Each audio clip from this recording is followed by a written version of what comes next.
Lord Jim. By Joseph Conrad. Author's note. When this novel first appeared in book form, a notion got about that I had been bolted away with. Some reviewers maintained that the work, starting as a short story, had got beyond the writer's control. One or two discovered internal evidence of the fact, which seemed to amuse them. They pointed out the limitations of the narrative form. They argued that no man could have been expected to talk all that time, and other men to listen so long. It was not, they said, very credible. After thinking it over for something like 16 years, I am not so sure about that. Men have been known, both in the tropics and in the temperate zone, to sit up half the night swapping yarns. This, however, is but one yarn, yet with interruptions affording some measure of relief, and in regard to the listener's endurance, the postulate must be accepted that the story was interesting. It is the necessary preliminary assumption. If I hadn't believed that it was interesting, I could never have begun to write it. As to the mere physical possibility, we all know that some speeches in Parliament have taken nearer 6 than 3 hours in delivery, whereas all that part of the book which is Marlowe's narrative can be read through aloud, I should say, in less than 3 hours. Besides, though I have kept strictly all such insignificant details out of the tale, we may presume that there must have been refreshments on that night, a glass of mineral water of some sort to help the narrator on. But seriously, the truth of the matter is that my first thought was of a short story, concerned only with the Pilgrim ship episode, nothing more. And that was a legitimate conception. After writing a few pages, however, I became for some reason discontented, and I laid them aside for a time. I didn't take them out of the drawer till the late Mr. William Blackwood suggested I should give something again to his magazine.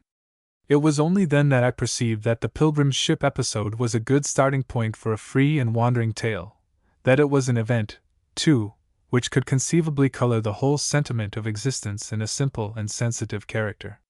But all these preliminary moods and stirrings of spirit were rather obscure at the time, and they do not appear clearer to me now after the lapse of so many years. The few pages I had laid aside were not without their weight in the choice of subject. But the whole was rewritten deliberately. When I sat down to it, I knew it would be a long book, though I didn't foresee that it would spread itself over 13 numbers of mega. I have been asked at times whether this was not the book of mine I like best. I am a great foe to favoritism in public life, in private life, and even in the delicate relationship of an author to his works. As a matter of principle, I will have no favorites, but I don't go so far as to feel grieved and annoyed by the preference some people give to my Lord Jim. I won't even say that I failed to understand. No! But once I had occasion to be puzzled and surprised. A friend of mine returning from Italy had talked with a lady there who did not like the book. I regretted that, of course, but what surprised me was the ground of her dislike. You know, she said, it is all so morbid. The pronouncement gave me food for an hour's anxious thought. Finally, I arrived at the conclusion that, making due allowances for the subject itself being rather foreign to women's normal sensibilities, the lady could not have been an Italian. I wonder whether she was European at all. In any case, no Latin temperament would have perceived anything morbid in the acute consciousness of lost honor. Such a consciousness may be wrong, or it may be right, or it may be condemned as artificial, and perhaps my Jim is not a type of wide commonness. But I can safely assure my readers that he is not the product of coldly perverted thinking. He's not a figure of northern mists either.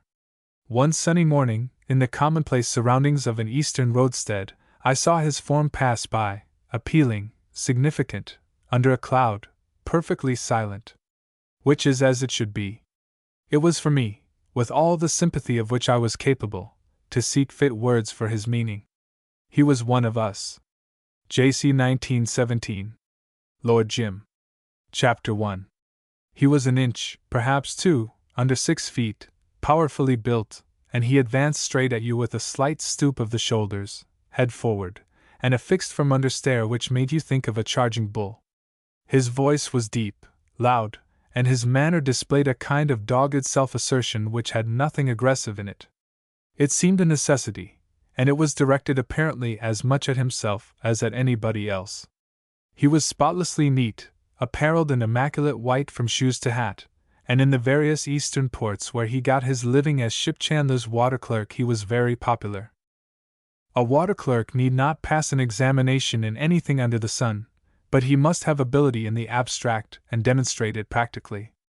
His work consists in racing under sail, steam, or oars against other water clerks for any ship about to anchor, greeting her captain cheerily, forcing upon him a card, the business card of the ship chandler, and on his first visit on shore piloting him firmly but without ostentation to a vast, cavern-like shop which is full of things that are eaten and drunk on board ship, where you can get everything to make her seaworthy and beautiful, from a set of chain hooks for her cable to a book of gold leaf for the carvings of her stern, and where her commander is received like a brother by a ship chandler he has never seen before.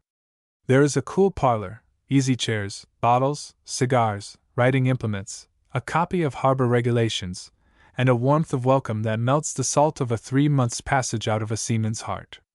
The connection thus begun is kept up, as long as the ship remains in harbor, by the daily visits of the water clerk. To the captain he is faithful like a friend and attentive like a son, with the patience of Job, the unselfish devotion of a woman, and the jollity of a boon companion. Later on the bill is sent in. It is a beautiful and humane occupation. Therefore good water clerks are scarce. When a water clerk who possesses ability in the abstract has also the advantage of having been brought up to the sea, he is worth to his employer a lot of money and some humoring. Jim had always good wages and as much humoring as would have bought the fidelity of a fiend. Nevertheless, with black ingratitude he would throw up the job suddenly and depart. To his employers the reasons he gave were obviously inadequate. They said "confounded fool," as soon as his back was turned. This was their criticism on his exquisite sensibility. To the white men in the waterside business, and to the captains of ships he was just Jim, nothing more. He had, of course, another name, but he was anxious that it should not be pronounced. His incognito, which had as many holes as a sieve, was not meant to hide a personality but a fact. When the fact broke through the incognito he would leave suddenly the seaport where he happened to be at the time and go to another, generally farther east. He kept to seaports because he was a seaman in exile from the sea, and had ability in the abstract, which is good for no other work but that of a water clerk. He retreated in good order towards the rising sun, and the fact followed him casually but inevitably. Thus in the course of years he was known successively in Bombay, in Calcutta, in Rangoon, in Penang, in Batavia, and in each of these halting places was just Jim the water clerk. Afterwards, when his keen perception of the intolerable drove him away for good from seaports and white men, even into the virgin forest, the Malays of the jungle village, where he had elected to conceal his deplorable faculty, added a word to the monosyllable of his incognito. They called him Tuan Jim, as one might say, Lord Jim. Originally he came from a parsonage. Many commanders of fine merchant ships come from these abodes of piety and peace. Jim's father possessed such certain knowledge of the unknowable as made for the righteousness of people in cottages without disturbing the ease of mind of those whom an unerring providence enables to live in mansions. The little church on a hill had the mossy grayness of a rock seen through a ragged screen of leaves. It had stood there for centuries, but the trees around probably remembered the laying of the first stone. Below, the red front of the rectory gleamed with a warm tint in the midst of grass plots, flower beds, and fir trees, with an orchard at the back, a paved stable yard to the left, and the sloping glass of greenhouses tacked along a wall of bricks. The living had belonged to the family for generations, but Jim was one of 5 sons, and when after a course of light holiday literature his vocation for the sea had declared itself, he was sent at once to a training ship for officers of the mercantile marine. He learned there a little trigonometry and how to cross topgallant yards. He was generally liked. He had the 3rd place in navigation and pulled stroke in the first cutter. Having a steady head with an excellent physique, he was very smart aloft. His station was in the foretop, and often from there he looked down, with the contempt of a man destined to shine in the midst of dangers, at the peaceful multitude of roofs cut in two by the brown tide of the stream, while scattered on the outskirts of the surrounding plain the factory chimneys rose perpendicular against the grimy sky, each slender like a pencil, and belching out smoke like a volcano. He could see the big ships departing, the broad-beamed ferries constantly on the move, the little boats floating far below his feet, with the hazy splendor of the sea in the distance, and the hope of a stirring life in the world of adventure. On the lower deck, in the babble of 200 voices, he would forget himself, and beforehand live in his mind the sea life of light literature. He saw himself saving people from sinking ships, cutting away masts in a hurricane, swimming through a surf with a line, or as a lonely castaway, barefooted and half naked, walking on uncovered reefs in search of shellfish to stave off starvation. He confronted savages on tropical shores, quelled mutinies on the high seas, and in a small boat upon the ocean kept up the hearts of despairing men, always an example of devotion to duty, and as unflinching as a hero in a book. Something's up. Come along. He leaped to his feet. The boys were streaming up the ladders. Above could be heard a great scurrying about and shouting, and when he got through the hatchway he stood still, as if confounded. It was the dusk of a winter's day. The gale had freshened since noon, stopping the traffic on the river, and now blew with the strength of a hurricane in fitful bursts that boomed like salvos of great guns firing over the ocean. The rain slanted in sheets that flicked and subsided, and between whiles Jim had threatening glimpses of the tumbling tide, the small craft jumbled and tossing along the shore, the motionless buildings in the driving mist, the broad ferry boats pitching ponderously at anchor, the vast landing stages heaving up and down and smothered in sprays. The next gust seemed to blow all this away. The air was full of flying water. There was a fierce purpose in the gale, a furious earnestness in the screech of the wind, and the brutal tumult of earth and sky, that seemed directed at him, and made him hold his breath in awe. He stood still. It seemed to him he was whirled around. He was jostled. Man the cutter, boys rushed past him. A coaster running in for shelter had crashed through a schooner at anchor, and one of the ship's instructors had seen the accident. A mob of boys clambered on the rails, clustered round the davits. Collision. Just ahead of us. Mr. Simons saw it. A push made him stagger against the mizzen mast, and he caught hold of a rope. The old training ship chained to her moorings quivered all over, bowing gently head to wind, and with her scanty rigging humming in a deep bass the breathless song of her youth at sea. Lower away, he saw the boat, manned, drop swiftly below the rail, and rushed after her. He heard a splash. Let go, clear the falls. He leaned over. The river alongside seethed in frothy streaks. The cutter could be seen in the falling darkness under the spell of tide and wind that for a moment held her bound, and tossing abreast of the ship. A yelling voice in her reached him faintly. Keep stroke, ye young whelps, if you want to save anybody. Keep stroke. And suddenly she lifted high her bow, and, leaping with raised oars over a wave, broke the spell cast upon her by the wind and tide. Jim felt his shoulder gripped firmly. Too late, youngster. The captain of the ship laid a restraining hand on that boy, who seemed on the point of leaping overboard, and Jim looked up with the pain of conscious defeat in his eyes. The captain smiled sympathetically. Better luck next time. This will teach you to be smart. A shrill cheer greeted the cutter. She came dancing back half full of water, and with 2 exhausted men washing about on her bottom boards. The tumult and the menace of wind and sea now appeared very contemptible to Jim, increasing the regret of his awe at their inefficient menace. Now he knew what to think of it. It seemed to him he cared nothing for the gale. He could affront greater perils. He would do so, better than anybody. Not a particle of fear was left. Nevertheless, he brooded apart that evening while the bowman of the cutter, a boy with a face like a girl's and big gray eyes, was the hero of the lower deck. Eager questioners crowded round him. He narrated, I just saw his head bobbing, and I dashed my boat hook in the water. It caught in his breeches and I nearly went overboard, as I thought I would, only old Simons let go the tiller and grabbed my legs. The boat nearly swamped. Old Simons is a fine old chapter, one don't mind a bit him being grumpy with us.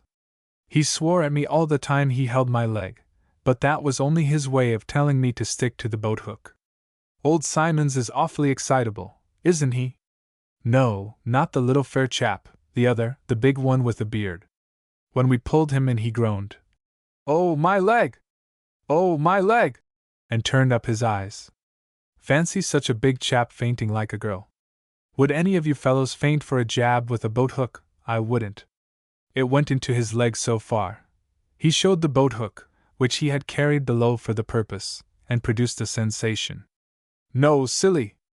It was not his flesh that held him, his breeches did.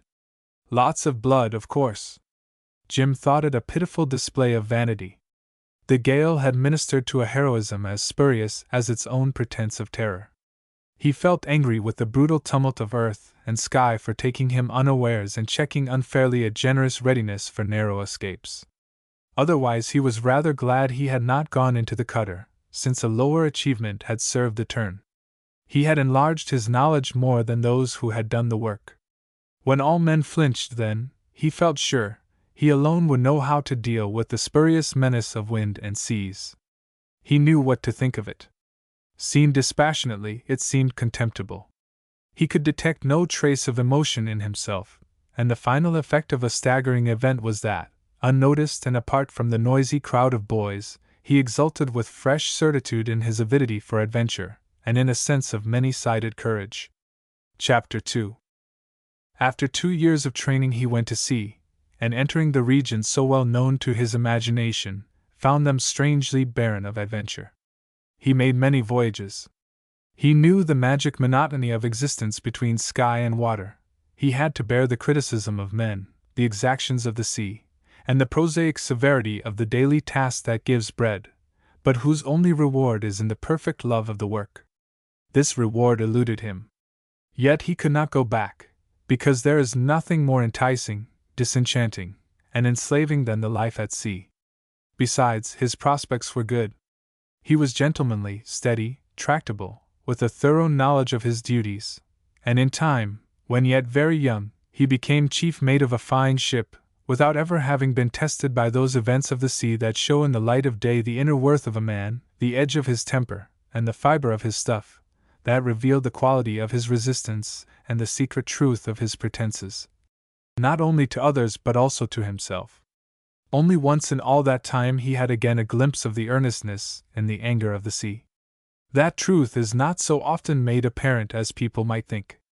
There are many shades in the danger of adventures and gales, and it is only now and then that there appears on the face of facts a sinister violence of intention, that indefinable something which forces it upon the mind and the heart of a man, that this complication of accidents, or these elemental furies are coming at him with a purpose of malice, with a strength beyond control, with an unbridled cruelty that means to tear out of him his hope and his fear, the pain of his fatigue and his longing for rest, which means to smash, to destroy, to annihilate all he has seen, known, loved, enjoyed, or hated, all that is priceless and necessary, the sunshine, the memories, the future, which means to sweep the whole precious world utterly away from his sight by the simple and appalling act of taking his life. Jim, disabled by a falling spar at the beginning of a week of which his Scottish captain used to say afterwards, "Man, it's a perfect miracle to me how she lived through it," spent many days stretched on his back, dazed, battered, hopeless, and tormented as if at the bottom of an abyss of unrest. He did not care what the end would be, and in his lucid moments overvalued his indifference. The danger, when not seen, has the imperfect vagueness of human thought. The fear grows shadowy, and imagination, the enemy of men, the father of all terrors, unstimulated, sinks to rest in the dullness of exhausted emotion. Jim saw nothing but the disorder of his tossed cabin. He lay there battened down in the midst of a small devastation, and felt secretly glad he had not to go on deck. But now and again an uncontrollable rush of anguish would grip him bodily, make him gasp and writhe under the blankets, and then the unintelligent brutality of an existence liable to the agony of such sensations filled him with a despairing desire to escape at any cost. Then fine weather returned, and he thought no more about it. His lameness, however, persisted, and when the ship arrived at an eastern port he had to go to the hospital. His recovery was slow, and he was left behind. There were only 2 other patients in the white men's ward, the purser of a gunboat, who had broken his leg falling down a hatchway, and a kind of railway contractor from a neighboring province, afflicted by some mysterious tropical disease, who held the doctor for an ass, and indulged in secret debaucheries of patent medicine which his Tamil servant used to smuggle in with unwearied devotion. They told each other the story of their lives, played cards a little, or, yawning and in pajamas, lounged through the day in easy chairs without saying a word. The hospital stood on a hill, and a gentle breeze entering through the windows, always flung wide open, brought into the bare room the softness of the sky, the languor of the earth, the bewitching breath of the eastern waters. There were perfumes in it, suggestions of infinite repose, the gift of endless dreams. Jim looked every day over the thickets of gardens, beyond the roofs of the town, over the fronds of palms growing on the shore, at that roadstead which is a thoroughfare to the east, at the roadstead dotted by garlanded islets, lighted by festal sunshine, its ships like toys, its brilliant activity resembling a holiday pageant, with the eternal serenity of the eastern sky overhead, and the smiling peace of the eastern seas possessing the space as far as the horizon. Directly he could walk without a stick, he descended into the town to look for some opportunity to get home. Nothing offered just then, and while waiting, he associated naturally with the men of his calling in the port. These were of two kinds. Some, very few and seen there but seldom, led mysterious lives, had preserved an undefaced energy with the temper of buccaneers and the eyes of dreamers. They appeared to live in a crazy maze of plans, hopes, dangers, enterprises, ahead of civilization, in the dark places of the sea, and their death was the only event of their fantastic existence that seemed to have a reasonable certitude of achievement. The majority were men who, like himself, thrown there by some accident, had remained as officers of country ships. They had now a horror of the home service, with its harder conditions, severer view of duty, and the hazard of stormy oceans. They were attuned to the eternal peace of eastern sky and sea. They loved short passages, good deck shares, large native crews, and the distinction of being white. They shuddered at the thought of hard work, and led precariously easy lives, always on the verge of dismissal, always on the verge of engagement, serving Chinamen, Arabs, half-castes, would have served the devil himself had he made it easy enough. They talked everlastingly of turns of luck, how so-and-so got charge of a boat on the coast of China, a soft thing, how this one had an easy billet in Japan somewhere, and that one was doing well in the Siamese Navy, and in all they said, in their actions, in their looks, in their persons, could be detected the soft spot, the place of decay, the determination to lounge safely through existence. To Jim that gossiping crowd, viewed as seamen, seemed at first more unsubstantial than so many shadows. But at length he found a fascination in the sight of those men, in their appearance of doing so well on such a small allowance of danger and toil. In time, beside the original disdain there grew up slowly another sentiment, and suddenly, giving up the idea of going home, he took a berth as chief mate of the Putna. The Putna was a local steamer as old as the hills, lean like a greyhound, and eaten up with rust worse than a condemned water tank. She was owned by a Chinaman, chartered by an Arab, and commanded by a sort of renegade New South Wales German, very anxious to curse publicly his native country, but who, apparently on the strength of Bismarck's victorious policy, brutalized all those he was not afraid of, and wore a blood and iron air, combined with a purple nose and a red mustache. After she had been painted outside and whitewashed inside, 800 pilgrims, more or less, were driven on board of her, as she lay with steam up alongside a wooden jetty. They streamed aboard over 3 gangways, they streamed in urged by faith and the hope of paradise, they streamed in with a continuous tramp and shuffle of bare feet, without a word, a murmur, or a look back, and when clear of confining rails spread on all sides over the deck, flowed forward and aft, overflowed down the yawning hatchways, filled the inner recesses of the ship, like water filling a cistern, like water flowing into crevices and crannies, like water rising silently even with the rim. 800 men and women with faith and hopes, with affections and memories, they had collected there, coming from north and south and from the outskirts of the east, after treading the jungle paths, descending the rivers, coasting in prows along the shallows, crossing in small canoes from island to island, passing through suffering, meeting strange sights, beset by strange fears, upheld by one desire. They came from solitary huts in the wilderness, from populous kampungs, from villages by the sea. At the call of an idea they had left their forests, their clearings, the protection of their rulers, their prosperity, their poverty, the surroundings of their youth and the graves of their fathers.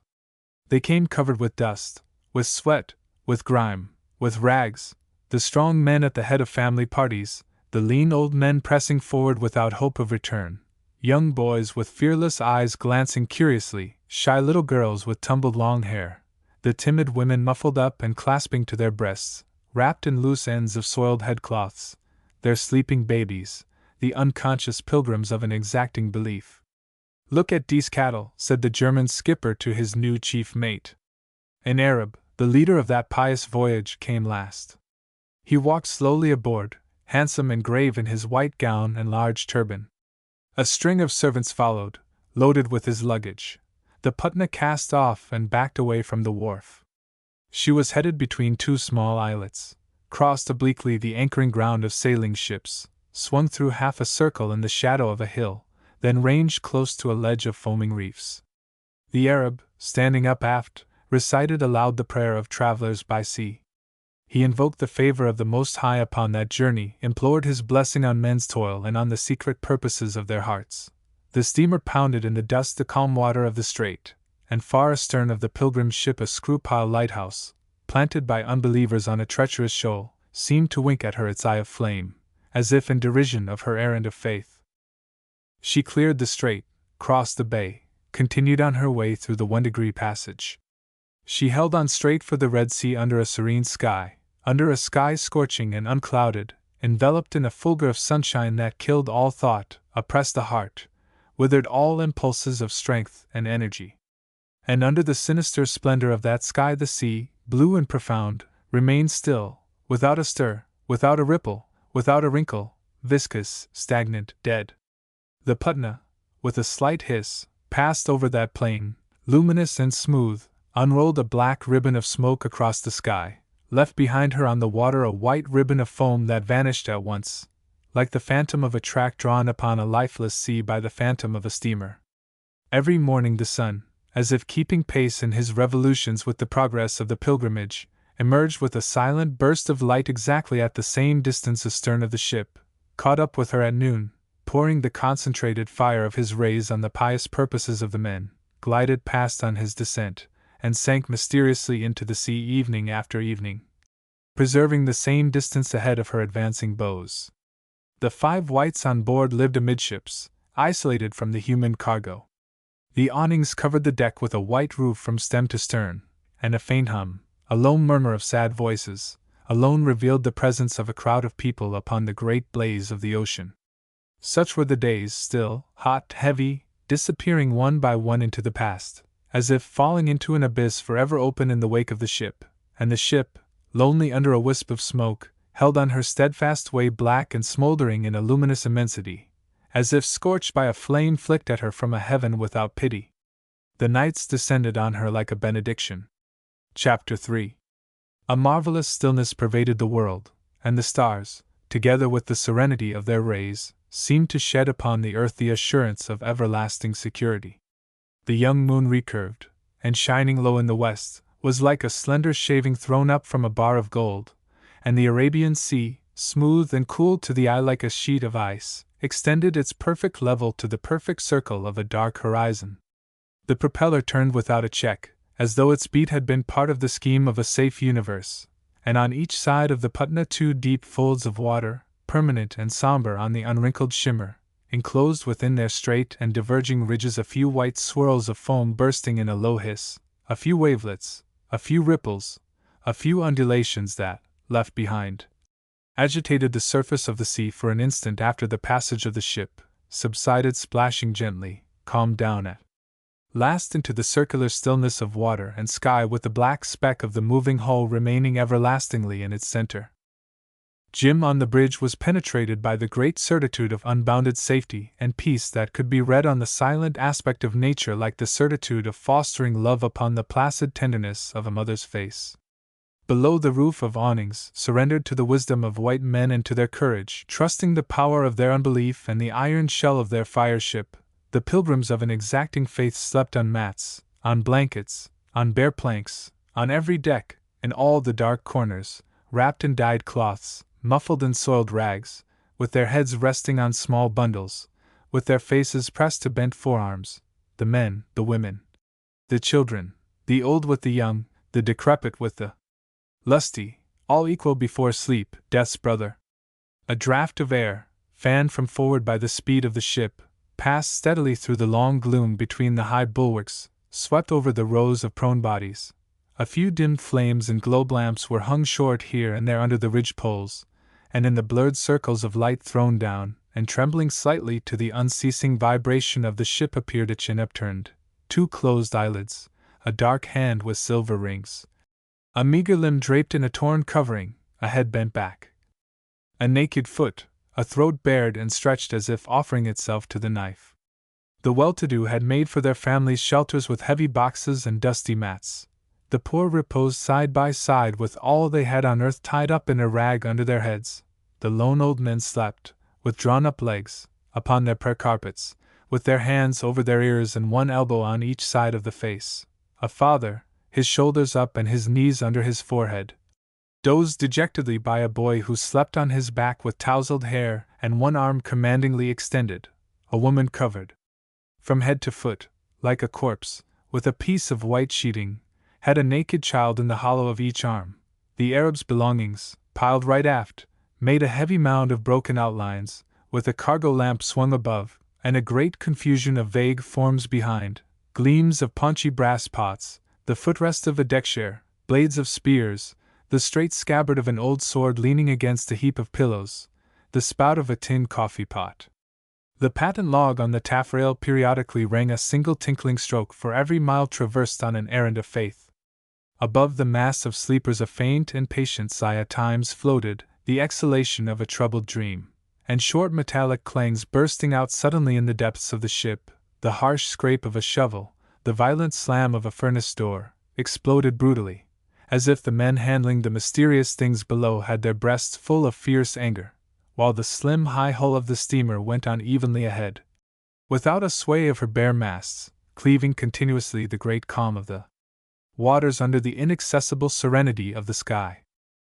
Jim paced athwart, and his footsteps in the vast silence were loud to his own ears, as if echoed by the watchful stars. His eyes, roaming about the line of the horizon, seemed to gaze hungrily into the unattainable, and did not see the shadow of the coming event. The only shadow on the sea was the shadow of the black smoke pouring heavily from the funnel its immense streamer, whose end was constantly dissolving in the air.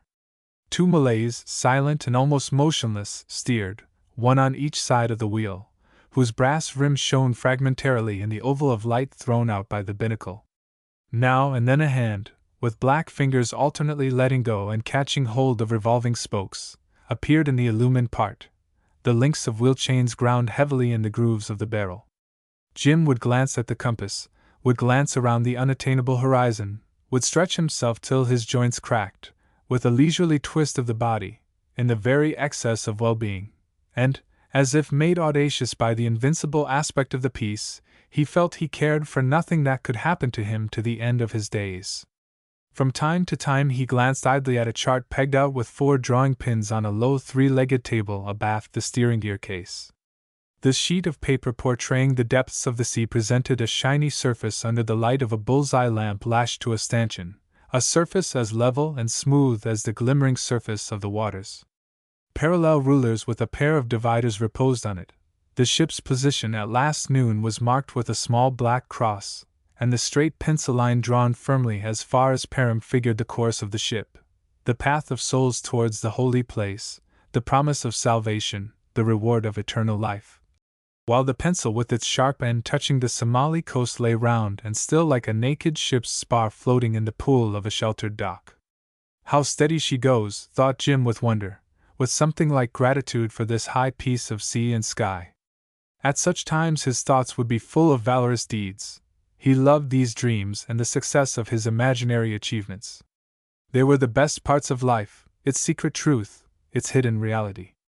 They had a gorgeous virility, the charm of vagueness. They passed before him with an heroic tread. They carried his soul away with them and made it drunk with the divine filter of an unbounded confidence in itself. There was nothing he could not face. He was so pleased with the idea that he smiled, keeping perfunctorily his eyes ahead, and when he happened to glance back he saw the white streak of the wake drawn as straight by the ship's keel upon the sea as the black line drawn by the pencil upon the chart. The ash buckets racket, clanking up and down the stokehold ventilators, and this tin pot clatter warned him the end of his watch was near. He sighed with content, with regret as well at having to part from that serenity which fostered the adventurous freedom of his thoughts.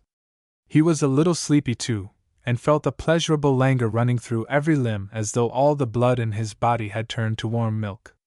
His skipper had come up noiselessly, in pajamas and with his sleeping jacket flung wide open. Red of face, only half awake, the left eye partly closed, the right staring stupid and glassy, he hung his big head over the chart and scratched his ribs sleepily. There was something obscene in the sight of his naked flesh. His bared breast glistened soft and greasy as though he had sweated out his fat in his sleep. He pronounced a professional remark in a voice harsh and dead, resembling the rasping sound of a wood file on the edge of a plank. The fold of his double chin hung like a bag triced up close under the hinge of his jaw. Jim started, and his answer was full of deference, but the odious and fleshy figure, as though seen for the first time in a revealing moment, fixed itself in his memory forever as the incarnation of everything vile and base that lurks in the world we love, in our own hearts we trust for our salvation, in the men that surround us, in the sights that fill our eyes, in the sounds that fill our ears, and in the air that fills our lungs. The thin gold shaving of the moon floating slowly downwards had lost itself on the darkened surface of the waters, and the eternity beyond the sky seemed to come down nearer to the earth, with the augmented glitter of the stars, with the more profound somberness and the luster of the half-transparent dome covering the flat disk of an opaque sea. The ship moved so smoothly that her onward motion was imperceptible to the senses of men, as though she had been a crowded planet speeding through the dark spaces of ether behind the swarm of suns, in the appalling and calm solitudes awaiting the breath of future creations. "Hot is no name for it down below," said a voice. Jim smiled without looking round. The skipper presented an unmoved breadth of back. It was the renegade's trick to appear pointedly unaware of your existence unless it suited his purpose to turn at you with a devouring glare before he let loose a torrent of foamy, abusive jargon that came like a gush from a sewer. Now he emitted only a sulky grunt. The second engineer at the head of the bridge ladder, kneading with damp palms a dirty sweat rag, unabashed, continued the tale of his complaints. The sailors had a good time of it up here, and what was the use of them in the world he would be blowed if he could see. The poor devils of engineers had to get the ship along anyhow, and they could very well do the rest too. By gosh they— "Shut up," growled the German stolidly. "Oh yes. Shut up, and when anything goes wrong you fly to us, don't you?" went on the other. He was more than half cooked, he expected, but anyway, now, he did not mind how much he sinned, because these last 3 days he had passed through a fine course of training for the place where the bad boys go when they die. Bagosh, he had, besides being made jolly well deaf by the blasted racket below. The Dern compound, surface condensing, rotten scrap heap rattled and banged down there like an old deck winch, only more so, and what made him risk his life every night and day that God made amongst the refuse of a breaking up yard flying round at 57 revolutions, was more than he could tell. He must have been born reckless, bagosh. "Where did you get drink?" inquired the German, very savage, but motionless in the light of the binnacle, like a clumsy effigy of a man cut out of a block of fat. Jim went on smiling at the retreating horizon. His heart was full of generous impulses, and his thought was contemplating his own superiority. "Drink," repeated the engineer with amiable scorn. He was hanging on with both hands to the rail, a shadowy figure with flexible legs. "Not from you, Captain. You're far too mean, bagosh. You would let a good man die sooner than give him a drop of schnapps. That's what you Germans call economy. Penny wise, pound foolish." He became sentimental. The chief had given him a forefinger nip about 10 o'clock. "Only one s helped me." Good old chief. But as to getting the old fraud out of his bunk, a 5-ton crane couldn't do it. Not tonight anyhow. He was sleeping sweetly like a little child, with a bottle of prime brandy under his pillow. From the thick throat of the commander of the Putna came a low rumble, on which the sound of the word Schwein fluttered high and low like a capricious feather in a faint stir of air. He and the chief engineer had been cronies for a good few years, serving the same jovial, crafty, old Chinaman, with horn-rimmed goggles and strings of red silk plaited into the venerable gray hairs of his pigtail. The quasi-side opinion in the Putna's home port was that these two in the way of brazen peculation had done together pretty well everything you can think of. Outwardly they were badly matched, one dull-eyed, malevolent, and of soft fleshy curves, the other lean, all hollows, with a head long and bony like the head of an old horse, with sunken cheeks, with sunken temples, with an indifferent glazed glance of sunken eyes. He had been stranded out east somewhere, in Canton, in Shanghai, or perhaps in Yokohama. He probably did not care to remember himself the exact locality, nor yet the cause of his shipwreck.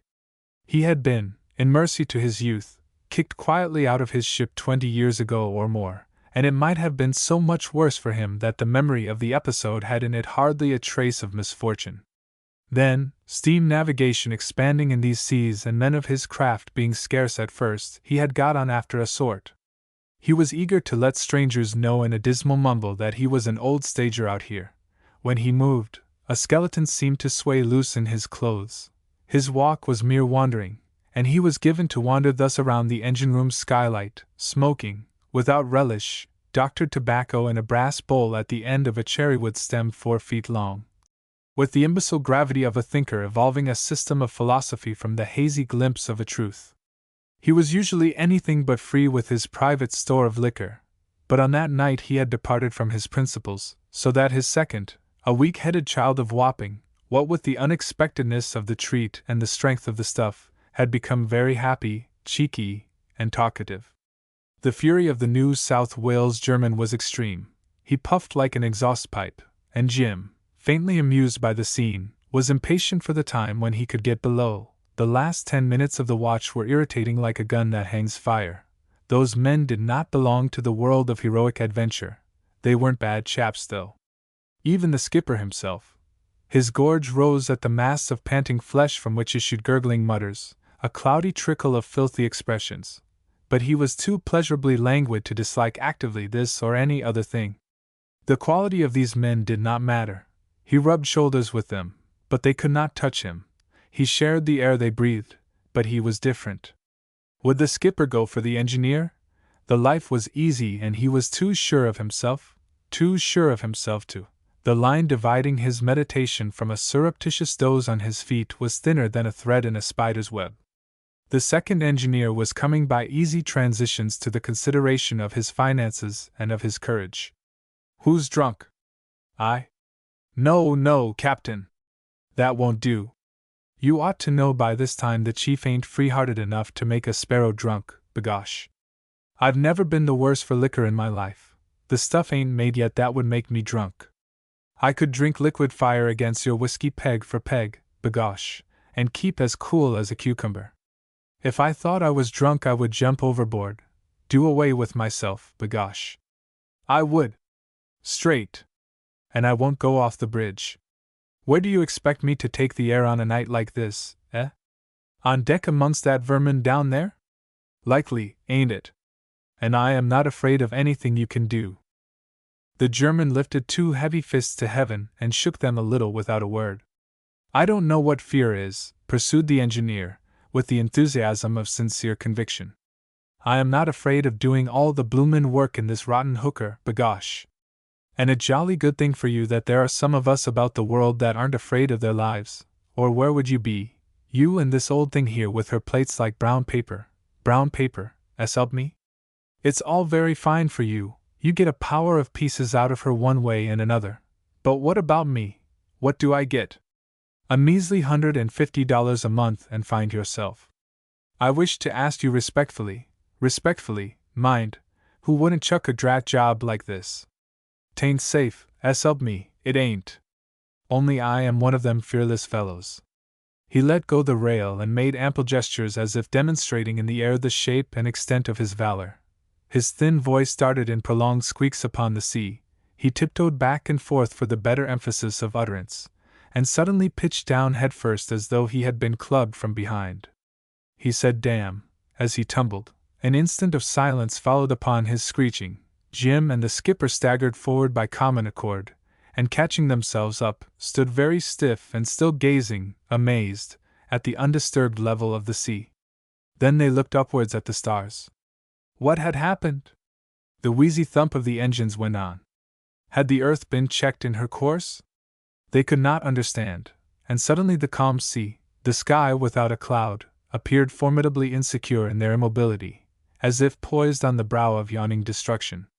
The engineer rebounded vertically full length and collapsed again into a vague heap.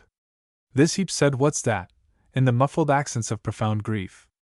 A faint noise as of thunder infinitely remote, less than a sound, hardly more than a vibration, passed slowly, and the ship quivered in response, as if the thunder had growled deep down in the water. The eyes of the two Malays at the wheel glittered towards the white men, but their dark hands remained closed on the spokes. The sharp hull driving on its way seemed to rise a few inches in succession through its whole length, as though it had become pliable, and settled down again rigidly to its work of cleaving the smooth surface of the sea. Its quivering stopped, and the faint noise of thunder ceased all at once, as though the ship had steamed across a narrow belt of vibrating water and of humming air. Chapter 4. A month or so afterwards, when Jim, in answer to pointed questions, tried to tell honestly the truth of this experience, he said, speaking of the ship, "She went over whatever it was as easy as a snake crawling over a stick." The illustration was good, the questions were aiming at facts, and the official inquiry was being held in the police court of an eastern port. He stood elevated in the witness box, with burning cheeks in a cool, lofty room. The big framework of punkahs moved gently to and fro high above his head, and from below many eyes were looking at him out of dark faces, out of white faces, out of red faces, out of faces attentive, spellbound, as if all these people sitting in orderly rows upon narrow benches had been enslaved by the fascination of his voice. It was very loud, it rang startling in his own ears, it was the only sound audible in the world, for the terribly distinct questions that extorted his answers seemed to shape themselves in anguish and pain within his breast, came to him poignant and silent like the terrible questioning of one's conscience. Outside the court the sun blazed, within was the wind of great punkahs that made you shiver, the shame that made you burn, the attentive eyes whose glance stabbed. The face of the presiding magistrate, clean-shaved and impassible, looked at him deadly pale between the red faces of the two nautical assessors. The light of a broad window under the ceiling fell from above on the heads and shoulders of the three men, and they were fiercely distinct in the half-light of the big courtroom where the audience seemed composed of staring shadows. They wanted facts. Facts. They demanded facts from him, as if facts could explain anything. After you had concluded you had collided with something floating awash, say a waterlogged wreck, you were ordered by your captain to go forward and ascertain if there was any damage done. "Did you think it likely from the force of the blow?" asked the assessor sitting to the left. He had a thin horseshoe beard, salient cheekbones, and with both elbows on the desk clasped his rugged hands before his face, looking at Jim with thoughtful blue eyes. The other, a heavy, scornful man, thrown back in his seat, his left arm extended full length, drummed delicately with his fingertips on a blotting pad, in the middle the magistrate upright in the roomy armchair, his head inclined slightly on the shoulder. Had his arms crossed on his breast and a few flowers in a glass vase by the side of his inkstand. "I did not," said Jim. "I was told to call no one and to make no noise for fear of creating a panic. I thought the precaution reasonable. I took one of the lamps that were hung under the awnings and went forward. After opening the forepeak hatch I heard splashing in there. I lowered then the lamp the whole drift of its lanyard, and saw that the forepeak was more than half full of water already. I knew then there must be a big hole below the waterline." He paused. "Yes," said the big assessor, with a dreamy smile at the blotting pad. His fingers played incessantly, touching the paper without noise. "I did not think of danger just then. I might have been a little startled. All this happened in such a quiet way and so very suddenly. I knew there was no other bulkhead in the ship but the collision bulkhead separating the forepeak from the forehold. I went back to tell the captain. I came upon the second engineer getting up at the foot of the bridge ladder. He seemed dazed, and told me he thought his left arm was broken. He had slipped on the top step when getting down while I was forward. He exclaimed, "My God! That rotten bulkhead'll give way in a minute, and the damned thing will go down under us like a lump of lead." He pushed me away with his right arm and ran before me up the ladder, shouting as he climbed. His left arm hung by his side. I followed up in time to see the captain rush at him and knock him down flat on his back. He did not strike him again. He stood bending over him and speaking angrily but quite low. I fancy he was asking him why the devil he didn't go and stop the engines, instead of making a row about it on deck. I heard him say, "Get up! Run! Fly!" He swore also. The engineer slid down the starboard ladder and bolted round the skylight to the engine room companion which was on the port side. He moaned as he ran. He spoke slowly. He remembered swiftly and with extreme vividness. He could have reproduced like an echo the moaning of the engineer for the better information of these men who wanted facts. After his first feeling of revolt, he had come round to the view that only a meticulous precision of statement would bring out the true horror behind the appalling face of things. The facts those men were so eager to know had been visible, tangible, open to the senses, occupying their place in space and time, requiring for their existence a 1,400-ton steamer and 27 minutes by the watch. They made a whole that had features, shades of expression, a complicated aspect that could be remembered by the eye, and something else besides, something invisible. A directing spirit of perdition that dwelt within, like a malevolent soul in a detestable body. He was anxious to make this clear. This had not been a common affair. Everything in it had been of the utmost importance, and fortunately he remembered everything.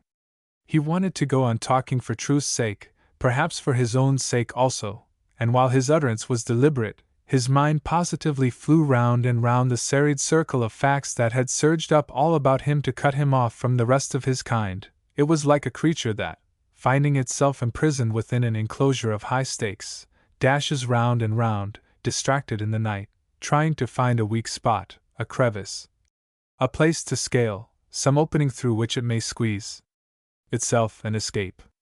This awful activity of mind made him hesitate at times in his speech. The captain kept on moving here and there on the bridge.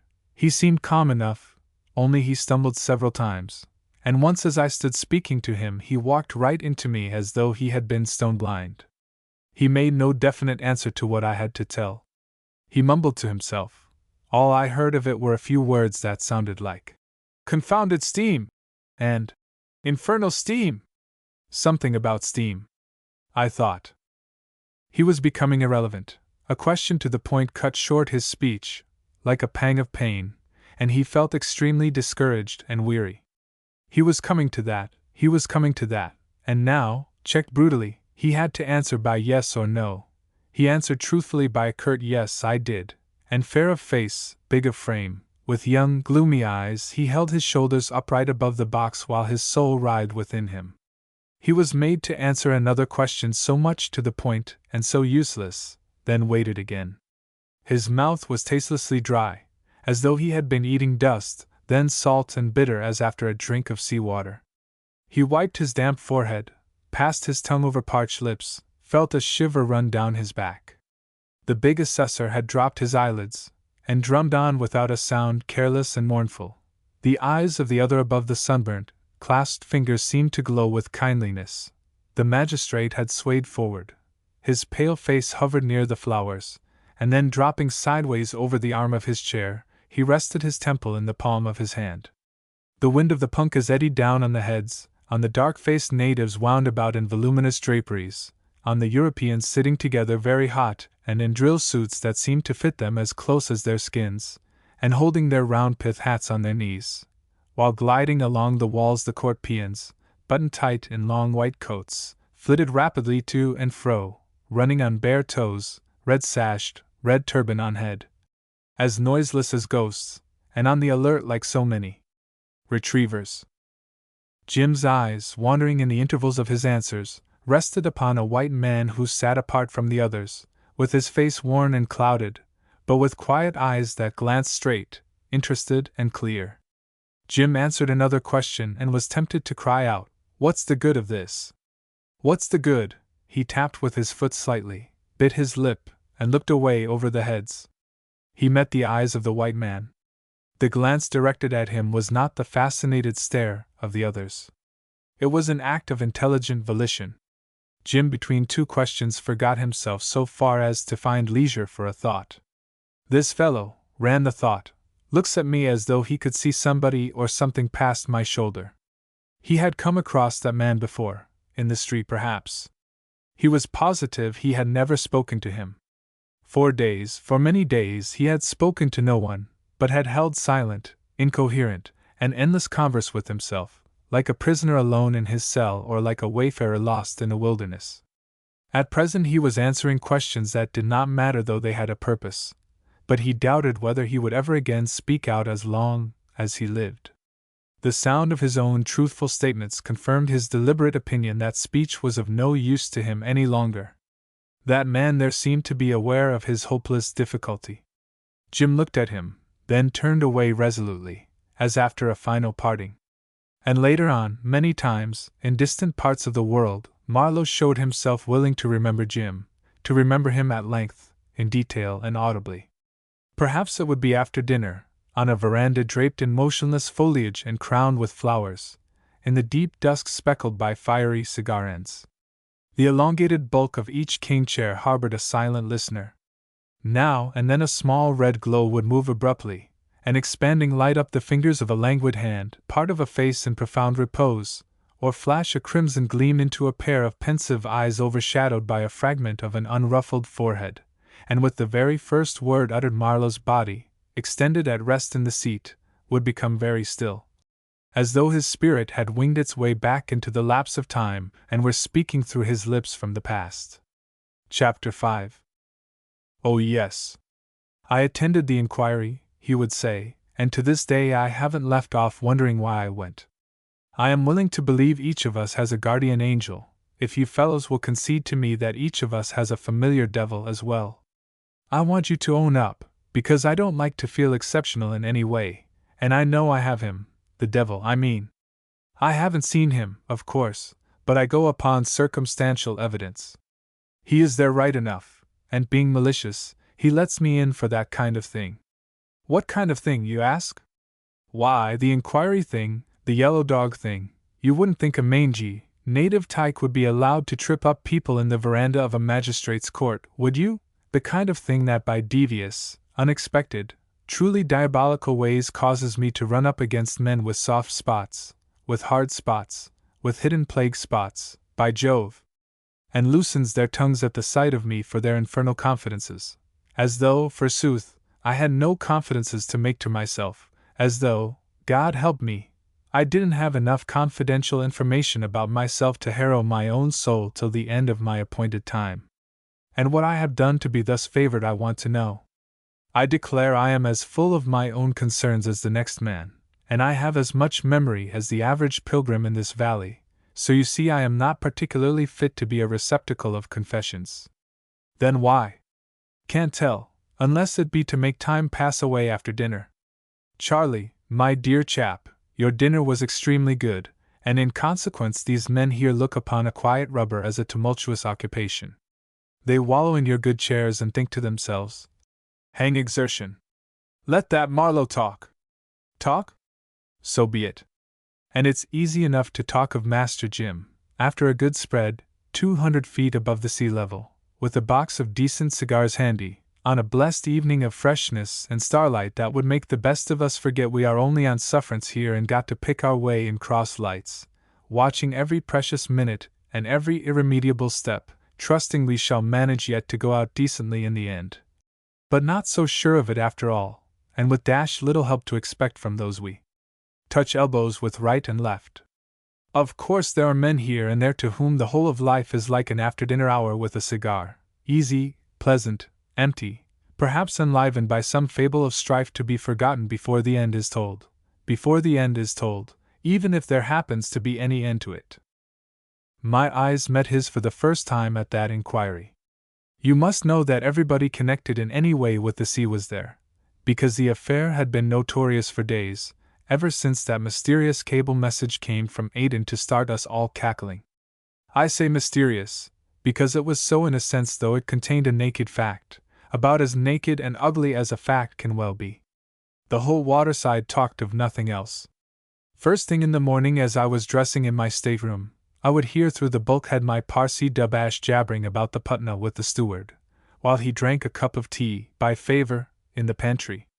No sooner on shore I would meet some acquaintance, and the first remark would be, "Did you ever hear of anything to beat this?" And according to his kind the man would smile cynically, or look sad, or let out a swear or two. Complete strangers would accost each other familiarly, just for the sake of easing their minds on the subject. Every confounded loafer in the town came in for a harvest of drinks over this affair. You heard of it in the harbor office, at every shipbroker's, at your agents, from whites, from natives, from half-castes, from the very boatmen squatting half-naked on the stone steps as you went up. By Jove! There was some indignation, not a few jokes, and no end of discussions as to what had become of them, you know. This went on for a couple of weeks or more, and the opinion that whatever was mysterious in this affair would turn out to be tragic as well, began to prevail, when one fine morning, as I was standing in the shade by the steps of the harbor office, I perceived 4 men walking towards me along the quay. I wondered for a while where that queer lot had sprung from, and suddenly, I may say, I shouted to myself, "Here they are!" There they were, sure enough, 3 of them as large as life, and one much larger of girth than any living man has a right to be, just landed with a good breakfast inside of them from an outward-bound Dale Line steamer that had come in about an hour after sunrise. There could be no mistake. I spotted the jolly skipper of the Putna at the first glance, the fattest man in the whole blessed tropical belt clear round that good old earth of ours. Moreover, 9 months or so before I had come across him in Samarang. His steamer was loading in the roads, and he was abusing the tyrannical institutions of the German Empire, and soaking himself in beer all day long and day after day in De Jong's back shop, till De Jong, who charged a guilder for every bottle without as much as the quiver of an eyelid, would beckon me aside, and with his little leathery face all puckered up, declare confidentially, "Business is business, but this man, Captain, he make me very sick. Tfui!" I was looking at him from the shade. He was hurrying on a little in advance, and the sunlight beating on him brought out his bulk in a startling way. He made me think of a trained baby elephant walking on hind legs. He was extravagantly gorgeous too, got up in a soiled sleeping suit, bright green and deep orange vertical stripes, with a pair of ragged straw slippers on his bare feet, and somebody's cast-off pith hat, very dirty and 2 sizes too small for him, tied up with a manila rope yarn on the top of his big head. You understand, a man like that hasn't the ghost of a chance when it comes to borrowing clothes. Very well. On he came in hot haste, without a look right or left, passed within 3 feet of me, and in the innocence of his heart went on pelting upstairs into the harbor office to make his deposition, or report, or whatever you like to call it. It appears he addressed himself in the first instance to the principal shipping master. Archie Ruthvel had just come in, and, as his story goes, was about to begin his arduous day by giving a dressing down to his chief clerk. Some of you might have known him, an obliging little Portuguese half-caste with a miserably skinny neck, and always on the hop to get something from the shipmasters in the way of eatables, a piece of salt pork, a bag of biscuits, a few potatoes, or what not. One voyage, I recollect, I tipped him a live sheep out of the remnant of my sea stock, not that I wanted him to do anything for me, he couldn't, you know, but because his childlike belief in the sacred right to perquisites quite touched my heart. It was so strong as to be almost beautiful. The race, the 2 races rather, and the climate. However, never mind. I know where I have a friend for life. Well, Ruthvel says he was giving him a severe lecture, on official morality, I suppose, when he heard a kind of subdued commotion at his back, and turning his head he saw, in his own words, something round and enormous, resembling a 1600-weight sugar hogshead wrapped in striped flannelette, upended in the middle of the large floor space in the office. He declares he was so taken aback that for quite an appreciable time he did not realize the thing was alive, and sat still wondering for what purpose and by what means that object had been transported in front of his desk. The archway from the anteroom was crowded with punka pullers, sweepers, police peons, the coxswain and crew of the harbor steam launch, all craning their necks and almost climbing on each other's backs. Quite a riot. By that time the fellow had managed to tug and jerk his hat clear of his head, and advanced with slight bows at Ruthvel, who told me the sight was so discomposing that for some time he listened, quite unable to make out what that apparition wanted. It spoke in a voice harsh and lugubrious but intrepid, and little by little it dawned upon Archie that this was a development of the Putney case. He says that as soon as he understood who it was before him he felt quite unwell. Archie is so sympathetic and easily upset, but pulled himself together and shouted, "Stop! I can't listen to you. You must go to the master attendant. I can't possibly listen to you. Captain Elliot is the man you want to see. This way, this way." He jumped up, ran round that long counter, pulled, shoved, the other let him, surprised but obedient at first, and only at the door of the private office some sort of animal instinct made him hang back and snort like a frightened bullock. "Look here! What's up? Let go!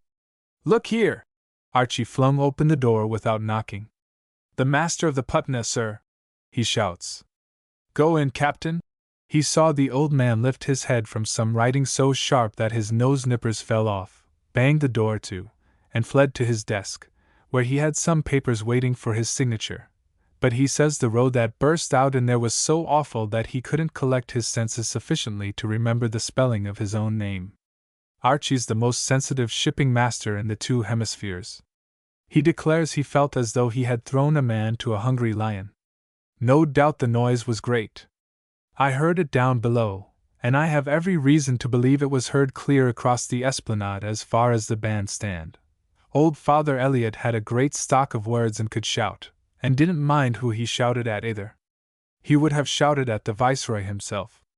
As he used to tell me, "I am as high as I can get, my pension is safe. I've a few pounds laid by, and if they don't like my notions of duty I would just as soon go home as not. I am an old man, and I have always spoken my mind. All I care for now is to see my girls married before I die." He was a little crazy on that point. His 3 daughters were awfully nice, though they resembled him amazingly, and on the mornings he woke up with a gloomy view of their matrimonial prospects the office would read it in his eye and tremble, because, they said, he was sure to have somebody for breakfast. However, that morning he did not eat the renegade, but if I may be allowed to carry on the metaphor, chewed him up very small, so to speak, and ejected him again. Thus in a very few moments I saw his monstrous bulk descend in haste and stand still on the outer steps. He had stopped close to me for the purpose of profound meditation. His large purple cheeks quivered. He was biting his thumb, and after a while noticed me with a sidelong vexed look. The other 3 chaps that had landed with him made a little group waiting at some distance. There was a sallow-faced, mean little chap with his arm in a sling, and a long individual in a blue flannel coat, as dry as a chip and no stouter than a broomstick, with drooping grey mustaches, who looked about him with an air of jaunty imbecility. The third was an upstanding, broad-shouldered youth, with his hands in his pockets, turning his back on the other 2 who appeared to be talking together earnestly. He stared across the empty esplanade.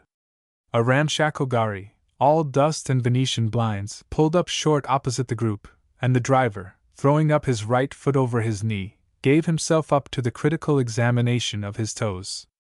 The young chap, making no movement, not even stirring his head, just stared into the sunshine. This was my first view of Jim. He looked as unconcerned and unapproachable as only the young can look. There he stood, clean-limbed, clean-faced, firm on his feet, as promising a boy as the sun ever shone on, and looking at him, knowing all he knew and a little more too, I was as angry as though I had detected him trying to get something out of me by false pretenses. He had no business to look so sound. I thought to myself, well, if this sort can go wrong like that, and I felt as though I could fling down my hat and dance on it from sheer mortification, as I once saw the skipper of an Italian bark do because his duffer of a mate got into a mess with his anchors when making a flying moor in a roadstead full of ships. I asked myself, seeing him there apparently so much at ease, is he silly? Is he callous? He seemed ready to start whistling a tune. And note, I did not care a rap about the behavior of the other two. Their persons somehow fitted the tale that was public property, and was going to be the subject of an official inquiry. "That old mad rogue upstairs called me a hound," said the captain of the Putna. "I can't tell whether he recognized me, I rather think he did, but at any rate our glances met. He glared, I smiled. Hound was the very mildest epithet that had reached me through the open window. "Did he?" I said from some strange inability to hold my tongue. He nodded, bit his thumb again, swore under his breath, then lifting his head and looking at me with sullen and passionate impudence. "Bah! The Pacific is big, my friend. You damned Englishmen can do your worst. I know where there's plenty room for a man like me. I am well acquainted in Apia, in Honolulu, in—" He paused reflectively, while without effort I could depict to myself the sort of people he was acquainted with in those places. I won't make a secret of it that I had been acquainted with not a few of that sort myself. There are times when a man must act as though life were equally sweet in any company. I've known such a time, and what's more, I shan't now pretend to pull a long face over my necessity, because a good many of that bad company from want of what shall I say, posture, or from some other equally profound cause, were twice as instructive and 20 times more amusing than the usual respectable thief of commerce you fellows ask to sit at your table without any real necessity, from habit, from cowardice, from good nature, from 100 sneaking and inadequate reasons. You Englishmen are all rogues, went on my patriotic Flensborg or Stettin Australian. I really don't recollect now what decent little port on the shores of the Baltic was defiled by being the nest of that precious bird. What are you to shout? Eh? You tell me? You know better than other people, and that old rogue he make goddamn fuss with me. His thick carcass trembled on its legs that were like a pair of pillars. It trembled from head to foot. That's what you English always make a tam fuss, for any little thing, because I was not born in your tam country. Take away my certificate. Take it. I don't want the certificate. A man like me don't want your verflucht certificate. I spit on it. He spat. I will an American citizen begone, he cried, fretting and fuming and shuffling his feet as if to free his ankles from some invisible and mysterious grasp that would not let him get away from that spot. He made himself so warm that the top of his bullet head positively smoked. Nothing mysterious prevented me from going away. Curiosity is the most obvious of sentiments, and it held me there to see the effect of a full information upon that young fellow who, hands in pockets, and turning his back upon the sidewalk, gazed across the grass plots of the esplanade at the yellow portico of the Malabar Hotel with the air of a man about to go for a walk as soon as his friend is ready. That's how he looked, and it was odious. I waited to see him overwhelmed, confounded, pierced through and through, squirming like an impaled beetle, and I was half afraid to see it too, if you understand what I mean. Nothing more awful than to watch a man who has been found out, not in a crime but in a more than criminal weakness. The commonest sort of fortitude prevents us from becoming criminals in a legal sense. It is from weakness unknown, but perhaps suspected, as in some parts of the world you suspect a deadly snake in every bush, from weakness that may lie hidden, watched or unwatched, prayed against or manfully scorned, repressed or maybe ignored more than half a lifetime. Not one of us is safe. We are snared into doing things for which we get called names, and things for which we get hanged, and yet the spirit may well survive the condemnation, survive the halter, by Jove! And there are things, they look small enough sometimes too, by which some of us are totally and completely undone. I watched the youngster there. I liked his appearance. I knew his appearance. He came from the right place. He was one of us. He stood there for all the parentage of his kind, for men and women by no means clever or amusing, but whose very existence is based upon honest faith, and upon the instinct of courage. I don't mean military courage, or civil courage, or any special kind of courage. I mean just that inborn ability to look temptation straight in the face, a readiness unintellectual enough, goodness knows, but without pose, a power of resistance, don't you see, ungracious if you like, but priceless, an unthinking and blessed stiffness before the outward and inward terrors, before the might of nature and the seductive corruption of men, backed by a faith invulnerable to the strength of facts, to the contagion of example, to the solicitation of ideas. Hang ideas! They are tramps, vagabonds, knocking at the back door of your mind, each taking a little of your substance, each carrying away some crumb of that belief in a few simple notions you must cling to if you want to live decently, and would like to die easy. This has nothing to do with Jim, directly, only he was outwardly so typical of that good, stupid kind we like to feel marching right and left of us in life, of the kind that is not disturbed by the vagaries of intelligence and the perversions of nerves, let us say. He was the kind of fellow you would, on the strength of his looks, leave in charge of the deck, figuratively and professionally speaking. I say I would, and I ought to know. Haven't I turned out youngsters enough in my time, for the service of the red rag, to the craft of the sea, to the craft whose whole secret could be expressed in one short sentence, and yet must be driven afresh every day into young heads till it becomes the component part of every waking thought, till it is present in every dream of their young sleep. The sea has been good to me, but when I remember all these boys that passed through my hands, some grown up now and some drowned by this time, but all good stuff for the sea, I don't think I have done badly by it either.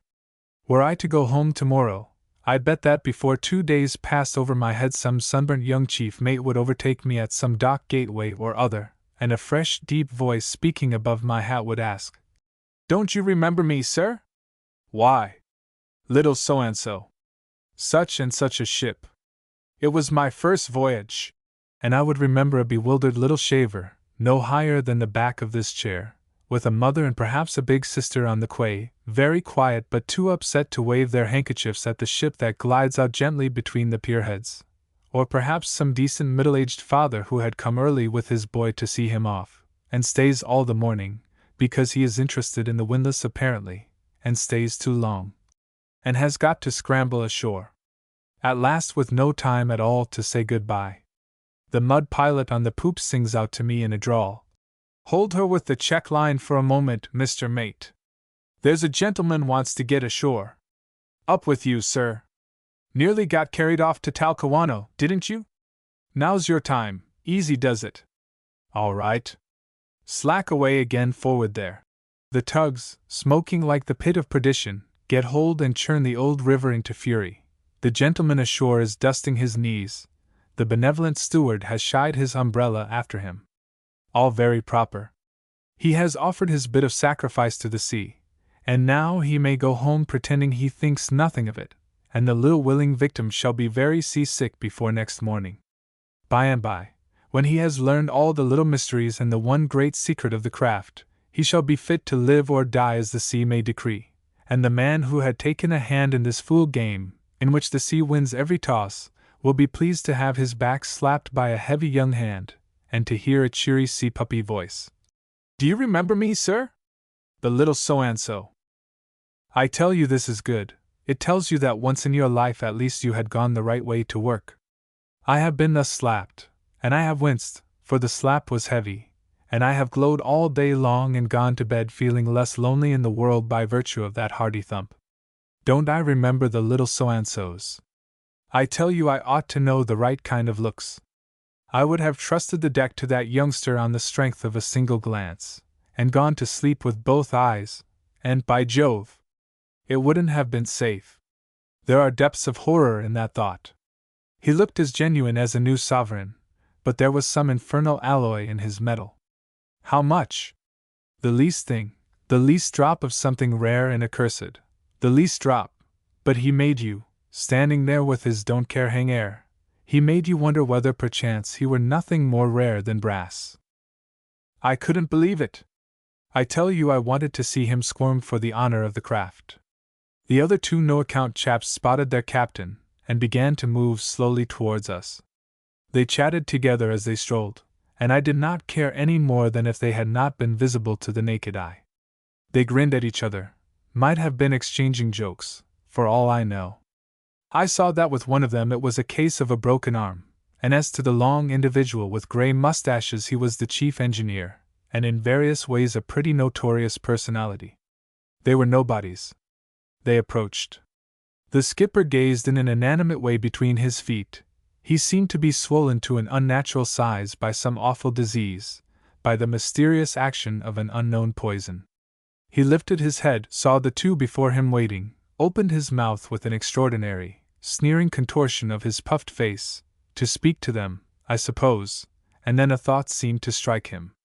His thick, purplish lips came together without a sound. He went off in a resolute waddle to the gharry and began to jerk at the door handle with such a blind brutality of impatience that I expected to see the whole concern overturned on its side, pony and all.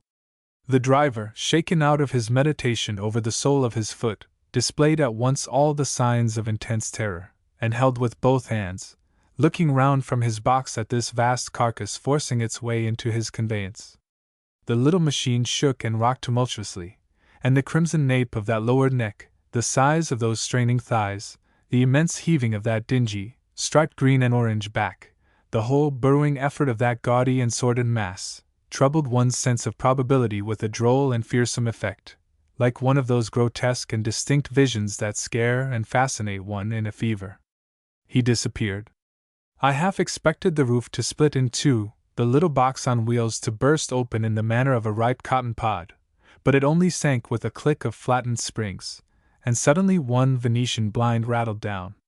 His shoulders reappeared, jammed in the small opening, his head hung out, distended and tossing like a captive balloon, perspiring, furious, spluttering. He reached for the ghariwala with vicious flourishes of a fist as dumpy and red as a lump of raw meat. He roared at him to be off, to go on. Where? Into the Pacific, perhaps. The driver lashed. The pony snorted, reared once, and darted off at a gallop. Where? To Apia? To Honolulu? He had 6,000 miles of tropical belt to disport himself in, and I did not hear the precise address. A snorting pony snatched him into Uitkite in the twinkling of an eye, and I never saw him again.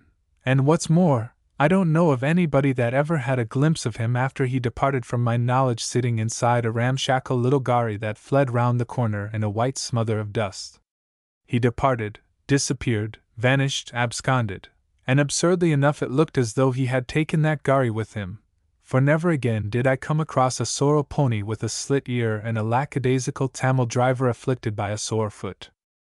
The Pacific is indeed big, but whether he found a place for a display of his talents in it or not, the fact remains he had flown into space like a witch on a broomstick. The little chap with his arm in a sling started to run after the carriage, bleating, "Captain? I say, Captain! I." But after a few steps stopped short, hung his head, and walked back slowly. At the sharp rattle of the wheels the young fellow spun round where he stood. He made no other movement, no gesture, no sign, and remained facing in the new direction after the gharry had swung out of sight. All this happened in much less time than it takes to tell, since I am trying to interpret for you into slow speech the instantaneous effect of visual impressions. Next moment the half-caste clerk, sent by Archie to look a little after the poor castaways of the Putna, came upon the scene. He ran out eager and bareheaded, looking right and left, and very full of his mission. It was doomed to be a failure as far as the principal person was concerned, but he approached the others with fussy importance, and almost immediately found himself involved in a violent altercation with the chap that carried his arm in a sling, and who turned out to be extremely anxious for a row. He wasn't going to be ordered about. Not he, b'gosh. He wouldn't be terrified with a pack of lies by a cocky half-bred little quill driver. He was not going to be bullied by no object of that sort. If the story were true, ever so. He bawled his wish, his desire, his determination to go to bed. If you weren't a godforsaken Portuguese, I heard him yell, you would know that the hospital is the right place for me. He pushed the fist of his sound arm under the other's nose. A crowd began to collect. The half-caste, flustered, but doing his best to appear dignified, tried to explain his intentions. I went away without waiting to see the end. But it so happened that I had a man in the hospital at the time, and going there to see about him the day before the opening of the inquiry, I saw in the white men's ward that little chap tossing on his back, with his arm in splints, and quite light-headed. To my great surprise the other one, the long individual with drooping white mustache, had also found his way there. I remembered I had seen him slinking away during the quarrel, in a half-prance, half-shuffle, and trying very hard not to look scared. He was no stranger to the port, it seems, and in his distress was able to make tracks straight for Mariani's billiard-room and grog-shop near the bazaar. That unspeakable vagabond, Mariani, who had known the man and had ministered to his vices in one or two other places, kissed the ground, in a manner of speaking, before him, and shut him up with a supply of bottles in an upstairs room of his infamous hovel. It appears he was under some hazy apprehension as to his personal safety, and wished to be concealed. However, Mariani told me a long time after, when he came on board one day to dun my steward for the price of some cigars, that he would have done more for him without asking any questions, from gratitude for some unholy favor received very many years ago, as far as I could make out. He thumped twice his brawny chest, rolled enormous black and white eyes glistening with tears. Antonio never forget! Antonio never forget! What was the precise nature of the immoral obligation I never learned, but be it what it may, he had every facility given him to remain under lock and key, with a chair, a table, a mattress in a corner, and a litter of fallen plaster on the floor, in an irrational state of funk, and keeping up his pecker with such tonics as Mariani dispensed. This lasted till the evening of the third day, when, after letting out a few horrible screams, he found himself compelled to seek safety in flight from a legion of centipedes. He burst the door open, made one leap for dear life down the crazy little stairway, landed bodily on Mariani's stomach, picked himself up, and bolted like a rabbit into the streets.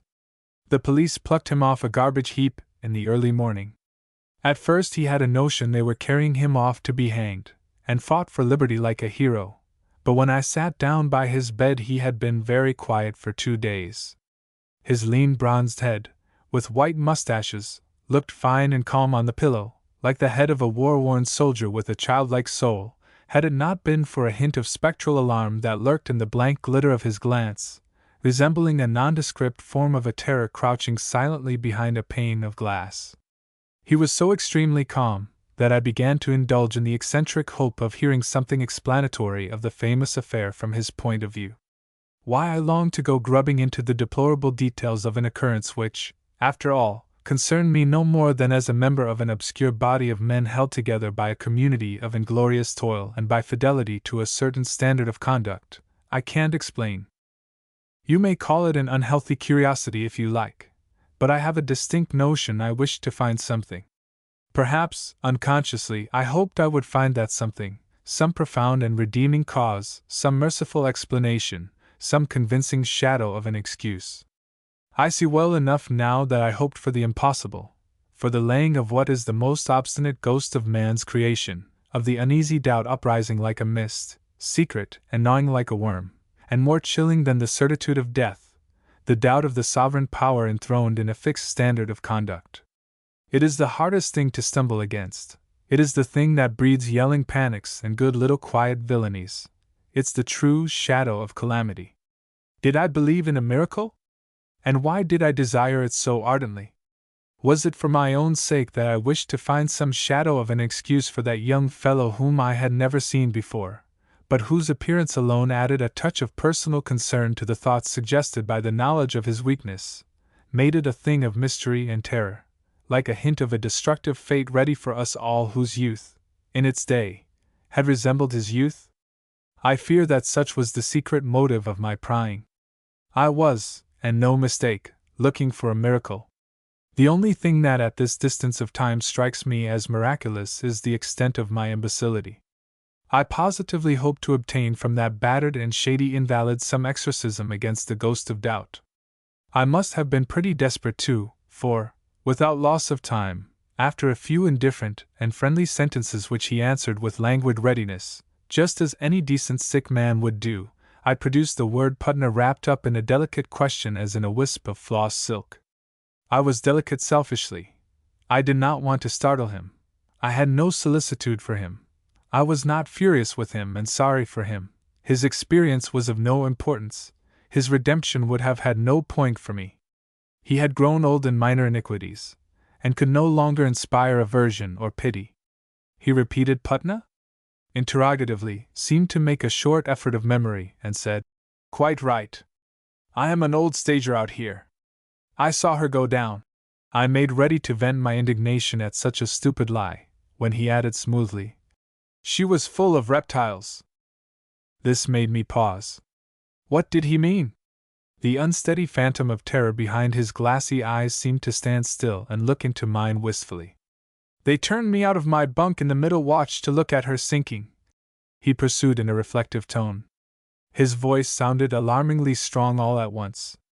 I was sorry for my folly. There was no snowy-winged coif of a nursing sister to be seen flitting in the perspective of the ward, but away in the middle of a long row of empty iron bedsteads an accident case from some ship in the roads sat up brown and gaunt with a white bandage set rakishly on the forehead. Suddenly my interesting invalid shot out an arm thin like a tentacle and clawed my shoulder. Only my eyes were good enough to see. I am famous for my eyesight. That's why they called me, I expect.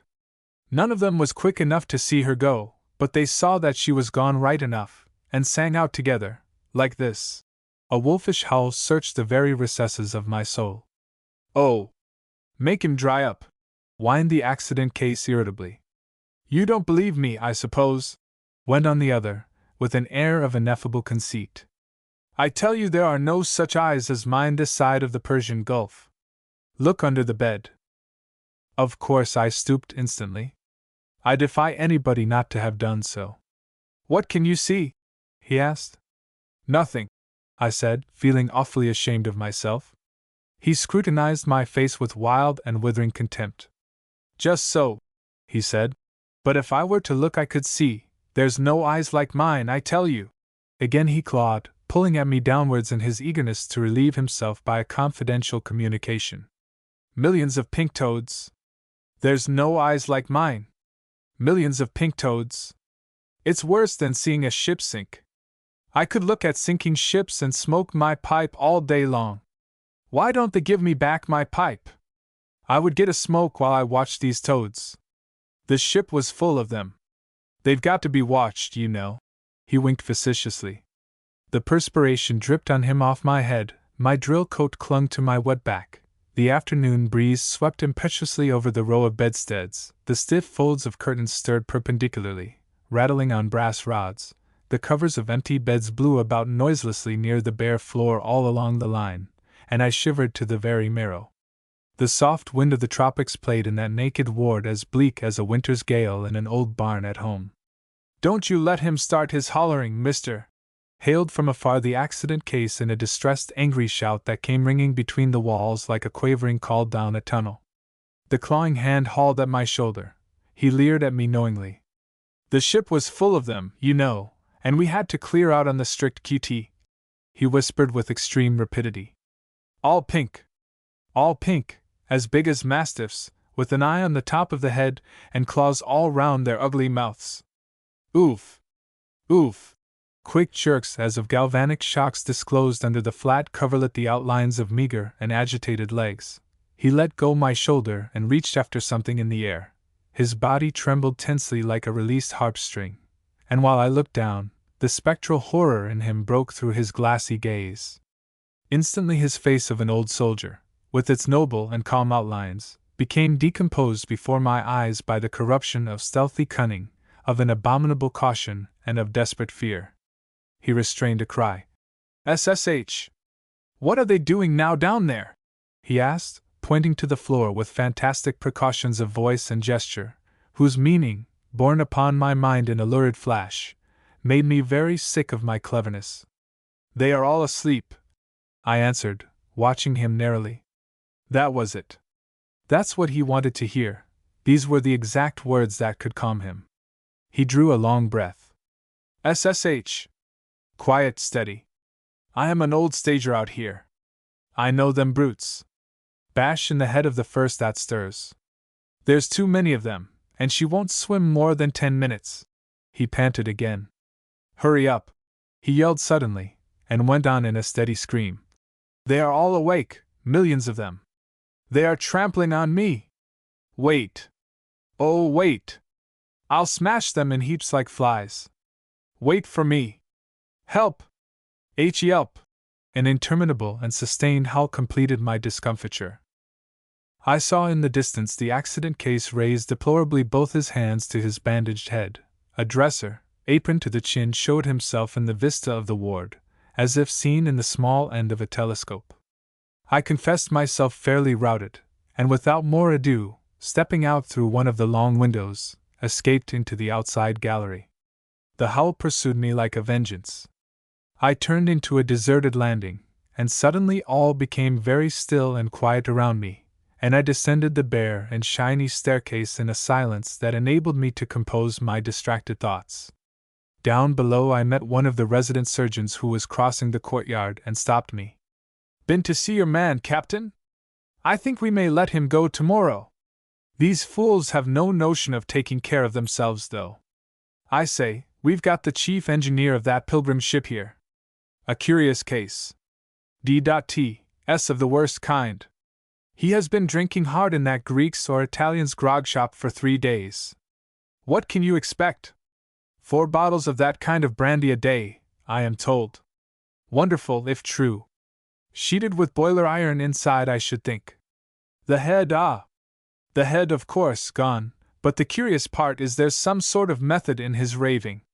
I am trying to find out. Most unusual, that thread of logic in such a delirium. Traditionally he ought to see snakes, but he doesn't. Good old traditions at a discount nowadays. His visions are batrachian. Ha! No, seriously, I never remembered being so interested in a case of Jim Jams before. He ought to be dead, don't you know, after such a festive experiment. Oh! He is a tough object. 24 years of the tropics, too. You ought really to take a peep at him. Noble-looking old boozer. Most extraordinary man I ever met, medically, of course. Won't you? I have been all along exhibiting the usual polite signs of interest, but now assuming an air of regret I murmured of want of time, and shook hands in a hurry. I say, he cried after me. He can't attend that inquiry. Is his evidence material, you think? Not in the least, I called back from the gateway. Chapter 6. The authorities were evidently of the same opinion. The inquiry was not adjourned. It was held on the appointed day to satisfy the law, and it was well attended because of its human interest, no doubt. There was no incertitude as to facts, as to the one material fact, I mean. How the Putna came by her hurt it was impossible to find out. The court did not expect to find out, and in the whole audience there was not a man who cared. Yet, as I've told you, all the sailors in the port attended, and the waterside business was fully represented. Whether they knew it or not, the interest that drew them here was purely psychological, the expectation of some essential disclosure as to the strength, the power, the horror, of human emotions. Naturally, nothing of the kind could be disclosed. The examination of the only man able and willing to face it was beating futilely round the well-known fact, and the play of questions upon it was as instructive as the tapping with a hammer on an iron box, with the object to find out what's inside. However, an official inquiry could not be any other thing. Its object was not the fundamental why, but the superficial how, of this affair.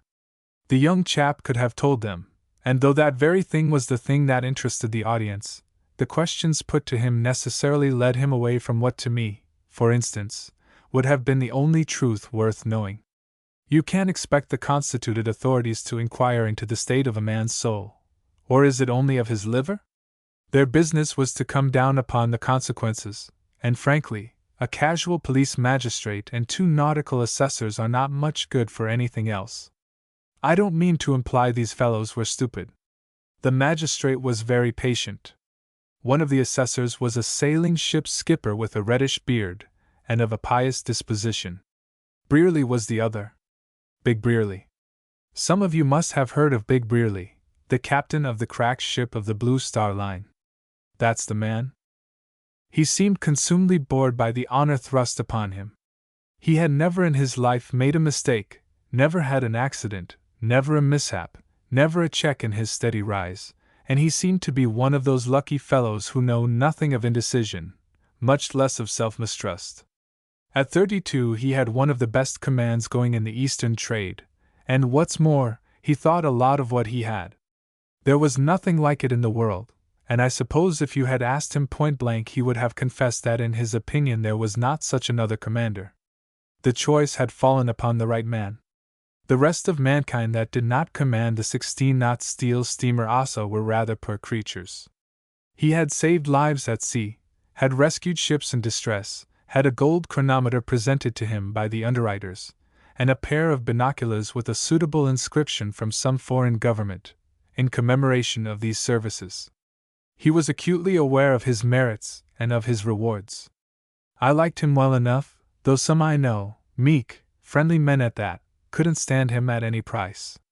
I haven't the slightest doubt he considered himself vastly my superior. Indeed, had you been Emperor of East and West, you could not have ignored your inferiority in his presence.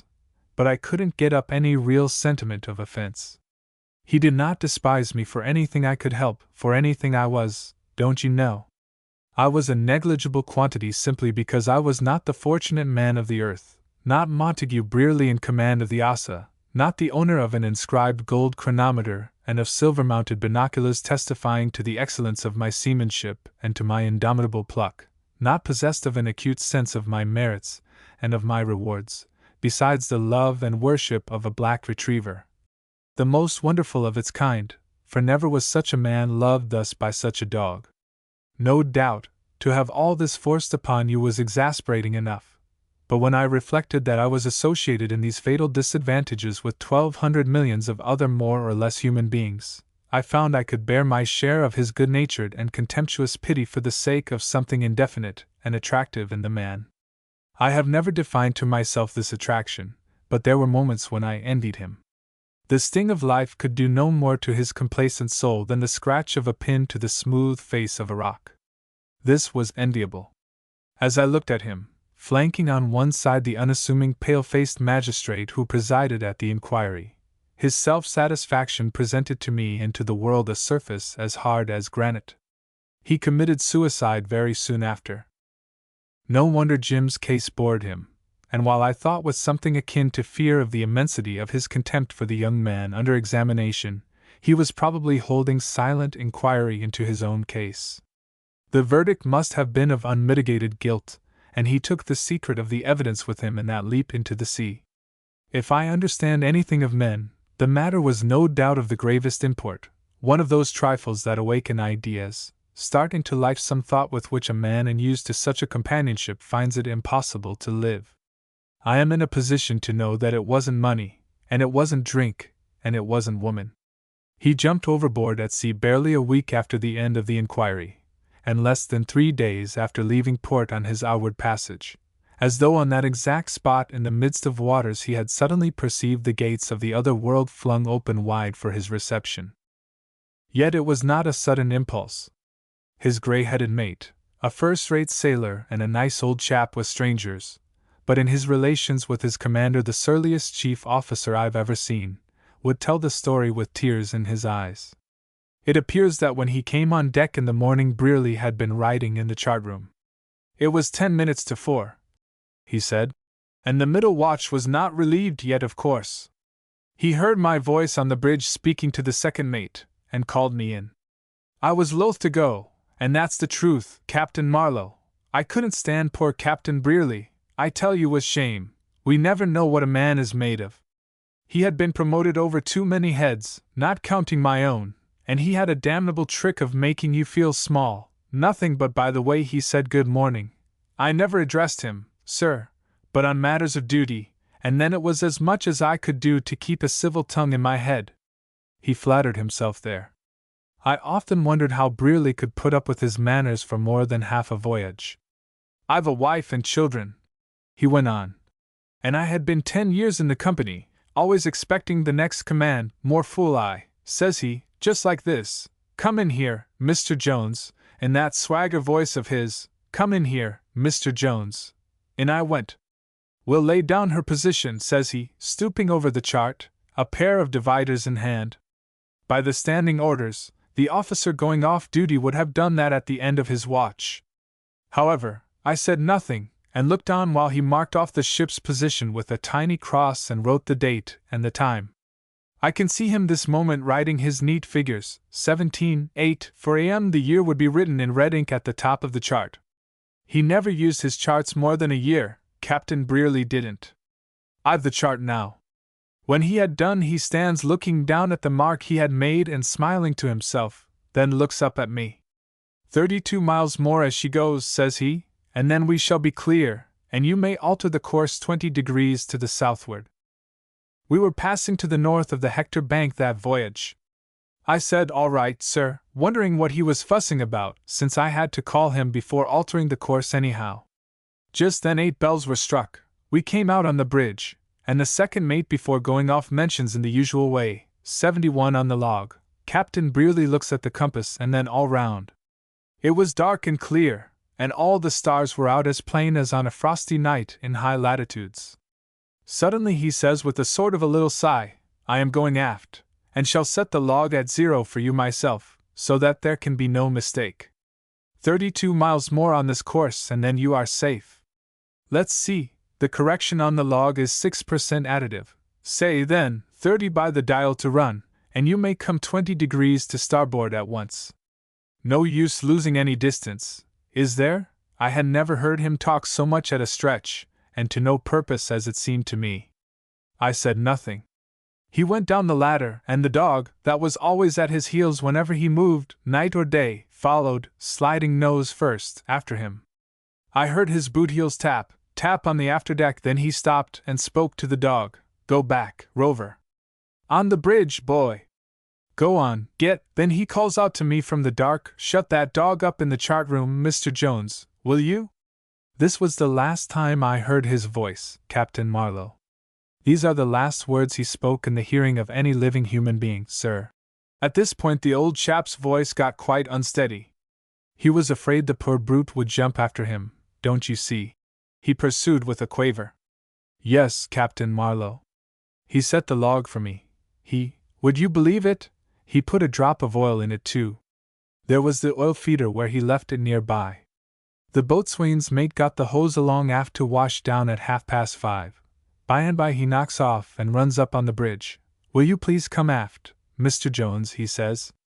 There's a funny thing. I don't like to touch it. It was Captain Brearley's gold chronometer watch carefully hung under the rail by its chain.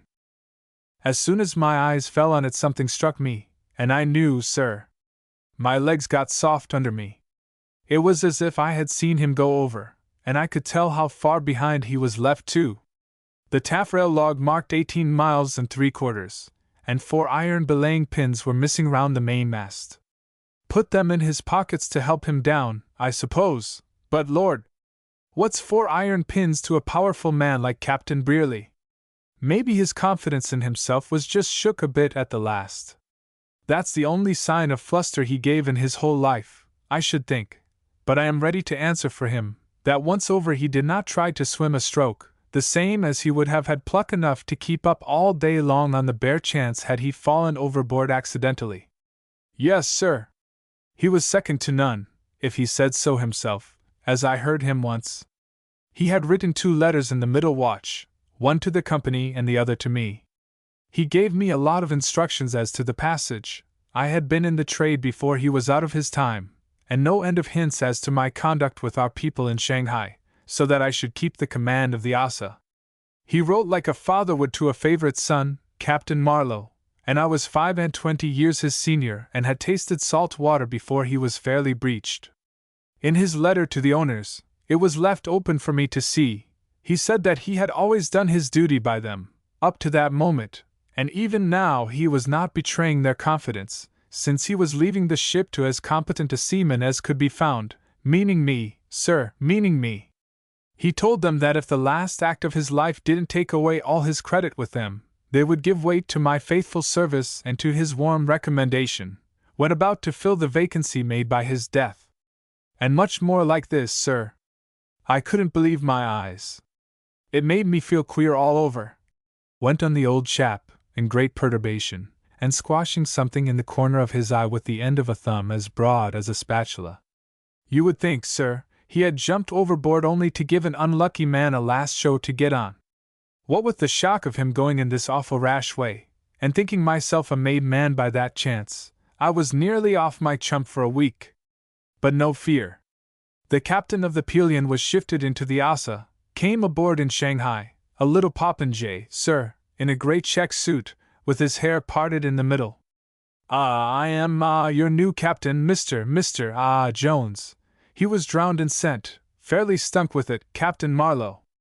I dare say it was the look I gave him that made him stammer. He mumbled something about my natural disappointment. I had better know at once that his chief officer got the promotion to the Pelion. He had nothing to do with it, of course. Suppose the office knew best. Sorry. Says I, don't you mind old Jones, sir, damn his soul, he's used to it. I could see directly I had shocked his delicate ear, and while we sat at our first tiffin together he began to find fault in a nasty manner with this and that in the ship. I never heard such a voice out of a Punch and Judy show. I set my teeth hard, and glued my eyes to my plate, and held my peace as long as I could, but at last I had to say something. Up he jumps tiptoeing, ruffling all his pretty plumes, like a little fighting cock. You'll find you have a different person to deal with than the late Captain Brearley. I've found it, says I, very glum, but pretending to be mighty busy with my steak. You are an old ruffian, Mr. Jones, and what's more, you are known for an old ruffian in the employ, he squeaks at me. The damned bottle washers stood about listening with their mouths stretched from ear to ear. I may be a hard case, answers I, but I ain't so far gone as to put up with the sight of you sitting in Captain Brearley's chair. With that I lay down my knife and fork. You would like to sit in it yourself. That's where the shoe pinches, he sneers. I left the saloon, got my rags together, and was on the quay with all my dunnage about my feet before the stevedores had turned to again. Yes. Adrift, on shore, after 10 years' service, and with a poor woman and 4 children 6,000 miles off depending on my half-pay for every mouthful they ate. Yes, sir. I chucked it rather than hear Captain Brearley abused. He left me his night glasses, here they are, and he wished me to take care of the dog, here he is. Hello, Rover, poor boy. Where's the captain, Rover? The dog looked up at us with mournful yellow eyes, gave one desolate bark, and crept under the table. All this was taking place, more than 2 years afterwards, on board that nautical ruin the Fire Queen this Jones had got charge of, quite by a funny accident, too, from Matherson, Man Matherson they generally called him, the same who used to hang out in Haiphong, you know, before the occupation days. The old chap snuffled on. Aye, sir, Captain Brearley will be remembered here, if there's no other place on earth. I wrote fully to his father, and did not get a word in reply, either thank you, nor go to the devil, nothing. Perhaps they did not want to know. The sight of that watery-eyed old Jones mopping his bald head with a red cotton handkerchief, the sorrowing yelp of the dog, the squalor of that fly-blown cuddy which was the only shrine of his memory, threw a veil of inexpressibly mean pathos over Brearley's remembered figure, the posthumous revenge of fate for that belief in his own splendor which had almost cheated his life of its legitimate terrors. Almost! Perhaps wholly. Who can tell what flattering view he had induced himself to take of his own suicide? Why did he commit the rash act, Captain Marlowe, can you think? Asked Jones, pressing his palms together. Why? It beats me. Why? He slapped his low and wrinkled forehead. If he had been poor and old and in debt, and never a show, or else mad. But he wasn't of the kind that goes mad, not he. You trust me. What a mate don't know about his skipper isn't worth knowing. Young, healthy, well off, no cares. I sit here sometimes thinking, till my head fairly begins to buzz. There was some reason. You may depend on it, Captain Jones, said I. It wasn't anything that would have disturbed much either of us too, I said, and then, as if a light had been flashed into the muddle of his brain, poor old Jones found a last word of amazing profundity. He blew his nose, nodding at me dolefully. Aye. Neither you nor I, sir, had ever thought so much of ourselves. Of course, the recollection of my last conversation with Brearley is tinged with the knowledge of his end that followed so close upon it. I spoke with him for the last time during the progress of the inquiry. It was after the first adjournment, and he came up with me in the street. He was in a state of irritation, which I noticed with surprise, his usual behavior when he condescended to converse being perfectly cool, with a trace of amused tolerance, as if the existence of his interlocutor had been a rather good joke. "They caught me for that inquiry, you see," he began, and for a while enlarged complainingly upon the inconveniences of daily attendance in court. "And goodness knows how long it will last. 3 days, I suppose?" I heard him out in silence. In my then opinion, it was a way as good as another of putting on side. "What's the use of it? It is the stupidest set out you can imagine," he pursued hotly. I remarked that there was no option. He interrupted me with a sort of pent-up violence. "I feel like a fool all the time." I looked up at him. This was going very far, for Brearley, when talking of Brearley. He stopped short, and seizing the lapel of my coat, gave it a slight tug. "Why are we tormenting that young chap?" he asked. This question chimed in so well to the tolling of a certain thought of mine that, with the image of the absconding renegade in my eye, I answered at once, "Hanged if I know, unless it be that he lets you." I was astonished to see him fall into line, so to speak, with that utterance, which ought to have been tolerably cryptic. He said angrily, "Why, yes. Can't he see that wretched skipper of his has cleared out? What does he expect to happen? Nothing can save him. He's done for." We walked on in silence a few steps. "Why eat all that dirt?" he exclaimed, with an oriental energy of expression, about the only sort of energy you can find a trace of east of the 50th meridian. I wondered greatly at the direction of his thoughts, but now I strongly suspect it was strictly in character. At bottom poor Brearley must have been thinking of himself. I pointed out to him that the skipper of the Putna was known to have feathered his nest pretty well, and could procure almost anywhere the means of getting away. With Jim it was otherwise. The government was keeping him in the sailors' home for the time being, and probably he hadn't a penny in his pocket to bless himself with. It costs some money to run away. "Does it?" "Not always," he said with a bitter laugh, and to some further remark of mine. "Well, then, let him creep 20 feet underground and stay there." "By heavens!" I would. I don't know why his tone provoked me, and I said, "There is a kind of courage in facing it out as he does, knowing very well that if he went away nobody would trouble to run after him." "Courage be hanged," growled Brearley. "That sort of courage is of no use to keep a man straight, and I don't care a snap for such courage. If you were to say it was a kind of cowardice now, of softness. I tell you what, I will put up 200 rupees if you put up another 100 and undertake to make the beggar clear out early tomorrow morning. The fellow's a gentleman if he ain't fit to be touched, he will understand. He must. This infernal publicity is too shocking. There he sits while all these confounded natives, serangs, lascars, quartermasters, are giving evidence that's enough to burn a man to ashes with shame. This is abominable. Why, Marlowe, don't you think, don't you feel, that this is abominable? Don't you now, come, as a seaman? If he went away all this would stop at once." Brearley said these words with a most unusual animation, and made as if to reach after his pocket-book. I restrained him, and declared coldly that the cowardice of these 4 men did not seem to me a matter of such great importance. "And you call yourself a seaman, I suppose?" he pronounced angrily. I said that's what I called myself, and I hoped I was too. He heard me out, and made a gesture with his big arm that seemed to deprive me of my individuality, to push me away into the crowd. "The worst of it," he said, "is that all you fellows have no sense of dignity. You don't think enough of what you are supposed to be." We had been walking slowly meantime, and now stopped opposite the harbor office, in sight of the very spot from which the immense captain of the Putna had vanished as utterly as a tiny feather blown away in a hurricane. I smiled. Brearley went on. "This is a disgrace. We've got all kinds amongst us, some anointed scoundrels in the lot, but hang it, we must preserve professional decency or we become no better than so many tinkers going about loose. We are trusted. Do you understand? Trusted. Frankly, I don't care a snap for all the pilgrims that ever came out of Asia, but a decent man would not have behaved like this to a full cargo of old rags and bales. We aren't an organized body of men, and the only thing that holds us together is just a name for that kind of decency. Such an affair destroys one's confidence. A man may go pretty near through his whole sea life without any call to show a stiff upper lip. But when the call comes, aha, if I.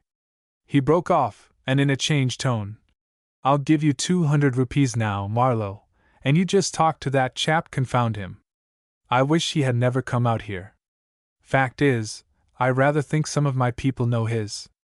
The old man's a parson, and I remember now I met him once when staying with my cousin in Essex last year. If I am not mistaken, the old chap seemed rather to fancy his sailor son. Horrible. I can't do it myself, but you. Thus, apropos of Jim, I had a glimpse of the real Brearley a few days before he committed his reality, and his sham together to the keeping of the sea. Of course I declined to meddle. The tone of this last, but you, poor Brearley, couldn't help it, that seemed to imply I was no more noticeable than an insect, caused me to look at the proposal with indignation, and on account of that provocation, or for some other reason, I became positive in my mind that the inquiry was a severe punishment to that Jim, and that his facing it, practically of his own free will, was a redeeming feature in his abominable case. I hadn't been so sure of it before. Brearley went off in a huff.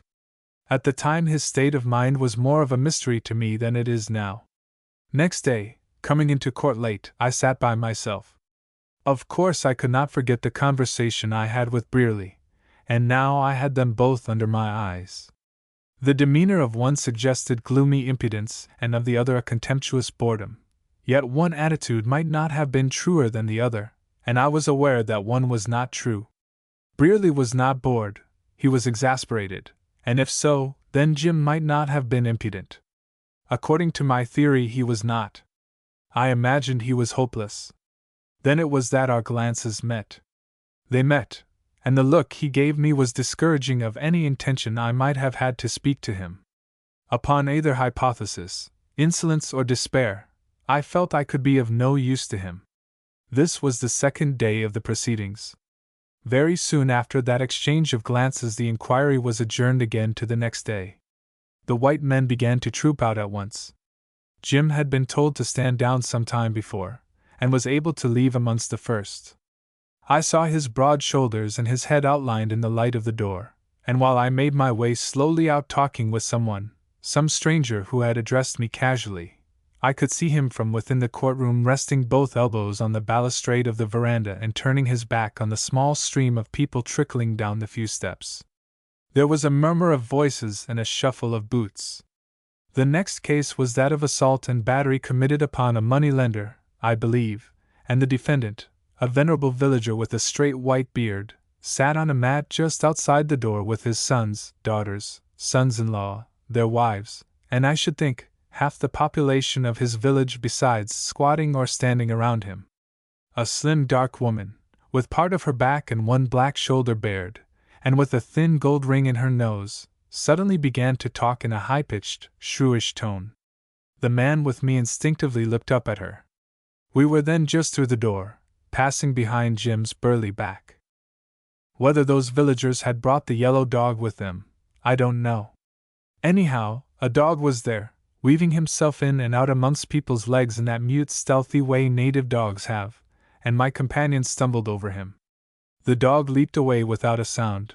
The man, raising his voice a little, said with a slow laugh, "Look at that wretched cur!" And directly afterwards we became separated by a lot of people pushing in. I stood back for a moment against the wall while the stranger managed to get down the steps and disappeared. I saw Jim spin round. He made a step forward and barred my way. We were alone. He glared at me with an air of stubborn resolution. I became aware I was being held up, so to speak, as if in a wood.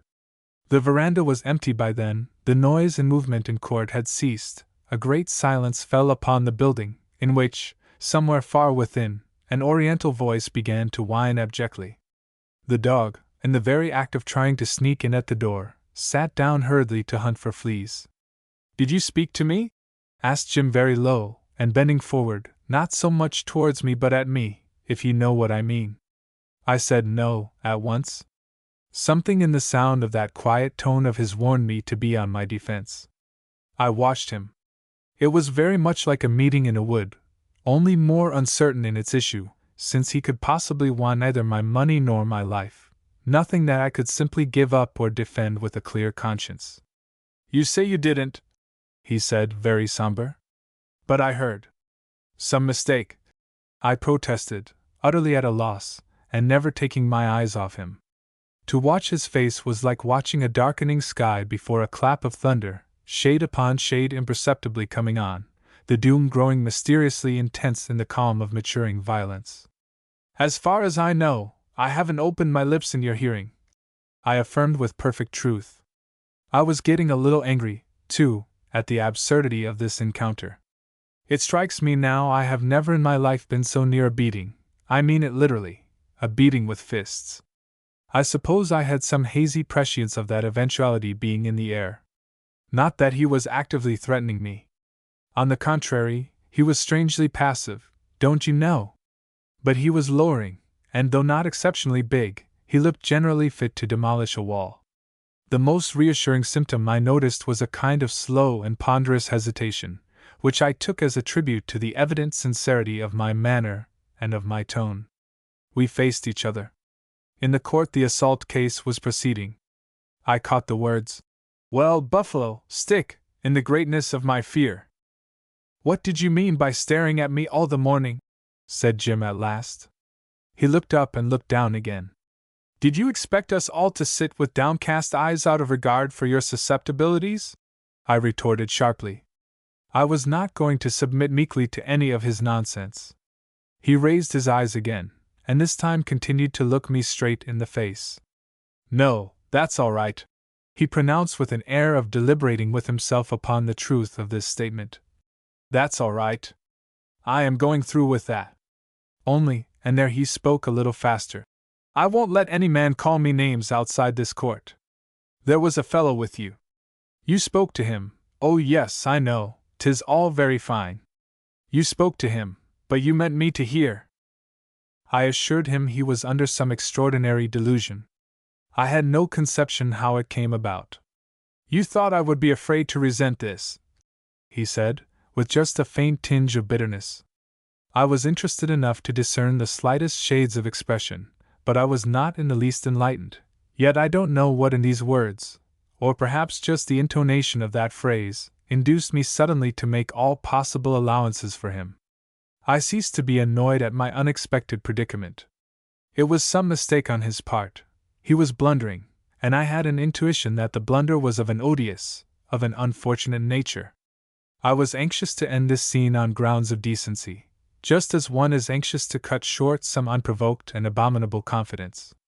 The funniest part was, that in the midst of all these considerations of the higher order I was conscious of a certain trepidation as to the possibility, nay, likelihood, of this encounter ending in some disreputable brawl which could not possibly be explained, and would make me ridiculous. I did not hanker after a 3-day celebrity, as the man who got a black eye or something of the sort from the mate of the Putna. He, in all probability, did not care what he did, or at any rate would be fully justified in his own eyes.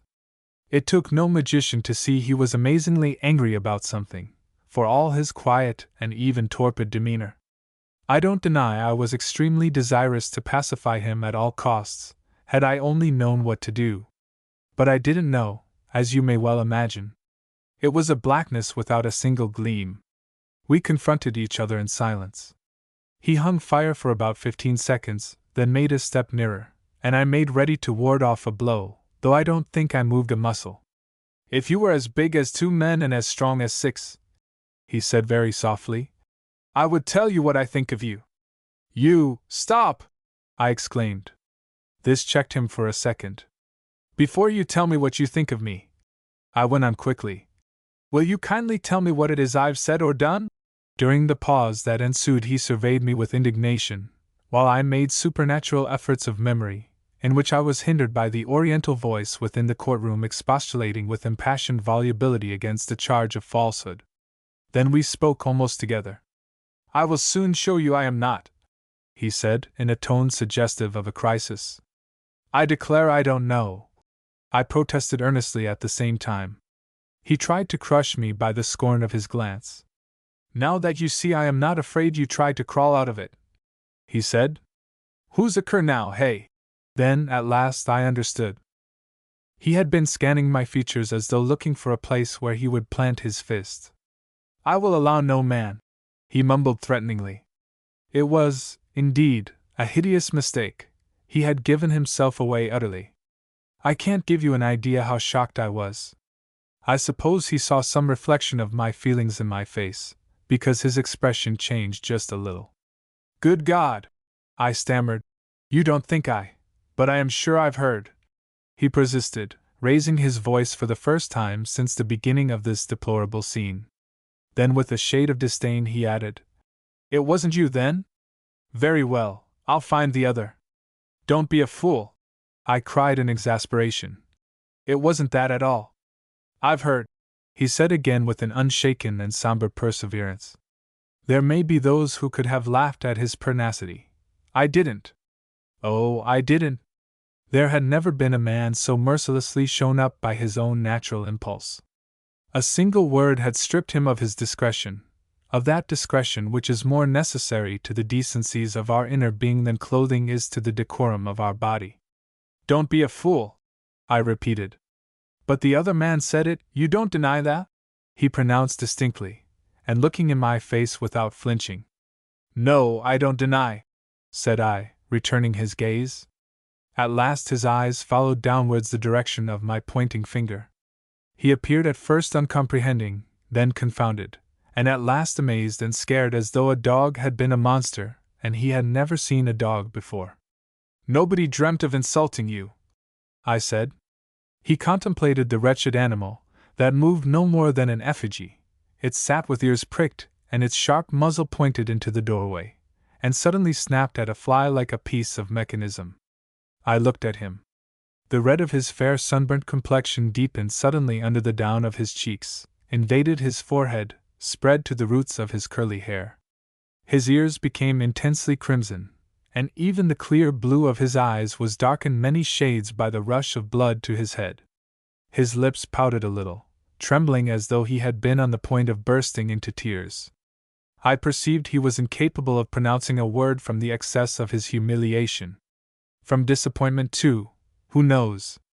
Perhaps he looked forward to that hammering he was going to give me for rehabilitation, for appeasement? Who can tell what relief he expected from this chance of a row? He was naive enough to expect anything, but he had given himself away for nothing in this case. He had been frank with himself, let alone with me, in the wild hope of arriving in that way at some effective refutation, and the stars had been ironically unpropitious. He made an inarticulate noise in his throat like a man imperfectly stunned by a blow on the head. It was pitiful. I didn't catch up again with him till well outside the gate. I had even to trot a bit at the last, but when, out of breath at his elbow, I taxed him with running away, he said, "Never!" and at once turned at bay. I explained I never meant to say he was running away from me. "From no man, from not a single man on earth," he affirmed with a stubborn mien. I forbore to point out the one obvious exception which would hold good for the bravest of us. I thought he would find out by himself very soon. He looked at me patiently while I was thinking of something to say, but I could find nothing on the spur of the moment, and he began to walk on. I kept up, and anxious not to lose him, I said hurriedly that I couldn't think of leaving him under a false impression of my. I stammered. The stupidity of the phrase appalled me while I was trying to finish it, but the power of sentences has nothing to do with their sense or the logic of their construction. My idiotic mumbles seemed to please him. He cut it short by saying, with courteous placidity that argued an immense power of self-control or else a wonderful elasticity of spirits, "Altogether my mistake." I marveled greatly at this expression. He might have been alluding to some trifling occurrence. Hadn't he understood its deplorable meaning? "You may well forgive me," he continued, and went on a little moodily. "All these staring people in court seemed such fools that it might have been as I supposed." This opened suddenly a new view of him to my wonder. I looked at him curiously and met his unabashed and impenetrable eyes. "I can't put up with this kind of thing," he said very simply, "and I don't mean to." In court it's different. I've got to stand that, and I can do it too. I don't pretend I understood him. The views he let me have of himself were like those glimpses through the shifting rents in a thick fog, bits of vivid and vanishing detail, giving no connected idea of the general aspect of a country. They fed one's curiosity without satisfying it. They were no good for purposes of orientation. Upon the whole, he was misleading. That's how I summed him up to myself after he left me late in the evening. I had been staying at the Malabar House for a few days, and on my pressing invitation he dined with me there. Chapter 7. An outward-bound mailboat had come in that afternoon, and the big dining room of the hotel was more than half full of people with £100 round-the-world tickets in their pockets. There were married couples looking domesticated and bored with each other in the midst of their travels. There were small parties and large parties, and lone individuals dining solemnly or feasting boisterously, but all thinking, conversing, joking, or scowling as was their wont at home, and just as intelligently receptive of new impressions as their trunks upstairs. Henceforth they would be labeled as having passed through this and that place, and so would be their luggage. They would cherish this distinction of their persons, and preserve the gum tickets on their portmanteaus as documentary evidence, as the only permanent trace of their improving enterprise. The dark-faced servants tripped without noise over the vast and polished floor. Now and then a girl's laugh would be heard, as innocent and empty as her mind, or, in a sudden hush of crockery, a few words in an affected drawl from someone embroidering for the benefit of a grinning tableful the last funny story of shipboard scandal. Two nomadic old maids, dressed up to kill, worked acrimoniously through the bill of fare, whispering to each other with faded lips, wooden-faced and bizarre, like two sumptuous scarecrows. A little wine opened Jim's heart and loosened his tongue. His appetite was good, too, I noticed. He seemed to have buried somewhere the opening episode of our acquaintance. It was like a thing of which there would be no more question in this world. And all the time I had before me these blue, boyish eyes looking straight into mine, this young face, these capable shoulders, the open bronze forehead with a white line under the roots of clustering fair hair, this appearance appealing at sight to all my sympathies, this frank aspect, the artless smile, the youthful seriousness. He was of the right sort. He was one of us. He talked soberly, with a sort of composed unreserve, and with a quiet bearing that might have been the outcome of manly self-control, of impudence, of callousness, of a colossal unconsciousness, of a gigantic deception. Who can tell? From our tone we might have been discussing a third person, a football match, last year's weather. My mind floated in a sea of conjectures till the turn of the conversation enabled me, without being offensive, to remark that, upon the whole, this inquiry must have been pretty trying to him. He darted his arm across the tablecloth, and clutching my hand by the side of my plate, glared fixedly. I was startled. It must be awfully hard, I stammered, confused by this display of speechless feeling.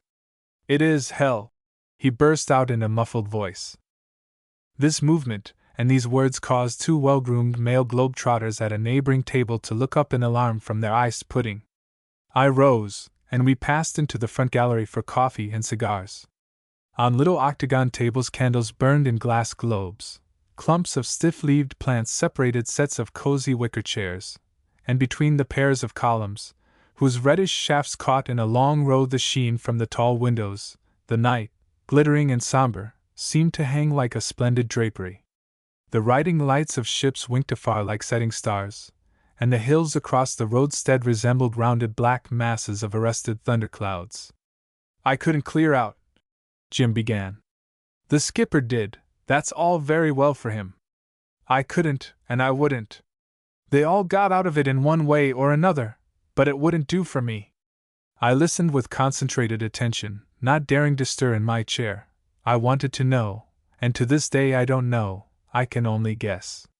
He would be confident and depressed all in the same breath, as if some conviction of innate blamelessness had checked the truth writhing within him at every turn. He began by saying, in the tone in which a man would admit his inability to jump a 20-foot wall, that he could never go home now, and this declaration recalled to my mind what Brearley had said.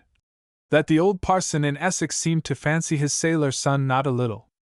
I can't tell you whether Jim knew he was especially fancied, but the tone of his references to my dad was calculated to give me a notion that the good old rural dean was about the finest man that ever had been worried by the cares of a large family since the beginning of the world. This, though never stated, was implied with an anxiety that there should be no mistake about it, which was really very true and charming, but added a poignant sense of lives far off to the other elements of the story. "He has seen it all in the home papers by this time," said Jim. "I can never face the poor old chap." I did not dare to lift my eyes at this till I heard him add, "I could never explain. He wouldn't understand." Then I looked up. He was smoking reflectively, and after a moment, rousing himself, began to talk again. He discovered at once a desire that I should not confound him with his partners in crime, let us call it. He was not one of them. He was altogether of another sort. I gave no sign of dissent. I had no intention, for the sake of barren truth, to rob him of the smallest particle of any saving grace that would come in his way. I didn't know how much of it he believed himself. I didn't know what he was playing up to, if he was playing up to anything at all, and I suspect he did not know either, for it is my belief no man ever understands quite his own artful dodges to escape from the grim shadow of self-knowledge. I made no sound all the time he was wondering what he had better do after that stupid inquiry was over. Apparently he shared Brearley's contemptuous opinion of these proceedings ordained by law. He would not know where to turn, he confessed, clearly thinking aloud rather than talking to me. Certificate gone, career broken, no money to get away, no work that he could obtain as far as he could see. At home he could perhaps get something, but it meant going to his people for help, and that he would not do. He saw nothing for it but ship before the mass, could get perhaps a quartermaster's billet in some steamer. Would do for a quartermaster. "Do you think you would?" I asked pitilessly. He jumped up, and going to the stone balustrade looked out into the night. In a moment he was back, towering above my chair with his youthful face clouded yet by the pain of a conquered emotion. He had understood very well I did not doubt his ability to steer a ship. In a voice that quavered a bit he asked me why did I say that. I had been no end kind to him. I had not even laughed at him when, here he began to mumble. "That mistake, you know, made a confounded ass of myself." I broke in by saying rather warmly that for me such a mistake was not a matter to laugh at. He sat down and drank deliberately some coffee, emptying the small cup to the last drop. "That does not mean I admit for a moment the cap fitted," he declared distinctly. "No," I said. "No," he affirmed with quiet decision. "Do you know what you would have done? Do you? And you don't think yourself?" He gulped something. "You don't think yourself a cur?" And with this, upon my honor, he looked up at me inquisitively. It was a question, it appears, a bona fide question. However, he didn't wait for an answer. Before I could recover he went on, with his eyes straight before him, as if reading off something written on the body of the night. "It is all in being ready. I wasn't, not then. I don't want to excuse myself, but I would like to explain. I would like somebody to understand, somebody, one person at least." "You." "Why not you?" It was solemn, and a little ridiculous too, as they always are, those struggles of an individual trying to save from the fire his idea of what his moral identity should be, this precious notion of a convention, only one of the rules of the game, nothing more, but all the same so terribly effective by its assumption of unlimited power over natural instincts, by the awful penalties of its failure. He began his story quietly enough. On board that Dale Line steamer that had picked up these four floating in a boat upon the discreet sunset glow of the sea, they had been after the first day looked askance upon. The fat skipper told some story, the others had been silent, and at first it had been accepted. You don't cross-examine poor castaways you had the good luck to save, if not from cruel death, then at least from cruel suffering. Afterwards, with time to think it over, it might have struck the officers of the Avondale that there was something fishy in the affair, but of course they would keep their doubts to themselves. They had picked up the captain, the mate, and 2 engineers of the steamer Putna sunk at sea, and that, very properly, was enough for them. I did not ask Jim about the nature of his feelings during the 10 days he spent on board. From the way he narrated that part, one was at liberty to infer he was partly stunned by the discovery he had made, the discovery about himself, and no doubt was at work trying to explain it away to the only man who was capable of appreciating all its tremendous magnitude. You must understand he did not try to minimize its importance. Of that I am sure, and therein lies his distinction. As to what sensations he experienced when he got ashore and heard the unforeseen conclusion of the tale in which he had taken such a pitiful part, he told me nothing of them, and it is difficult to imagine. I wonder whether he felt the ground cut from under his feet. I wonder? But no doubt he managed to get a fresh foothold very soon. He was ashore a whole fortnight waiting in the sailors' home, and as there were 6 or 7 men staying there at the time, I had heard of him a little. Their languid opinion seemed to be that, in addition to his other shortcomings, he was a sulky brute. He had passed these days on the veranda, buried in a long chair, and coming out of his place of sepulture only at meal times or late at night, when he wandered on the quays all by himself, detached from his surroundings, irresolute and silent, like a ghost without a home to haunt. "I don't think I've spoken 3 words to a living soul in all that time," he said, making me very sorry for him, and directly he added, "One of these fellows would have been sure to blurt out something I had made up my mind not to put up with, and I didn't want a row. No! Not then. I was too, I had no heart for it. So that bulkhead held out after all," I remarked cheerfully. "Yes," he murmured, "it held. And yet I swear to you I felt it bulge under my hand. It's extraordinary what strains old iron will stand sometimes," I said. Thrown back in his seat, his legs stiffly out and arms hanging down, he nodded slightly several times. You could not conceive a sadder spectacle. Suddenly he lifted his head, he sat up, he slapped his thigh. "Ah! What a chance missed! My God! What a chance missed!" he blazed out, but the ring of the last "missed" resembled a cry wrung out by pain. He was silent again with a still, faraway look of fierce yearning after that missed distinction, with his nostrils for an instant dilated, sniffing the intoxicating breath of that wasted opportunity. If you think I was either surprised or shocked, you do me an injustice in more ways than one. Ah, he was an imaginative beggar! He would give himself away. He would give himself up. I could see in his glance darted into the night all his inner being carried on, projected headlong into the fanciful realm of recklessly heroic aspirations. He had no leisure to regret what he had lost. He was so wholly and naturally concerned for what he had failed to obtain. He was very far away from me who watched him across 3 feet of space. With every instant he was penetrating deeper into the impossible world of romantic achievements. He got to the heart of it at last. A strange look of beatitude overspread his features. His eyes sparkled in the light of the candle burning between us. He positively smiled. He had penetrated to the very heart, to the very heart. It was an ecstatic smile that your faces, or mine either, will never wear, my dear boys. I whisked him back by saying, "If you had stuck to the ship, you mean?"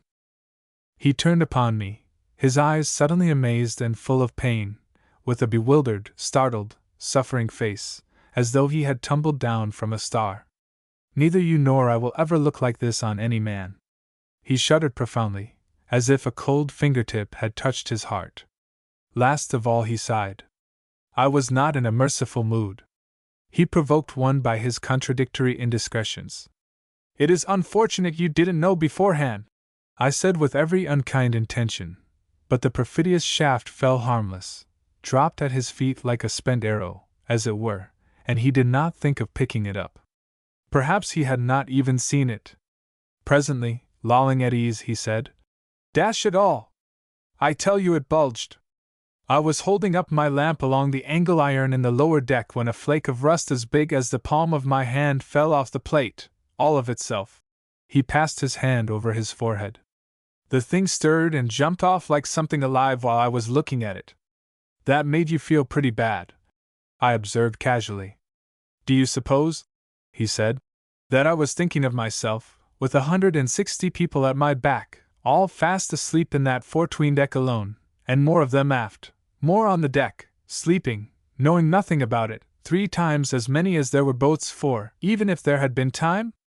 I expected to see the iron open out as I stood there and the rush of water going over them as they lay. What could I do? What? I can easily picture him to myself in the peopled gloom of the cavernous place, with the light of the globe lamp falling on a small portion of the bulkhead that had the weight of the ocean on the other side, and the breathing of unconscious sleepers in his ears. I can see him glaring at the iron, startled by the falling rust, overburdened by the knowledge of an imminent death. This, I gathered, was the second time he had been sent forward by that skipper of his, who, I rather think, wanted to keep him away from the bridge. He told me that his first impulse was to shout and straightway make all those people leap out of sleep into terror, but such an overwhelming sense of his helplessness came over him that he was not able to produce a sound. This is, I suppose, what people mean by the tongue cleaving to the roof of the mouth. Too dry, was the concise expression he used in reference to this state. Without a sound, then, he scrambled out on deck through the number 1 hatch. A windsail rigged down there swung against him accidentally, and he remembered that the light touch of the canvas on his face nearly knocked him off the hatchway ladder. He confessed that his knees wobbled a good deal as he stood on the foredeck looking at another sleeping crowd. The engines having been stopped by that time, the steam was blowing off. Its deep rumble made the whole night vibrate like a bass string. The ship trembled to it. He saw here and there a head lifted off a mat, a vague form uprise in sitting posture, listened sleepily for a moment, sink down again into the billowy confusion of boxes, steam winches, ventilators. He was aware all these people did not know enough to take intelligent notice of that strange noise.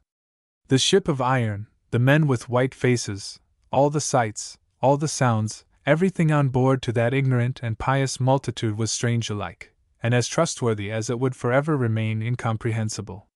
It occurred to him that the fact was fortunate. The idea of it was simply terrible. You must remember he believed, as any other man would have done in his place, that the ship would go down at any moment. The bulging, rust-eaten plates that kept back the ocean, fatally must give way, all at once like an undermined dam, and let in a sudden and overwhelming flood. He stood still looking at these recumbent bodies, a doomed man aware of his fate, surveying the silent company of the dead. They were dead. Nothing could save them. There were boats enough for half of them perhaps, but there was no time. No time! No time! It did not seem worth while to open his lips, to stir hand or foot. Before he could shout 3 words, or make 3 steps, he would be floundering in a sea whitened awfully by the desperate struggles of human beings, clamorous with the distress of cries for help. There was no help. He imagined what would happen perfectly. He went through it all motionless by the hatchway with the lamp in his hand. He went through it to the very last harrowing detail. I think he went through it again while he was telling me these things he could not tell the court. I saw as clearly as I see you now that there was nothing I could do. It seemed to take all life out of my limbs. I thought I might just as well stand where I was and wait. I did not think I had many seconds. Suddenly the steam ceased blowing off. The noise, he remarked, had been distracting, but the silence at once became intolerably oppressive. I thought I would choke before I got drowned, he said. He protested he did not think of saving himself. The only distinct thought formed, vanishing, and reforming in his brain, was 800 people and 7 boats. 800 people and 7 boats. Somebody was speaking aloud inside my head, he said a little wildly. 800 people and 7 boats, and no time. Just think of it. He leaned towards me across the little table, and I tried to avoid his stare. Do you think I was afraid of death? He asked in a voice very fierce and low. He brought down his open hand with a bang that made the coffee cups dance. I am ready to swear I was not. I was not. By God, no! He hitched himself upright and crossed his arms. His chin fell on his breast. The soft clashes of crockery reached us faintly through the high windows. There was a burst of voices, and several men came out in high good humor into the gallery. They were exchanging jocular reminiscences of the donkeys in Cairo. A pale, anxious youth stepping softly on long legs was being chaffed by a strutting and rubicund globetrotter about his purchases in the bazaar. "No, really, do you think I've been done to that extent?" he inquired, very earnest and deliberate. The band moved away, dropping into chairs as they went. Matches flared, illuminating for a second faces without the ghost of an expression and the flat glaze of white shirtfronts. The hum of many conversations animated with the ardor of feasting sounded to me absurd and infinitely remote. "Some of the crew were sleeping on the number 1 hatch within reach of my arm," began Jim again. "You must know they kept close watch in that ship, all hands sleeping through the night, and only the reliefs of quartermasters and lookout men being called." He was tempted to grip and shake the shoulder of the nearest Lascar, but he didn't. Something held his arms down along his sides. He was not afraid, oh no. Only he just couldn't, that's all. He was not afraid of death perhaps, but I'll tell you what, he was afraid of the emergency. His confounded imagination had evoked for him all the horrors of panic, the trampling rush, the pitiful screams, boats swamped, all the appalling incidents of a disaster at sea he had ever heard of. He might have been resigned to die, but I suspect he wanted to die without added terrors, quietly, in a sort of peaceful trance. A certain readiness to perish is not so very rare, but it is seldom that you meet men whose souls, steeled in the impenetrable armor of resolution, are ready to fight a losing battle to the last. The desire of peace waxes stronger as hope declines, till at last it conquers the very desire of life. Which of us here has not observed this, or maybe experienced something of that feeling in his own person, this extreme weariness of emotions, the vanity of effort, the yearning for rest? Those striving with unreasonable forces know it well, the shipwrecked castaways in boats, wanderers lost in a desert, men battling against the unthinking might of nature, or the stupid brutality of crowds. Chapter 8. How long he stood stock-still by the hatch, expecting every moment to feel the ship dip under his feet, and the rush of water take him at the back and toss him like a chip, I cannot say. Not very long, 2 minutes perhaps. A couple of men he could not make out began to converse drowsily, and also, he could not tell where, he detected a curious noise of shuffling feet. Above these faint sounds there was that awful stillness preceding a catastrophe, that trying silence of the moment before the crash. Then it came into his head that perhaps he would have time to rush along and cut all the lanyards of the gripes, so that the boats would float as the ship went down. The Putna had a long bridge, and all the boats were up there, 4 on one side and 3 on the other, the smallest of them on the port side and nearly abreast of the steering gear. He assured me, with evident anxiety to be believed, that he had been most careful to keep them ready for instant service. He knew his duty. I dare say he was a good enough mate as far as that went. "I always believed in being prepared for the worst," he commented, staring anxiously in my face. I nodded my approval of the sound principle, averting my eyes before the subtle unsoundness of the man. He started unsteadily to run. He had to step over legs, avoid stumbling against the heads. Suddenly someone caught hold of his coat from below, and a distressed voice spoke under his elbow. The light of the lamp he carried in his right hand fell upon an upturned dark face whose eyes entreated him together with the voice. He had picked up enough of the language to understand the word water, repeated several times in a tone of insistence, of prayer, almost of despair. He gave a jerk to get away, and felt an arm embrace his leg. "The beggar clung to me like a drowning man," he said impressively. "Water, water! What water did he mean? What did he know?" As calmly as I could I ordered him to let go. He was stopping me, time was pressing, other men began to stir, I wanted time to cut the boats adrift. He got hold of my hand now, and I felt that he would begin to shout. It flashed upon me it was enough to start a panic, and I hauled off with my free arm and slung the lamp in his face. The glass jingled, the light went out, but the blow made him let go, and I ran off. I wanted to get at the boats. He leaped after me from behind. I turned on him. He would not keep quiet. He tried to shout. I had half throttled him before I made out what he wanted. He wanted some water to drink. They were on strict allowance, you know, and he had with him a young boy I had noticed several times. His child was sick and thirsty. He had caught sight of me as I passed by, and was begging for a little water. That's all. We were under the bridge, in the dark. He kept on snatching at my wrists. There was no getting rid of him. I dashed into my berth, grabbed my water bottle, and thrust it into his hands. He vanished. I didn't find out till then how much I was in want of a drink myself. He leaned on one elbow with a hand over his eyes.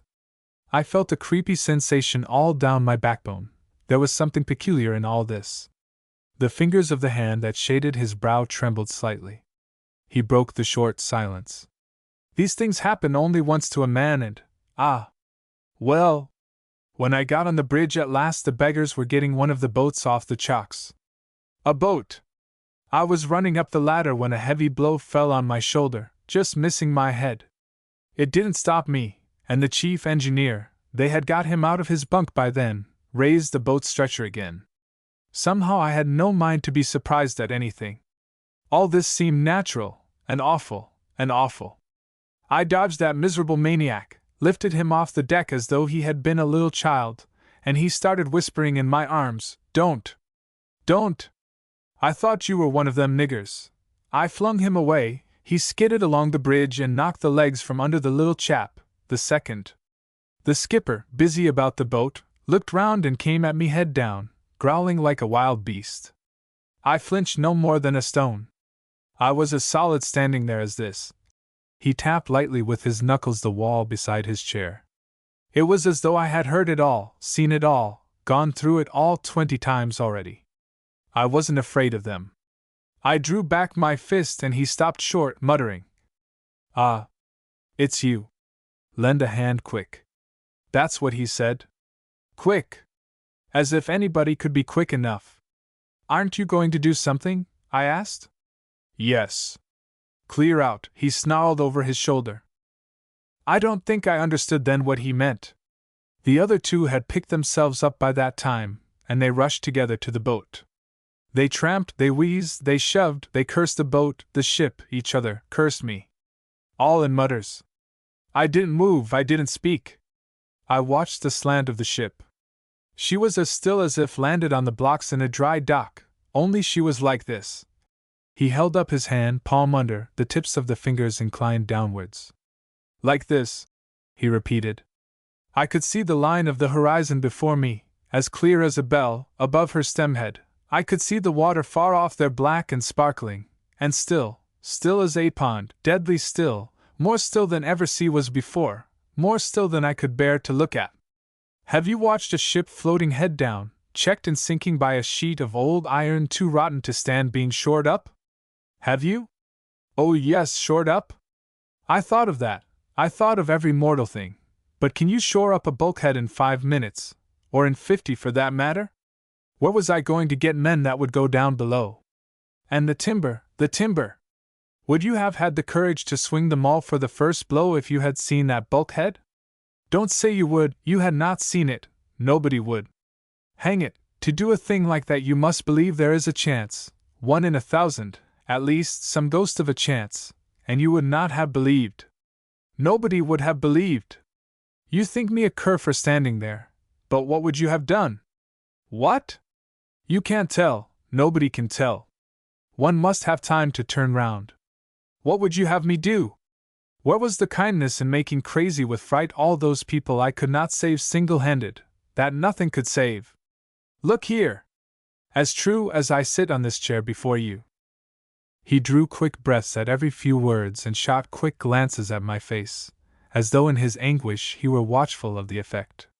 He was not speaking to me, he was only speaking before me, in a dispute with an invisible personality, an antagonistic and inseparable partner of his existence, another possessor of his soul. These were issues beyond the competency of a court of inquiry. It was a subtle and momentous quarrel as to the true essence of life, and did not want a judge. He wanted an ally, a helper, an accomplice. I felt the risk I ran of being circumvented, blinded, decoyed, bullied, perhaps, into taking a definite part in a dispute impossible of decision if one had to be fair to all the phantoms in possession, to the reputable that had its claims and to the disreputable that had its exigencies. I can't explain to you who haven't seen him, and who hear his words only at second hand, the mixed nature of my feelings. It seemed to me I was being made to comprehend the inconceivable, and I know of nothing to compare with the discomfort of such a sensation. I was made to look at the convention that lurks in all truth and on the essential sincerity of falsehood. He appealed to all sides at once, to the side turned perpetually to the light of day, and to that side of us which, like the other hemisphere of the moon, exists stealthily in perpetual darkness, with only a fearful ashy light falling at times on the edge. He swayed me. I own to it, I own up. The occasion was obscure, insignificant, what you will, a lost youngster, 1 in a million, but then he was one of us, an incident as completely devoid of importance as the flooding of an ant-heap, and yet the mystery of his attitude got hold of me as though he had been an individual in the forefront of his kind, as if the obscure truth involved were momentous enough to affect mankind's conception of itself. Marlowe paused to put new life into his expiring cheroot, seemed to forget all about the story, and abruptly began again. My fault, of course. One has no business really to get interested. It's a weakness of mine. His was of another kind. My weakness consists in not having a discriminating eye for the incidental, for the externals, no eye for the hod of the rag picker or the fine linen of the next man. Next man, that's it. I have met so many men, he pursued, with momentary sadness, met them too with a certain impact, let us say, like this fellow, for instance, and in each case all I could see was merely the human being. A confounded democratic quality of vision which may be better than total blindness, but has been of no advantage to me, I can assure you. Men expect one to take into account their fine linen. But I never could get up any enthusiasm about these things. Oh, it's a failing, and then comes a soft evening, a lot of men too indolent for whist, and a story. He paused again to wait for an encouraging remark, perhaps, but nobody spoke, only the host, as if reluctantly performing a duty, murmured, "You are so subtle, Marlowe." "Who? I," said Marlowe in a low voice. "Oh no!" But he was, and try as I may for the success of this yarn, I am missing innumerable shades, they were so fine, so difficult to render in colorless words. Because he complicated matters by being so simple, too, the simplest poor devil, by Jove. He was amazing. There he sat telling me that just as I saw him before my eyes he wouldn't be afraid to face anything, and believing in it too. I tell you it was fabulously innocent, and it was enormous. I watched him covertly, just as though I had suspected him of an intention to take a jolly good rise out of me. He was confident that, on the square, mind! There was nothing he couldn't meet. Ever since he had been so high. Quite a little chap. He had been preparing himself for all the difficulties that can beset one on land and water. He confessed proudly to this kind of foresight. He had been elaborating dangers and defenses, expecting the worst, rehearsing his best. He must have led a most exalted existence. Can you fancy it? A succession of adventures, so much glory, such a victorious progress, and the deep sense of his sagacity crowning every day of his inner life. He forgot himself, his eyes shone, and with every word my heart, searched by the light of his absurdity, was growing heavier in my breast. I had no mind to laugh, and lest I should smile I made for myself a stolid face. He gave signs of irritation.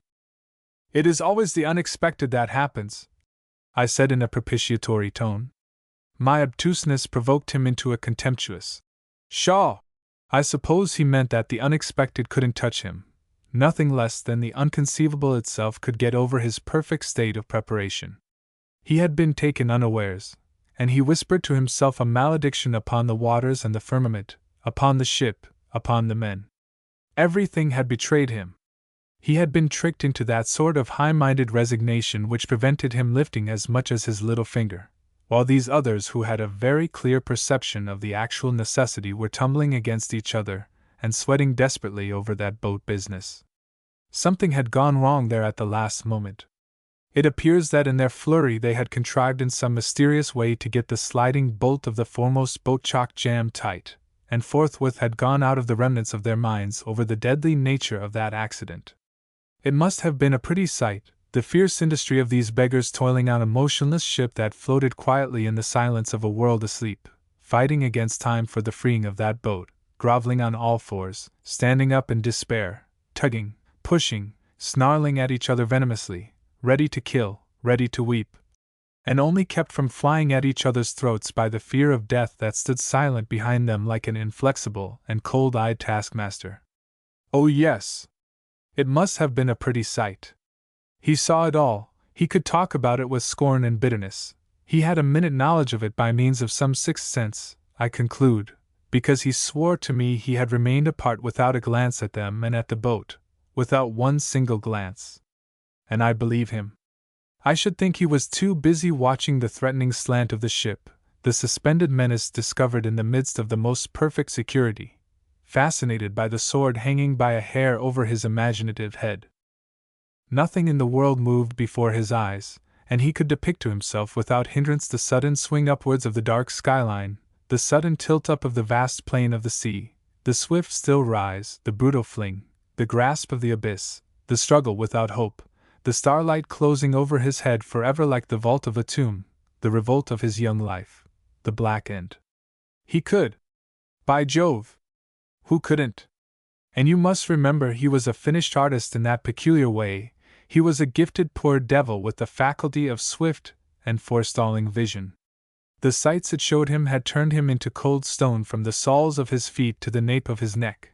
But there was a hot dance of thoughts in his head, a dance of lame, blind, mute thoughts, a whirl of awful cripples. Didn't I tell you he confessed himself before me as though I had the power to bind and to loose? He burrowed deep, deep, in the hope of my absolution, which would have been of no good to him. This was one of those cases which no solemn deception can palliate, where no man can help, where his very Maker seems to abandon a sinner to his own devices. He stood on the starboard side of the bridge, as far as he could get from the struggle for the boat, which went on with the agitation of madness and the stealthiness of a conspiracy. The two Malays had meantime remained holding to the wheel. Just picture to yourselves the actors in that, thank God, unique episode of the sea, for beside themselves with fierce and secret exertions, and three looking on in complete immobility, above the awnings covering the profound ignorance of hundreds of human beings, with their weariness, with their dreams, with their hopes, arrested, held by an invisible hand on the brink of annihilation. For that they were so, makes no doubt to me. Given the state of the ship, this was the deadliest possible description of accident that could happen. These beggars by the boat had every reason to go distracted with funk. Frankly, had I been there, I would not have given as much as a counterfeit farthing for the ship's chance to keep above water to the end of each successive second. And still she floated. These sleeping pilgrims were destined to accomplish their whole pilgrimage to the bitterness of some other end. It was as if the omnipotence whose mercy they confessed had needed their humble testimony on earth for a while longer, and had looked down to make a sign, "Thou shalt not," to the ocean. Their escape would trouble me as a prodigiously inexplicable event, did I not know how tough old iron can be, as tough sometimes as the spirit of some men we meet now and then, worn to a shadow and breasting the weight of life. Not the least wonder of these 20 minutes, to my mind, is the behavior of the two helmsmen. They were amongst a native batch of all sorts brought over from Aden to give evidence at the inquiry. One of them, laboring under intense bashfulness, was very young, and with his smooth, yellow, cheery countenance looked even younger than he was. I remember perfectly Brearley asking him, through the interpreter, what he thought of it at the time, and the interpreter, after a short colloquy, turning to the court with an important air. "He says he thought nothing." The other, with patient blinking eyes, a blue cotton handkerchief, faded with much washing, bound with a smart twist over a lot of grey wisps, his face shrunk into grim hollows, his brown skin made darker by a mesh of wrinkles, explained that he had a knowledge of some evil thing befalling the ship, but there had been no order. He could not remember an order. Why should he leave the helm? To some further questions he jerked back his spare shoulders, and declared it never came into his mind then that the white men were about to leave the ship through fear of death. He did not believe it now. There might have been secret reasons. He wagged his old chin knowingly. Aha! Secret reasons. He was a man of great experience, and he wanted that white Tuan to know. He turned towards Brearley, who didn't raise his head, that he had acquired a knowledge of many things by serving white men on the sea for a great number of years, and suddenly, with shaky excitement, he poured upon our spellbound attention a lot of queer-sounding names, names of dead and gone skippers, names of forgotten countries' ships, names of familiar and distorted sound, as if the hand of dumb time had been at work on them. For ages. They stopped him at last. A silence fell upon the court, a silence that remained unbroken for at least a minute, and passed gently into a deep murmur. This episode was the sensation of the second day's proceedings, affecting all the audience, affecting everybody except Jim, who was sitting moodily at the end of the first bench, and never looked up at this extraordinary and damning witness that seemed possessed of some mysterious theory of defense. So these two Lascars stuck to the helm of that ship without steerage way, where death would have found them if such had been their destiny. The whites did not give them half a glance, had probably forgotten their existence. Assuredly Jim did not remember it. He remembered he could do nothing, now he was alone. There was nothing to do but to sink with the ship. No use making a disturbance about it. Was there? He waited upstanding, without a sound, stiffened in the idea of some sort of heroic discretion. The first engineer ran cautiously across the bridge to tug at his sleeve. "Come and help! For God's sake, come and help!" He ran back to the boat on the points of his toes, and returned directly to worry at his sleeve, begging and cursing at the same time. "I believe he would have kissed my hands," said Jim savagely. "And next moment he starts foaming and whispering in my face if I had the time I would like to crack your skull for you." I pushed him away. Suddenly he caught hold of me round the neck. Damn him! I hit him. I hit out without looking. "Won't you save your own life, you infernal coward?" he sobs. "Coward! He called me an infernal coward! Ha! Ha! Ha! Ha! He called me, ha! Ha! Ha!" He had thrown himself back and was shaking with laughter. I had never in my life heard anything so bitter as that noise. It fell like a blight on all the merriment about donkeys, pyramids, bazaars, or what not. Along the whole dim length of the gallery the voices dropped, the pale blotches of faces turned our way with one accord, and the silence became so profound that the clear tinkle of a teaspoon falling on the tessellated floor of the veranda rang out like a tiny and silvery scream. "You mustn't laugh like this, with all these people about," I remonstrated. "It isn't nice for them, you know." He gave no sign of having heard at first, but after a while, with a stare that, missing me altogether, seemed to probe the heart of some awful vision, he muttered carelessly, "Oh, they'll think I am drunk." And after that you would have thought from his appearance, he would never make a sound again.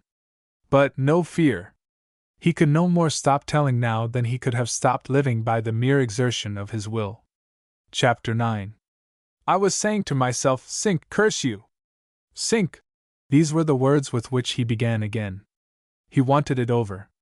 He was severely left alone, and he formulated in his head this address to the ship in a tone of imprecation, while at the same time he enjoyed the privilege of witnessing scenes, as far as I can judge, of low comedy. They were still at that bolt. The skipper was ordering, "Get under and try to lift," and the others naturally shirked. You understand that to be squeezed flat under the keel of a boat wasn't a desirable position to be caught in if the ship went down suddenly. "Why don't you the strongest?" whined the little engineer. "God for damn! I am too thick," spluttered the skipper in despair. It was funny enough to make angels weep. They stood idle for a moment, and suddenly the chief engineer rushed again at Jim. "Come and help, man! Are you mad to throw your only chance away? Come and help, man! Man! Look there, look!" And at last Jim looked astern where the other pointed with maniacal insistence. He saw a silent black squall which had eaten up already 1/3 of the sky. You know how these squalls come up there about that time of the year. First you see a darkening of the horizon, no more, then a cloud rises opaque like a wall. A straight edge of vapor lined with sickly whitish gleams flies up from the southwest, swallowing the stars and whole constellations. Its shadow flies over the waters, and confounds sea and sky into one abyss of obscurity. And all is still. No thunder, no wind, no sound, not a flicker of lightning. Then in the tenebrous immensity a livid arch appears.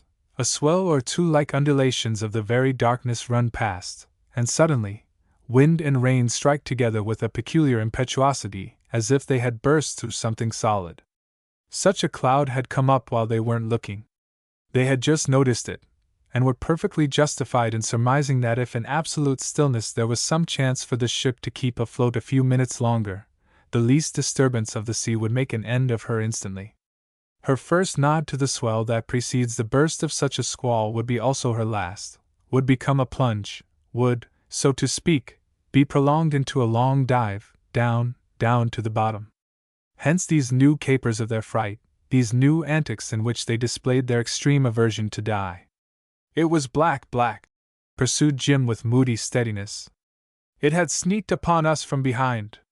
The infernal thing! I suppose there had been at the back of my head some hope yet. I don't know. But that was all over anyhow.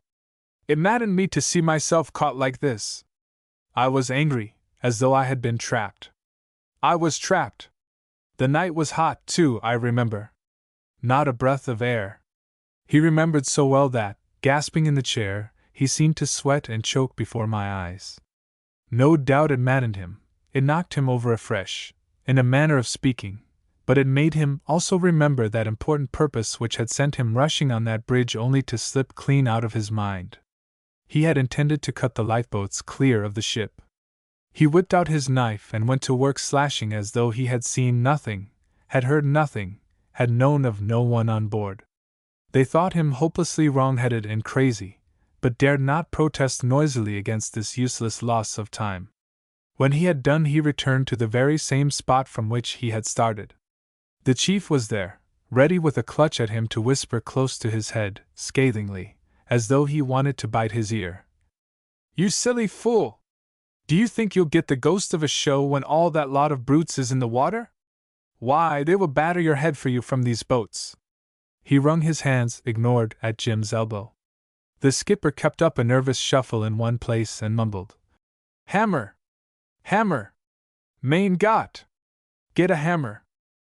The little engineer whimpered like a child, but, broken arm and all, he turned out the least craven of the lot as it seems, and actually mustered enough pluck to run an errand to the engine-room. No trifle, it must be owned in fairness to him. Jim told me he darted desperate looks like a cornered man, gave one low wail, and dashed off. He was back instantly clambering, hammer in hand, and without a pause flung himself at the bolt. The others gave up Jim at once and ran off to assist. He heard the tap of the hammer, the sound of the released chalk falling over. The boat was clear. Only then he turned to look, only then. But he kept his distance, He wanted me to know he had kept his distance, that there was nothing in common between him and these men, who had the hammer. Nothing whatever. It is more than probable he thought himself cut off from them by a space that could not be traversed, by an obstacle that could not be overcome, by a chasm without bottom. He was as far as he could get from them, the whole breadth of the ship. His feet were glued to that remote spot and his eyes to their indistinct group bowed together, and swaying strangely in the common torment of fear. A hand lamp lashed to a stanchion above a little table rigged up on the bridge. The Putna had no chart-room amidships, threw a light on their laboring shoulders, on their arched and bobbing backs. They pushed at the bow of the boat. They pushed out into the night. They pushed, and would no more look back at him. They had given him up as if indeed he had been too far, too hopelessly separated from themselves, to be worth an appealing word, a glance, or a sign. They had no leisure to look back upon his passive heroism, to feel the sting of his abstention. The boat was heavy. They pushed at the bow with no breath to spare for an encouraging word, but the turmoil of terror that had scattered their self-command like chaff before the wind converted their desperate exertions into a bit of fooling, upon my word, fit for knockabout clowns in a farce. They pushed with their hands, with their heads, they pushed for dear life with all the weight of their bodies, they pushed with all the might of their souls. Only no sooner had they succeeded in canting the stem clear of the davit than they would leave off like one man and start a wild scramble into her. As a natural consequence, the boat would swing in abruptly, driving them back, helpless and jostling against each other. They would stand nonplussed for a while, exchanging in fierce whispers all the infamous names they could call to mind, and go at it again. 3 times this occurred. He described it to me with morose thoughtfulness. He hadn't lost a single movement of that comic business. I loathed them. I hated them. I had to look at all that, he said without emphasis, turning upon me a somberly watchful glance. Was ever there any one so shamefully tried? He took his head in his hands for a moment, like a man driven to distraction by some unspeakable outrage. These were things he could not explain to the court, and not even to me, but I would have been little fitted for the reception of his confidences had I not been able at times to understand the pauses between the words. In this assault upon his fortitude there was the jeering intention of a spiteful and vile vengeance. There was an element of burlesque in his ordeal, a degradation of funny grimaces in the approach of death or dishonor. He related facts which I have not forgotten, but at this distance of time I couldn't recall his very words. I only remember that he managed wonderfully to convey the brooding rancor of his mind into the bare recital of events. Twice, he told me, he shut his eyes in the certitude that the end was upon him already, and twice he had to open them again. Each time he noted the darkening of the great stillness. The shadow of the silent cloud had fallen upon the ship from the zenith, and seemed to have extinguished every sound of her teeming life. He could no longer hear the voices under the awnings. He told me that each time he closed his eyes a flash of thought showed him that crowd of bodies, laid out for death, as plain as daylight. When he opened them, it was to see the dim struggle of 4 men fighting like mad with the stubborn boat. They would fall back before it time after time, stand swearing at each other, and suddenly make another rush in a bunch. Enough to make you die laughing, he commented with downcast eyes, then raising them for a moment to my face with a dismal smile. I ought to have a merry life of it, by God! For I shall see that funny sight a good many times yet before I die. His eyes fell again. See and hear. See and hear, he repeated twice, at long intervals, filled by vacant staring. He roused himself. I made up my mind to keep my eyes shut, he said, and I couldn't. I couldn't, and I don't care who knows it.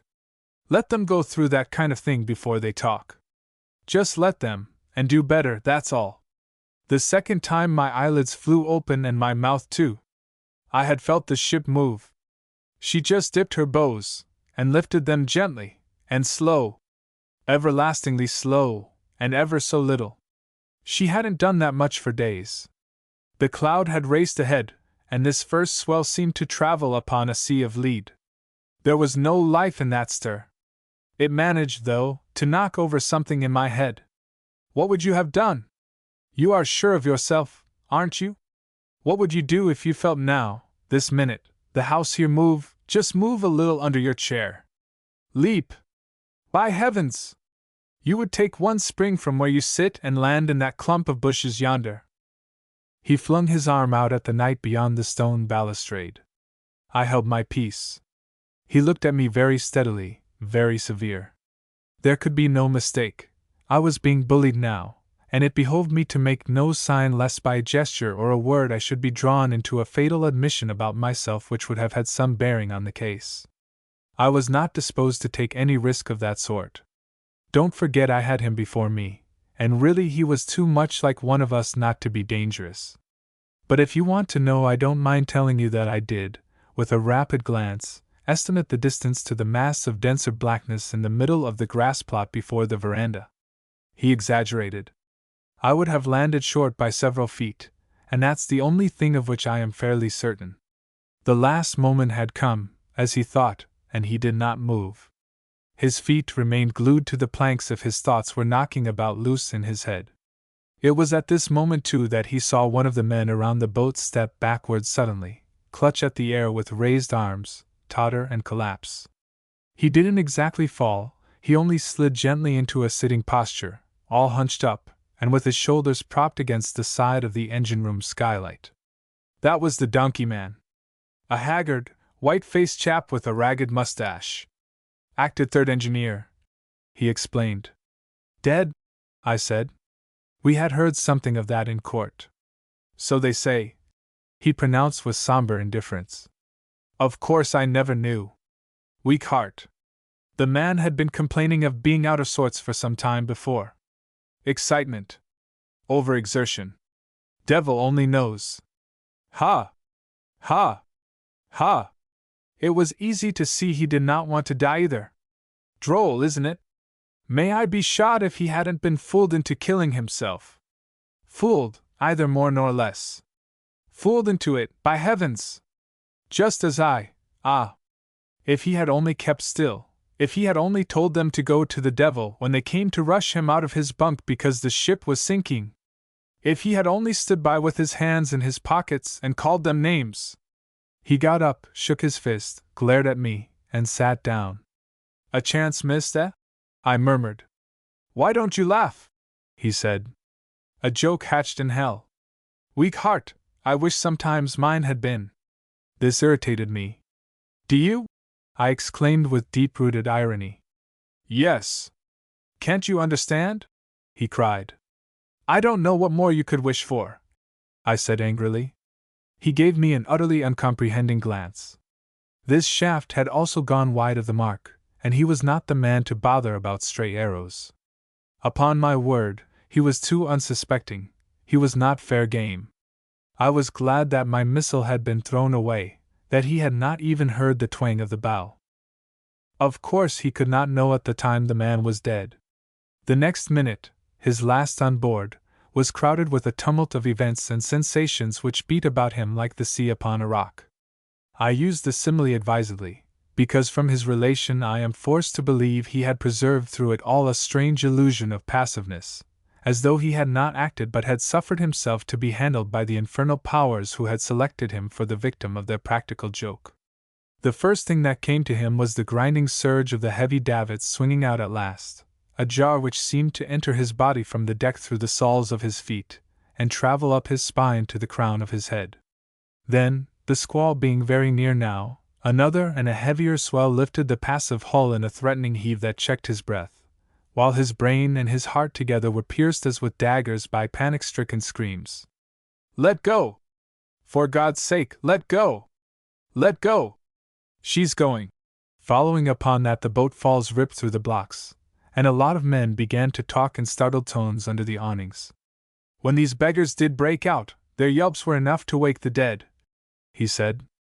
Next, after the splashing shock of the boat literally dropped in the water, came the hollow noises of stamping and tumbling in her, mingled with confused shouts. Unhook! Unhook! Shove! Unhook! Shove for your life! Here's the squall down on us! He heard, high above his head, the faint muttering of the wind. He heard below his feet a cry of pain. A lost voice alongside started cursing a swivel hook. The ship began to buzz fore and aft like a disturbed hive, and, as quietly as he was telling me of all this, because just then he was very quiet in attitude, in face, in voice, he went on to say without the slightest warning as it were, I stumbled over his legs. This was the first I heard of his having moved at all. I could not restrain a grunt of surprise. Something had started him off at last, but of the exact moment, of the cause that tore him out of his immobility, he knew no more than the uprooted tree knows of the wind that laid it low. All this had come to him, the sounds, the sights, the legs of the dead man, by Jove! The infernal joke was being crammed devilishly down his throat, but, look you, he was not going to admit of any sort of swallowing motion in his gullet. It's extraordinary how he could cast upon you the spirit of his illusion. I listened as if to a tale of black magic at work upon a corpse. He went over sideways, very gently, and this is the last thing I remember seeing on board, he continued. I did not care what he did. It looked as though he were picking himself up. I thought he was picking himself up, of course. I expected him to bolt past me over the rail and drop into the boat after the others. I could hear them knocking about down there, and a voice as if crying up a shaft called out George, then 3 voices together raised a yell. They came to me separately, one bleated, another screamed, one howled. Oof! He shivered a little, and I beheld him rise slowly as if a steady hand from above had been pulling him out of the chair by his hair. Up slowly, to his full height, and when his knees had locked stiff the hand let him go, and he swayed a little on his feet. There was a suggestion of awful stillness in his face, in his movements, in his very voice when he said they shouted, and involuntarily I pricked up my ears for the ghost of that shout that would be heard directly through the false effect of silence. There were 800 people in that ship, he said, impaling me to the back of my seat with an awful blank stare. 800 living people, and they were yelling after the one dead man to come down and be saved. Jump, George! Jump! Oh, jump! I stood by with my hand on the davit. I was very quiet. It had come over pitch dark. You could see neither sky nor sea. I heard the boat alongside go bump, bump, and not another sound down there for a while, but the ship under me was full of talking noises. Suddenly the skipper howled Main got! The squall! The squall! Shove off, with the first hiss of rain, and the first gust of wind, they screamed, Jump, George! We'll catch you! Jump! The ship began a slow plunge, the rain swept over her like a broken sea, my cap flew off my head, my breath was driven back into my throat.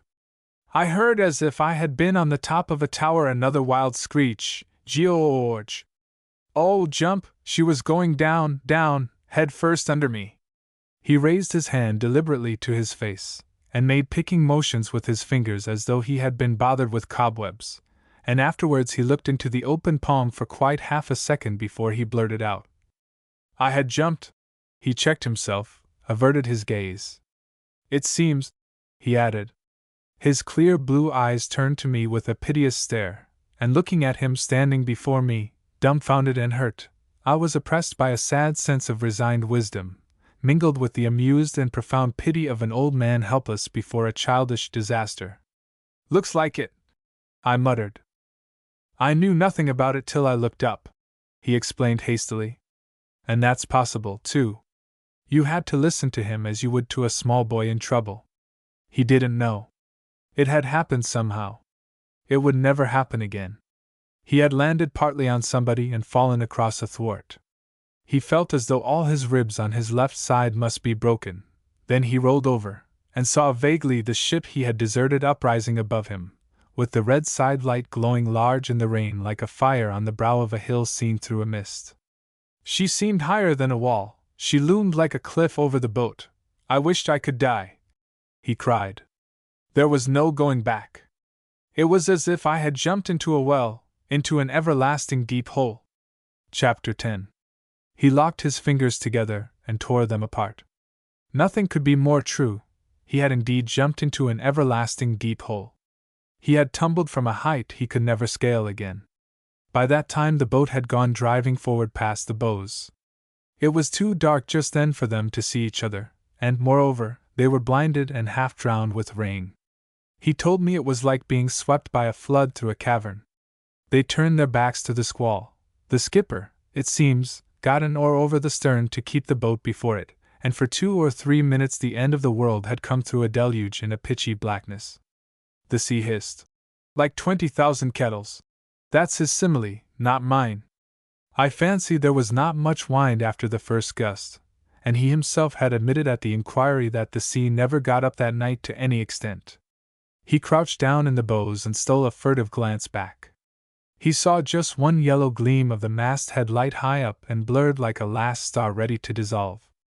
It terrified me to see it still there, he said. That's what he said. What terrified him was the thought that the drowning was not over yet. No doubt he wanted to be done with that abomination as quickly as possible. Nobody in the boat made a sound. In the dark she seemed to fly, but of course she could not have had much way. Then the shower swept ahead, and the great, distracting, hissing noise followed the rain into distance and died out. There was nothing to be heard then but the slight wash about the boat's sides. Somebody's teeth were chattering violently. A hand touched his back. A faint voice said, "You there?" Another cried out shakily, "She's gone!" And they all stood up together to look astern. They saw no lights.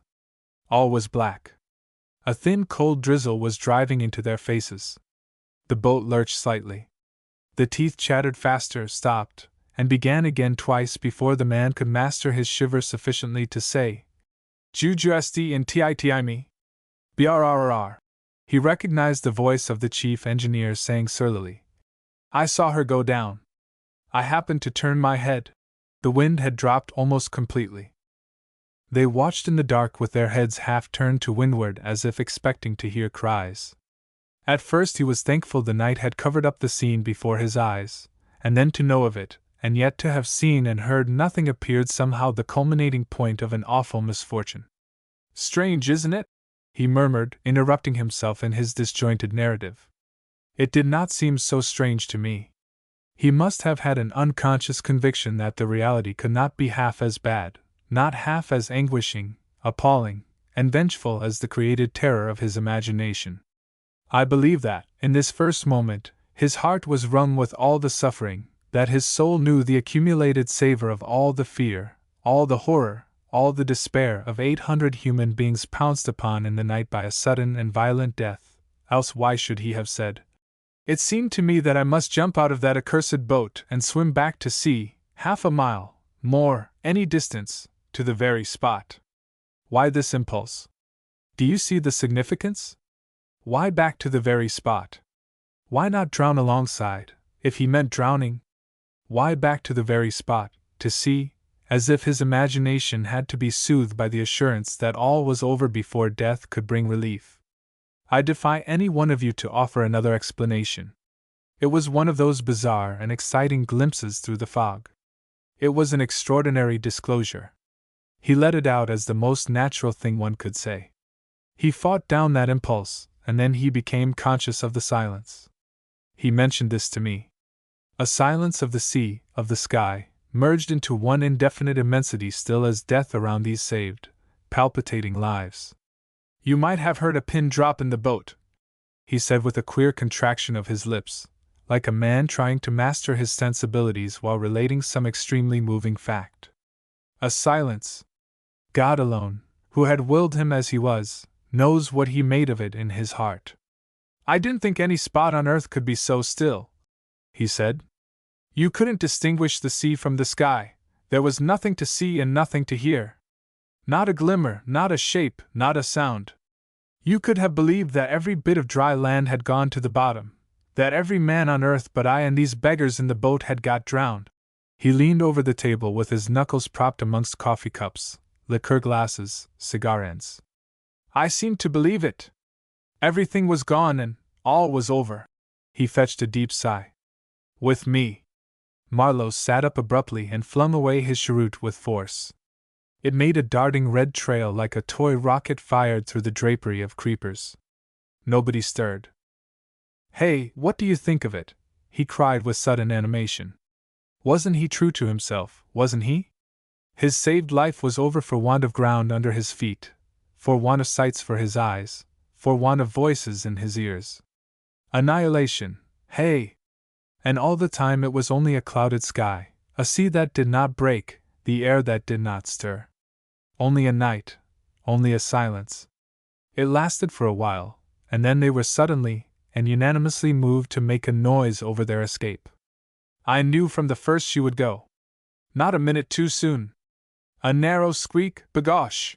He said nothing, but the breeze that had dropped came back, a gentle draft freshened steadily, and the sea joined its murmuring voice to this talkative reaction succeeding the dumb moments of awe.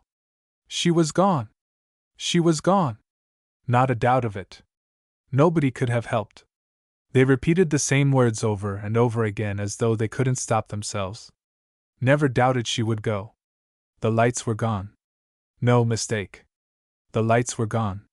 Couldn't expect anything else. She had to go. He noticed that they talked as though they had left behind them nothing but an empty ship. They concluded she would not have been long when she once started.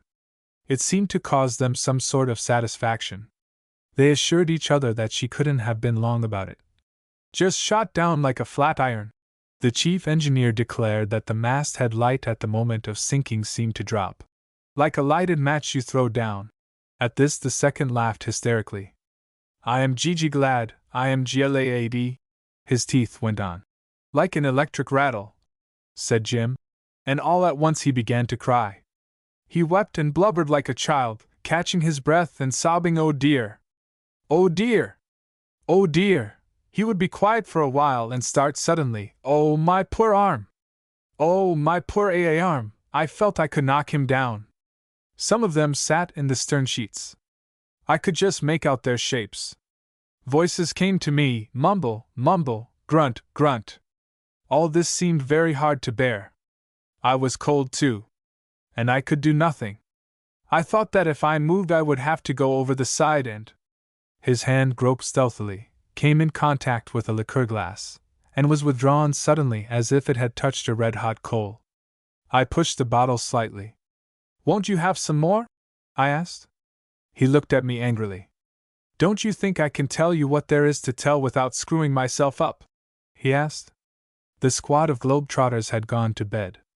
We were alone but for a vague white form erect in the shadow, that, being looked at, cringed forward, hesitated, backed away silently. It was getting late, but I did not hurry my guest. In the midst of his forlorn state he heard his companions begin to abuse someone. What kept you from jumping, you lunatic? Said a scolding voice.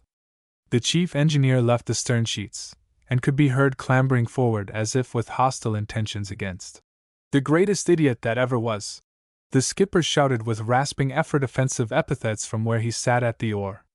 He lifted his head at that uproar, and heard the name, George, while a hand in the dark struck him on the breast. What have you got to say for yourself, you fool? Queried somebody, with a sort of virtuous fury. They were after me, he said. They were abusing me, by the name of George. He paused to stare, tried to smile, turned his eyes away and went on. That little second puts his head right under my nose. Why, it's that blasted mate. What? Howls the skipper from the other end of the boat. No, shrieks the chief. And he too stooped to look at my face. The wind had left the boat suddenly. The rain began to fall again, and the soft, uninterrupted, a little mysterious sound with which the sea receives a shower arose on all sides in the night. They were too taken aback to say anything more at first. He narrated steadily. And what could I have to say to them? He faltered for a moment, and made an effort to go on. They called me horrible names. His voice, sinking to a whisper, now and then would leap up suddenly, hardened by the passion of scorn, as though he had been talking of secret abominations. Never mind what they called me, he said grimly. I could hear hate in their voices. A good thing, too. They could not forgive me for being in that boat. They hated it. It made them mad. He laughed short. But it kept me from, look! I was sitting with my arms crossed on the gunwale. He perched himself smartly on the edge of the table and crossed his arms. Like this, see? One little tilt backwards and I would have been gone, after the others. One little tilt, the least bit. He frowned, and tapping his forehead with the tip of his middle finger. It was there all the time, he said impressively. All the time, that notion. And the rain, cold, thick, cold as melted snow, colder, on my thin cotton clothes. I'll never be so cold again in my life, I know. And the sky was black too, all black.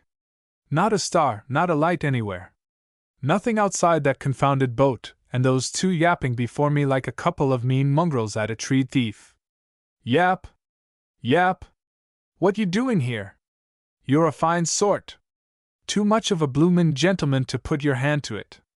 Come out of your trance, did you? To sneak in? Did you? Yap! Yap! You ain't fit to live! Yap! Yap! Two of them together trying to outbark each other. The other would bay from the stern through the rain. Couldn't see him, couldn't make it out, some of his filthy jargon. Yap! Yap! Bow! Yap! Yap! It was sweet to hear them. It kept me alive, I tell you. It saved my life. At it they went, as if trying to drive me overboard with the noise. I wonder you had pluck enough to jump. You ain't wanted here. If I had known who it was, I would have tipped you over, you skunk. What have you done with the other? Where did you get the pluck to jump, you coward? What's to prevent us three from firing you overboard? They were out of breath. The shower passed away upon the sea. Then nothing. There was nothing round the boat, not even a sound. Wanted to see me overboard, did they? Upon my soul! I think they would have had their wish if they had only kept quiet. Fire me overboard. Would they? Try, I said. I would for tuppence. Too good for you, they screeched together. It was so dark that it was only when one or the other of them moved that I was quite sure of seeing him. By heavens! I only wish they had tried. I couldn't help exclaiming, "What an extraordinary affair!" Not bad, eh? He said, as if in some sort astounded. They pretended to think I had done away with that donkey man for some reason or other. Why should I? And how the devil was I to know? Didn't I get somehow into that boat? Into that boat, I? The muscles round his lips contracted into an unconscious grimace that tore through the mask of his usual expression, something violent, short-lived and illuminating like a twist of lightning that admits the eye for an instant into the secret convolutions of a cloud. I did. I was plainly there with them, wasn't I? Isn't it awful a man should be driven to do a thing like that, and be responsible? What did I know about their George they were howling after? I remembered I had seen him curled up on the deck. Murdering coward, the chief kept on calling me. He didn't seem able to remember any other two words. I didn't care, only his noise began to worry me. Shut up, I said. At that he collected himself for a confounded screech. You killed him! You killed him! No, I shouted, but I will kill you directly. I jumped up, and he fell backwards over a thwart with an awful loud thump. I don't know why. Too dark. Tried to step back, I suppose. I stood still facing aft, and the wretched little second began to whine, "You ain't going to hit a chap with a broken arm, and you call yourself a gentleman, too." I heard a heavy tramp, 1, 2, and wheezy grunting. The other beast was coming at me, clattering his oar over the stern. I saw him moving big, as you see a man in a mist, in a dream. "Come on," I cried. I would have tumbled him over like a bale of shakings. He stopped, muttered to himself, and went back. Perhaps he had heard the wind. I didn't. It was the last heavy gust we had. He went back to his oar. I was sorry. I would have tried to. He opened and closed his curved fingers, and his hands had an eager and cruel flutter. Steady, steady, I murmured. Eh? What? I am not excited, he remonstrated, awfully hurt, and with a convulsive jerk of his elbow knocked over the cognac bottle. I started forward, scraping my chair. He bounced off the table as if a mine had been exploded behind his back, and half turned before he alighted, crouching on his feet to show me a startled pair of eyes and a face white about the nostrils. A look of intense annoyance succeeded. Awfully sorry. How clumsy of me! He mumbled, very vexed, while the pungent odor of spilt alcohol enveloped us suddenly with an atmosphere of a low drinking bout in the cool, pure darkness of the night. The lights had been put out in the dining hall. Our candle glimmered solitary in the long gallery, and the columns had turned black from pediment to capital. On the vivid stars the high corner of the harbor office stood out distinct across the esplanade, as though the somber pile had glided nearer to see and hear. He assumed an air of indifference. I dare say I am less calm now than I was then. I was ready for anything. These were trifles. You had a lively time of it in that boat, I remarked. I was ready, he repeated. After the ship's lights had gone, anything might have happened in that boat, anything in the world, and the world no wiser. I felt this, and I was pleased. It was just dark enough, too. We were like men walled up quick in a roomy grave. No concern with anything on earth. Nobody to pass an opinion. Nothing mattered. For the third time during this conversation he laughed harshly, but there was no one about to suspect him of being only drunk. No fear, no law, no sounds, no eyes, not even our own, till sunrise at least. I was struck by the suggestive truth of his words. There is something peculiar in a small boat upon the wide sea. Over the lives born from under the shadow of death there seems to fall the shadow of madness. When your ship fails you, your whole world seems to fail you. The world that made you, restrained you, took care of you. It is as if the souls of men floating on an abyss and in touch with immensity had been set free for any excess of heroism, absurdity, or abomination. Of course, as with belief, thought, love, hate, conviction, or even the visual aspect of material things, there are as many shipwrecks as there are men, and in this one there was something abject which made the isolation more complete. There was a villainy of circumstances that cut these men off more completely from the rest of mankind, whose ideal of conduct had never undergone the trial of a fiendish and appalling joke. They were exasperated with him for being a half-hearted shirker. He focused on them his hatred of the whole thing. He would have liked to take a signal revenge for the abhorrent opportunity they had put in his way. Trust a boat on the high seas to bring out the irrational that lurks at the bottom of every thought, sentiment, sensation, emotion. It was part of the burlesque meanness pervading that particular disaster at sea that they did not come to blows. It was all threats, all a terribly effective feint, a sham from beginning to end, planned by the tremendous disdain of the dark powers whose real terrors, always on the verge of triumph, are perpetually foiled by the steadfastness of men. I asked, after waiting for a while. Well, what happened? A futile question. I knew too much already to hope for the grace of a single uplifting touch, for the favor of hinted madness, of shadowed horror. Nothing, he said. I meant business, but they meant noise only. Nothing happened. And the rising sun found him just as he had jumped up first in the bows of the boat. What a persistence of readiness! He had been holding the tiller in his hand, too, all the night. They had dropped the rudder overboard while attempting to ship it, and I suppose the tiller got kicked forward somehow while they were rushing up and down that boat trying to do all sorts of things at once so as to get clear of the side. It was a long, heavy piece of hard wood, and apparently he had been clutching it for 6 hours or so. If you don't call that being ready! Can you imagine him, silent and on his feet half the night, his face to the gusts of rain, staring at somber forms watchful of vague movements, straining his ears to catch rare low murmurs in the stern sheets? Firmness of courage or effort of fear? What do you think? And the endurance is undeniable too.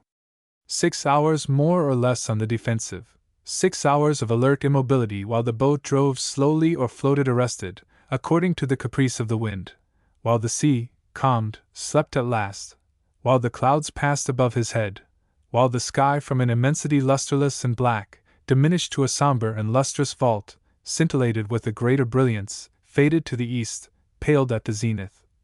While the dark shapes blotting the low stars astern got outlines, relief became. Shoulders, heads, faces, features, confronted him with dreary stares, had disheveled hair, torn clothes, blinked red eyelids at the white dawn. They looked as though they had been knocking about drunk in gutters for a week, he described graphically, and then he muttered something about the sunrise being of a kind that foretells a calm day. You know that sailor habit of referring to the weather in every connection. And on my side his few mumbled words were enough to make me see the lower limb of the sun clearing the line of the horizon, the tremble of a vast ripple running over all the visible expanse of the sea, as if the waters had shuddered, giving birth to the globe of light, while the last puff of the breeze would stir the air in a sigh of relief. They sat in the stern shoulder to shoulder, with the skipper in the middle, like 3 dirty owls, and stared at me. I heard him say with an intention of hate that distilled a corrosive virtue into the commonplace words like a drop of powerful poison falling into a glass of water. But my thoughts dwelt upon that sunrise. I could imagine under the pellucid emptiness of the sky these 4 men imprisoned in the solitude of the sea, the lonely sun, regardless of the speck of life, ascending the clear curve of the heaven as if to gaze ardently from a greater height at his own splendor reflected in the still ocean. They called out to me from aft, said Jim, as though we had been chums together. I heard them. They were begging me to be sensible and drop that blooming piece of wood. Why would I carry on so? They hadn't done me any harm, had they? There had been no harm. No harm! His face crimsoned as though he could not get rid of the air in his lungs. No harm! He burst out. I leave it to you. You can understand. Can't you? You see it, don't you? No harm. Good God! What more could they have done? Oh yes, I know very well, I jumped. Certainly. I jumped. I told you I jumped, but I tell you they were too much for any man. It was their doing as plainly as if they had reached up with a boat hook and pulled me over. Can't you see it? You must see it. Come. Speak, straight out. His uneasy eyes fastened upon mine, questioned, begged, challenged, entreated. For the life of me I couldn't help murmuring. You've been tried. More than is fair. He caught up swiftly. I wasn't given half a chance, with a gang like that. And now they were friendly, oh, so damnably friendly. Chums, shipmates. All in the same boat. Make the best of it. They hadn't meant anything. They didn't care a hang for George. George had gone back to his berth for something at the last moment and got caught. The man was a manifest fool. Very sad, of course. Their eyes looked at me, their lips moved, they wagged their heads at the other end of the boat, 3 of them, they beckoned to me. Why not? Hadn't I jumped? I said nothing. There are no words for the sort of things I wanted to say. If I had opened my lips just then, I would have simply howled like an animal. I was asking myself when I would wake up. They urged me aloud to come aft and hear quietly what the skipper had to say. We were sure to be picked up before the evening, right in the track of all the canal traffic. There was smoke to the northwest now. It gave me an awful shock to see this faint blur, this low trail of brown mist through which you could see the boundary of sea and sky. I called out to them that I could hear very well where I was. The skipper started swearing, as hoarse as a crow. He wasn't going to talk at the top of his voice for my accommodation. Are you afraid they will hear you on shore? I asked. He glared as if he would have liked to claw me to pieces. The chief engineer advised him to humor me. He said I wasn't right in my head yet. The other rose astern, like a thick pillar of flesh, and talked. Jim remained thoughtful. Well, I said. What did I care what story they agreed to make up? He cried recklessly. They could tell what they jolly well liked. It was their business. I knew the story. Nothing they could make people believe could alter it for me. I let him argue. He went on and on and on. Suddenly I felt my legs give way under me. I was sick, tired to death. I let fall the tiller, turned my back on them, and sat down on the foremost thwart. I had enough. They called to me to know if I understood. Wasn't it true, every word of it? It was true, by God! After their fashion. I did not turn my head. I heard them palavering together. The silly ass won't say anything. Oh, he understands well enough. Let him be, he will be all right. What can he do? What could I do? Weren't we all in the same boat? I tried to be deaf. The smoke had disappeared to the northward. It was a dead calm. They had a drink from the water breaker, and I drank too. Afterwards they made a great business of spreading the boat's sail over the gunwales. Would I keep a lookout? They crept under, out of my sight, thank God. I felt weary, done up, as if I hadn't had 1 hour's sleep since the day I was born. I couldn't see the water for the glitter of the sunshine. From time to time one of them would creep out, stand up to take a look all round, and get under again. I could hear spells of snoring below the sail. Some of them could sleep. One of them at least. I couldn't. All was light, and the boat seemed to be falling through it. Now and then I would feel quite surprised to find myself sitting on a thwart. He began to walk with measured steps to and fro before my chair, one hand in his trousers pocket, his head bent thoughtfully, and his right arm at long intervals raised for a gesture that seemed to put out of his way an invisible intruder. I suppose you think I was going mad, he began in a changed tone. And well you may, if you remember I had lost my cap. The sun crept all the way from east to west over my bare head, but that day I could not come to any harm, I suppose. The sun could not make me mad. His right arm put aside the idea of madness. Neither could it kill me. Again his arm repulsed the shadow. That rested with me. Did it? I said, inexpressibly amazed at this new turn, and I looked at him with the same sort of feeling I might be fairly conceived to experience had he, after spinning round on his heel, presented an altogether new face. I didn't get brain fever, I did not drop dead either. He went on. I didn't bother myself at all about the sun over my head. I was thinking as coolly as any man that ever sat thinking in the shade. That greasy beast of a skipper poked his big cropped head from under the canvas and screwed his fishy eyes up at me. Don a wetter! You will die, he growled, and drew in like a turtle. I had seen him. I had heard him. He didn't interrupt me. I was thinking just then that I wouldn't. He tried to sound my thought with an attentive glance dropped on me in passing. Do you mean to say you had been deliberating with yourself whether you would die? I asked in as impenetrable a tone as I could command. He nodded without stopping. Yes, it had come to that as I sat there alone, he said. He passed on a few steps to the imaginary end of his beat, and when he flung round to come back both his hands were thrust deep into his pockets. He stopped short in front of my chair and looked down. Don't you believe it? He inquired with tense curiosity. I was moved to make a solemn declaration of my readiness to believe implicitly anything he thought fit to tell me. Chapter 11. He heard me out with his head on one side, and I had another glimpse through a rent in the mist in which he moved and had his being. The dim candle spluttered within the ball of glass, and that was all I had to see him by. At his back was the dark night with the clear stars, whose distant glitter disposed in retreating planes lured the eye into the depths of a greater darkness.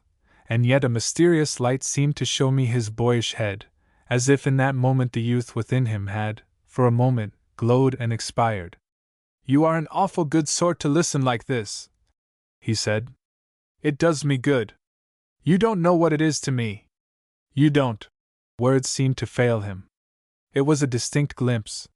He was a youngster of the sort you like to see about you, of the sort you like to imagine yourself to have been, of the sort whose appearance claims the fellowship of these illusions you had thought gone out, extinct, cold, and which, as if rekindled at the approach of another flame, give a flutter deep, deep down somewhere, give a flutter of light, of heat. Yes, I had a glimpse of him then, and it was not the last of that kind.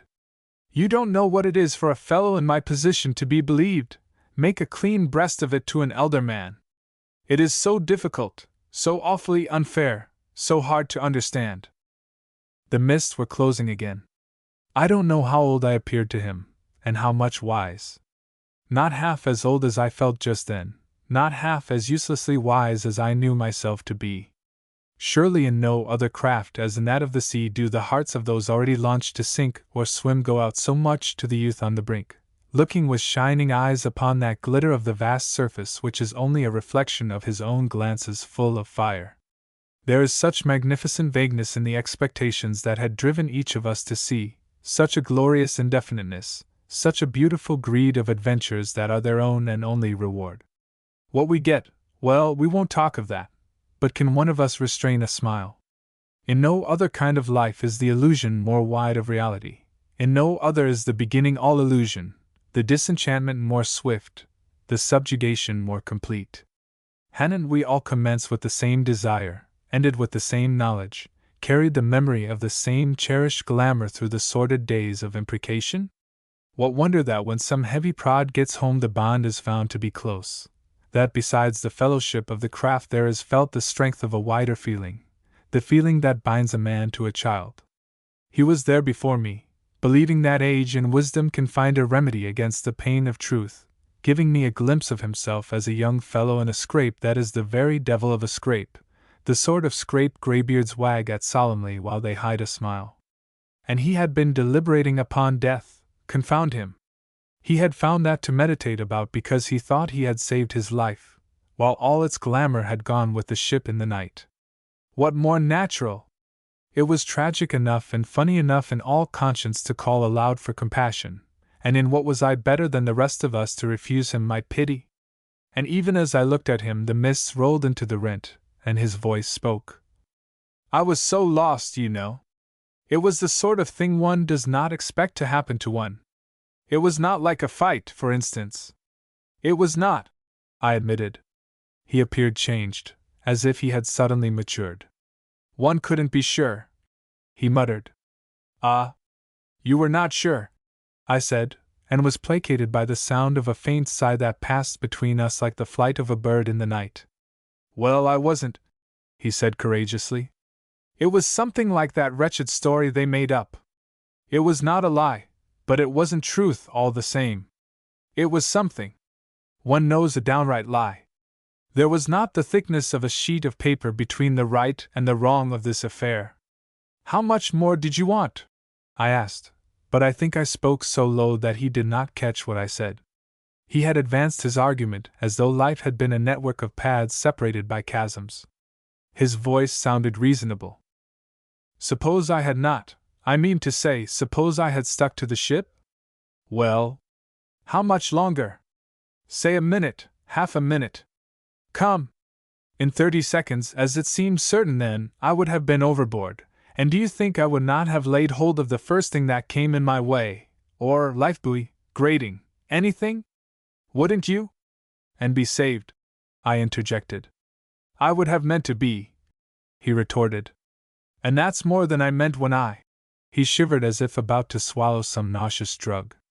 Jumped, he pronounced with a convulsive effort, whose stress, as if propagated by the waves of the air, made my body stir a little in the chair.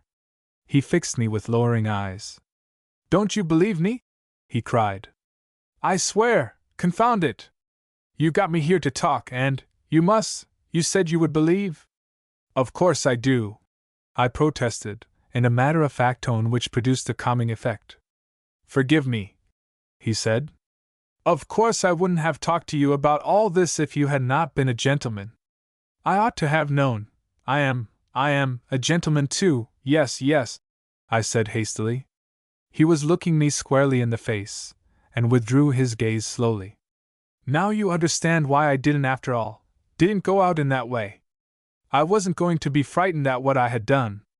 And anyhow, if I had stuck to the ship, I would have done my best to be saved. Men have been known to float for hours, in the open sea, and be picked up not much the worse for it. I might have lasted it out better than many others. There's nothing the matter with my heart. He withdrew his right fist from his pocket, and the blow he struck on his chest resounded like a muffled detonation in the night. No, I said. He meditated, with his legs slightly apart and his chin sunk. A hair's breadth, he muttered. Not the breadth of a hair between this and that. And at the time. It is difficult to see a hair at midnight, I put in, a little viciously I fear.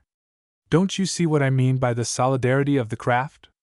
I was aggrieved against him, as though he had cheated me, of a splendid opportunity to keep up the illusion of my beginnings, as though he had robbed our common life of the last spark of its glamour. And so you cleared out, at once. Jumped, he corrected me incisively. Jumped, mind, he repeated, and I wondered at the evident but obscure intention. Well, yes. Perhaps I could not see then. But I had plenty of time and any amount of light in that boat. And I could think, too. Nobody would know, of course, but this did not make it any easier for me. You've got to believe that, too. I did not want all this talk. No, yes, I won't lie. I wanted it. It is the very thing I wanted, there. Do you think you or anybody could have made me if I am not afraid to tell. And I wasn't afraid to think either. I looked it in the face. I wasn't going to run away. At first, at night, if it hadn't been for those fellows, I might have. No! By heavens! I was not going to give them that satisfaction. They had done enough. They made up a story, and believed it for all I know. But I knew the truth, and I would live it down, alone, with myself. I wasn't going to give in to such a beastly unfair thing. What did it prove after all? I was confoundedly cut up. Sick of life, to tell you the truth, but what would have been the good to shirk it, in that way? That was not the way. I believe it would have ended, nothing. He had been walking up and down, but with the last word he turned short at me. What do you believe? He asked with violence. A pause ensued, and suddenly I felt myself overcome by a profound and hopeless fatigue, as though his voice had startled me out of a dream of wandering through empty spaces whose immensity had harassed my soul and exhausted my body. Would have ended nothing, he muttered over me obstinately, after a little while. No! The proper thing was to face it out, alone for myself, wait for another chance, find out. Chapter 12. All around everything was still as far as the ear could reach. The mist of his feelings shifted between us, as if disturbed by his struggles, and in the rifts of the immaterial veil he would appear to my staring eyes distinct of form and pregnant with vague appeal like a symbolic figure in a picture. The chill air of the night seemed to lie on my limbs as heavy as a slab of marble. I see, I murmured, more to prove to myself that I could break my state of numbness than for any other reason. The Avondale picked us up just before sunset, he remarked moodily. Steamed right straight for us. We had only to sit and wait. After a long interval, he said. They told their story, and again there was that oppressive silence. Then only I knew what it was I had made up my mind to. He added. You said nothing, I whispered. What could I say? He asked, in the same low tone. Shock slight. Stopped the ship. Ascertained the damage. Took measures to get the boats out without creating a panic. As the first boat was lowered, ship went down in a squall. Sank like lead. What could be more clear? He hung his head. And more awful? His lips quivered while he looked straight into my eyes.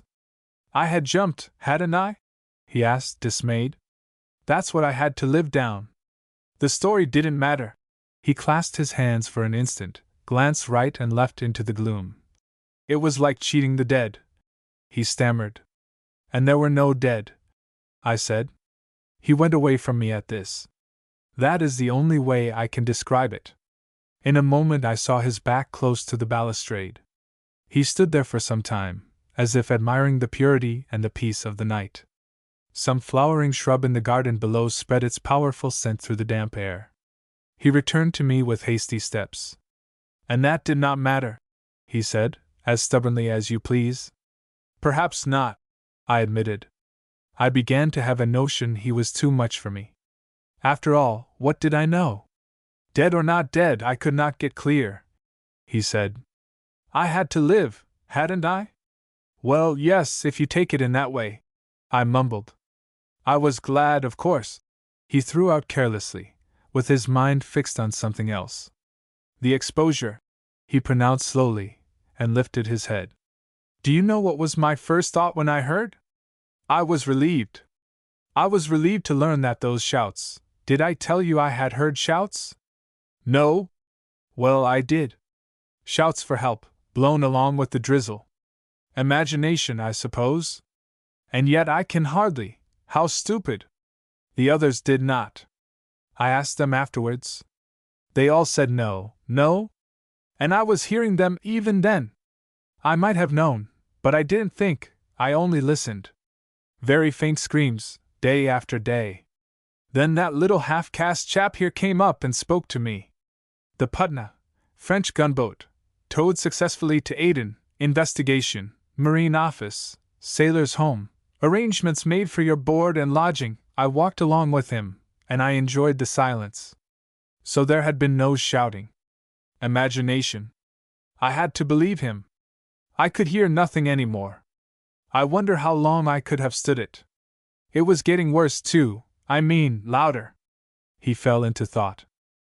And I had heard nothing. Well, so be it. But the lights. The lights did go. We did not see them. They were not there. If they had been, I would have swam back. I would have gone back and shouted alongside. I would have begged them to take me on board. I would have had my chance. You doubt me? How do you know how I felt? What right have you to doubt? I very nearly did it as it was. Do you understand? His voice fell. There was not a glimmer, not a glimmer. He protested mournfully. Don't you understand that if there had been, you would not have seen me here? You see me, and you doubt. I shook my head negatively. This question of the lights being lost sight of when the boat could not have been more than a quarter of a mile from the ship was a matter for much discussion. Jim stuck to it that there was nothing to be seen after the first shower had cleared away, and the others had affirmed the same thing to the officers of the Avondale. Of course, people shook their heads and smiled. One old skipper who sat near me in court tickled my ear with his white beard to murmur, "Of course they would lie." As a matter of fact, nobody lied. Not even the chief engineer with his story of the masthead light dropping like a match you throw down. Not consciously, at least. A man with his liver in such a state might very well have seen a floating spark in the corner of his eye when stealing a hurried glance over his shoulder. They had seen no light of any sort, though they were well within range, and they could only explain this in one way: the ship had gone down. It was obvious and comforting. The foreseen fact coming so swiftly had justified their haste. No wonder they did not cast about for any other explanation. Yet the true one was very simple, and as soon as Brearley suggested it, the court ceased to bother about the question. If you remember, the ship had been stopped, and was lying with her head on the course steered through the night, with her stern canted high and her bows brought low down in the water through the filling of the fore compartment. Being thus out of trim, when the squall struck her a little on the quarter, she swung head to wind as sharply as though she had been at anchor. By this change in her position, all her lights were in a very few moments shut off from the boat to leeward. It may very well be that, had they been seen, they would have had the effect of a mute appeal, that their glimmer lost in the darkness of the cloud would have had the mysterious power of the human glance that can awaken the feelings of remorse and pity. It would have said, "I am here, still here. And what more can the eye of the most forsaken of human beings say?" But she turned her back on them as if in disdain of their fate. She had swung round, burdened, to glare stubbornly at the new danger of the open sea which she so strangely survived to end her days in a breaking-up yard, as if it had been her recorded fate to die obscurely under the blows of many hammers. What were the various ends their destiny provided for the pilgrims I am unable to say, but the immediate future brought, at about 9 o'clock next morning, a French gunboat homeward bound from Reunion. The report of her commander was public property. He had swept a little out of his course to ascertain what was the matter with that steamer floating dangerously by the head upon a still and hazy sea. There was an ensign, Union down, flying at her main gaff. The serang had the sense to make a signal of distress at daylight, but the cooks were preparing the food in the cooking boxes forward as usual. The decks were packed as close as a sheep pen. There were people perched all along the rails, jammed on the bridge in a solid mass. Hundreds of eyes stared, and not a sound was heard when the gunboat ranged abreast, as if all that multitude of lips had been sealed by a spell. The Frenchman hailed, could get no intelligible reply, and after ascertaining through his binoculars that the crowd on deck did not look plague-stricken, decided to send a boat. 2 officers came on board, listened to the serang, tried to talk with the Arab, couldn't make head or tail of it, but of course the nature of the emergency was obvious enough. They were also very much struck by discovering a white man, dead and curled up peacefully on the bridge. Fort intrigues par ce cadavre, as I was informed a long time after by an elderly French lieutenant whom I came across one afternoon in Sydney, by the merest chance, in a sort of café, and who remembered the affair perfectly. Indeed, this affair, I may notice in passing, had an extraordinary power of defying the shortness of memories and the length of time. It seemed to live, with a sort of uncanny vitality, in the minds of men, on the tips of their tongues. I've had the questionable pleasure of meeting it often, years afterwards, thousands of miles away, emerging from the remotest possible talk, coming to the surface of the most distant illusions. Has it not turned up tonight between us? And I am the only seaman here. I am the only one to whom it is a memory. And yet it has made its way out. But if 2 men who, unknown to each other, knew of this affair met accidentally on any spot of this earth, the thing would pop up between them as sure as fate, before they parted. I had never seen that Frenchman before, and at the end of an hour we had done with each other for life. He did not seem particularly talkative either. He was a quiet, massive chap in a creased uniform, sitting drowsily over a tumbler half full of some dark liquid. His shoulder straps were a bit tarnished, his clean-shaved cheeks were large and sallow. He looked like a man who would be given to taking snuff, don't you know? I won't say he did, but the habit would have fitted that kind of man. It all began by his handing me a number of home news, which I didn't want, across the marble table. I said, "Merci." We exchanged a few apparently innocent remarks, and suddenly, before I knew how it had come about, we were in the midst of it, and he was telling me how much they had been intrigued by that corpse. It turned out he had been one of the boarding officers. In the establishment where we sat, one could get a variety of foreign drinks which were kept for the visiting naval officers, and he took a sip of the dark medical-looking stuff, which probably was nothing more nasty than cassis aloe, and glancing with one eye into the tumbler, shook his head slightly. "Impossible de comprendre, vous concevez," he said, with a curious mixture of unconcern and thoughtfulness. I could very easily conceive how impossible it had been for them to understand. Nobody in the gunboat knew enough English to get hold of the story as told by the serang.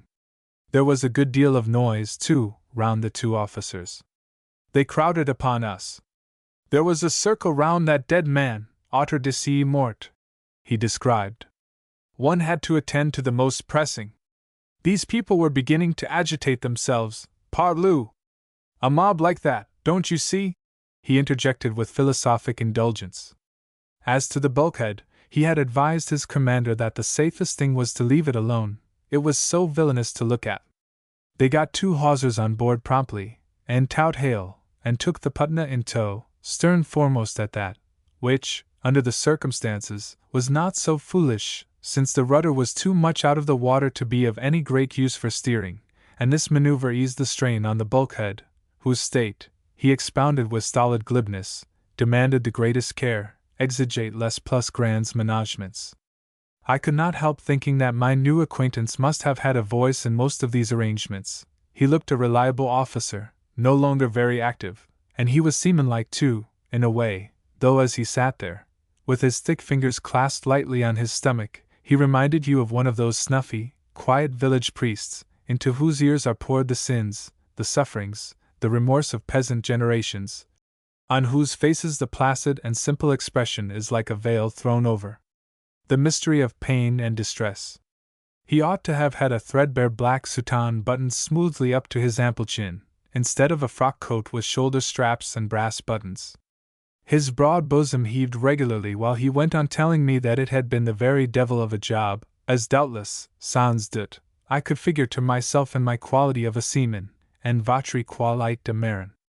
At the end of the period he inclined his body slightly towards me, and pursing his shaved lips, allowed the air to escape with a gentle hiss. "Luckily," he continued, "the sea was level like this table, and there was no more wind than there is here. The place struck me as indeed intolerably stuffy, and very hot. My face burned as though I had been young enough to be embarrassed and blushing. They had directed their course," he pursued, "to the nearest English port. Naturellement, where their responsibility ceased. Dieu merci." He blew out his flat cheeks a little. "Because, mind you, notez bien, all the time of towing we had 2 quartermasters stationed with axes by the hawsers, to cut us clear of our tow in case she—" He fluttered downwards his heavy eyelids, making his meaning as plain as possible. "What would you? One does what one can, en fait ce qu'on peut." And for a moment he managed to invest his ponderous immobility with an air of resignation. 2 quartermasters, 30 hours, always there. 2, he repeated, lifting up his right hand a little, and exhibiting 2 fingers. This was absolutely the first gesture I saw him make. It gave me the opportunity to note a starred scar on the back of his hand, effect of a gunshot clearly, and, as if my sight had been made more acute by this discovery, I perceived also the seam of an old wound, beginning a little below the temple and going out of sight under the short gray hair at the side of his head, the graze of a spear or the cut of a saber. He clasped his hands on his stomach again. "I remained on board that, my memory is going, Senvier. Ah, Patna. C'est bien si Patna. Merci. It is droll how one forgets. I stayed on that ship 30 hours. "You did?" I exclaimed. Still gazing at his hands, he pursed his lips a little, but this time made no hissing sound. It was judged proper, he said, lifting his eyebrows dispassionately, that one of the officers should remain to keep an eye open, poor ouvrier Loy. He sighed idly. And for communicating by signals with the towing ship, do you see? And so on. For the rest, it was my opinion too. We made our boats ready to drop over, and I also on that ship took measures. Enfin, one has done one's possible. It was a delicate position. 30 hours. They prepared me some food. As for the wine, go and whistle for it, not a drop. In some extraordinary way, without any marked change in his inert attitude and in the placid expression of his face, he managed to convey the idea of profound disgust. Ah, you know, when it comes to eating without my glass of wine, I am nowhere. I was afraid he would enlarge upon the grievance, for though he didn't stir a limb, or twitch a feature, he made one aware how much he was irritated by the recollection. But he seemed to forget all about it. They delivered their charge to the port authorities, as he expressed it. He was struck by the calmness with which it had been received. One might have thought they had such a droll find, drôle de travail, brought them every day. You are extraordinary, you others, he commented, with his back propped against the wall, and looking himself as incapable of an emotional display as a sack of meal. There happened to be a man-of-war and an Indian marine steamer in the harbor at the time, and he did not conceal his admiration of the efficient manner in which the boats of these two ships cleared the Patna of her passengers. Indeed, his torpid demeanor concealed nothing. It had that mysterious, almost miraculous, power of producing striking effects by means impossible of detection which is the last word of the highest art. 25 minutes, watch in hand, 25, no more. He unclasped and clasped again his fingers without removing his hands from his stomach, and made it infinitely more effective than if he had thrown up his arms to heaven in amazement. All that lot, tout seaman on shore, with their little affairs, nobody left but a guard of seamen, marins de l'État, and that interesting corpse, C.T. Interesant Cadavre. 25 minutes. With downcast eyes and his head tilted slightly on one side, he seemed to roll knowingly on his tongue the savor of a smart bit of work. He persuaded one without any further demonstration that his approval was eminently worth having, and resuming his hardly interrupted immobility, he went on to inform me that, being under orders to make the best of their way to Toulon, they left in 2 hours' time. So that, de sorte que, there are many things in this incident of my life, dans cet épisode de ma vie, which have remained obscure. Chapter 13. After these words, and without a change of attitude, he, so to speak, submitted himself passively to a state of silence. I kept him company, and suddenly, but not abruptly, as if the appointed time had arrived for his moderate and husky voice to come out of his immobility, he pronounced, Mon Dieu! How the time passes! Nothing could have been more commonplace than this remark, but its utterance coincided for me with a moment of vision. It's extraordinary how we go through life with eyes half shut, with dull ears, with dormant thoughts. Perhaps it's just as well, and it may be that it is this very dullness that makes life to the incalculable majority so supportable and so welcome. Nevertheless, there can be but few of us who had never known one of these rare moments of awakening when we see, hear, understand ever so much, everything, in a flash, before we fall back again into our agreeable somnolence. I raised my eyes when he spoke, and I saw him as though I had never seen him before. I saw his chin sunk on his breast, the clumsy folds of his coat, his clasped hands, his motionless pose, so curiously suggestive of his having been simply left there. Time had passed indeed, it had overtaken him and gone ahead. It had left him hopelessly behind with a few poor gifts: the iron-gray hair, the heavy fatigue of the tanned face, 2 scars, a pair of tarnished shoulder straps, one of those steady, reliable men who are the raw material of great reputations, one of those uncounted lives that are buried without drums and trumpets under the foundations of monumental successes. I am now 3rd lieutenant of the Victorieuse. She was the flagship of the French Pacific Squadron at the time, he said, detaching his shoulders from the wall a couple of inches to introduce himself. I bowed slightly on my side of the table, and told him I commanded a merchant vessel at present anchored in Rushcutter's Bay. He had, remarked, her, a pretty little craft. He was very civil about it in his impassive way. I even fancy he went the length of tilting his head in compliment as he repeated, breathing visibly the while. Ah, yes! A little craft painted black, very pretty, trace coquette. After a time he twisted his body slowly to face the glass door on our right.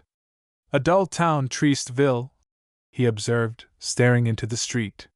It was a brilliant day, a southerly bluster was raging, and we could see the passers-by, men and women, buffeted by the wind on the sidewalks, the sunlit fronts of the houses across the road blurred by the tall whirls of dust. I descended on shore, he said, to stretch my legs a little, but he didn't finish, and sank into the depths of his repose. Pray tell me, he began, coming up ponderously, what was there at the bottom of this affair, precisely, oh just? It is curious. That dead man, for instance, and so on. There were living men too, I said. Much more curious. No doubt, he agreed half audibly, then, as if after mature consideration, murmured, evidently.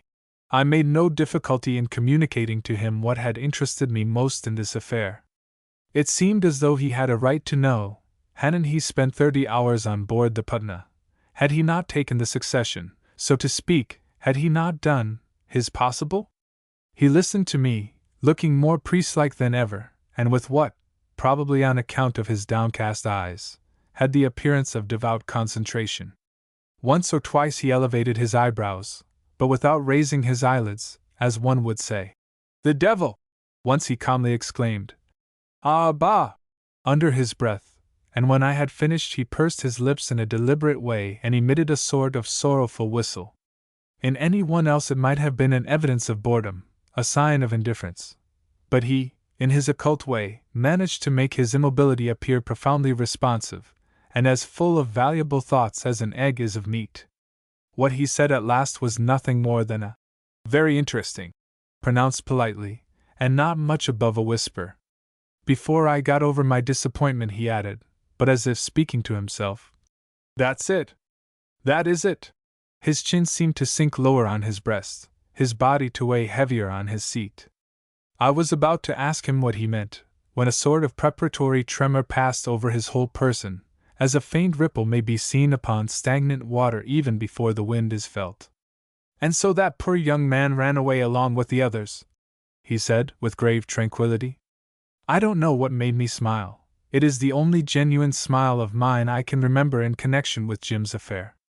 But somehow this simple statement of the matter sounded funny in French. C'est enfui avec les autres, had said the lieutenant. And suddenly I began to admire the discrimination of the man. He had made out the point at once. He did get hold of the only thing I cared about. I felt as though I were taking professional opinion on the case. His imperturbable and mature calmness was that of an expert in possession of the facts, and to whom one's perplexities are mere child's play. Ah! The young, he said indulgently. And after all, one does not die of it. Die of what? I asked swiftly. Of being afraid. He elucidated his meaning and sipped his drink. I perceived that the 3 last fingers of his wounded hand were stiff and could not move independently of each other, so that he took up his tumbler with an ungainly clutch. One is always afraid. One may talk, but... He put down the glass awkwardly. The fear, look you, it is always there.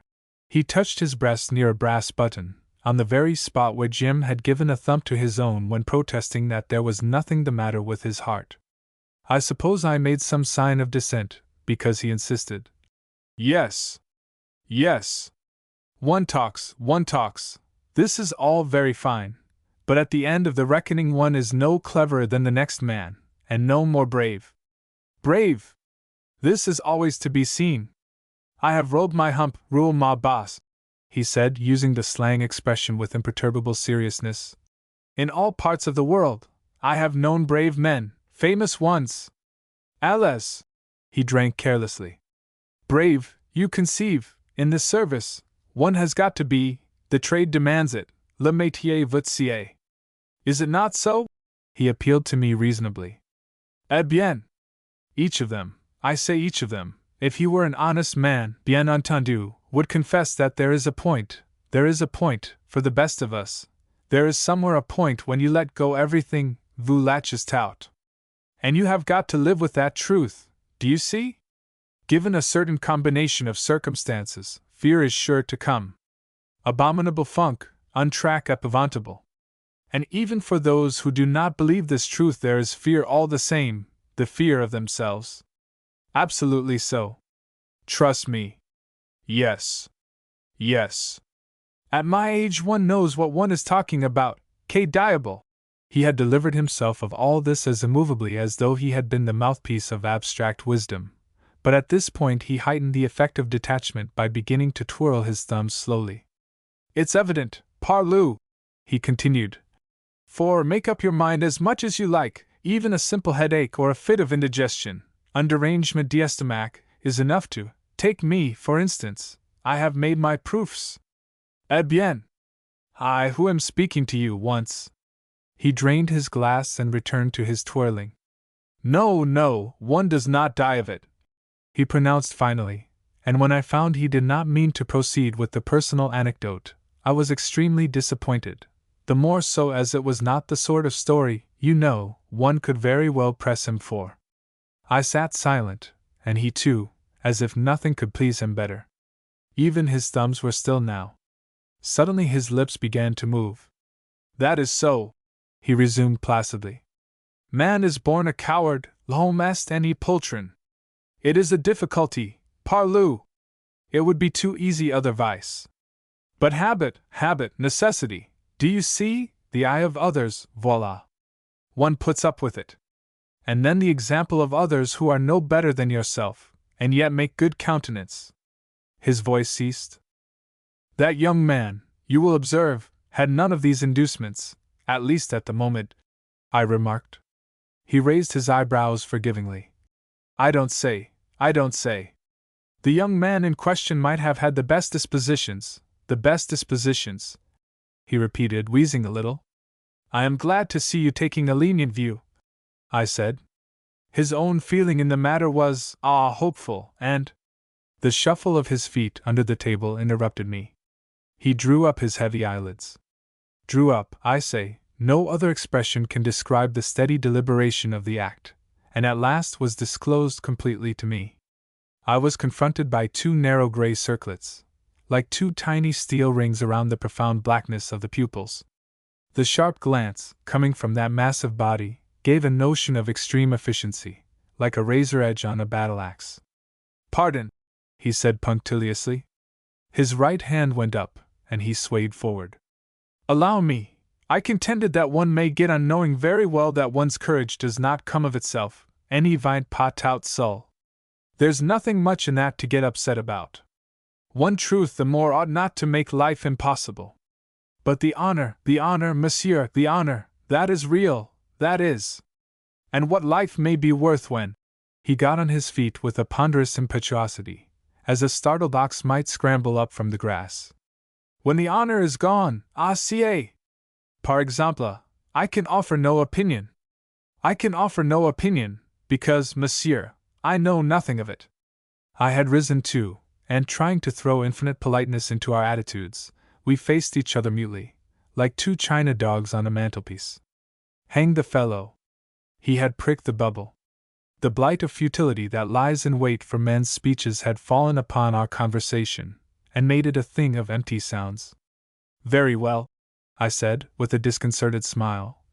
But couldn't it reduce itself to not being found out? He made as if to retort readily, but when he spoke he had changed his mind. This, monsieur, is too fine for me, much above me, I don't think about it.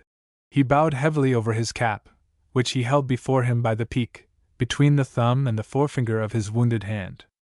I bowed too. We bowed together, we scraped our feet at each other with much ceremony, while a dirty specimen of a waiter looked on critically, as though he had paid for the performance. Serviteur, said the Frenchman. Another scrape. Monsieur. The glass door swung behind his burly back. I saw the southerly buster get hold of him and drive him downwind with his hand to his head, his shoulders braced, and the tails of his coat blown hard against his legs. I sat down again alone and discouraged about Jim's case. If you wonder that after more than 3 years it had preserved its actuality, you must know that I had seen him only very lately. I had come straight from Samarang, where I had loaded a cargo for Sydney, an utterly uninteresting bit of business, what Charlie here would call one of my rational transactions, and in Samarang I had seen something of Jim. He was then working for De Jong, on my recommendation. Water clerk. My representative afloat, as De Jong called him. You can't imagine a mode of life more barren of consolation, less capable of being invested with a spark of glamour, unless it be the business of an insurance canvasser. Little Bob Stanton, Charlie here knew him well, had gone through that experience. The same who got drowned afterwards trying to save a lady's maid in the Sephora disaster. A case of collision on a hazy morning off the Spanish coast, you may remember. All the passengers had been packed tidily into the boats and shoved clear of the ship, when Bob sheered alongside again and scrambled back on deck to fetch that girl. How she had been left behind I can't make out. Anyhow, she had gone completely crazy, wouldn't leave the ship, held to the rail like grim death. The wrestling match could be seen plainly from the boats, but poor Bob was the shortest chief mate in the merchant service, and the woman stood 5 feet 10 in her shoes and was as strong as a horse, I'd been told. So it went on, pull devil, pull baker, the wretched girl screaming all the time, and Bob letting out a yell now and then to warn his boat to keep well clear of the ship. One of the hands told me, hiding a smile at the recollection. It was for all the world, sir, like a naughty youngster fighting with his mother. The same old chap said that. At the last we could see that Mr. Stanton had given up hauling at the gal, and just stood by looking at her, watchful like. We thought afterwards he must have been reckoning that, maybe, the rush of water would tear her away from the rail by and by and give him a show to save her. We daren't come alongside for our life, and after a bit the old ship went down all on a sudden with a lurch to starboard, plop. The suckin' was something awful. We never saw anything alive or dead come up. Poor Bob's spell of shore life had been one of the complications of a love affair, I believe. He fondly hoped he had done with the sea forever, and made sure he had got hold of all the bliss on earth, but it came to canvassing in the end. Some cousin of his in Liverpool put up to it. He used to tell us his experiences in that line. He made us laugh till we cried, and not altogether displeased at the effect, undersized and bearded to the waist like a gnome, he would tiptoe amongst us and say, "It's all very well for you beggars to laugh, but my immortal soul was shriveled down to the size of a parched pea after a week of that work." I don't know how Jim's soul accommodated itself to the new conditions of his life. I was kept too busy in getting him something to do that would keep body and soul together, but I am pretty certain his adventurous fancy was suffering all the pangs of starvation. It had certainly nothing to feed upon in this new calling. It was distressing to see him at it, though he tackled it with a stubborn serenity for which I must give him full credit. I kept my eye on his shabby plodding with a sort of notion that it was a punishment for the heroics of his fancy, an expiation for his craving after more glamour than he could carry. He had loved too well to imagine himself a glorious racehorse, and now he was condemned to toil without honor like a costermonger's donkey. He did it very well. He shut himself in, put his head down, said never a word. Very well indeed, except for certain fantastic and violent outbreaks, on the deplorable occasions when the irrepressible Putna case cropped up. Unfortunately, that scandal of the Eastern seas would not die out. And this is the reason why I could never feel I had done with Jim for good. I sat thinking of him after the French lieutenant had left, not, however, in connection with De Jong's cool and gloomy back shop, where we had hurriedly shaken hands not very long ago, but as I had seen him years before in the last flickers of the candle, alone with me in the long gallery of the Malabar House, with the chill and the darkness of the night at his back. The respectable sword of his country's law was suspended over his head. Tomorrow, or was it today? Midnight had slipped by long before we parted. The marble-faced police magistrate, after distributing fines and terms of imprisonment in the assault and battery case, would take up the awful weapon and smite his bowed neck. Our communion in the night was uncommonly like a last vigil with a condemned man. He was guilty too. He was guilty, as I had told myself repeatedly, guilty and done for. Nevertheless, I wished to spare him the mere detail of a formal execution. I don't pretend to explain the reasons of my desire. I don't think I could. But if you haven't got a sort of notion by this time, then I must have been very obscure in my narrative, or you too sleepy to seize upon the sense of my words. I don't defend my morality. There was no morality in the impulse which induced me to lay before him Brearley's plan of evasion, I may call it, in all its primitive simplicity. There were the rupees, absolutely ready in my pocket, and very much at his service. Oh! Alone of course, and if an introduction to a man, in Rangoon, who could put some work in his way, why, with the greatest pleasure. I had pen, ink, and paper in my room on the first floor, and even while I was speaking I was impatient to begin the letter. Day, month, year, 2:30 a.m. For the sake of our old friendship I ask you to put some work in the way of Mr. James so-and-so, in whom, and see. I was even ready to write in that strain about him. If he had not enlisted my sympathies he had done better for himself. He had gone to the very fount and origin of that sentiment, he had reached the secret sensibility of my egoism.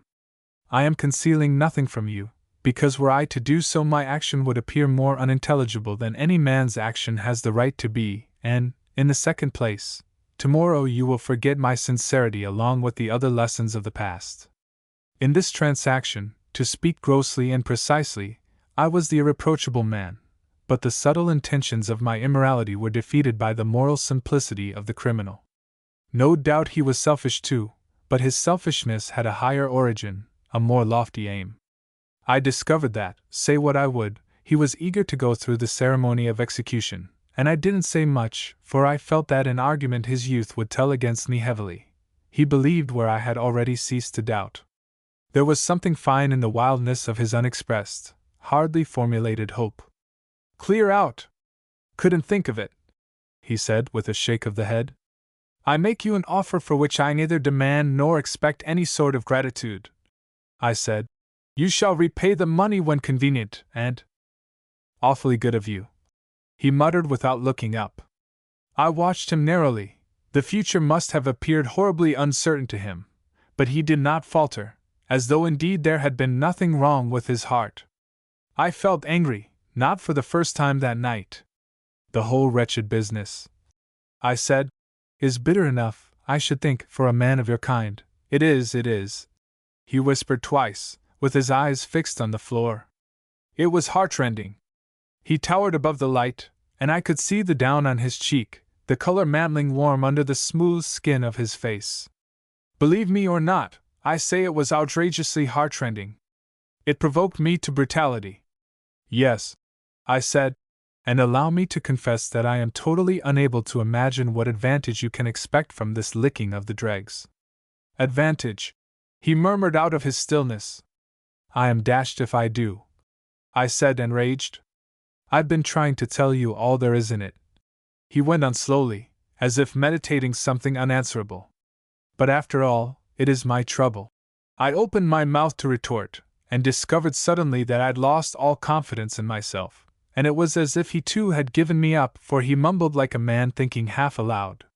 "Went away, went into hospitals. Not one of them would face it. He moved his hand slightly to imply disdain. "But I've got to get over this thing, and I mustn't shirk any of it, or I won't shirk any of it."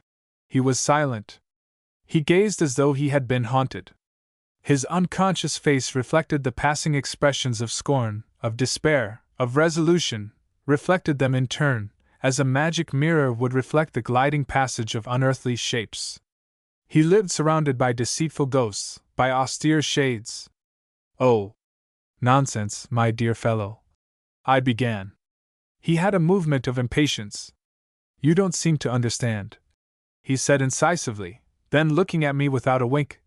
"I may have jumped, but I don't run away." "I meant no offense," I said, and added stupidly, better men than you have found it expedient to run, at times. He colored all over, while in my confusion I half choked myself with my own tongue.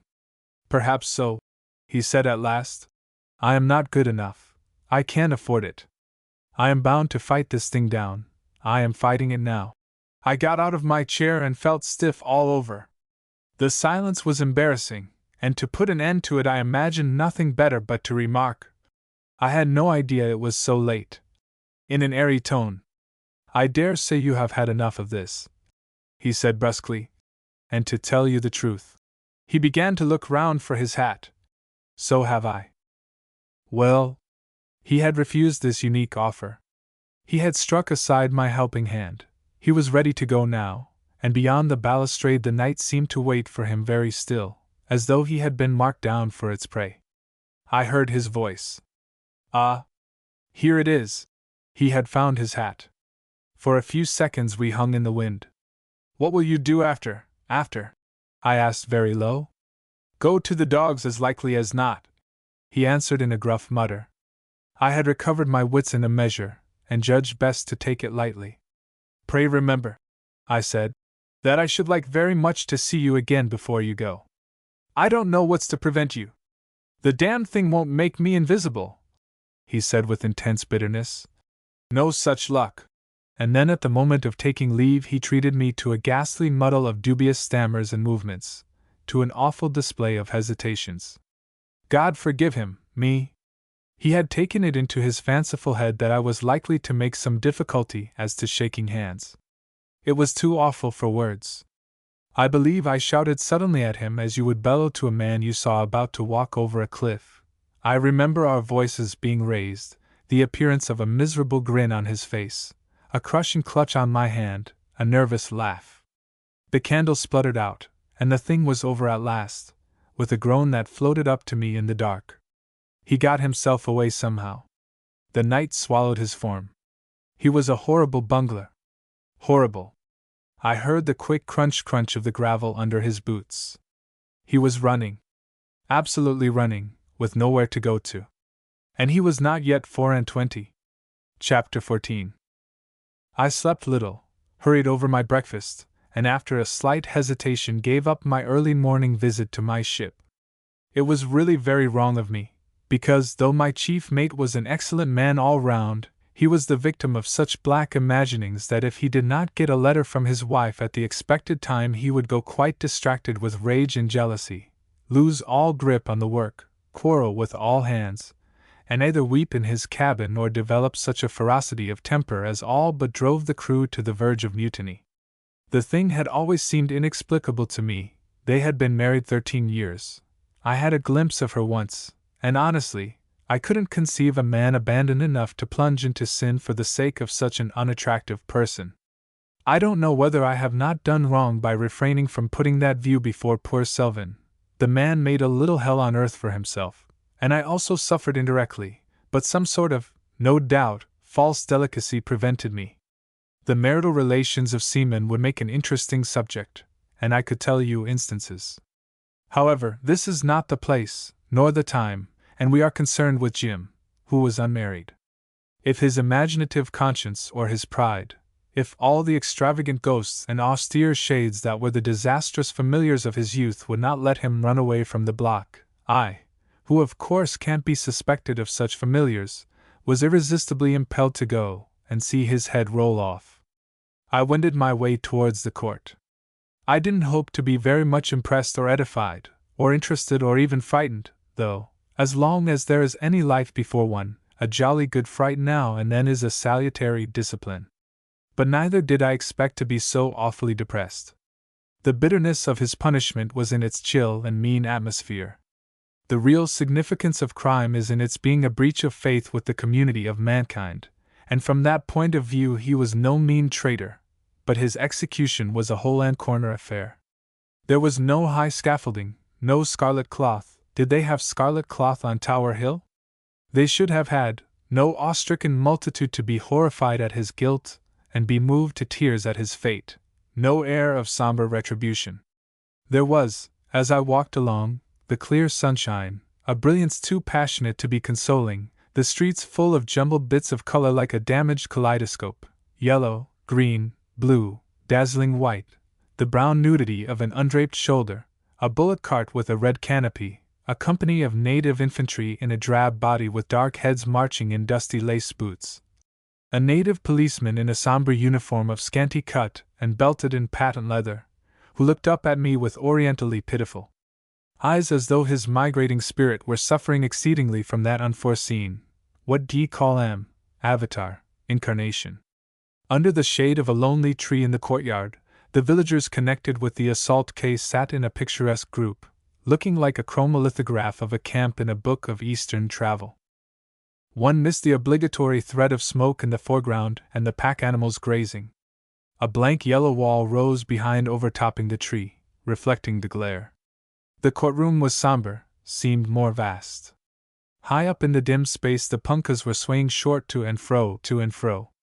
Here and there a draped figure, dwarfed by the bare walls, remained without stirring amongst the rows of empty benches, as if absorbed in pious meditation. The plaintiff, who had been beaten, an obese chocolate-colored man with shaved head, one fat breast bare and a bright yellow cast mark above the bridge of his nose, sat in pompous immobility. Only his eyes glittered, rolling in the gloom, and the nostrils dilated and collapsed violently as he breathed. Brearley dropped into his seat looking done up, as though he had spent the night in sprinting on a cinder track. The pious sailing ship's skipper appeared excited and made uneasy movements, as if restraining with difficulty an impulse to stand up and exhort us earnestly to prayer and repentance. The head of the magistrate, delicately pale under the neatly arranged hair, resembled the head of a hopeless invalid after he had been washed and brushed and propped up in bed. He moved aside the vase of flowers, a bunch of purple with a few pink blossoms on long stalks, and seizing in both hands a long sheet of bluish paper, ran his eye over it, propped his forearms on the edge of the desk, and began to read aloud in an even, distinct, and careless voice. By Jove! For all my foolishness about scaffolds and heads rolling off, I assure you it was infinitely worse than a beheading. A heavy sense of finality brooded over all this, unrelieved by the hope of rest and safety following the fall of the axe. These proceedings had all the cold vengefulness of a death sentence, and the cruelty of a sentence of exile. This is how I looked at it that morning, and even now I seem to see an undeniable vestige of truth in that exaggerated view of a common occurrence. You may imagine how strongly I felt this at the time. Perhaps it is for that reason that I could not bring myself to admit the finality. The thing was always with me, I was always eager to take opinion on it, as though it had not been practically settled. Individual opinion, international opinion, by Jove! That Frenchman's, for instance. His own country's pronouncement was uttered in the passionless and definite phraseology a machine would use, if machines could speak. The head of the magistrate was half hidden by the paper. His brow was like alabaster. There were several questions before the court. The first as to whether the ship was in every respect fit and seaworthy for the voyage. The court found she was not. The next point, I remember, was whether up to the time of the accident the ship had been navigated with proper and seamanlike care. They said yes to that, goodness knows why, and then they declared that there was no evidence to show the exact cause of the accident. A floating derelict, probably. I myself remember that a Norwegian bark bound out with a cargo of pitch pine had been given up as missing about that time, and it was just the sort of craft that would capsize in a squall and float bottom up for months, a kind of maritime ghoul on the prowl to kill ships in the dark. Such wandering corpses are common enough in the North Atlantic, which is haunted by all the terrors of the sea, fogs, icebergs, dead ships bent upon mischief, and long sinister gales that fasten upon one like a vampire till all the strength and the spirit and even hope are gone, and one feels like the empty shell of a man. But there, in those seas, the incident was rare enough to resemble a special arrangement of a malevolent providence, which, unless it had for its object the killing of a donkey man and the bringing of worse than death upon Jim, appeared an utterly aimless piece of devilry. This view occurring to me took off my attention. For a time I was aware of the magistrate's voice as a sound merely, but in a moment it shaped itself into distinct words. In utter disregard of their plain duty, it said, The next sentence escaped me somehow, and then, abandoning in the moment of danger the lives and property confided to their charge, went on the voice evenly, and stopped.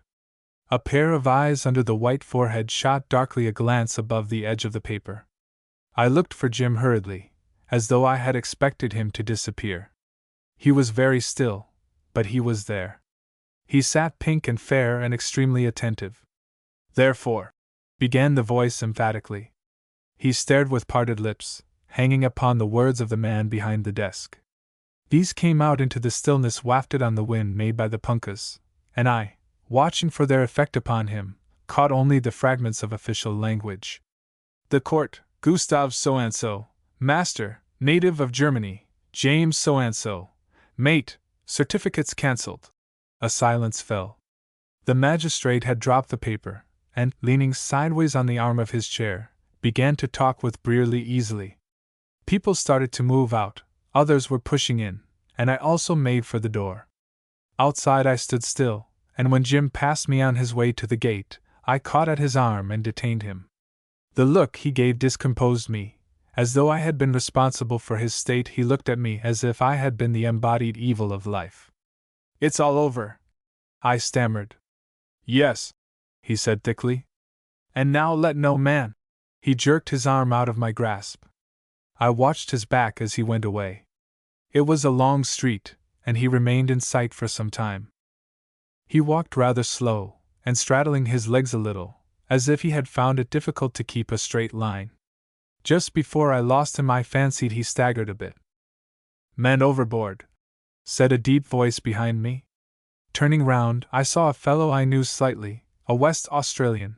Chester was his name. He, too, had been looking after Jim.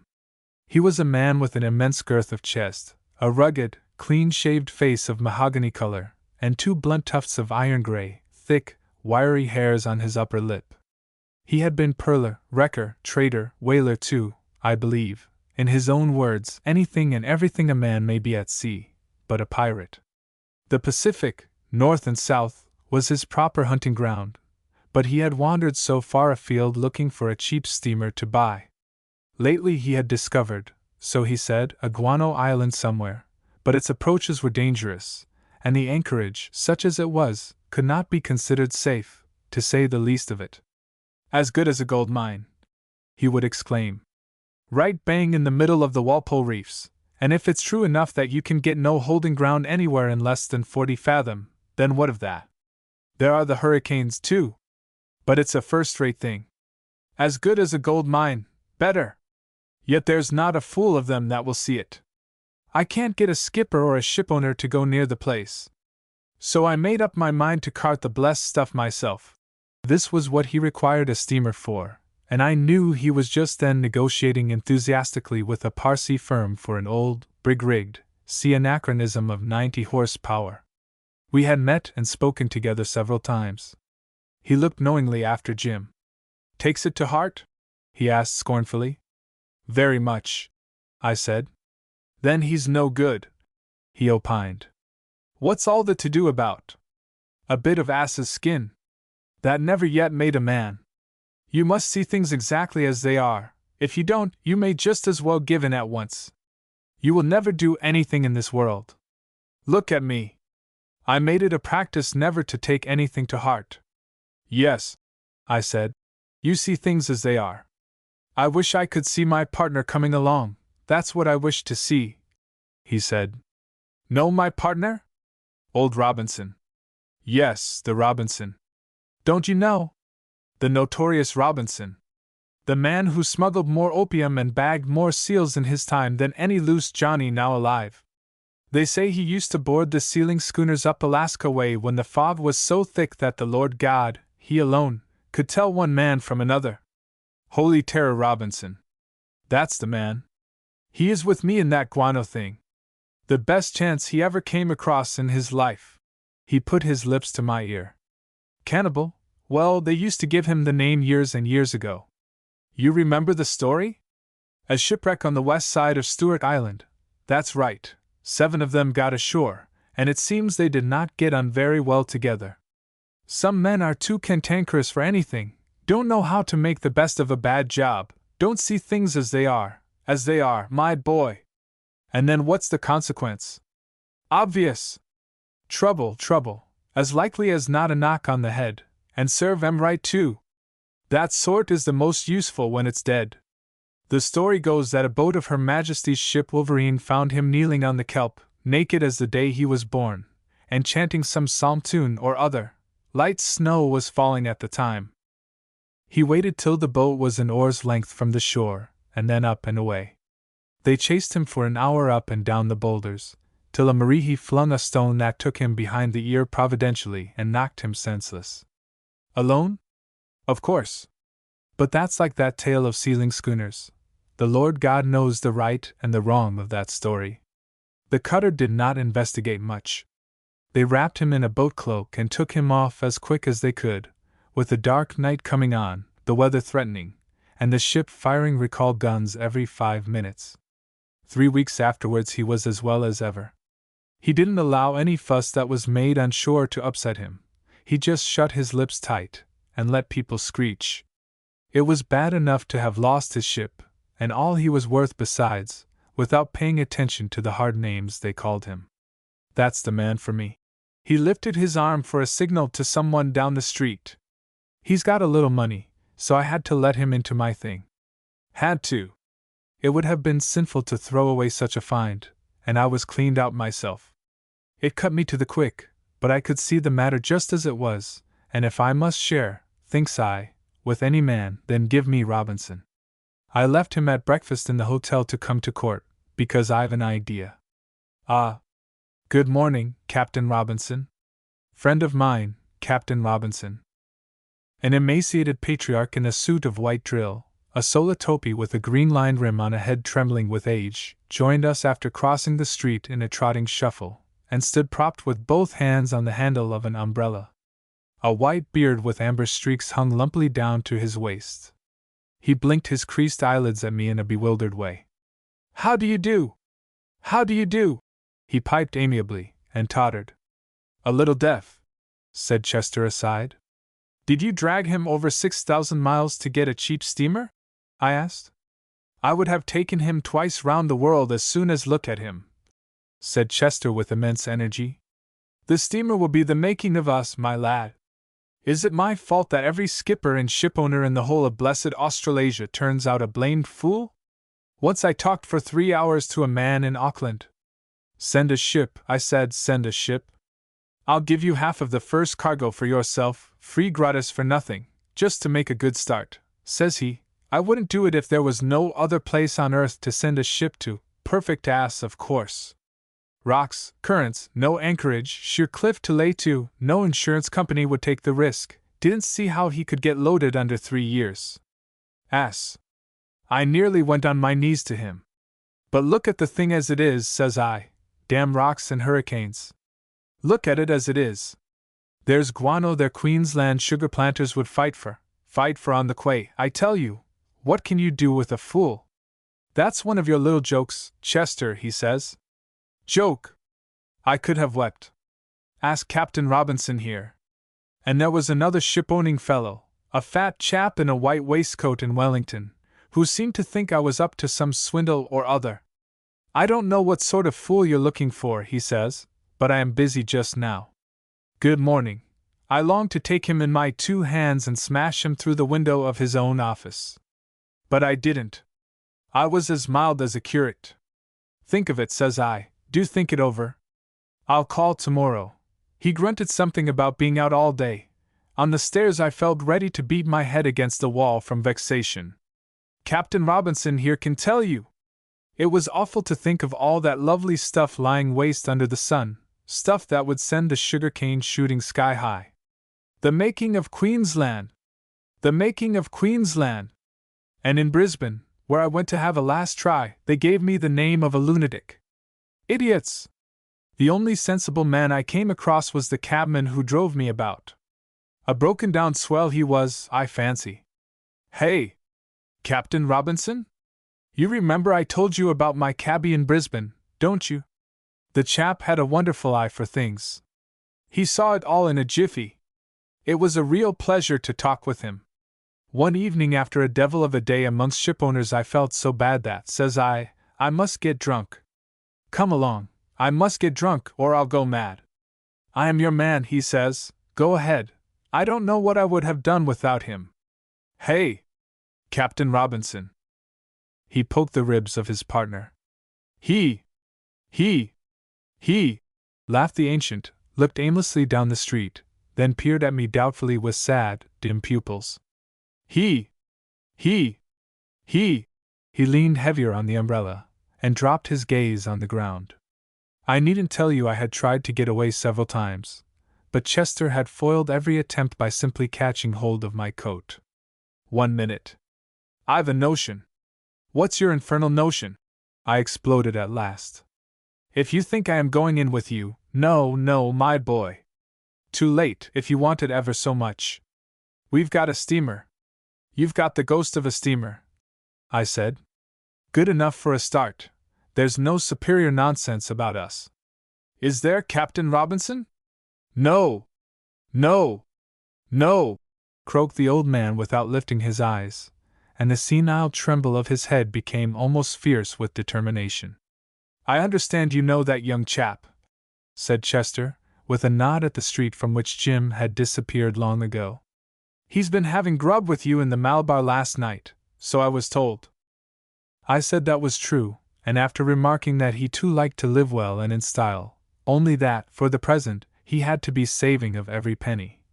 None too many for the business. Isn't that so, Captain Robinson? He squared his shoulders and stroked his dumpy mustache, while the notorious Robinson, coughing at his side, clung more than ever to the handle of the umbrella, and seemed ready to subside passively into a heap of old bones. You see, the old chap has all the money, whispered Chester confidentially. I've been cleaned out trying to engineer the drat thing. But wait a bit. The good time is coming. He seemed suddenly astonished at the signs of impatience I gave. Oh, crakey! He cried. I am telling you of the biggest thing that ever was, and I have an appointment. I pleaded mildly. What of that? He asked with genuine surprise. Let it wait. That's exactly what I am doing now, I remarked. Hadn't you better tell me what it is you want? Buy 20 hotels like that, he growled to himself. And every joker boarding in them too, 20 times over. He lifted his head smartly. I want that young chap. I don't understand, I said. He's no good, is he? Said Chester crisply. I know nothing about it, I protested. Why, you told me yourself he was taking it to heart, argued Chester. Well, in my opinion, a chap who, anyhow, he can't be much good, but then you see I am on the lookout for somebody, and I've just got a thing that will suit him. I'll give him a job on my island. He nodded significantly. I'm going to dump 40 coolies there, if I've to steal 'em. Somebody must work the stuff. Oh, I mean to act square, wooden shed, corrugated iron roof. I know a man in Hobart who will take my bill at 6 months for the materials. I do. Honor bright. Then there's the water supply. I'll have to fly round and get somebody to trust me for half a dozen second-hand iron tanks. Catch rainwater, hey? Let him take charge. Make him supreme boss over the coolies. Good idea, isn't it? What do you say? There are whole years when not a drop of rain falls on Walpole, I said, too amazed to laugh. He bit his lip and seemed bothered.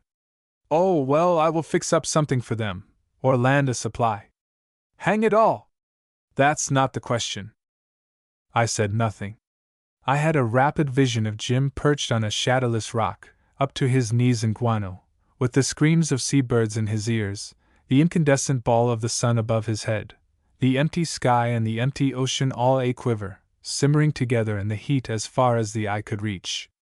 I wouldn't advise my worst enemy, I began. What's the matter with you? Cried Chester. I mean to give him a good screw, that is, as soon as the thing is set going, of course. It's as easy as falling off a log. Simply nothing to do, 2 6-shooters in his belt. Surely he wouldn't be afraid of anything 40 coolies could do, with 2 6-shooters and he the only armed man too. It's much better than it looks. I want you to help me to talk him over. No! I shouted. Old Robinson lifted his bleared eyes dismally for a moment. Chester looked at me with infinite contempt. So you wouldn't advise him? He uttered slowly.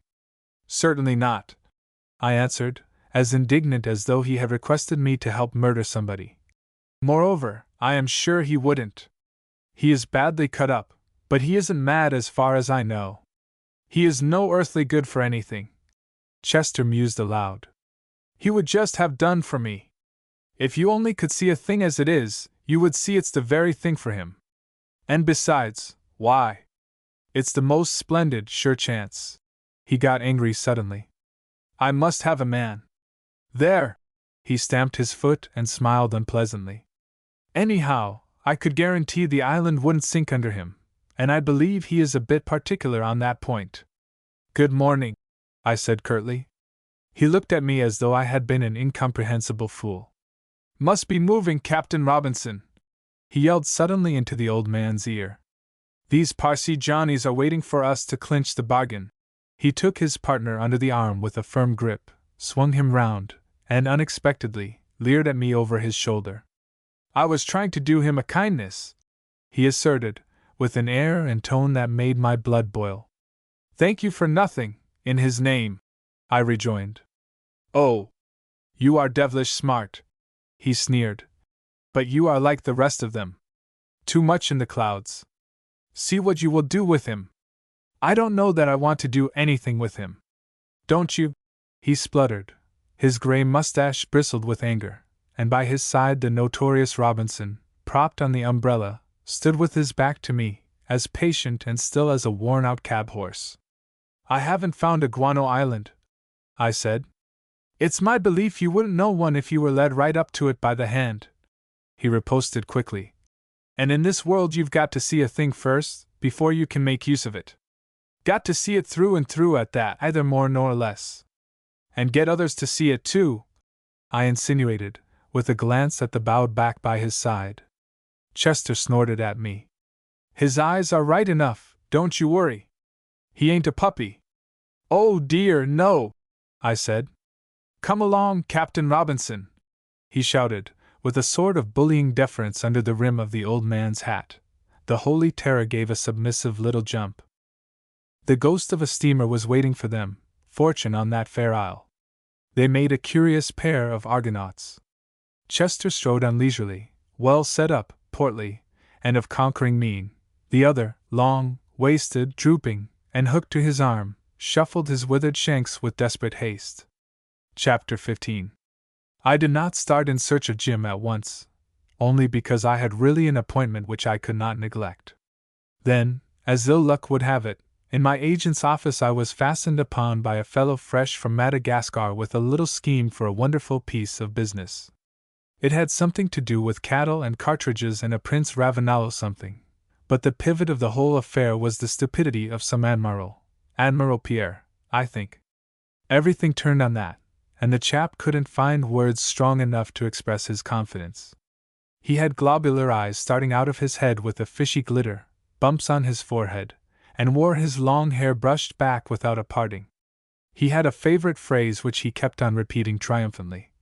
The minimum of risk with the maximum of profit is my motto. What? He made my head ache, spoiled my tiffin, but got his own out of me all right, and as soon as I had shaken him off, I made straight for the waterside. I caught sight of Jim leaning over the parapet of the quay. 3 native boatmen quarreling over 5 annas were making an awful row at his elbow. He didn't hear me come up, but spun round as if the slight contact of my finger had released a catch. I was looking, he stammered. I don't remember what I said, not much anyhow, but he made no difficulty in following me to the hotel. He followed me as manageable as a little child, with an obedient air, with no sort of manifestation, rather as though he had been waiting for me there to come along and carry him off.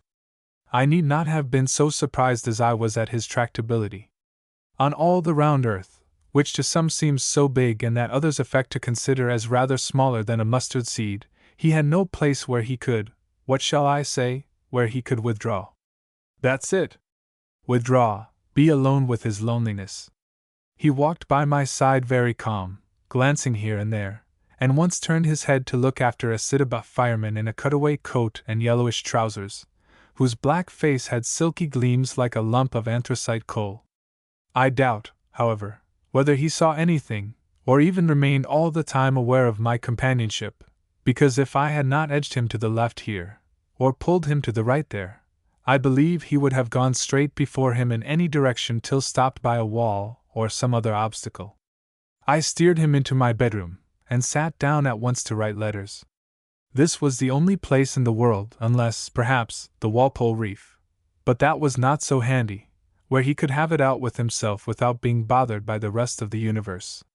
The damned thing, as he had expressed it, had not made him invisible, but I behaved exactly as though he were.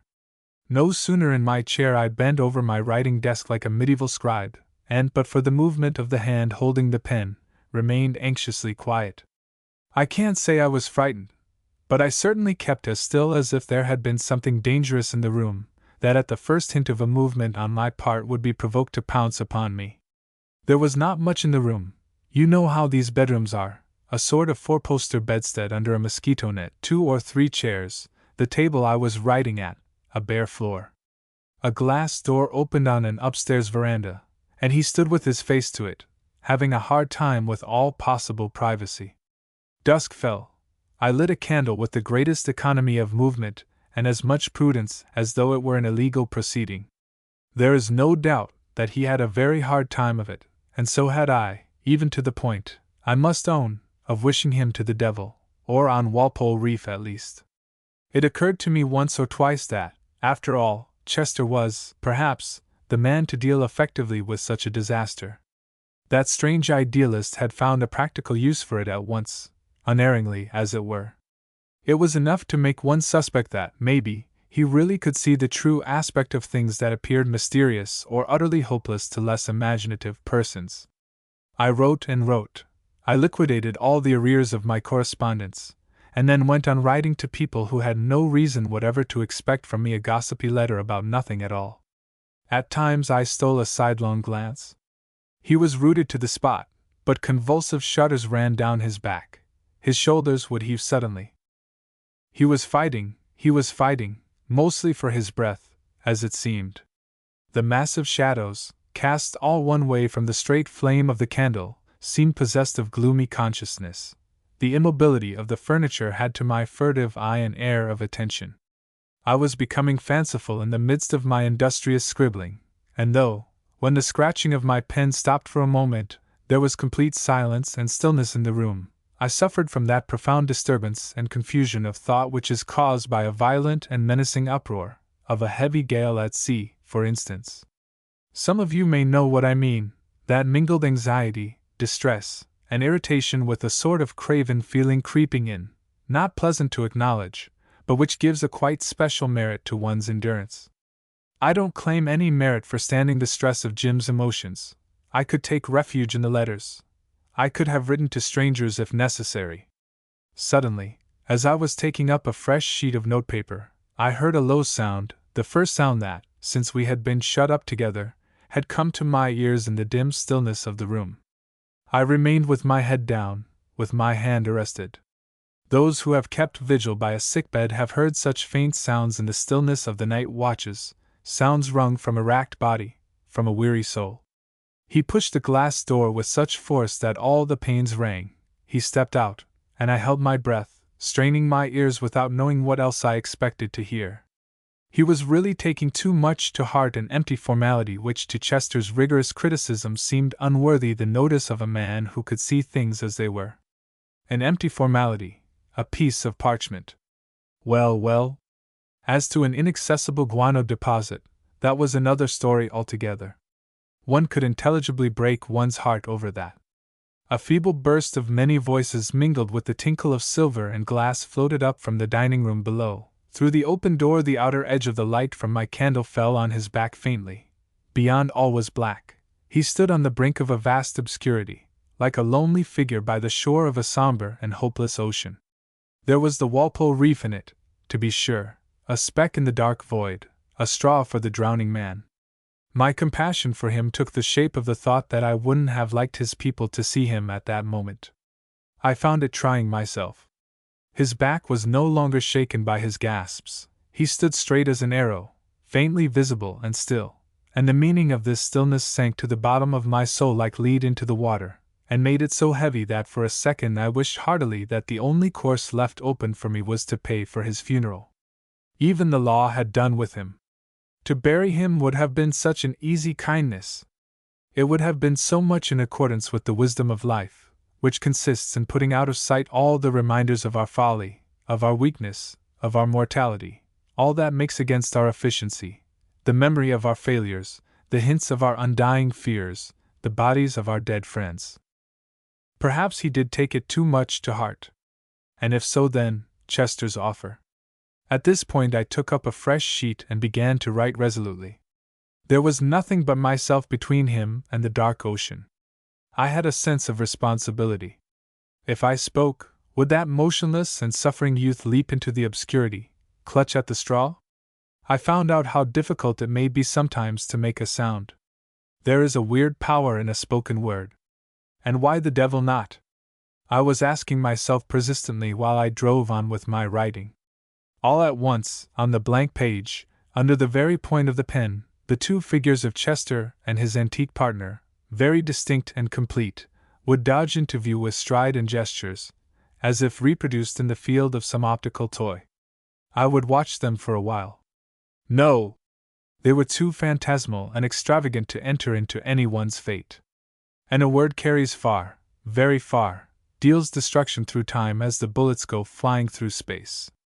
I said nothing, and he, out there with his back to the light, as if bound and gagged by all the invisible foes of man, made no stir and made no sound.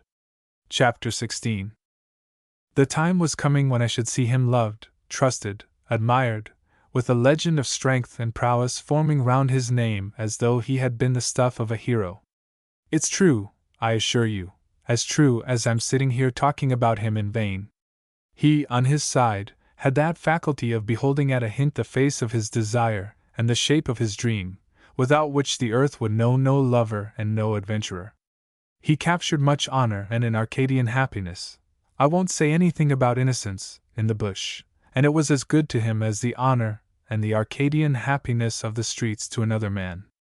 Felicity, how shall I say it, is quaffed out of a golden cup in every latitude. The flavor is with you alone, and you can make it as intoxicating as you please. He was of the sort that would drink deep, as you may guess from what went before. I found him, if not exactly intoxicated, then at least flushed with the elixir at his lips. He had not obtained it at once. There had been, as you know, a period of probation amongst infernal ship chandlers, during which he had suffered and I had worried about my trust, you may call it.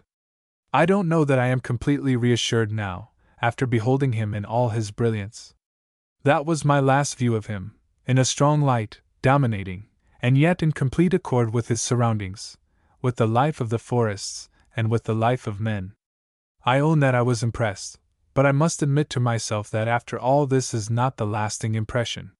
He was protected by his isolation, alone of his own superior kind, in close touch with nature, that keeps faith on such easy terms with her lovers. But I cannot fix before my eye the image of his safety.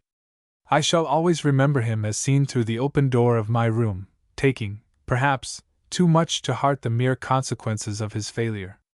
I am pleased, of course, that some good, and even some splendor, came out of my endeavors, but at times it seems to me it would have been better for my peace of mind if I had not stood between him and Chester's confoundedly generous offer. I wonder what his exuberant imagination would have made of Walpole Islet, that most hopelessly forsaken crumb of dry land on the face of the waters. It is not likely I would ever have heard, for I must tell you that Chester, after calling at some Australian port to patch up his brig-rigged sea anachronism, steamed out into the Pacific with a crew of 22 hands all told, and the only news having a possible bearing upon the mystery of his fate was the news of a hurricane which is supposed to have swept in its course over the Walpole Shoals, a month or so afterwards. Not a vestige of the Argonauts ever turned up, not a sound came out of the waste. Finus! The Pacific is the most discreet of live, hot-tempered oceans. The chilly Antarctic can keep a secret too, but more in the manner of a grave. And there is a sense of blessed finality in such discretion, which is what we all more or less sincerely are ready to admit, for what else is it that makes the idea of death supportable? And finus, the potent word that exorcises from the house of life the haunting shadow of fate. This is what, notwithstanding the testimony of my eyes and his own earnest assurances, I miss when I look back upon Jim's success. While there's life there is hope, truly, but there is fear too. I don't mean to say that I regret my action, nor will I pretend that I can't sleep o' nights in consequence. Still, the idea obtrudes itself that he made so much of his disgrace while it is the guilt alone that matters. He was not, if I may say so, clear to me. He was not clear. And there is a suspicion he was not clear to himself either. There were his fine sensibilities, his fine feelings, his fine longings, a sort of sublimated, idealized selfishness. He was, if you allow me to say so, very fine, and very unfortunate. A little coarser nature would not have borne the strain. It would have had to come to terms with itself, with a sigh, with a grunt, or even with a guffaw. A still coarser one would have remained invulnerably ignorant and completely uninteresting. But he was too interesting or too unfortunate to be thrown to the dogs, or even to Chester. I felt this while I sat with my face over the paper and he fought and gasped, struggling for his breath in that terribly stealthy way, in my room. I felt it when he rushed out on the veranda as if to fling himself over, and didn't. I felt it more and more all the time he remained outside, faintly lighted on the background of night, as if standing on the shore of a somber and hopeless sea. An abrupt heavy rumble made me lift my head. The noise seemed to roll away, and suddenly a searching and violent glare fell on the blind face of the night. The sustained and dazzling flickers seemed to last for an unconscionable time. The growl of the thunder increased steadily while I looked at him, distinct and black, planted solidly upon the shores of a sea of light. At the moment of greatest brilliance the darkness leaped back with a culminating crash, and he vanished before my dazzled eyes as utterly as though he had been blown to atoms. A blustering sigh passed. Furious hands seemed to tear at the shrubs, shake the tops of the trees below, slam doors, break window panes, all along the front of the building. He stepped in, closing the door behind him, and found me bending over the table. My sudden anxiety as to what he would say was very great, and akin to a fright. "May I have a cigarette?" he asked. I gave a push to the box without raising my head. "I want tobacco," he muttered. I became extremely buoyant. "Just a moment," I grunted pleasantly. He took a few steps here and there. "That's over," I heard him say. A single distant clap of thunder came from the sea like a gun of distress. "The monsoon breaks up early this year," he remarked conversationally, somewhere behind me. This encouraged me to turn round, which I did as soon as I had finished addressing the last envelope. He was smoking greedily in the middle of the room, and though he heard the stir I made, he remained with his back to me for a time. "Come, I carried it off pretty well," he said, wheeling suddenly. "Something's paid off, not much. I wonder what's to come." His face did not show any emotion, only it appeared a little darkened and swollen, as though he had been holding his breath. He smiled reluctantly as it were, and went on while I gazed up at him mutely. "Thank you, though, your room, jolly convenient, for a chap, badly hipped." The rain pattered and swished in the garden. A water pipe, it must have had a hole in it, performed just outside the window a parody of blubbering woe with funny sobs and gurgling lamentations, interrupted by jerky spasms of silence. "A bit of shelter," he mumbled and ceased. A flash of faded lightning darted in through the black framework of the windows and ebbed out without any noise. I was thinking how I had best approach him. I did not want to be flung off again, when he gave a little laugh. "No better than a vagabond now." The end of the cigarette smoldered between his fingers. "Without a single, he pronounced slowly. "And yet," he paused, the rain fell with redoubled violence. "Some day one's bound to come upon some sort of chance to get it all back again. Must," he whispered distinctly, glaring at my boots. I did not even know what it was he wished so much to regain, what it was he had so terribly missed. It might have been so much that it was impossible to say. A piece of ass's skin, according to Chester. He looked up at me inquisitively. Perhaps. If life's long enough, I muttered through my teeth with unreasonable animosity. Don't reckon too much on it. Jove! I feel as if nothing could ever touch me, he said in a tone of somber conviction. If this business couldn't knock me over, then there's no fear of there being not enough time to climb out, and he looked upwards. It struck me that it is from such as he that the great army of waifs and strays is recruited, the army that marches down into all the gutters of the earth. As soon as he left my room, that bit of shelter, he would take his place in the ranks, and begin the journey towards the bottomless pit. I at least had no illusions, but it was I, too, who a moment ago had been so sure of the power of words, and now was afraid to speak, in the same way one dares not move for fear of losing a slippery hold. It is when we try to grapple with another man's intimate need that we perceive how incomprehensible, wavering, and misty are the beings that share with us the sight of the stars and the warmth of the sun. It is as if loneliness were a hard and absolute condition of existence. The envelope of flesh and blood on which our eyes are fixed melts before the outstretched hand, and there remains only the capricious, unconsolable, an elusive spirit that no eye can follow, no hand can grasp. It was the fear of losing him that kept me silent, for it was borne upon me suddenly and with unaccountable force that should I let him slip away into the darkness I would never forgive myself.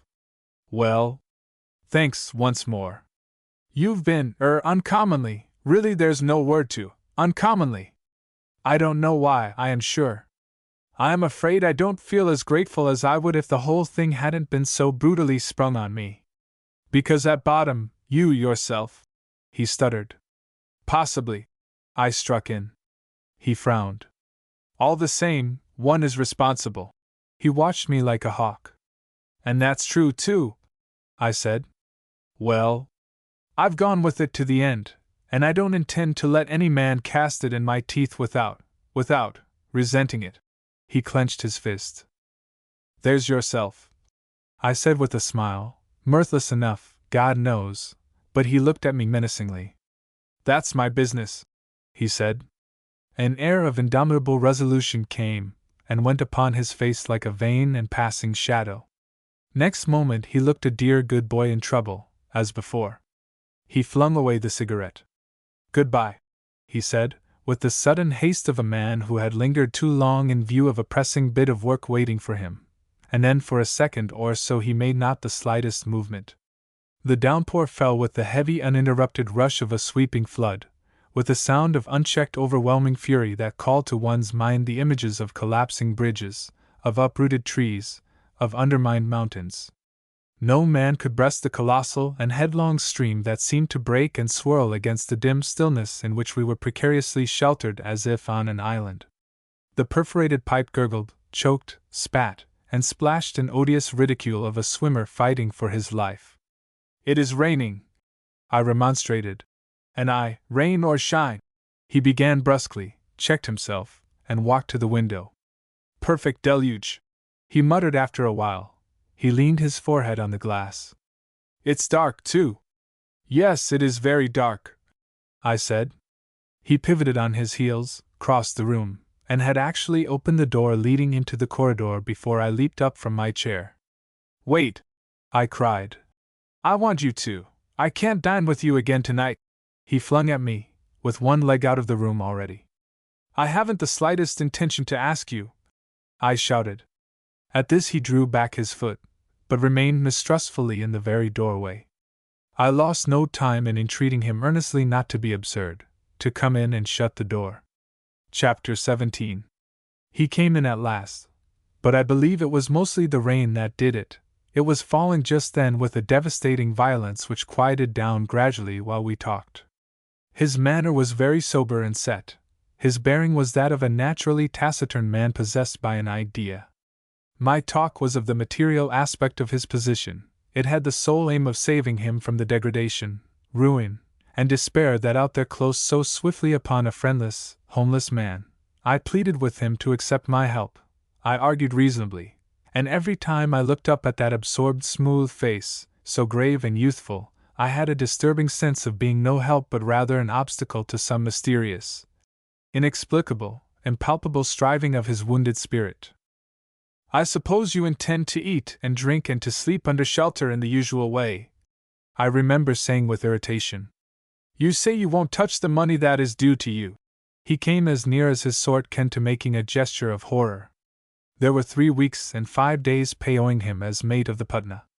"Well, that's too little to matter anyhow. But what will you do tomorrow? Where will you turn? You must live, that isn't the thing," was the comment that escaped him under his breath. I ignored it, and went on combating what I assumed to be the scruples of an exaggerated delicacy. "On every conceivable ground," I concluded. "You must let me help you." "You can't," he said very simply and gently, and holding fast to some deep idea which I could detect shimmering like a pool of water in the dark, but which I despaired of ever approaching near enough to fathom. I surveyed his well-proportioned bulk. "At any rate," I said, "I am able to help what I can see of you. I don't pretend to do more." He shook his head skeptically without looking at me. I got very warm. "But I can," I insisted. "I can do even more. I am doing more. I am trusting you, the money," he began.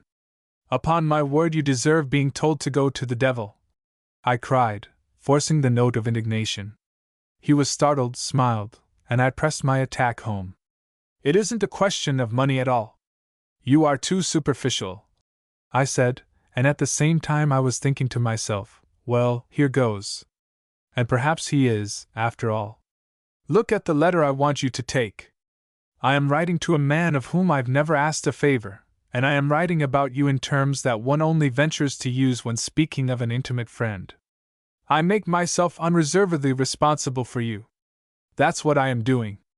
And really, if you will only reflect a little what that means." He lifted his head. The rain had passed away. Only the water pipe went on shedding tears with an absurd drip, drip outside the window. It was very quiet in the room, whose shadows huddled together in corners, away from the still flame of the candle flaring upright in the shape of a dagger. His face after a while seemed suffused by a reflection of a soft light as if the dawn had broken already. "Jove!" he gasped out. "It is noble of you!"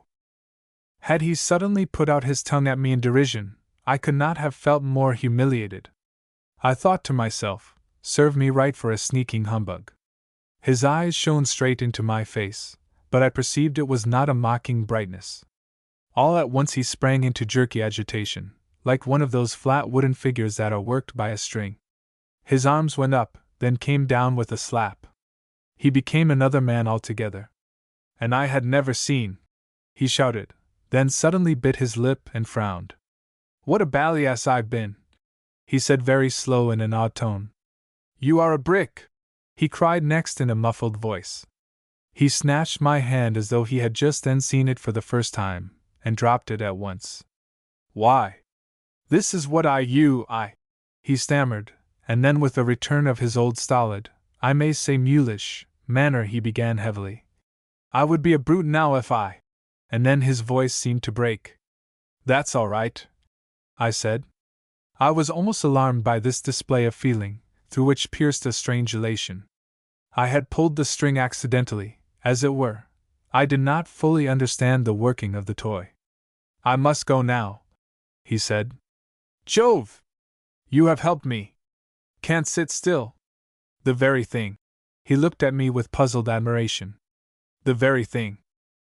Of course it was the thing. It was 10 to 1 that I had saved him from starvation, of that peculiar sort that is almost invariably associated with drink. This was all. I had not a single illusion on that score, but looking at him, I allowed myself to wonder at the nature of the one he had, within the last 3 minutes, so evidently taken into his bosom. I had forced into his hand the means to carry on decently the serious business of life, to get food, drink, and shelter of the customary kind while his wounded spirit, like a bird with a broken wing, might hop and flutter into some hole to die quietly of inanition there.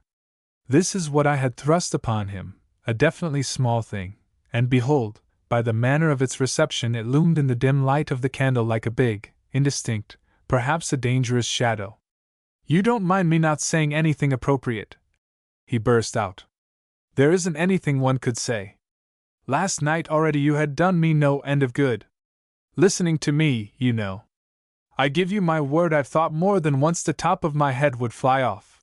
He darted, positively darted, here and there, rammed his hands into his pockets, jerked them out again, flung his cap on his head. I had no idea it was in him to be so airily brisk. I thought of a dry leaf imprisoned in an eddy of wind, while a mysterious apprehension, a load of indefinite doubt, weighed me down in my chair. He stood stock still, as if struck motionless by a discovery. "You have given me confidence," he declared, soberly. "Oh, for God's sake, my dear fellow, don't!" I entreated, as though he had hurt me. "All right. I'll shut up now and henceforth. Can't prevent me thinking, though. Never mind, I'll show yet." He went to the door in a hurry, paused with his head down, and came back, stepping deliberately. "I always thought that if a fellow could begin with a clean slate, and now you, in a measure, yes, clean slate." I waved my hand, and he marched out without looking back. The sound of his footfalls died out gradually behind the closed door, the unhesitating tread of a man walking in broad daylight. But as to me, left alone with the solitary candle, I remained strangely unenlightened. I was no longer young enough to behold at every turn the magnificence that besets our insignificant footsteps in good and in evil. I smiled to think that, after all, it was yet he, of us two, who had the light. And I felt sad. A clean slate, did he say? As if the initial word of each our destiny were not graven in imperishable characters upon the face of a rock. Chapter 18. 6 months afterwards, my friend, he was a cynical, more than middle-aged bachelor, with a reputation for eccentricity, and owned a rice mill, wrote to me, and judging, from the warmth of my recommendation, that I would like to hear, enlarged a little upon Jim's perfections. These were apparently of a quiet and effective sort. Not having been able so far to find more in my heart than a resigned toleration for any individual of my kind, I have lived till now alone in a house that even in this steaming climate could be considered as too big for one man. I have had him to live with me for some time past. It seems I haven't made a mistake. It seemed to me on reading this letter that my friend had found in his heart more than tolerance for Jim, that there were the beginnings of active liking. Of course, he stated his grounds in a characteristic way. For one thing, Jim kept his freshness in the climate. Had he been a girl, my friend wrote, one could have said he was blooming modestly, like a violet, not like some of these blatant tropical flowers.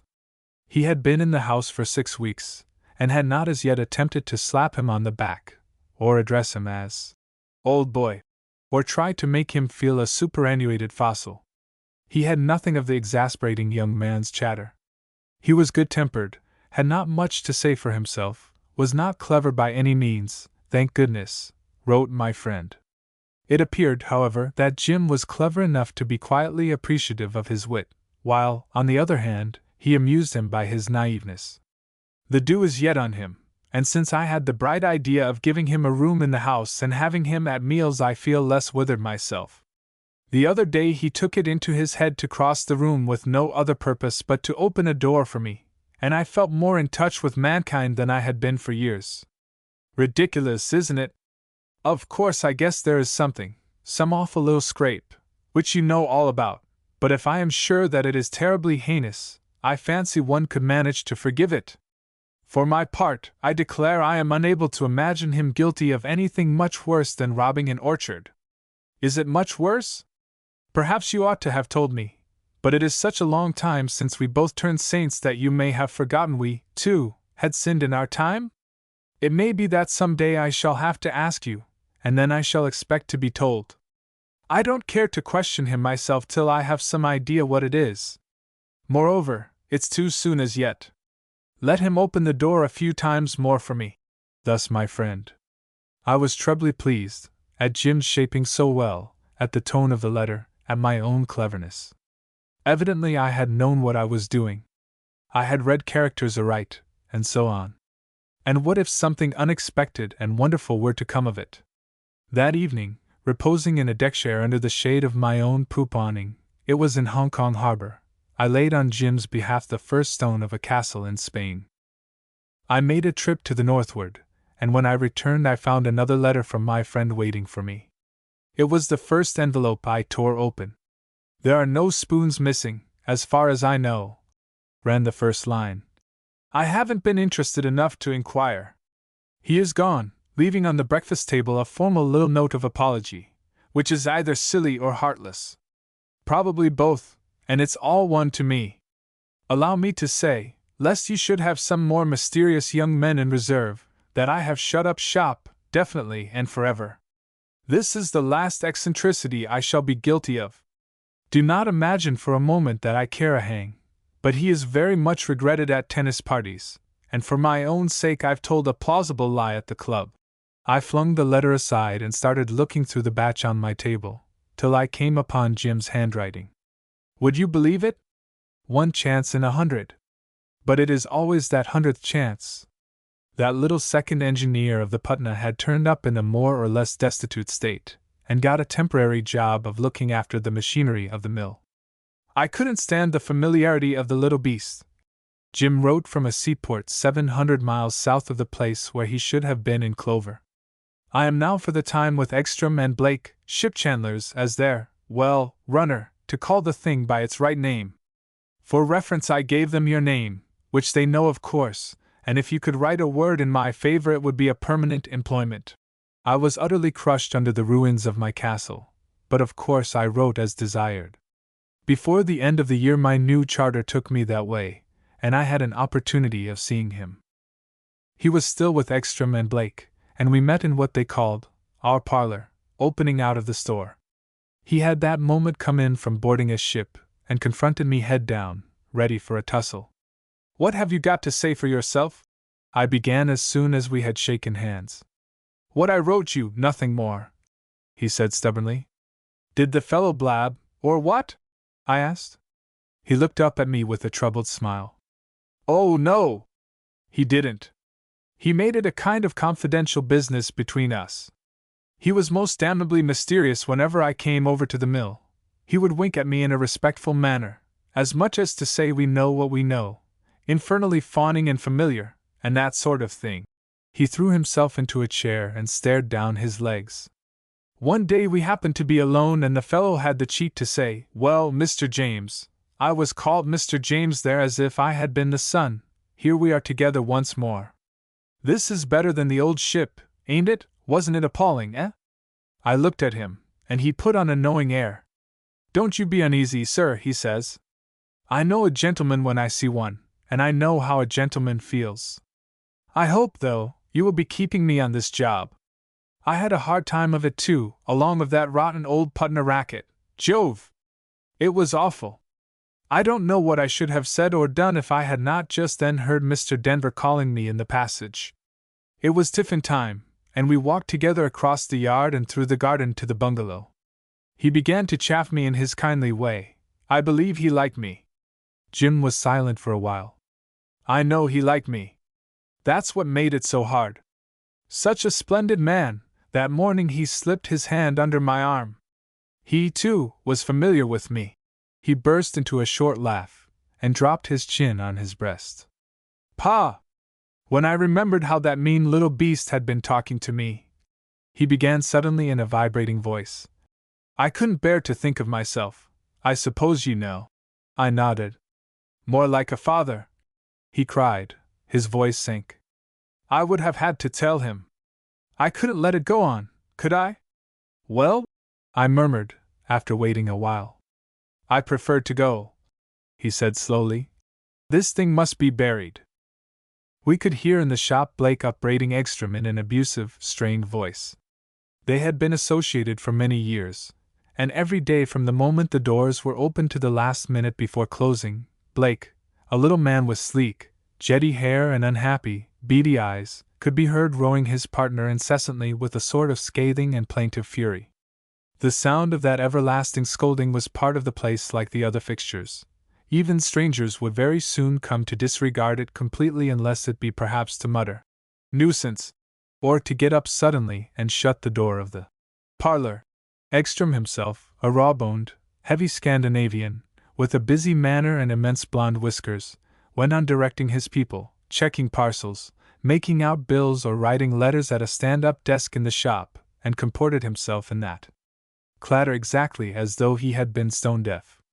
Now and again he would emit a bothered perfunctory SSSH, which neither produced nor was expected to produce the slightest effect. "They are very decent to me here," said Jim. "Blake's a little cad, but Ekstrom's all right."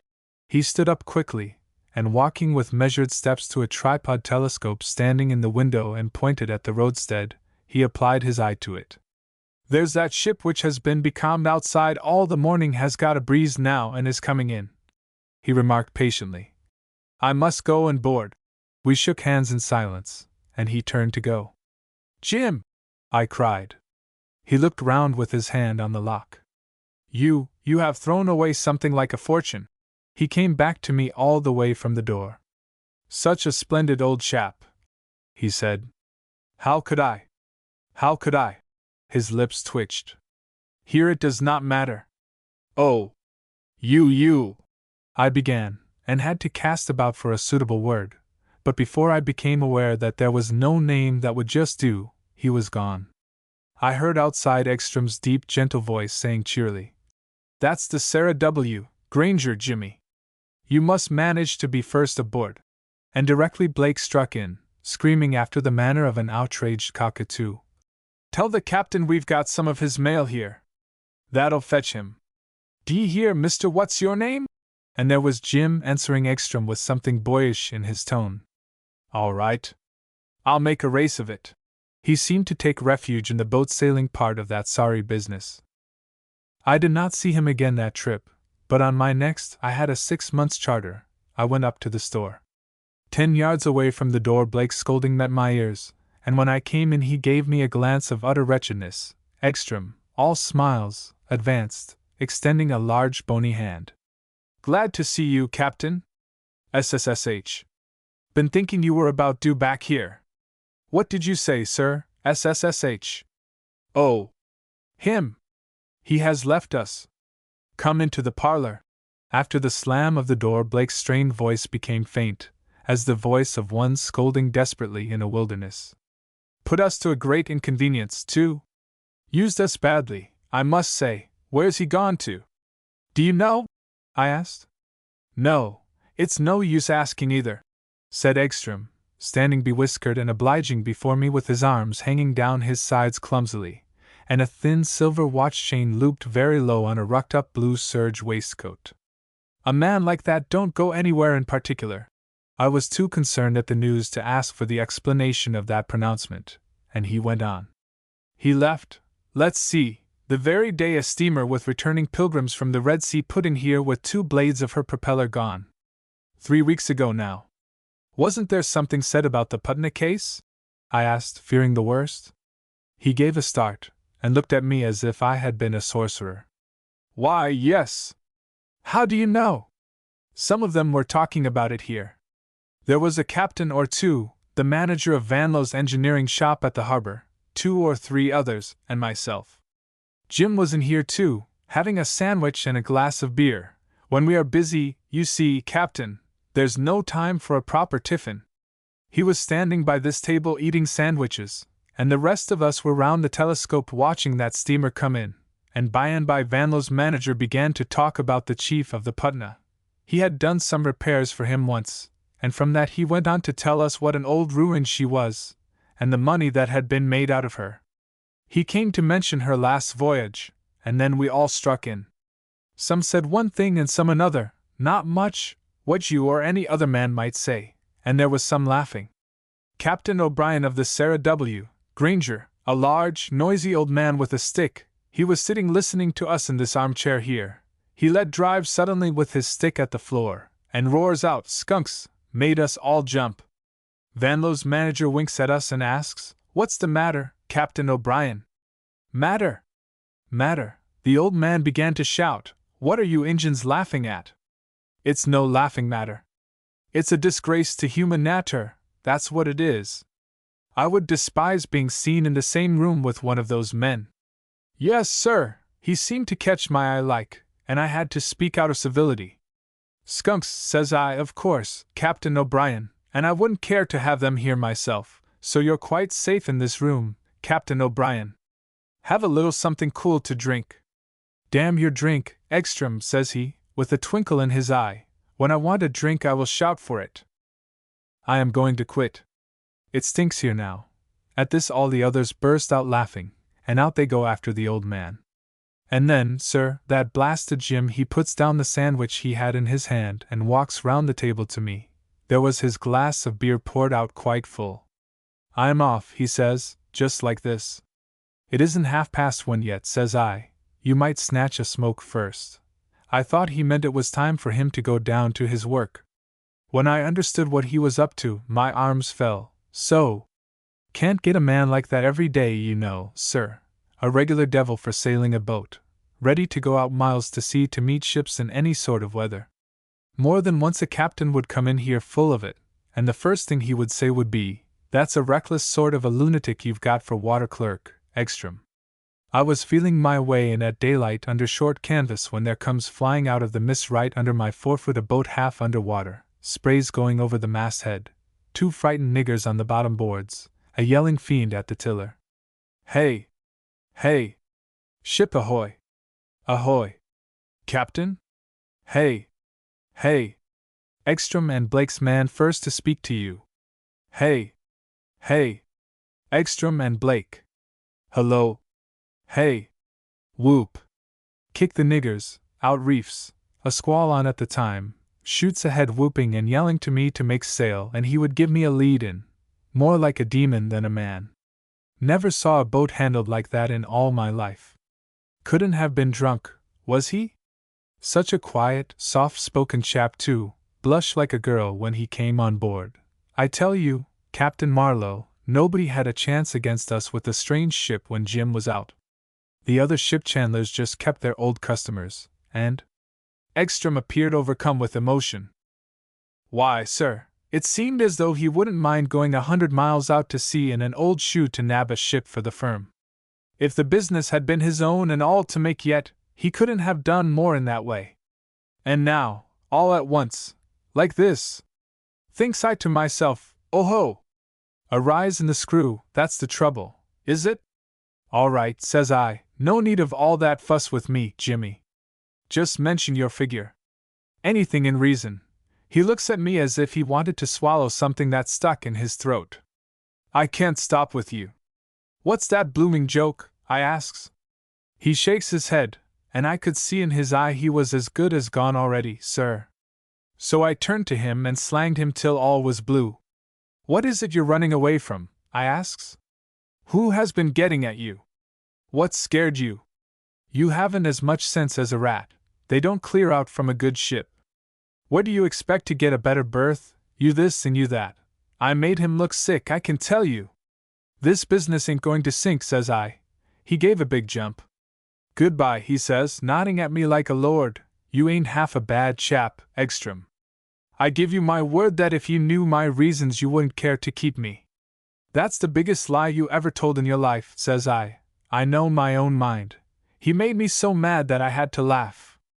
Can't you really stop long enough to drink this glass of beer here, you funny beggar, you? I don't know what came over him. He didn't seem able to find the door. Something comical, I can tell you, Captain. I drank the beer myself. Well, if you're in such a hurry, here's luck to you in your own drink, says I. Only, you mark my words, if you keep up this game you'll very soon find that the earth ain't big enough to hold you, that's all. He gave me one black look, and out he rushed with a face fit to scare little children. Ekstrom snorted bitterly, and combed one auburn whisker with knotty fingers. Haven't been able to get a man that was any good since. It's nothing but worry, worry, worry in business. And where might you have come across him, Captain, if it's fair to ask? He was the mate of the Putna that voyage, I said, feeling that I owed some explanation. For a time Ekstrom remained very still, with his fingers plunged in the hair at the side of his face, and then exploded. And who the devil cares about that? I dare say no one, I began. And what the devil is he, Anyhow, for to go on like this. He stuffed suddenly his left whisker into his mouth and stood amazed. Gee! He exclaimed. I told him the earth wouldn't be big enough to hold his caper. Chapter 19. I have told you these 2 episodes at length to show his manner of dealing with himself under the new conditions of his life. There were many others of the sort, more than I could count on the fingers of my 2 hands. They were all equally tinged by a high-minded absurdity of intention which made their futility profound and touching. To fling away your daily bread so as to get your hands free for a grapple with a ghost may be an act of prosaic heroism.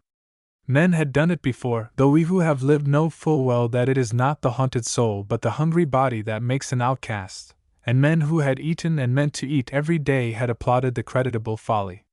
He was indeed unfortunate, for all his recklessness could not carry him out from under the shadow.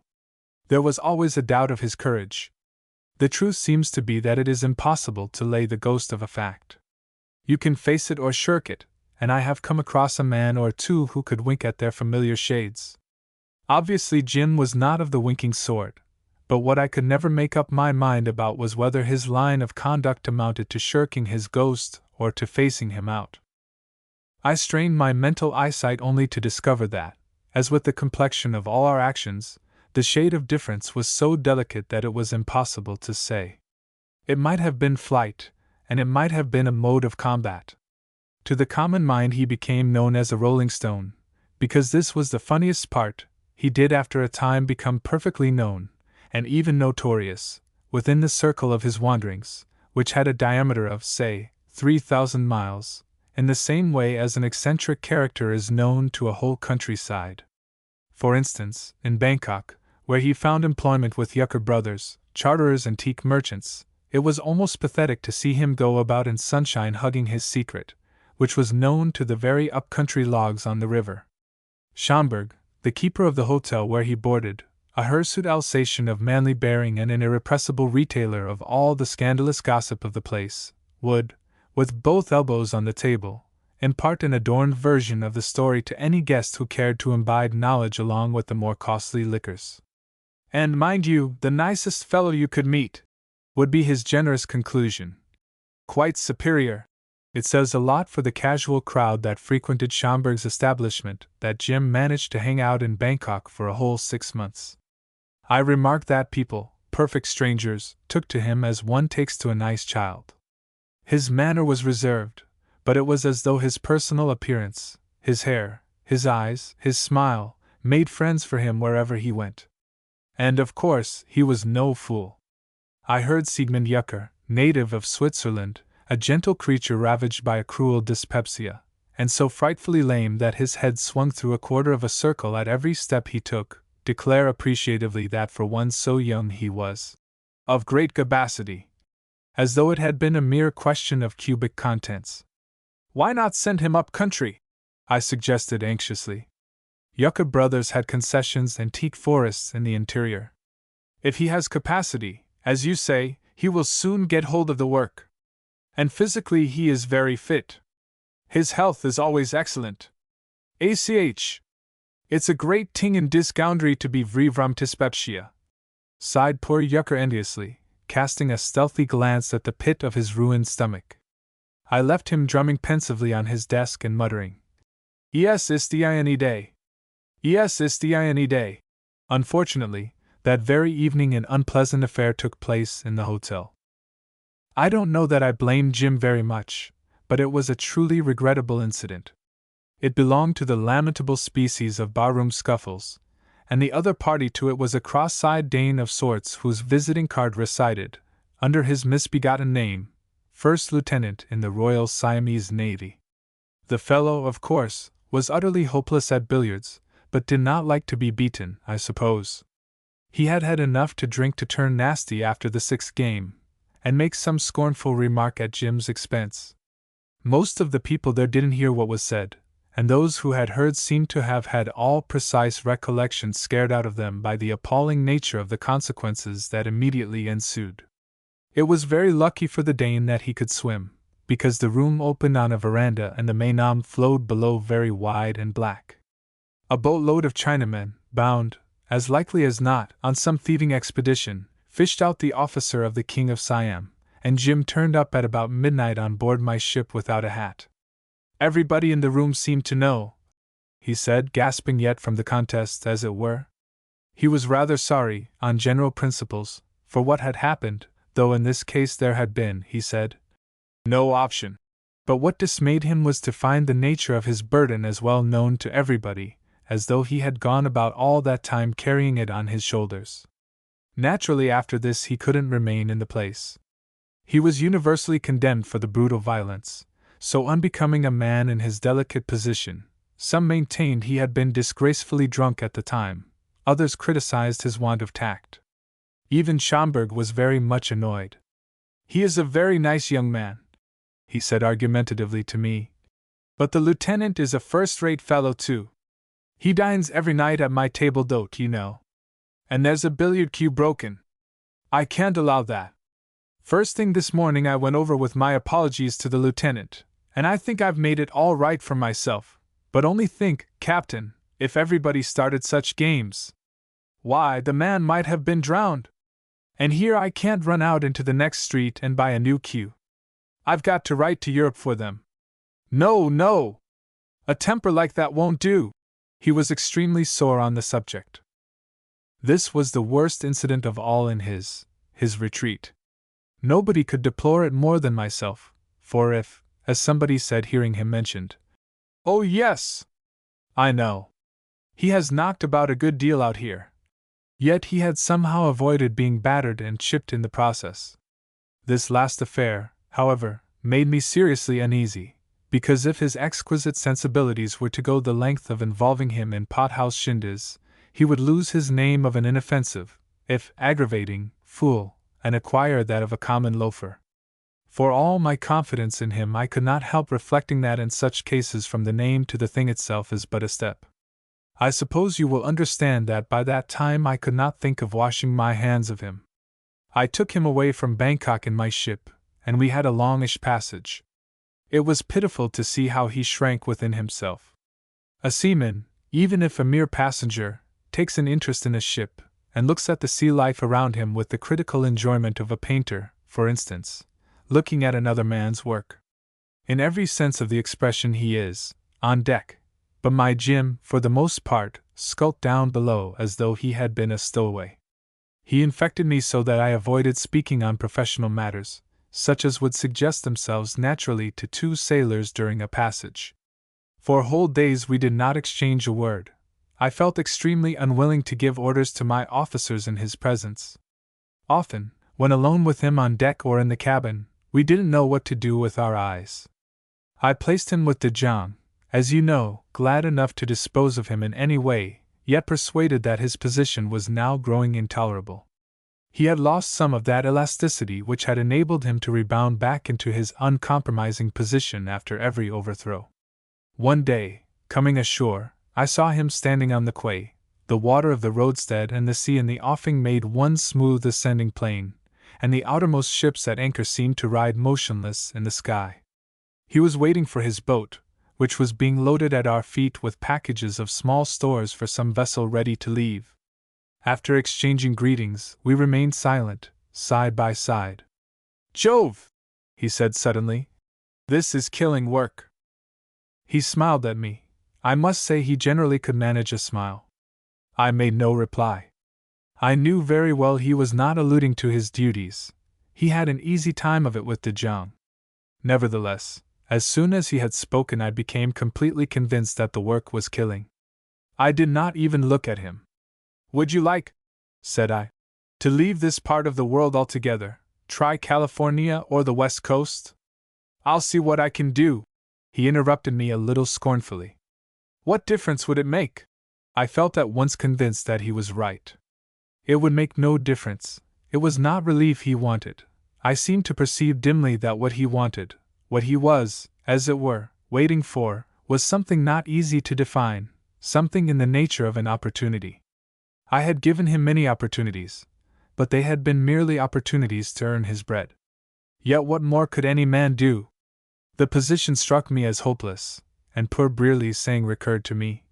Let him creep 20 feet underground and stay there. Better that, I thought, than this waiting above ground for the impossible. Yet one could not be sure even of that. There and then, before his boat was 3 oars' lengths away from the quay, I had made up my mind to go and consult Stein in the evening. This Stein was a wealthy and respected merchant. His house, because it was a house, Stein and Company, and there was some sort of partner who, as Stein said, looked after the Moluccas, had a large inter-island business, with a lot of trading posts established in the most out-of-the-way places for collecting the produce. His wealth and his respectability were not exactly the reasons why I was anxious to seek his advice. I desired to confide my difficulty to him because he was one of the most trustworthy men I had ever known. The gentle light of a simple, unworried, as it were, and intelligent good nature illumined his long hairless face. It had deep downward folds, and was pale as of a man who had always led a sedentary life, which was indeed very far from being the case. His hair was thin, and brushed back from a massive and lofty forehead. One fancied that at 20 he must have looked very much like what he was now at 60.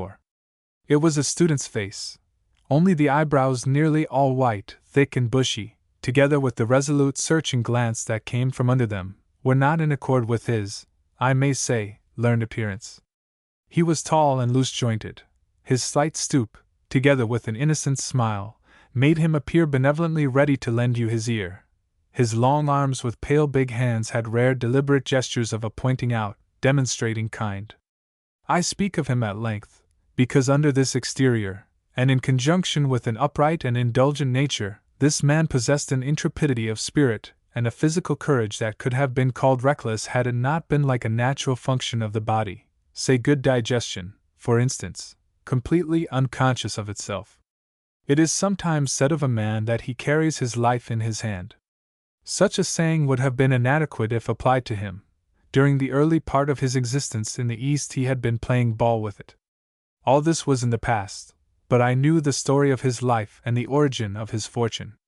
He was also a naturalist of some distinction, or perhaps I should say a learned collector. Entomology was his special study. His collection of Buprestidae and Longicorns, beetles all, horrible miniature monsters, looking malevolent in death and immobility, and his cabinet of butterflies, beautiful and hovering under the glass of cases on lifeless wings, had spread his fame far over the earth. The name of this merchant, adventurer, sometime adviser of a Malay sultan, to whom he never alluded otherwise than as my poor Mohammed Bonso, had, on account of a few bushels of dead insects, become known to learned persons in Europe, who could have had no conception, and certainly would not have cared to know anything, of his life or character. I, who knew, considered him an eminently suitable person to receive my confidences about Jim's difficulties as well as my own. Chapter 20. Late in the evening I entered his study, after traversing an imposing but empty dining room very dimly lit. The house was silent.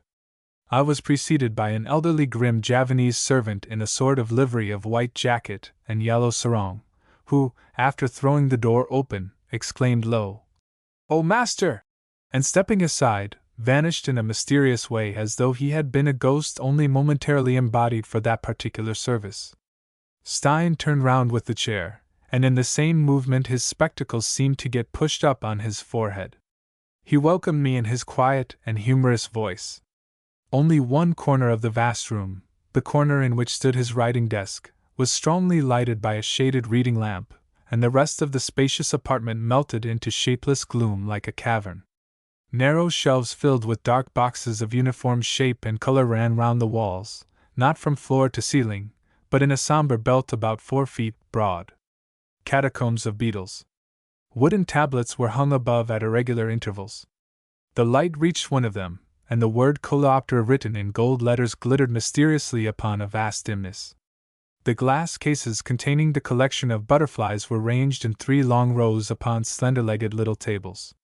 One of these cases had been removed from its place and stood on the desk, which was bestrewn with oblong slips of paper blackened with minute handwriting. "So you see me so," he said. His hand hovered over the case where a butterfly in solitary grandeur spread out dark bronze wings, 7 inches or more across, with exquisite white veinings and a gorgeous border of yellow spots. Only one specimen like this they have in your London, and then, no more. To my small native town this my collection I shall bequeath. Something of me. The best.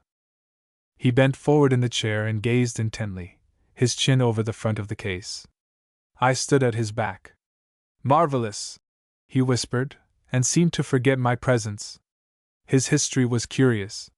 He had been born in Bavaria, and when a youth of 22 had taken an active part in the revolutionary movement of 1848. Heavily compromised, he managed to make his escape, and at first found a refuge with a poor Republican watchmaker in Trieste. From there he made his way to Tripoli with a stock of cheap watches to hawk about, not a very great opening truly, but it turned out lucky enough, because it was there he came upon a Dutch traveler, a rather famous man, I believe, but I don't remember his name. It was that naturalist who, engaging him as a sort of assistant, took him to the east. They traveled in the archipelago together and separately, collecting insects and birds for 4 years or more. Then the naturalist went home, and Stein, having no home to go to, remained with an old trader he had come across in his journeys in the interior of Celebes, if Celebes may be said to have an interior. This old Scotsman, the only white man allowed to reside in the country at the time, was a privileged friend of the chief ruler of Wajo States, who was a woman. I often heard Stein relate how that chap, who was slightly paralyzed on one side, had introduced him to the native court a short time before another stroke carried him off. He was a heavy man with a patriarchal white beard, and of imposing stature. He came into the council hall where all the Rajas, Pangerans, and headmen were assembled, with the queen, a fat wrinkled woman, very free in her speech, Stein said, reclining on a high couch under a canopy. He dragged his leg, thumping with his stick, and grasped Stein's arm, leading him right up to the couch. "Look, Queen, and you Rajas, this is my son," he proclaimed in a stentorian voice. "I have traded with your fathers, and when I die he shall trade with you and your sons." By means of this simple formality Stein inherited the Scotsman's privileged position and all his stock in trade, together with a fortified house on the banks of the only navigable river in the country. Shortly afterwards the old queen, who was so free in her speech, died, and the country became disturbed by various pretenders to the throne. Stein joined the party of a younger son, the one of whom 30 years later he never spoke otherwise but as "my poor Mohammed Bonso." They both became the heroes of innumerable exploits. They had wonderful adventures, and once stood a siege in the Scotsman's house for a month, with only a score of followers against a whole army. I believe the natives talk of that war to this day. Meantime, it seems, Stein never failed to annex on his own account every butterfly or beetle he could lay hands on. After some 8 years of war, negotiations, false truces, sudden outbreaks, reconciliation, treachery, and so on, and just as peace seemed at last permanently established, his poor Mohammed Bonso was assassinated at the gate of his own royal residence while dismounting in the highest spirits on his return from a successful deer hunt. This event rendered Stein's position extremely insecure, but he would have stayed perhaps had it not been that a short time afterwards he lost Mohammed's sister. "My dear wife the princess," he used to say solemnly, by whom he had had a daughter, mother and child both dying within 3 days of each other from some infectious fever.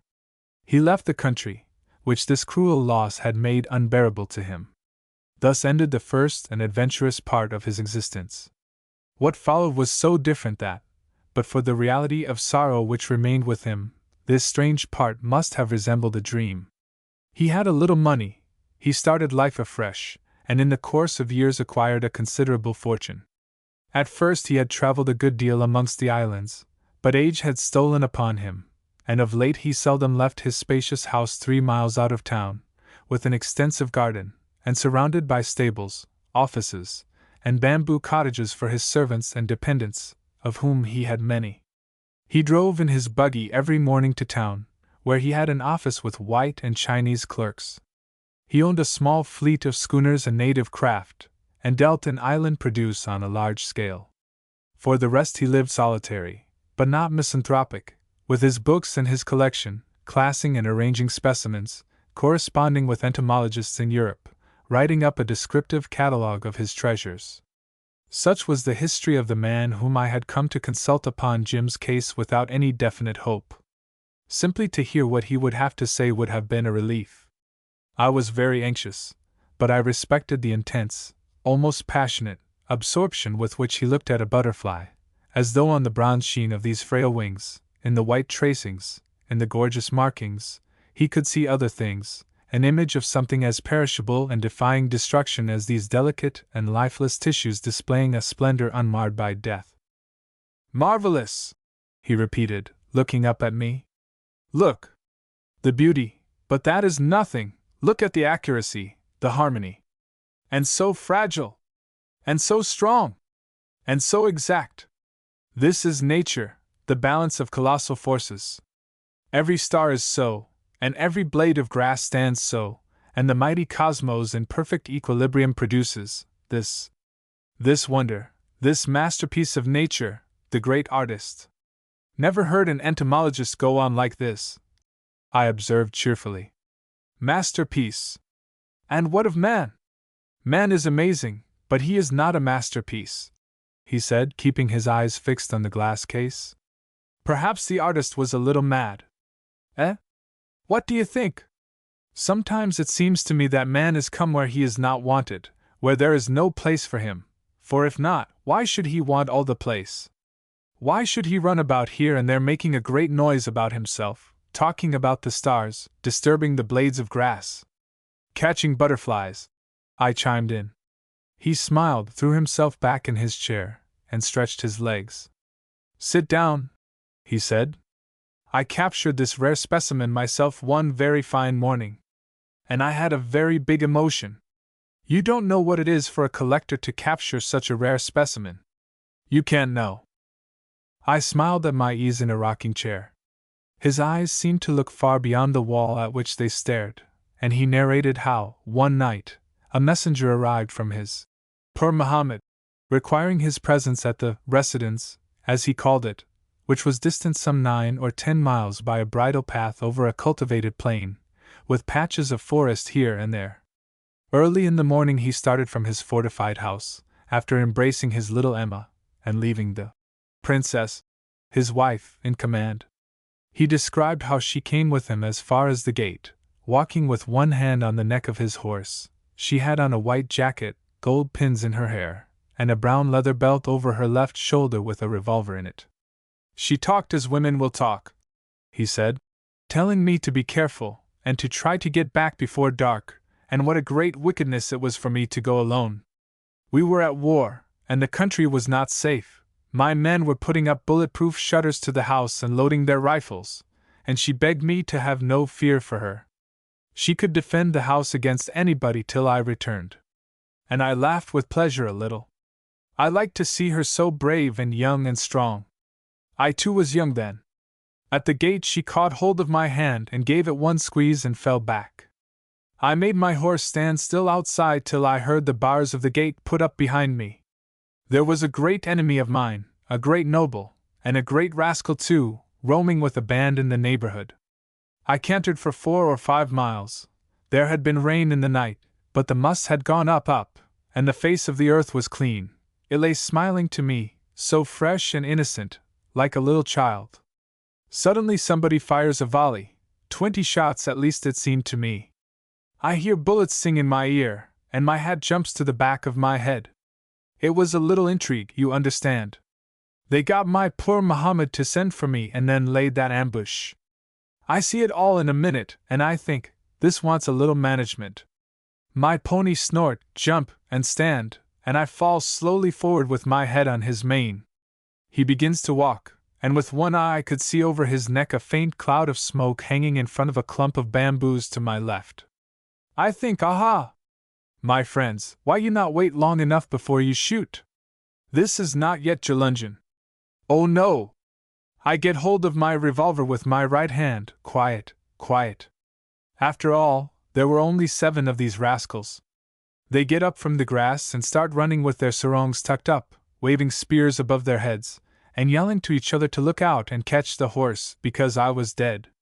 I let them come as close as the door here, and then bang, bang, bang, taking each time too. One more shot I fire at a man's back, but I miss. Too far already. And then I sit alone on my horse with the clean earth smiling at me, and there are the bodies of 3 men lying on the ground. One was curled up like a dog, another on his back had an arm over his eyes as if to keep off the sun, and the third man he draws up his leg very slowly and makes it with one kick straight again. I watch him very carefully from my horse, but there is no more, blight ganz ruhig, keep still, so. And as I looked at his face for some sign of life, I observed something like a faint shadow pass over his forehead. It was the shadow of this butterfly. Look at the form of the wing. This species fly high with a strong flight. I raised my eyes and I saw him fluttering away. I think, can it be possible? And then I lost him. I dismounted and went on very slow, leading my horse and holding my revolver with one hand and my eyes darting up and down and right and left, everywhere. At last I saw him sitting on a small heap of dirt 10 feet away. At once my heart began to beat quick. I let go my horse, keep my revolver in one hand, and with the other snatched my soft felt hat off my head. One step. Steady. Another step. Flop. I got him. When I got up I shook like a leaf with excitement, and when I opened these beautiful wings and made sure what a rare and so extraordinary perfect specimen I had, my head went round and my legs became so weak with emotion that I had to sit on the ground. I had greatly desired to possess myself of a specimen of that species when collecting for the professor. I took long journeys and underwent great privations. I had dreamed of him in my sleep, and here suddenly I had him in my fingers, for myself. In the words of the poet, he pronounced it, boat. He gave to the last word the emphasis of a suddenly lowered voice, and withdrew his eyes slowly from my face. He began to charge a long-stemmed pipe busily and in silence, then, pausing with his thumb on the orifice of the bowl, looked again at me significantly. Yes, my good friend. On that day I had nothing to desire. I had greatly annoyed my principal enemy. I was young, strong. I had friendship. I had the love, he said, love of woman, a child I had, to make my heart very full, and even what I had once dreamed in my sleep had come into my hand too. He struck a match, which flared violently. His thoughtful placid face twitched once. Friend, wife, child, he said slowly, gazing at the small flame. Phoo! The match was blown out. He sighed and turned again to the glass case. The frail and beautiful wings quivered faintly, as if his breath had for an instant called back to life that gorgeous object of his dreams. The work, he began suddenly, pointing to the scattered slips, and in his usual gentle and cheery tone, is making great progress. I have been this rare specimen describing. Nah! And what is your good news? To tell you the truth, Stein, I said with an effort that surprised me, I came here to describe a specimen. Butterfly? He asked, with an unbelieving and humorous eagerness. Nothing so perfect, I answered, feeling suddenly dispirited with all sorts of doubts. A man. So, he murmured, and his smiling countenance, turned to me, became grave. Then after looking at me for a while he said slowly, Well, I am a man too. Here you have him as he was. He knew how to be so generously encouraging as to make a scrupulous man hesitate on the brink of confidence. But if I did hesitate it was not for long. He heard me out, sitting with crossed legs. Sometimes his head would disappear completely in a great eruption of smoke, and a sympathetic growl would come out from the cloud. When I finished he uncrossed his legs, laid down his pipe, leaned forward towards me earnestly with his elbows on the arms of his chair, the tips of his fingers together. I understand very well. He is romantic. He had diagnosed the case for me, and at first I was quite startled to find how simple it was, and indeed our conference resembled so much a medical consultation. Stein, of learned aspect, sitting in an armchair before his desk, I, anxious, in another, facing him, but a little to one side, that it seemed natural to ask, What's good for it? He lifted up a long forefinger. There is only one remedy. One thing alone can us from being ourselves cure. The finger came down on the desk with a smart rap. The case which he had made to look so simple before became, if possible, still simpler, and altogether hopeless. There was a pause. "Yes," said I. "Strictly speaking, the question is not how to get cured, but how to live." He approved with his head, a little sadly as it seemed. "Ja! Ja! In general, adapting the words of your great poet, that is the question," he went on, nodding sympathetically. "How to be? ACH! How to be?" He stood up with the tips of his fingers resting on the desk. "We want in so many different ways to be," he began again. "This magnificent butterfly finds a little heap of dirt and sits still on it, but man, he will never on his heap of mud keep still. He want to be so, and again he want to be so." He moved his hand up then down. "He wants to be a saint, and he wants to be a devil, and every time he shuts his eyes he sees himself as a very fine fellow, so fine as he can never be. In a dream." He lowered the glass lid, the automatic lock clicked sharply, and taking up the case in both hands he bore it religiously away to its place, passing out of the bright circle of the lamp into the ring of fainter light, into shapeless dusk at last. It had an odd effect, as if these few steps had carried him out of this concrete and perplexed world. His tall form, as though robbed of its substance, hovered noiselessly over invisible things with stooping and indefinite movements. His voice, heard in that remoteness where he could be glimpsed mysteriously busy with immaterial cares, was no longer incisive, seemed to roll voluminous and grave, mellowed by distance. "And because you not always can keep your eyes shut, there comes the real trouble, the heart pain, the world pain. I tell you, my friend, it is not good for you to find you cannot make your dream come true, for the reason that you not strong enough are, or not clever enough. Ja, and all the time you are such a fine fellow too. We? Was? God im Himmel! How can that be? Ha! Ha! Ha! The shadow prowling amongst the graves of butterflies laughed boisterously. "Yes. Very funny this terrible thing is. A man that is born falls into a dream like a man who falls into the sea. If he tries to climb out into the air as inexperienced people endeavor to do, he drowns. Nicht wahr? No! I tell you! The way is to the destructive element submit yourself, and with the exertions of your hands and feet in the water make the deep, deep sea keep you up. So if you asked me, how to be?" His voice leaped up extraordinarily strong, as though away there in the dusk he had been inspired by some whisper of knowledge. "I will tell you! For that too there is only one way." With a hasty swish-swish of his slippers he loomed up in the ring of faint light, and suddenly appeared in the bright circle of the lamp. His extended hand aimed at my breast like a pistol, his deep-set eyes seemed to pierce through me, but his twitching lips uttered no word, and the austere exultation of a certitude seen in the dusk vanished from his face. The hand that had been pointing at my breast fell, and by, coming a step nearer, he laid it gently on my shoulder. There were things, he said mournfully, that perhaps could never be told, only he had lived so much alone that sometimes he forgot. The light had destroyed the assurance which had inspired him in the distant shadows. He sat down and, with both elbows on the desk, rubbed his forehead. "And yet it is true, it is true. In the destructive element immerse." He spoke in a subdued tone, without looking at me, one hand on each side of his face. "That was the way. To follow the dream, and again to follow the dream, and so, uig, usque ad finem." The whisper of his conviction seemed to open before me a vast and uncertain expanse, as of a crepuscular horizon on a plain at dawn, or was it, perchance, at the coming of the night?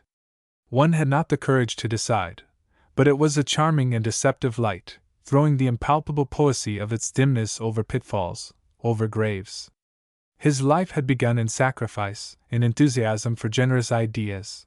He had traveled very far, on various ways, on strange paths, and whatever he followed it had been without faltering, and therefore without shame and without regret. And so far he was right. That was the way, no doubt. Yet for all that, the great plain on which men wander amongst graves and pitfalls remained very desolate under the impalpable poesy of its crepuscular light, overshadowed in the center, circled with a bright edge as if surrounded by an abyss full of flames. When at last I broke the silence, it was to express the opinion that no one could be more romantic than himself. He shook his head slowly, and afterwards looked at me with a patient and inquiring glance. It was a shame, he said. There we were sitting and talking like two boys, instead of putting our heads together to find something practical, a practical remedy, for the evil, for the great evil, he repeated, with a humorous and indulgent smile. For all that, our talk did not grow more practical. We avoided pronouncing Jim's name as though we had tried to keep flesh and blood out of our discussion, or he were nothing but an erring spirit, a suffering and nameless shade. "Nah," said Stein, rising. "Tonight you sleep here, and in the morning we shall do something practical. He lit a 2-branched candlestick and led the way. We passed through empty dark rooms, escorted by gleams from the lights Stein carried. They glided along the waxed floors, sweeping here and there over the polished surface of a table, leaped upon a fragmentary curve of a piece of furniture, or flashed perpendicularly in and out of distant mirrors, while the forms of 2 men and the flicker of 2 flames could be seen for a moment stealing silently across the depths of a crystalline void. He walked slowly a pace and advanced with stooping courtesy. There was a profound, as it were a listening, quietude on his face. The long flaxen locks mixed with white threads were scattered thinly upon his slightly bowed neck. "He is romantic, he repeated. "And that is very bad, very bad. Very good, too," he added. "But is he?" I queried. "Guis," he said, and stood still holding up the candelabrum, but without looking at me. "Evident. What is it that by inward pain makes him know himself? What is it that for you and me makes him exist?"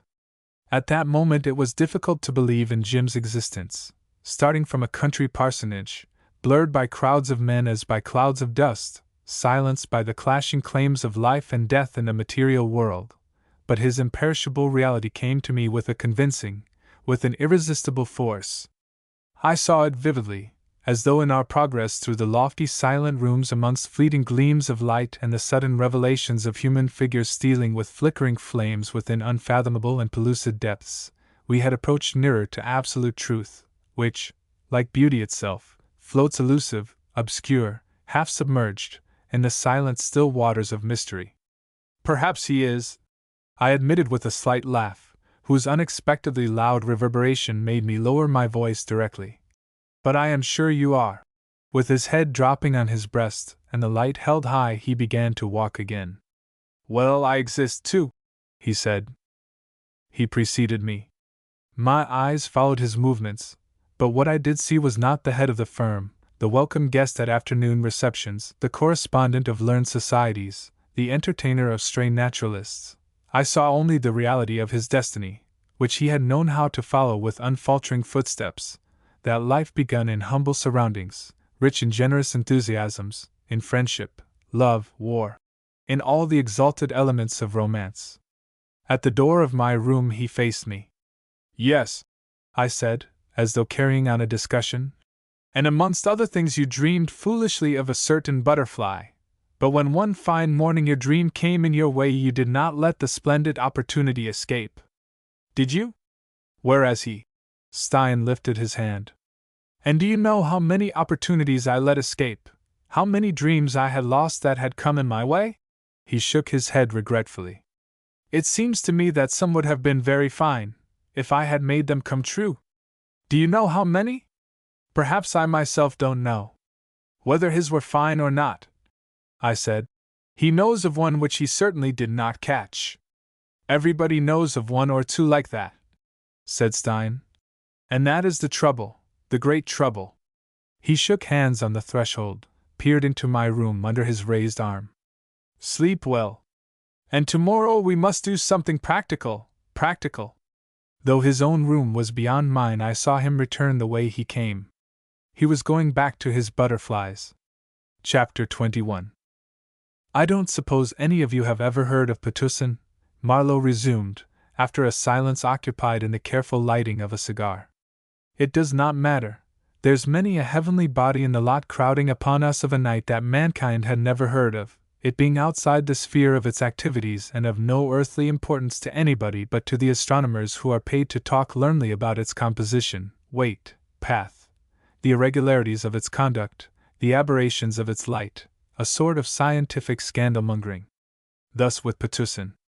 It was referred to knowingly in the inner government circles in Batavia, especially as to its irregularities and aberrations, and it was known by name to some few, very few, in the mercantile world.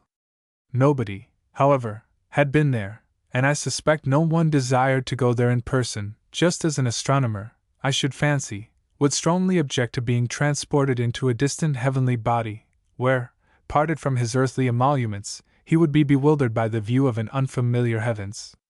However, neither heavenly bodies nor astronomers have anything to do with Potussin.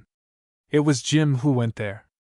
I only meant you to understand that had Stein arranged to send him into a star of the 5th magnitude, the change could not have been greater.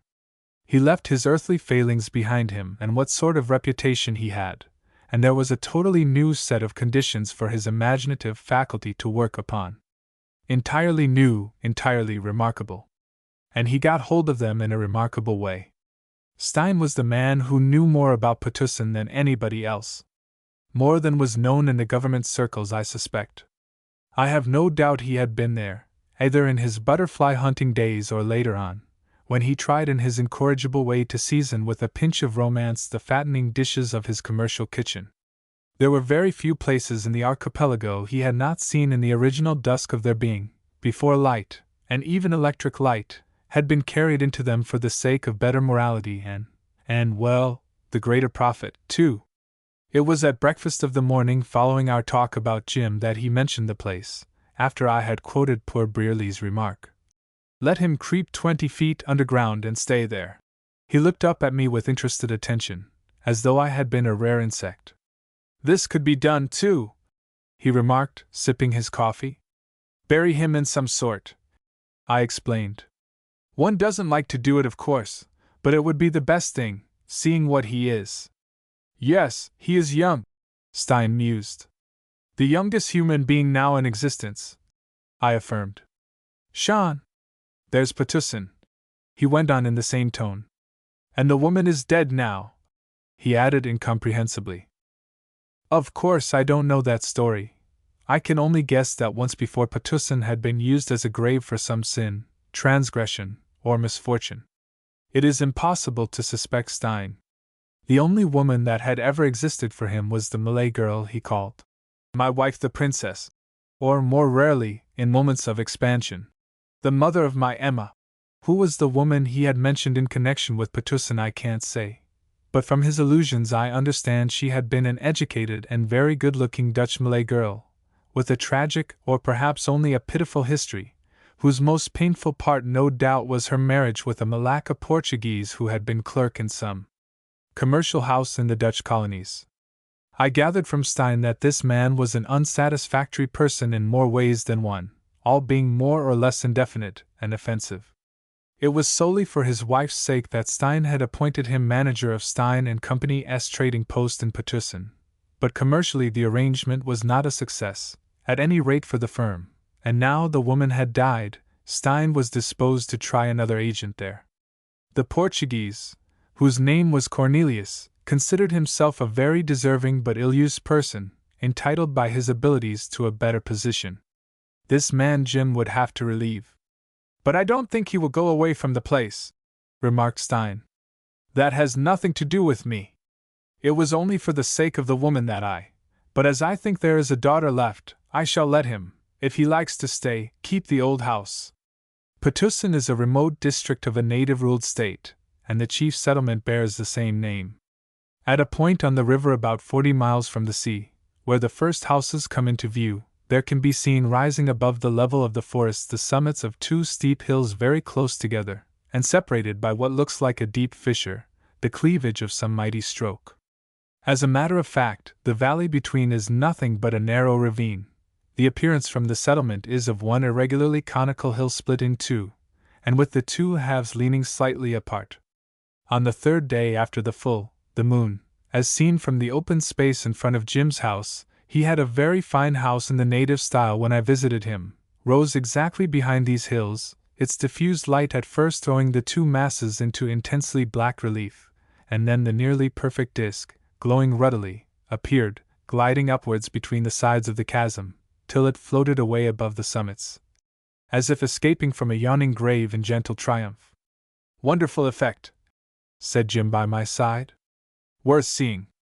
Is it not?" And this question was put with a note of personal pride that made me smile, as though he had had a hand in regulating that unique spectacle. He had regulated so many things in Patusan, things that would have appeared as much beyond his control as the motions of the moon and the stars. It was inconceivable. That was the distinctive quality of the part into which Stein and I had tumbled him unwittingly, with no other notion than to get him out of the way, out of his own way, be it understood. That was our main purpose, though, I own, I might have had another motive which had influenced me a little. I was about to go home for a time, and it may be I desired, more than I was aware of myself, to dispose of him, you understand, before I left. I was going home, and he had come to me from there, with his miserable trouble and his shadowy claim, like a man panting under a burden in a mist. I cannot say I had ever seen him distinctly, not even to this day, after I had my last view of him, but it seemed to me that the less I understood the more I was bound to him in the name of that doubt which is the inseparable part of our knowledge. I did not know so much more about myself. And then, I repeat, I was going home, to that home distant enough for all its hearthstones to be like one hearthstone, by which the humblest of us has the right to sit. We wander in our thousands over the face of the earth, the illustrious and the obscure, earning beyond the seas our fame, our money, or only a crust of bread, but it seems to me that for each of us going home must be like going to render an account. We return to face our superiors, our kindred, our friends, those whom we obey, and those whom we love, but even they who have either, the most free, lonely, irresponsible, and bereft of ties, even those for whom home holds no dear face, no familiar voice, even they have to meet the spirit that dwells within the land, under its sky, in its air, in its valleys, and on its rises, in its fields, in its waters and its trees. A mute friend, judge and inspirer. Say what you like, to get its joy, to breathe its peace, to face its truth, one must return with a clear conscience. All this may seem to you sheer sentimentalism, and indeed very few of us have the will, or the capacity to look consciously under the surface of familiar emotions. There are the girls we love, the men we look up to, the tenderness, the friendships, the opportunities, the pleasures. But the fact remains that you must touch your reward with clean hands, lest it turn to dead leaves, to thorns in your grasp. I think it is the lonely, without a fireside or an affection they may call their own, those who return not to a dwelling but to the land itself, to meet its disembodied, eternal, and unchangeable spirit. It is those who understand best its severity, its saving power, the grace of its secular right to our fidelity, to our obedience. Yes. Few of us understand, but we all feel it though, and I say all without exception, because those who do not feel do not count. Each blade of grass has its spot on earth whence it draws its life, its strength, and so is man rooted to the land from which he draws his faith together with his life. I don't know how much Jim understood, but I know he felt confusedly but powerfully, the demand of some such truth or some such illusion. I don't care how you call it, there is so little difference, and the difference means so little. The thing is that in virtue of his feeling he mattered. He would never go home now. Not he. Never. Had he been capable of picturesque manifestations he would have shuddered at the thought, and made you shudder too. But he was not of that sort, though he was expressive enough in his way. Before the idea of going home he would grow desperately stiff and immovable, with lowered chin and pouted lips, and with those candid blue eyes of his glowering darkly under a frown, as if before something unbearable, as if before something revolting. There was imagination in that hard skull of his, over which the thick clustering hair fitted like a cap. As to me, I have no imagination. I would be more certain about him today, if I had, and I do not mean to imply that I figured to myself the spirit of the land uprising above the white cliffs of Dover, to ask me what I, returning with no bones broken, so to speak, had done with my very young brother. I could not make such a mistake. I knew very well he was of those about whom there is no inquiry. I had seen better men go out, disappear, vanish utterly, without provoking a sound of curiosity or sorrow. The spirit of the land, as becomes the ruler of great enterprises, is careless of innumerable lives. Woe to the stragglers! We exist only in so far as we hang together. He had straggled in a way, he had not hung on, but he was aware of it with an intensity that made him touching, just as a man's more intense life makes his death more touching than the death of a tree.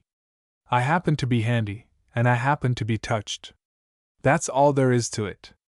I was concerned as to the way he would go out. It would have hurt me if, for instance, he had taken to drink. The earth is so small that I was afraid of, some day, being waylaid by a blear-eyed, swollen-faced, besmirched loafer, with no soles to his canvas shoes, and with a flutter of rags about the elbows, who, on the strength of old acquaintance, would ask for a loan of $5.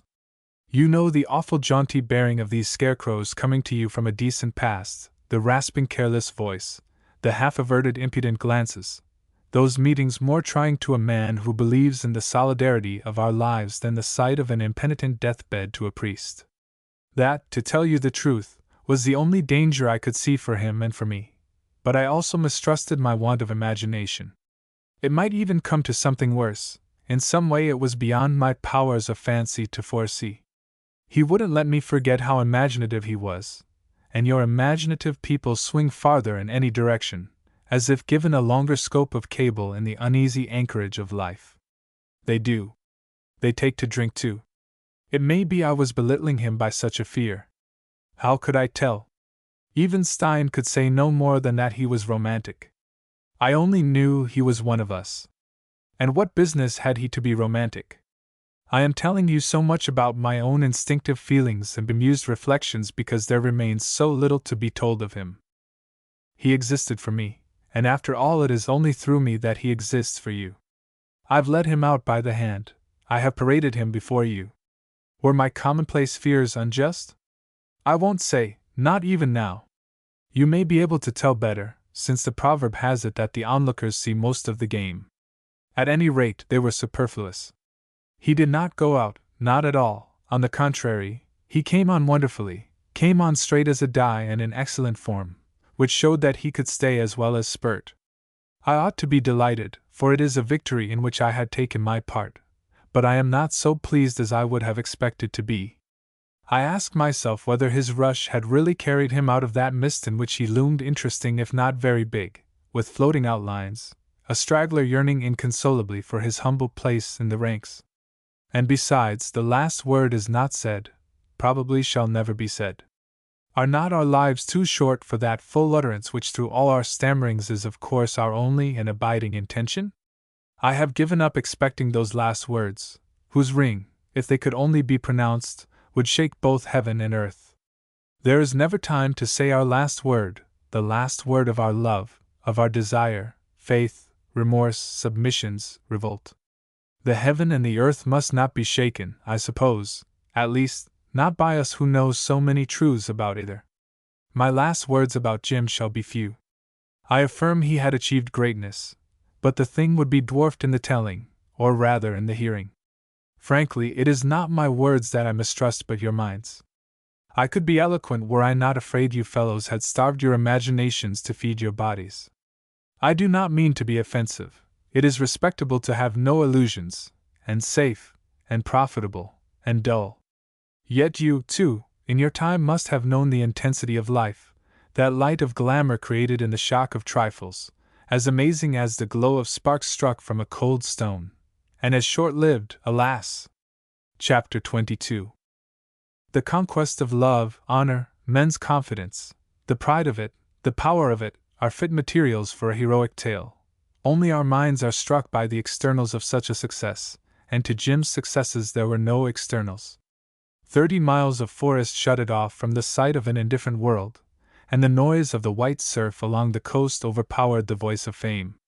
The stream of civilization, as if divided on a headland 100 miles north of Patusan, branches east and southeast, leaving its plains and valleys, its old trees and its old mankind, neglected and isolated, such as an insignificant and crumbling islet between the two branches of a mighty, devouring stream. You find the name of the country pretty often in collections of old voyages. The 17th century traders went there for pepper, because the passion for pepper seemed to burn like a flame of love in the breast of Dutch and English adventurers about the time of James I. Where wouldn't they go for pepper? For a bag of pepper they would cut each other's throats without hesitation, and would forswear their souls, of which they were so careful otherwise. The bizarre obstinacy of that desire made them defy death in 1,000 shapes, the unknown seas, the loathsome and strange diseases, wounds, captivity, hunger, pestilence, and despair. It made them great. By heavens! It made them heroic, and it made them pathetic too in their craving for trade, with the inflexible death levying its toll on young and old. It seems impossible to believe that mere greed could hold men to such a steadfastness of purpose, to such a blind persistence in endeavor and sacrifice. And indeed those who adventured their persons and lives risked all they had for a slender reward. They left their bones to lie bleaching on distant shores, so that wealth might flow to the living at home. To us, their less tried successors, they appear magnified, not as agents of trade but as instruments of a recorded destiny, pushing out into the unknown in obedience to an inward voice, to an impulse beating in the blood, to a dream of the future. They were wonderful, and it must be owned they were ready for the wonderful. They recorded it complacently in their sufferings, in the aspect of the seas, in the customs of strange nations, in the glory of splendid rulers. In Patusan they had found lots of pepper, and had been impressed by the magnificence and the wisdom of the Sultan, but somehow, after a century of checkered intercourse, the country seems to drop gradually out of the trade. Perhaps the pepper had given out. Be it as it may, nobody cares for it now. The glory has departed. The Sultan is an imbecile youth with 2 thumbs on his left hand and an uncertain and beggarly revenue extorted from a miserable population and stolen from him by his many uncles. This, of course, I have from Stein. He gave me their names and a short sketch of the life and character of each. He was as full of information about native states as an official report, but infinitely more amusing. He had to know. He traded in so many, and in some districts, as in Patusan, for instance, his firm was the only one to have an agency by special permit from the Dutch authorities. The government trusted his discretion, and it was understood that he took all the risks. The men he employed understood that too, but he made it worth their while apparently. He was perfectly frank with me over the breakfast table in the morning. As far as he was aware, the last news was 13 months old, he stated precisely. Utter insecurity for life and property was the normal condition. There were in Patusan antagonistic forces, and one of them was Raja Along, the worst of the Sultan's uncles, the governor of the river, who did the extorting and the stealing, and ground down to the point of extinction the country-born Malays, who, utterly defenseless, had not even the resource of emigrating. For indeed, as Stein remarked, where could they go, and how could they get away? No doubt they did not even desire to get away. The world, which is circumscribed by lofty impassable mountains, has been given into the hand of the highborn, and this Raja they knew, he was of their own royal house. I had the pleasure of meeting the gentleman later on. He was a dirty, little, used-up old man with evil eyes and a weak mouth, who swallowed an opium pill every 2 hours, and in defiance of common decency wore his hair uncovered and falling in wild stringy locks about his wizened grimy face. When giving audience he would clamber upon a sort of narrow stage erected in a hall like a ruinous barn with a rotten bamboo floor, through the cracks of which you could see, 12 or 15 feet below, the heaps of refuse and garbage of all kinds lying under the house. That is where and how he received us when, accompanied by Jim, I paid him a visit of ceremony. There were about 40 people in the room, and perhaps 3 times as many in the great courtyard below. There was constant movement, coming and going, pushing and murmuring, at our backs. A few youths in gay silks glared from the distance. The majority, slaves and humble dependents, were half naked, in ragged sarongs, dirty with ashes and mud stains. I had never seen Jim look so grave, so self-possessed, in an impenetrable, impressive way. In the midst of these dark-faced men, his stalwart figure in white apparel, the gleaming clusters of his fair hair, seemed to catch all the sunshine that trickled through the cracks in the closed shutters of that dim hall, with its walls of mats and a roof of thatch. He appeared like a creature not only of another kind but of another essence. Had they not seen him come up in a canoe, they might have thought he had descended upon them from the clouds. He did, however, come in a crazy dugout, sitting, very still and with his knees together, for fear of overturning the thing, sitting on a tin box, which I had lent him, nursing on his lap a revolver of the navy pattern, presented by me on parting, which, through an interposition of Providence, or through some wrong-headed notion that was just like him, or else from sheer instinctive sagacity, he had decided to carry unloaded. That's how he ascended the Patusan River. Nothing could have been more prosaic and more unsafe, more extravagantly casual, more lonely. Strange, this fatality that would cast the complexion of a flight upon all his acts, of impulsive unreflecting desertion, of a jump into the unknown. It is precisely the casualness of it that strikes me most. Neither Stein nor I had a clear conception of what might be on the other side when we, metaphorically speaking, took him up and hove him over the wall with scant ceremony. At the moment I merely wished to achieve his disappearance. Stein, characteristically enough, had a sentimental motive. He had a notion of paying off, in kind, I suppose, the old debt he had never forgotten. Indeed, he had been all his life especially friendly to anybody from the British Isles. His late benefactor, it is true, was a Scot, even to the length of being called Alexander McNeill, and Jim came from a long way south of the Tweed. But at the distance of 6,000 or 7,000 miles, Great Britain, though never diminished, looks foreshortened enough even to its own children to rob such details of their importance. Stein was excusable, and his hinted intentions were so generous that I begged him most earnestly to keep them secret for a time. I felt that no consideration of personal advantage should be allowed to influence Jim, that not even the risk of such influence should be run. We had to deal with another sort of reality. He wanted a refuge, and a refuge at the cost of danger should be offered him, nothing more.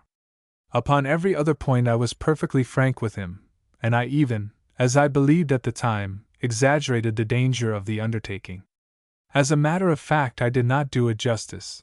His first day in Patusan was nearly his last, would have been his last if he had not been so reckless or so hard on himself, and had condescended to load that revolver. I remember, as I unfolded our precious scheme for his retreat, how his stubborn but weary resignation was gradually replaced by surprise, interest, wonder, and by boyish eagerness. This was a chance he had been dreaming of. He couldn't think how he merited that. He would be shot if he could see to what he owed, and it was Stein the merchant, who, but of course it was me he had to. I cut him short. He was not articulate, and his gratitude caused me inexplicable pain. I told him that if he owed this chance to anyone especially, it was to an old Scot of whom he had never heard, who had died many years ago, of whom little was remembered besides a roaring voice and a rough sort of honesty. There was really no one to receive his thanks. Stein was passing on to a young man the help he had received in his own young days, and I had done no more than to mention his name. Upon this he colored, and twisting a bit of paper in his fingers, he remarked bashfully that I had always trusted him. I admitted that such was the case, and added after a pause that I wished he had been able to follow my example. "You think I don't?" he asked uneasily, and remarked in a mutter that one had to get some sort of show first. Then brightening up, and in a loud voice he protested he would give me no occasion to regret my confidence, which, "Do not misapprehend," I interrupted. "It is not in your power to make me regret anything. There would be no regrets. But if there were, it would be altogether my own affair." On the other hand, I wished him to understand clearly that this arrangement, this experiment, was his own doing. He was responsible for it, and no one else. Why, he stammered. "This is the very thing that I begged him not to be dense, and he looked more puzzled than ever. He was in a fair way to make life intolerable to himself. "Do you think so?" he asked, disturbed, but in a moment added confidently. "I was going on, though. Was I not?" It was impossible to be angry with him. I could not help a smile, and told him that in the old days people who went on like this were on the way of becoming hermits in the wilderness. Hermits be hanged, he commented with engaging impulsiveness. Of course he didn't mind a wilderness. I was glad of it, I said. That was where he would be going to. He would find it lively enough, I ventured to promise. Yes, yes, he said keenly. He had shown a desire, I continued inflexibly, to go out and shut the door after him. Did I? He interrupted in a strange access of gloom that seemed to envelop him from head to foot like the shadow of a passing cloud. He was wonderfully expressive after all. Wonderfully. Did I? He repeated bitterly. You can't say I made much noise about it. And I can keep it up, too, only, confound it, you show me a door. Very well. Pass on, I struck in. I could make him a solemn promise that it would be shut behind him with a vengeance. His fate, whatever it was, would be ignored because the country, for all its rotten state, was not judged ripe for interference. Once he got in, it would be for the outside world as though he had never existed. He would have nothing but the soles of his 2 feet to stand upon, and he would have first to find his ground at that. Never existed, that's it, by Jove, he murmured to himself. His eyes, fastened upon my lips, sparkled.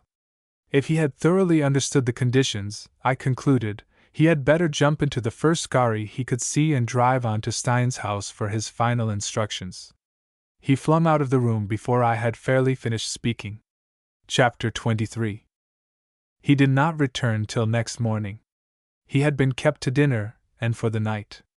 There never had been such a wonderful man as Mr. Stein. He had in his pocket a letter for Cornelius. The Johnny who's going to get the sack, he explained, with a momentary drop in his elation, and he exhibited with glee a silver ring, such as natives use, worn down very thin and showing faint traces of chasing. This was his introduction to an old chap called Doramin, one of the principal men out there, a big pot, who had been Mr. Stein's friend in that country where he had all these adventures. Mr. Stein called him War Comrade. War Comrade was good, wasn't it? And didn't Mr. Stein speak English wonderfully well? Said he had learned it in Celebes, of all places. That was awfully funny. Was it not? He did speak with an accent, a twang, did I notice? That chap Doramin had given him the ring. They had exchanged presents when they parted for the last time. Sort of promising eternal friendship. He called it fine, did I not? They had to make a dash for dear life out of the country when that Mohammed, what's his name, had been killed. I knew the story, of course. Seemed a beastly shame, didn't it? He ran on like this, forgetting his plate. With a knife and fork in hand, he had found me at tiffin, slightly flushed, and with his eyes dark in many shades, which was with him a sign of excitement. The ring was a sort of credential. It's like something you read of in books, he threw in appreciatively, and Doramin would do his best for him. Mr. Stein had been the means of saving that chap's life on some occasion. Purely by accident, Mr. Stein had said, but he, Jim, had his own opinion about that. Mr. Stein was just the man to look out for such accidents. No matter. Accident or purpose, this would serve his turn immensely. Hope to goodness the jolly old beggar had not gone off the hooks meantime. Mr. Stein could not tell. There had been no news for more than a year. They were kicking up no end of an all-fired row amongst themselves, and the river was closed. Jolly awkward this, but no fear, he would manage to find a crack to get in. He impressed, almost frightened, me with his elated rattle. He was voluble like a youngster on the eve of a long holiday with a prospect of delightful scrapes, and such an attitude of mind in a grown man, and in this connection had in it something phenomenal, a little mad, dangerous, unsafe. I was on the point of entreating him to take things seriously when he dropped his knife and fork. He had begun eating, or rather swallowing food, as it were, unconsciously, and began a search all round his plate. The ring! The ring! Where the devil? Ah! Here it was. He closed his big hand on it, and tried all his pockets one after another. Jove! Wouldn't do to lose the thing. He meditated gravely over his fist. Had it? would hang the bally affair round his neck. And he proceeded to do this immediately, producing a string, which looked like a bit of a cotton shoelace for the purpose. There! That would do the trick. It would be the deuce if. He seemed to catch sight of my face for the first time, and it steadied him a little. I probably didn't realize, he said with a naive gravity, how much importance he attached to that token. It meant a friend, and it is a good thing to have a friend. He knew something about that. He nodded at me expressively, but before my disclaiming gesture he leaned his head on his hand and for a while sat silent, playing thoughtfully with the breadcrumbs on the cloth. "Slam the door, that was jolly well put," he cried, and jumping up, began to pace the room, reminding me by the set of the shoulders, the turn of his head, the headlong and uneven stride, of that night when he had paced us, confessing, explaining, what you will, but in the last instance, living before me, under his own little cloud, with all his unconscious subtlety which could draw consolation from the very source of sorrow. It was the same mood, the same indifferent, like a fickle companion that today guiding you on the true path, with the same eyes, the same step, the same impulse, tomorrow will lead you hopelessly astray. His tread was assured, his straying, darkened eyes seemed to search the room for something. One of his footfalls somehow sounded louder than the other, the fault of his boots probably, and gave a curious impression of an invisible halt in his gait. One of his hands was rammed deep into his trousers pocket, the other waved suddenly above his head. "Slam the door!" he shouted. "I've been waiting for that. I'll show yet, I'm ready for any confounded thing. I've been dreaming of it. Jove! Get out of this. Jove! This is luck at last. You wait. He tossed his head fearlessly, and I confess that for the first and last time in our acquaintance I perceived myself unexpectedly to be thoroughly sick of him. Why these vaporings? He was stumping about the room, flourishing his arm absurdly, and now and then feeling on his breast for the ring under his clothes. Where was the sense of such exultation in a man appointed to be a trading clerk, and in a place where there was no trade, at that? Why hurl defiance at the universe? This was not a proper frame of mind to approach any undertaking, an improper frame of mind not only for him, I said, but for any man. He stood still over me. Did I think so? He asked, by no means subdued, and with a smile in which I seemed to detect suddenly something insolent. But then I am 20 years his senior. Youth is insolent, it is its right, its necessity, it has got to assert itself, and all assertion in this world of doubts is a defiance, is an insolence. He went off into a far corner, and coming back, he, figuratively speaking, turned to rend me. I spoke like that because even I, who had been no end kind to him, even I remembered, against him, what had happened. And what about others, the world? Where's the wonder he wanted to get out, meant to stay out, by heavens? And I talked about proper frames of mind. It is not I or the world who remember, I shouted. It is you who remember. He did not flinch, and went on with heat. Forget everything, everybody. His voice fell. But you, he added. Yes, me too, if it would help, I said, also in a low tone. After this we remained silent and languid for a time as if exhausted. Then he began again, composedly, and told me that Mr. Stein had instructed him to wait for a month or so, to see whether it was possible for him to remain, before he began building a new house for himself, so as to avoid vain expense. He did make use of funny expressions, Stein did. Vain expense was good. Remain? Why? Of course. He would hang on. Let him only get in, that's all. He would answer for it, he would remain. Never get out. It was easy enough to remain. Don't be foolhardy, I said, rendered uneasy by his threatening tone. If you only live long enough you will want to come back. Come back to what? He asked absently, with his eyes fixed upon the face of a clock on the wall. I was silent for a while. Is it to be never then? I said. Never, he repeated dreamily without looking at me, and then flew into sudden activity. Jove! 2 o'clock, and I sail at 4! It was true. A brigantine of Stein's was leaving for the westward that afternoon, and he had been instructed to take his passage in her, only no orders to delay the sailing had been given. I suppose Stein forgot. He made a rush to get his things while I went aboard my ship, where he promised to call on his way to the outer roadstead. He turned up accordingly in a great hurry and with a small leather valise in his hand. This wouldn't do, and I offered him an old tin trunk of mine supposed to be watertight, or at least damp-tight. He effected the transfer by the simple process of shooting out the contents of his valise as you would empty a sack of wheat. I saw 3 books in the tumble, 2 small, in dark covers, and a thick green and gold volume, a half-crown complete Shakespeare. "You read this?" I asked.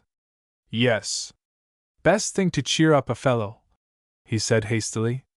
I was struck by this appreciation, but there was no time for Shakespearean talk. A heavy revolver and 2 small boxes of cartridges were lying on the cuddy table. "Pray take this," I said. "It may help you to remain." No sooner were these words out of my mouth than I perceived what grim meaning they could bear. "May help you to get in," I corrected myself remorsefully. He, however, was not troubled by obscure meanings. He thanked me effusively and bolted out, calling goodbye over his shoulder. I heard his voice through the ship's side urging his boatmen to give way, and looking out of the stern port I saw the boat rounding under the counter. He sat in her leaning forward, exciting his men with voice and gestures, and as he had kept the revolver in his hand and seemed to be presenting it at their heads, I shall never forget the scared faces of the 4 Javanese, and the frantic swing of their stroke which snatched that vision from under my eyes. Then turning away, the first thing I saw were the 2 boxes of cartridges on the cuddy table. He had forgotten to take them. I ordered my gig manned at once, but Jim's rowers, under the impression that their lives hung on a thread while they had that man in the boat, made such excellent time that before I had traversed half the distance between the 2 vessels I caught sight of him clambering over the rail, and of his box being passed up. All the brigantine's canvas was loose, her mainsail was set, and the windlass was just beginning to clink as I stepped upon her deck. Her master, a dapper little half-caste of 40 or so, in a blue flannel suit, with lively eyes, his round face the color of lemon peel, and with a thin little black mustache drooping on each side of his thick, dark lips, came forward smirking. He turned out, notwithstanding his self-satisfied and cheery exterior, to be of a careworn temperament. In answer to a remark of mine, while Jim had gone below for a moment, he said, "Oh yes, Petusin." He was going to carry the gentleman to the mouth of the river, but would never ascend. His flowing English seemed to be derived from a dictionary compiled by a lunatic. Had Mr. Stein desired him to ascend, he would have, reverentially, I think he wanted to say respectfully, but devil only knows, reverentially made objects for the safety of properties. If disregarded, he would have presented resignation to quit. 12 months ago he had made his last voyage there, and though Mr. Cornelius propitiated many offertories to Mr. Raja along in the principal populations, on conditions which made the trade a snare and ashes in the mouth, yet his ship had been fired upon from the woods by irresponsive parties, all the way down the river, which causing his crew, from exposure to limb, to remain silent in hidings. The brigantine was nearly stranded on a sandbank at the bar, where she would have been perishable beyond the act of man. The angry disgust at the recollection, the pride of his fluency, to which he turned an attentive ear, struggled for the possession of his broad, simple face. He scowled and beamed at me, and watched with satisfaction the undeniable effect of his phraseology. Dark frowns ran swiftly over the placid sea, and the brigantine, with her foretopsail to the mast and her main boom amidships, seemed bewildered amongst the cat's paws. He told me further, gnashing his teeth, that the Raja was a laughable hyena. Can't imagine how he got hold of hyenas, while somebody else was many times falser than the weapons of a crocodile. Keeping one eye on the movements of his crew forward, he let loose his volubility, comparing the place to a cage of beasts made ravenous by long impenitence. I fancy he meant impunity. He had no intention, he cried, to exhibit himself to be made attached purposefully to robbery. The long-drawn wails, giving the time for the pull of the men catting the anchor, came to an end, and he lowered his voice. "Plenty too much enough of Patusan," he concluded, with energy. I heard afterwards he had been so indiscreet as to get himself tied up by the neck with a rattan halter to a post planted in the middle of a mud hole before the Rajah's house. He spent the best part of a day and a whole night in that unwholesome situation, but there is every reason to believe the thing had been meant as a sort of joke. He brooded for a while over that horrid memory, I suppose, and then addressed in a quarrelsome tone the man coming aft to the helm. When he turned to me again it was to speak judicially, without passion. He would take the gentleman to the mouth of the river at Batacring, Patusan town, being situated internally, he remarked, 30 miles. But in his eyes, he continued, a tone of bored, weary conviction replacing his previous voluble delivery, the gentleman was already in the similitude of a corpse. "What? What do you say?" I asked. He assumed a startlingly ferocious demeanor, and imitated to perfection the act of stabbing from behind. "Already like the body of one deported," he explained, with the insufferably conceited air of his kind after what they imagine a display of cleverness. Behind him I perceived Jim smiling silently at me, and with a raised hand checking the exclamation on my lips. Then, while the half-caste, bursting with importance, shouted his orders, while the yards swung creaking and the heavy boom came surging over, Jim and I, alone as it were, to leeward of the mainsail, clasped each other's hands and exchanged the last hurried words. My heart was freed from that dull resentment which had existed side by side with interest in his fate. The absurd chatter of the half-caste had given more reality to the miserable dangers of his path than Stein's careful statements. On that occasion the sort of formality that had been always present in our intercourse vanished from our speech. I believe I called him "dear boy," and he tacked on the words "old man" to some half-uttered expression of gratitude, as though his risk set off against my years had made us more equal in age and in feeling. There was a moment of real and profound intimacy, unexpected and short-lived, like a glimpse of some everlasting, of some saving truth. He exerted himself to soothe me as though he had been the more mature of the two. All right, he said, rapidly, and with feeling. "I promise to take care of myself. Yes, I won't take any risks. Not a single blessed risk. Of course not. I mean to hang out. Don't you worry. Jove! I feel as if nothing could touch me. Why? This is luck from the word go. I wouldn't spoil such a magnificent chance." A magnificent chance? Well, it was magnificent, but chances are what men make them, and how was I to know? As he had said, even I remembered his misfortune against him. It was true. And the best thing for him was to go. My gig had dropped in the wake of the brigantine, and I saw him aft detached upon the light of the westering sun, raising his cap high above his head. I heard an indistinct shout. "You shall hear of me. Of me, or from me, I don't know which. I think it must have been of me." My eyes were too dazzled by the glitter of the sea below his feet to see him clearly. I am fated never to see him clearly, but I can assure you no man could have appeared less in the similitude of a corpse, as that half-caste croaker had put it.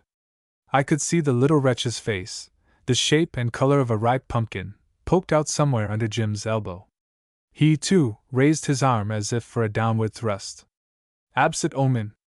Chapter 24.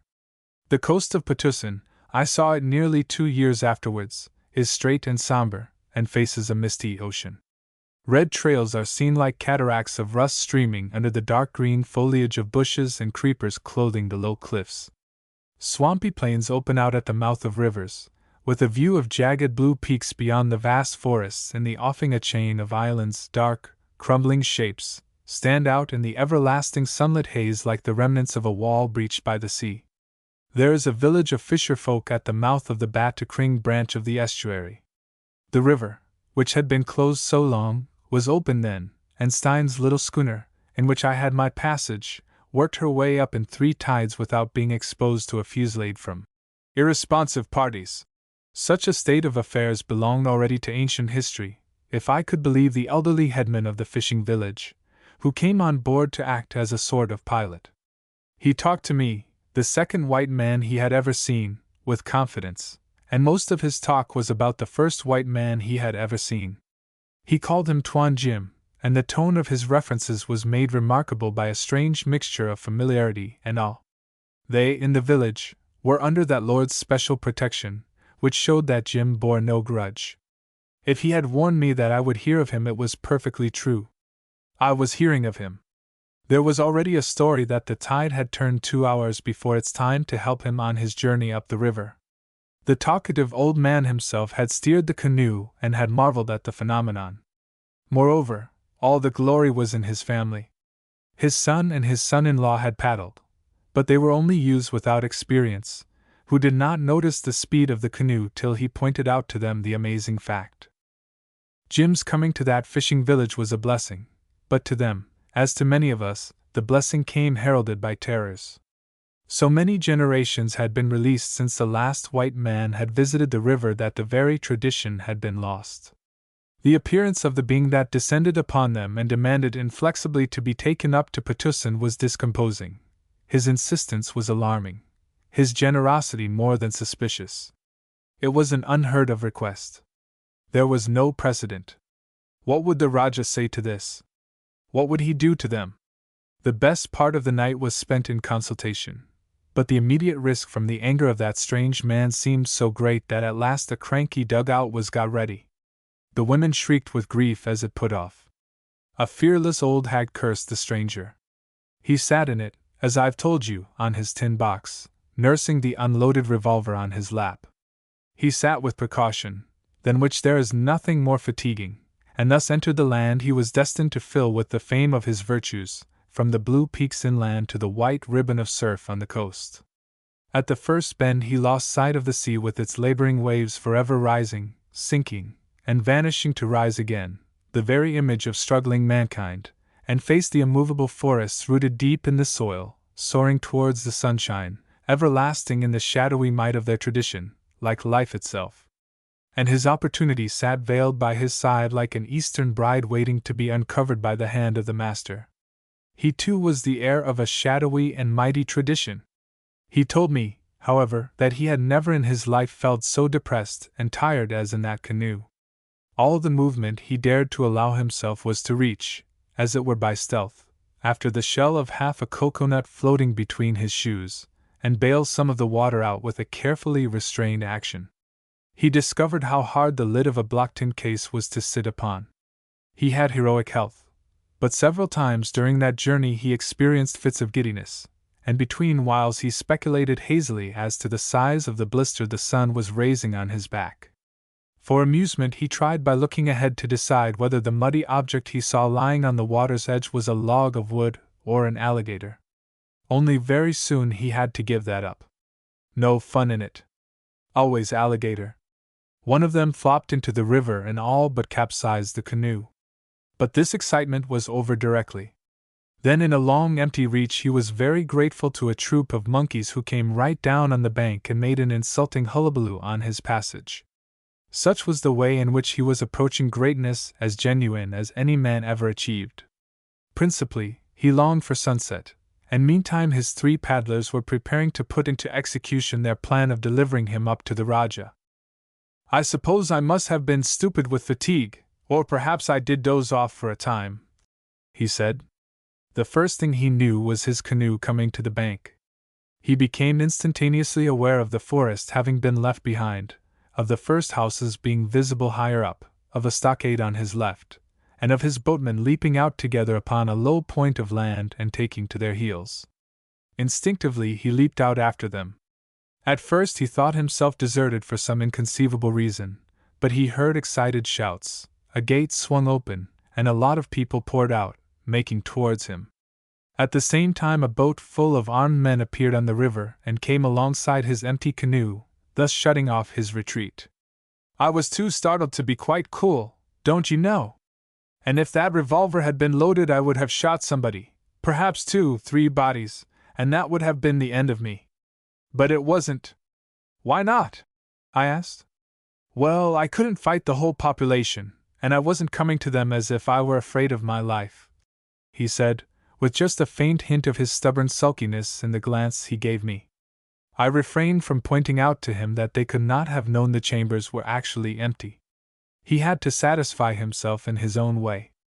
Anyhow, it wasn't, he repeated good-humoredly. And so I just stood still and asked them what was the matter. That seemed to strike them dumb. I saw some of these thieves going off with my box. That long-legged old scoundrel Kasim, I'll show him to you tomorrow, ran out fussing to me about the Rajah wanting to see me. I said all right. I too wanted to see the Rajah, and I simply walked in through the gate and here I am. He laughed, and then with unexpected emphasis. And do you know what's the best in it? He asked. I'll tell you. It's the knowledge that had I been wiped out it is this place that would have been the loser. He spoke thus to me before his house on that evening I've mentioned, after we had watched the moon float away above the chasm between the hills like an ascending spirit out of a grave. Its sheen descended, cold and pale, like the ghost of dead sunlight. There is something haunting in the light of the moon. It has all the dispassionateness of a disembodied soul, and something of its inconceivable mystery. It is to our sunshine, which, say what you like, is all we have to live by, what the echo is to the sound, misleading and confusing whether the note be mocking or sad. It robs all forms of matter, which, after all, is our domain, of their substance, and gives a sinister reality to shadows alone.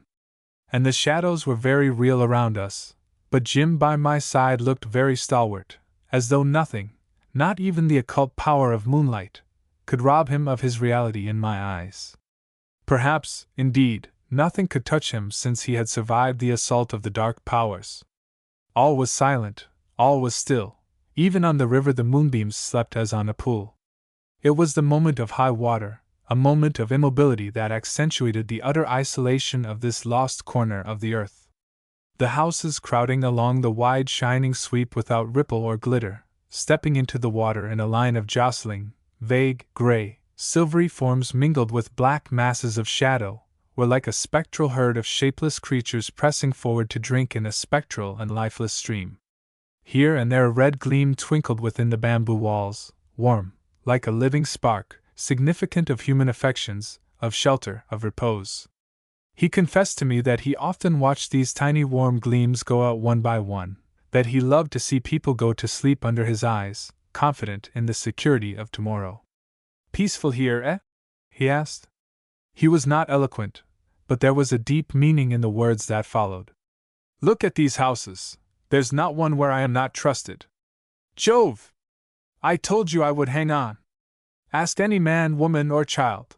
He paused. Well, I am all right anyhow. I observed quickly that he had found that out in the end. I had been sure of it, I added. He shook his head. Were you? He pressed my arm lightly above the elbow. Well, then, you were right. There was elation and pride, there was awe almost, in that low exclamation. Jove! He cried. Only think what it is to me. Again he pressed my arm. And you asked me whether I thought of leaving? Good God! I want to leave! Especially now after what you told me of Mr. Stein's. Leave! Why? That's what I was afraid of. It would have been harder than dying. No, on my word. Don't laugh. I must feel, every day, every time I open my eyes, that I am trusted, that nobody has a right, don't you know? Leave! For where? What for? To get what?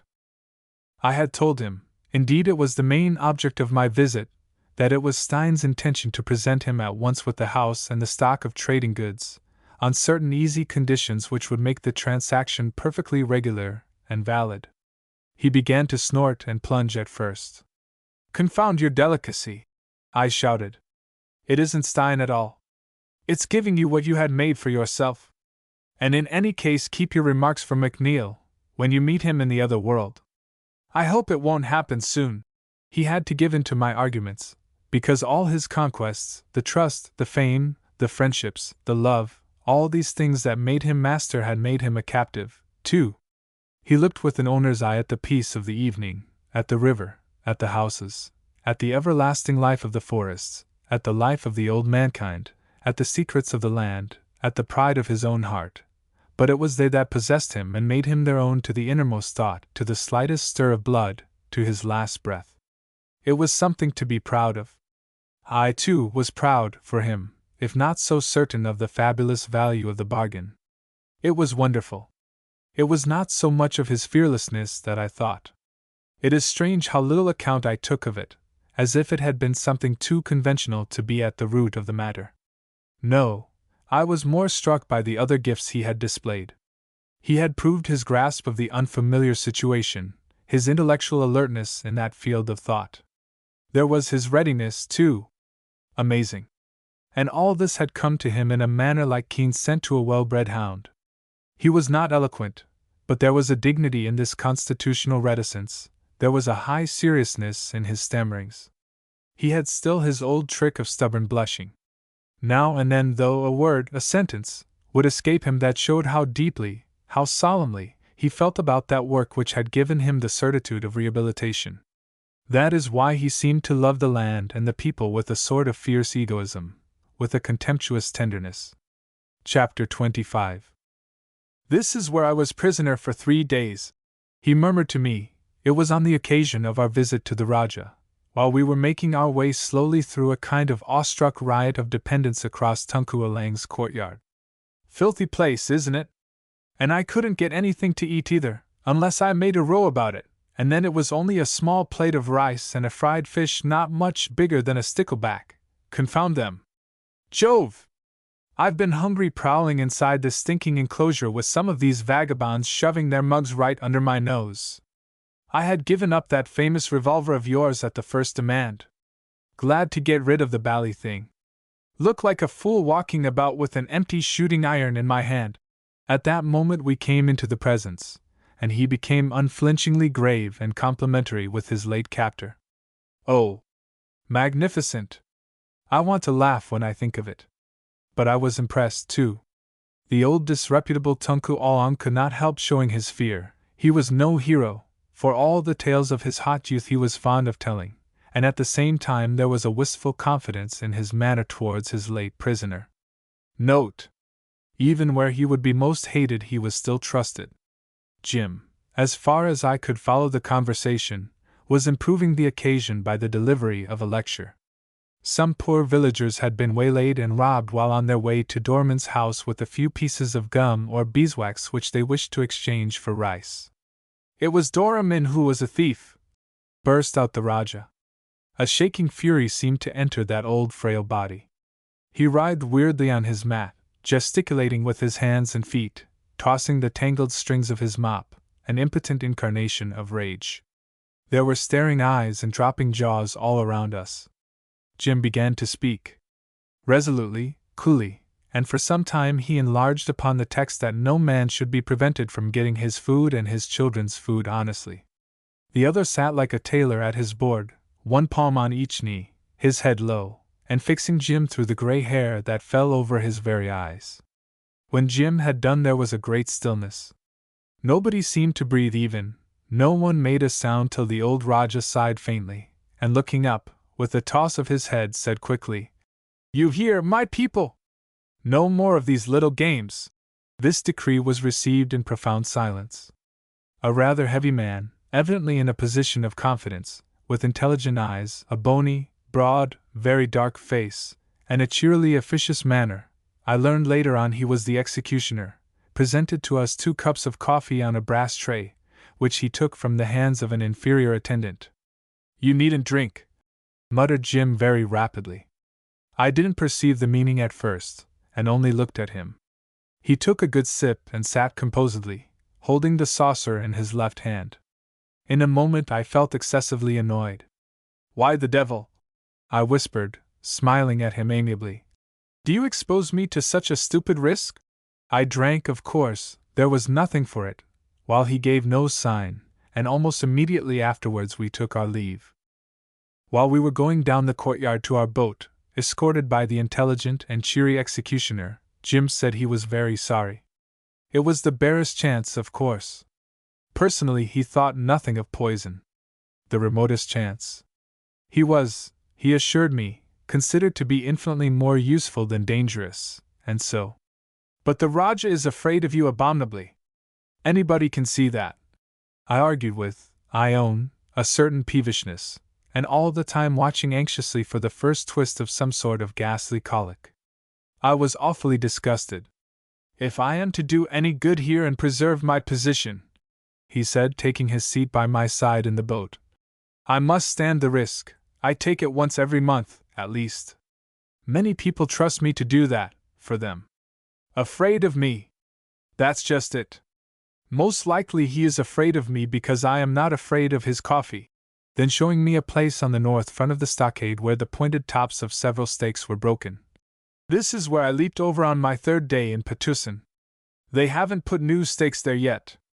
Good leap, eh? A moment later we passed the mouth of a muddy creek. This is my second leap. I had a bit of a run and took this one flying, but fell short. Thought I would leave my skin there. Lost my shoes struggling. And all the time I was thinking to myself how beastly it would be to get a jab with a bally-long spear while sticking in the mud like this. I remember how sick I felt wriggling in that slime. I mean really sick, as if I had bitten something rotten.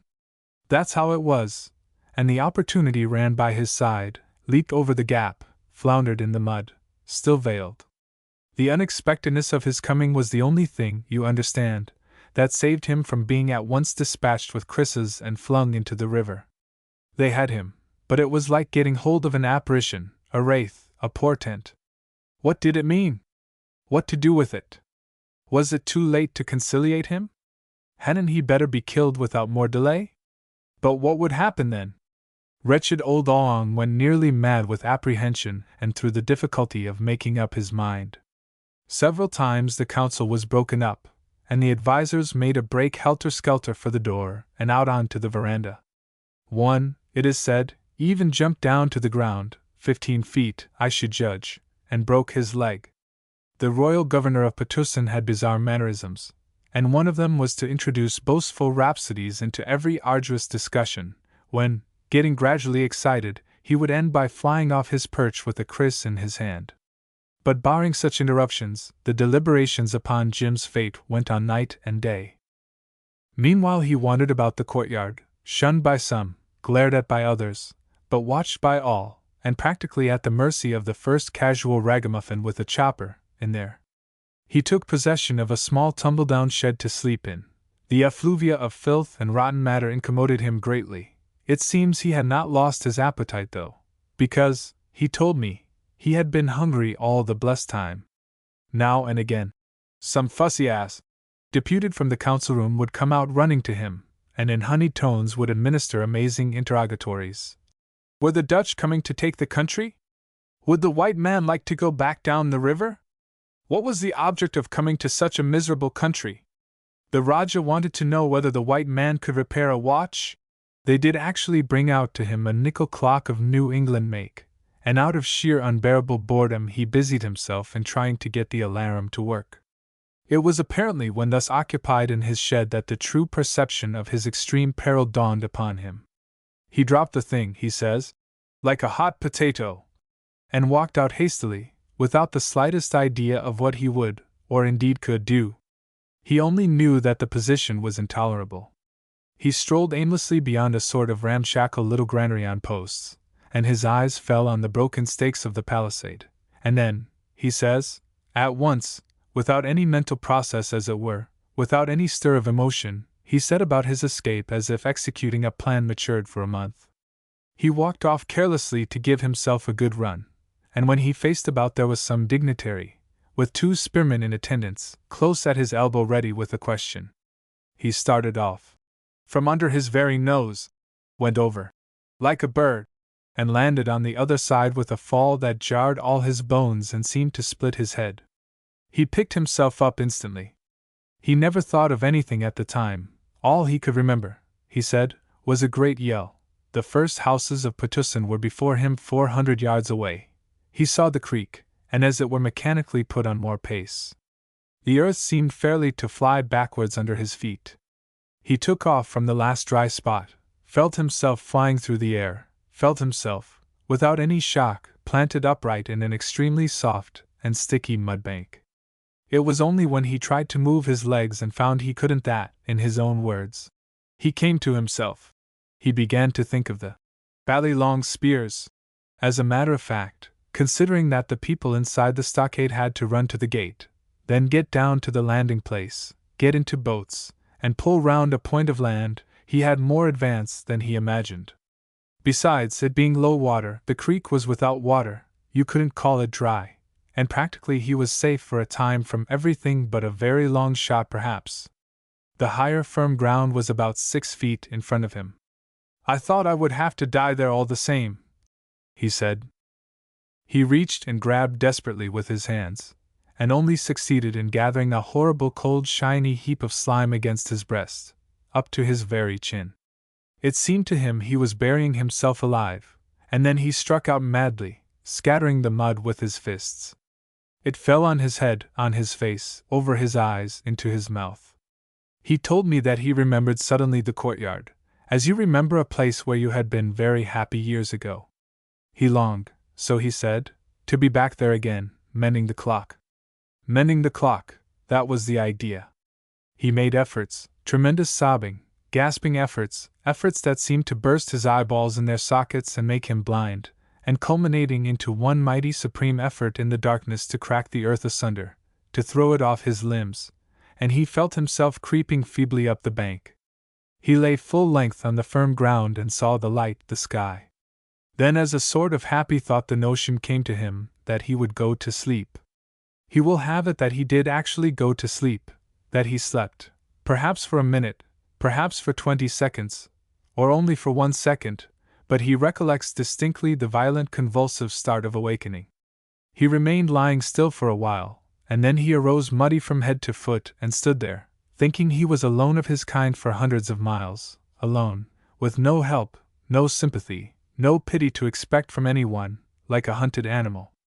The first houses were not more than 20 yards from him, and it was the desperate screaming of a frightened woman trying to carry off a child that started him again. He pelted straight on in his socks, but plastered with filth out of all semblance to a human being. He traversed more than half the length of the settlement. The nimbler women fled right and left, the slower men just dropped whatever they had in their hands, and remained petrified with dropping jaws. He was a flying terror. He says he noticed the little children trying to run for life, falling on their little stomachs and kicking. He swerved between 2 houses up a slope, clambered in desperation over a barricade of felled trees. There wasn't a week without some fight in Petusan at that time, burst through a fence into a maize patch, where a scared boy flung a stick at him, blundered upon a path, and ran all at once into the arms of several startled men. He just had breath enough to gasp out, "Dora Min! Dora Min!" He remembers being half carried, half rushed to the top of the slope, and in a vast enclosure with palms and fruit trees being run up to a large man sitting massively in a chair in the midst of the greatest possible commotion and excitement. He fumbled in mud and clothes to produce the ring, and finding himself suddenly on his back, wondered who had knocked him down. They had simply let him go, don't you know, but he couldn't stand at the foot of the slope. Random shots were fired, and above the roofs of the settlement there rose a dull roar of amazement. But he was safe. Doramin's people were barricading the gate and pouring water down his throat. Doramin's old wife, full of business and commiseration, was issuing shrill orders to her girls. "The old woman," he said softly, "made a to-do over me as if I had been her own son. They put me into an immense bed, her state bed, and she ran in and out wiping her eyes to give me pats on the back. I must have been a pitiful object. I just lay there like a log for I don't know how long." He seemed to have a great liking for Doramin's old wife. She on her side had taken a motherly fancy to him. She had a round, nut-brown, soft face, all fine wrinkles, large, bright red lips. She chewed betel assiduously, and screwed up, winking, benevolent eyes. She was constantly in movement, scolding busily and ordering unceasingly a troop of young women with clear brown faces and big grave eyes, her daughters, her servants, her slave girls. You know how it is in these households, it's generally impossible to tell the difference. She was very spare, and even her ample outer garment, fastened in front with jeweled clasps, had somehow a skimpy effect. Her dark bare feet were thrust into yellow straw slippers of Chinese make. I have seen her myself flitting about with her extremely thick, long, grey hair falling about her shoulders. She uttered homely shrewd sayings, was of noble birth, and was eccentric and arbitrary. In the afternoon she would sit in a very roomy armchair, opposite her husband, gazing steadily through a wide opening in the wall which gave an extensive view of the settlement and the river.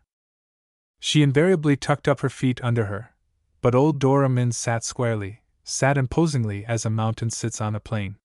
He was only of the Nakhoda or merchant class, but the respect shown to him and the dignity of his bearing were very striking. He was the chief of the second power in Patusan. The immigrants from Celebes, about 60 families that, with dependents and so on, could muster some 200 men, wearing the kris, had elected him years ago for their head.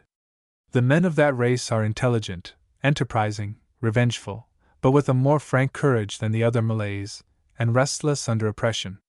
They formed the party opposed to the Rajah. Of course the quarrels were for trade. This was the primary cause of faction fights, of the sudden outbreaks that would fill this or that part of the settlement with smoke, flame, the noise of shots and shrieks. Villages were burnt, men were dragged into the Rajah's stockade to be killed or tortured for the crime of trading with anybody else but himself. Only a day or two before Jim's arrival several heads of households in the very fishing village that was afterwards taken under his especial protection had been driven over the cliffs by a party of the Rajah's spearmen, on suspicion of having been collecting edible birds' nests for a Celebes trader. Rajah Aung pretended to be the only trader in his country, and the penalty for the breach of the monopoly was death, but his idea of trading was indistinguishable from the commonest forms of robbery. His cruelty and rapacity had no other bounds than his cowardice, and he was afraid of the organized power of the Celebes men, only, till Jim came, he was not afraid enough to keep quiet. He struck at them through his subjects, and thought himself pathetically in the right. The situation was complicated by a wandering stranger, an Arab half-breed, who, I believe, on purely religious grounds, had incited the tribes in the interior, the bush folk, as Jim himself called them, to rise, and had established himself in a fortified camp on the summit of one of the twin hills. He hung over the town of Patusan like a hawk over a poultry yard, but he devastated the open country. Whole villages, deserted, rotted on their blackened posts over the banks of clear streams, dropping piecemeal into the water the grass of their walls, the leaves of their roofs, with a curious effect of natural decay as if they had been a form of vegetation stricken by a blight at its very root. The two parties in Patusan were not sure which one this partisan most desired to plunder. The Rajah intrigued with him feebly. Some of the Bugis settlers, weary with endless insecurity, were half inclined to call him in. The younger spirits amongst them, chaffing, advised to get Sharif Ali with his wild men and drive the Rajah all out of the country. Doramin restrained them with difficulty. He was growing old, and though his influence had not diminished, the situation was getting beyond him. This was the state of affairs when Jim, bolting from the Rajah's stockade, appeared before the chief of the Bugis, produced the ring, and was received, in a manner of speaking, into the heart of the community. Chapter 26. Doramin was one of the most remarkable men of his race I had ever seen. His bulk for a Malay was immense, but he did not look merely fat, he looked imposing, monumental. This motionless body, clad in rich stuffs, colored silks, gold embroideries, this huge head, enfolded in a red and gold headkerchief, the flat, big, round face, wrinkled, furrowed, with two semicircular heavy folds starting on each side of wide, fierce nostrils, and enclosing a thick-lipped mouth, the throat like a bull, the vast corrugated brow overhanging the staring proud eyes, made a whole that, once seen, can never be forgotten. His impassive repose, he seldom stirred a limb when once he sat down, was like a display of dignity. He was never known to raise his voice. It was a hoarse and powerful murmur, slightly veiled as if heard from a distance. When he walked, two short, sturdy young fellows, naked to the waist, in white sarongs and with black skull-caps on the backs of their heads, sustained his elbows. They would ease him down, and stand behind his chair till he wanted to rise, when he would turn his head slowly, as if with difficulty, to the right and to the left, and then they would catch him under his armpits and help him up. For all that, there was nothing of a cripple about him. On the contrary, all his ponderous movements were like manifestations of a mighty deliberate force. It was generally believed he consulted his wife as to public affairs, but nobody, as far as I know, had ever heard them exchange a single word. When they sat in state by the wide opening, it was in silence. They could see below them in the declining light the vast expanse of the forest country, a dark sleeping sea of somber green undulating as far as the violet and purple range of mountains, the shining sinuosity of the river like an immense letter S of beaten silver, the brown ribbon of houses following the sweep of both banks, overtopped by the twin hills uprising above the nearer treetops. They were wonderfully contrasted, she, light, delicate, spare, quick, a little witch-like, with a touch of motherly fussiness in her repose, he, facing her, immense and heavy, like a figure of a man roughly fashioned of stone, with something magnanimous and ruthless in his immobility. The son of these old people was a most distinguished youth. They had him late in life. Perhaps he was not really so young as he looked. 4 or 25 is not so young when a man is already father of a family at 18. When he entered the large room, lined and carpeted with fine mats, and with a high ceiling of white sheeting, where the couple sat in state surrounded by a most deferential retinue, he would make his way straight to Doramin, to kiss his hand, which the other abandoned to him, majestically, and then would step across to stand by his mother's chair. I suppose I may say they idolized him, but I never caught them giving him an overt glance. Those, it is true, were public functions. The room was generally thronged. The solemn formality of greetings and leave-takings, the profound respect expressed in gestures, on the faces, in the low whispers, is simply indescribable. It's well worth seeing, Jim had assured me while we were crossing the river, on our way back. They are like people in a book, aren't they? He said triumphantly. And Dane Waries, their son, is the best friend, barring you, I ever had. What Mr. Stein would call a good war comrade. I was in luck. Jove! I was in luck when I tumbled amongst them at my last gasp. He meditated with bowed head, then rousing himself he added, Of course I didn't go to sleep over it, but… He paused again. It seemed to come to me, he murmured. All at once I saw what I had to do. There was no doubt that it had come to him, and it had come through war, too, as is natural, since this power that came to him was the power to make peace. It is in this sense alone that might so often is right. You must not think he had seen his way at once. When he arrived, the Bugis community was in a most critical position. They were all afraid, he said to me, each man afraid for himself, while I could see as plain as possible that they must do something at once, if they did not want to go under one after another, what between the Rajah and that vagabond Sharif. But to see that was nothing. When he got his idea, he had to drive it into reluctant minds through the bulwarks of fear, of selfishness. He drove it in at last. And that was nothing. He had to devise the means. He devised them, an audacious plan, and his task was only half done. He had to inspire with his own confidence a lot of people who had hidden and absurd reasons to hang back. He had to conciliate imbecile jealousies, and argue away all sorts of senseless mistrusts. Without the weight of Doramin's authority, and his son's fiery enthusiasm, he would have failed. Dane Waries, the distinguished youth, was the first to believe in him.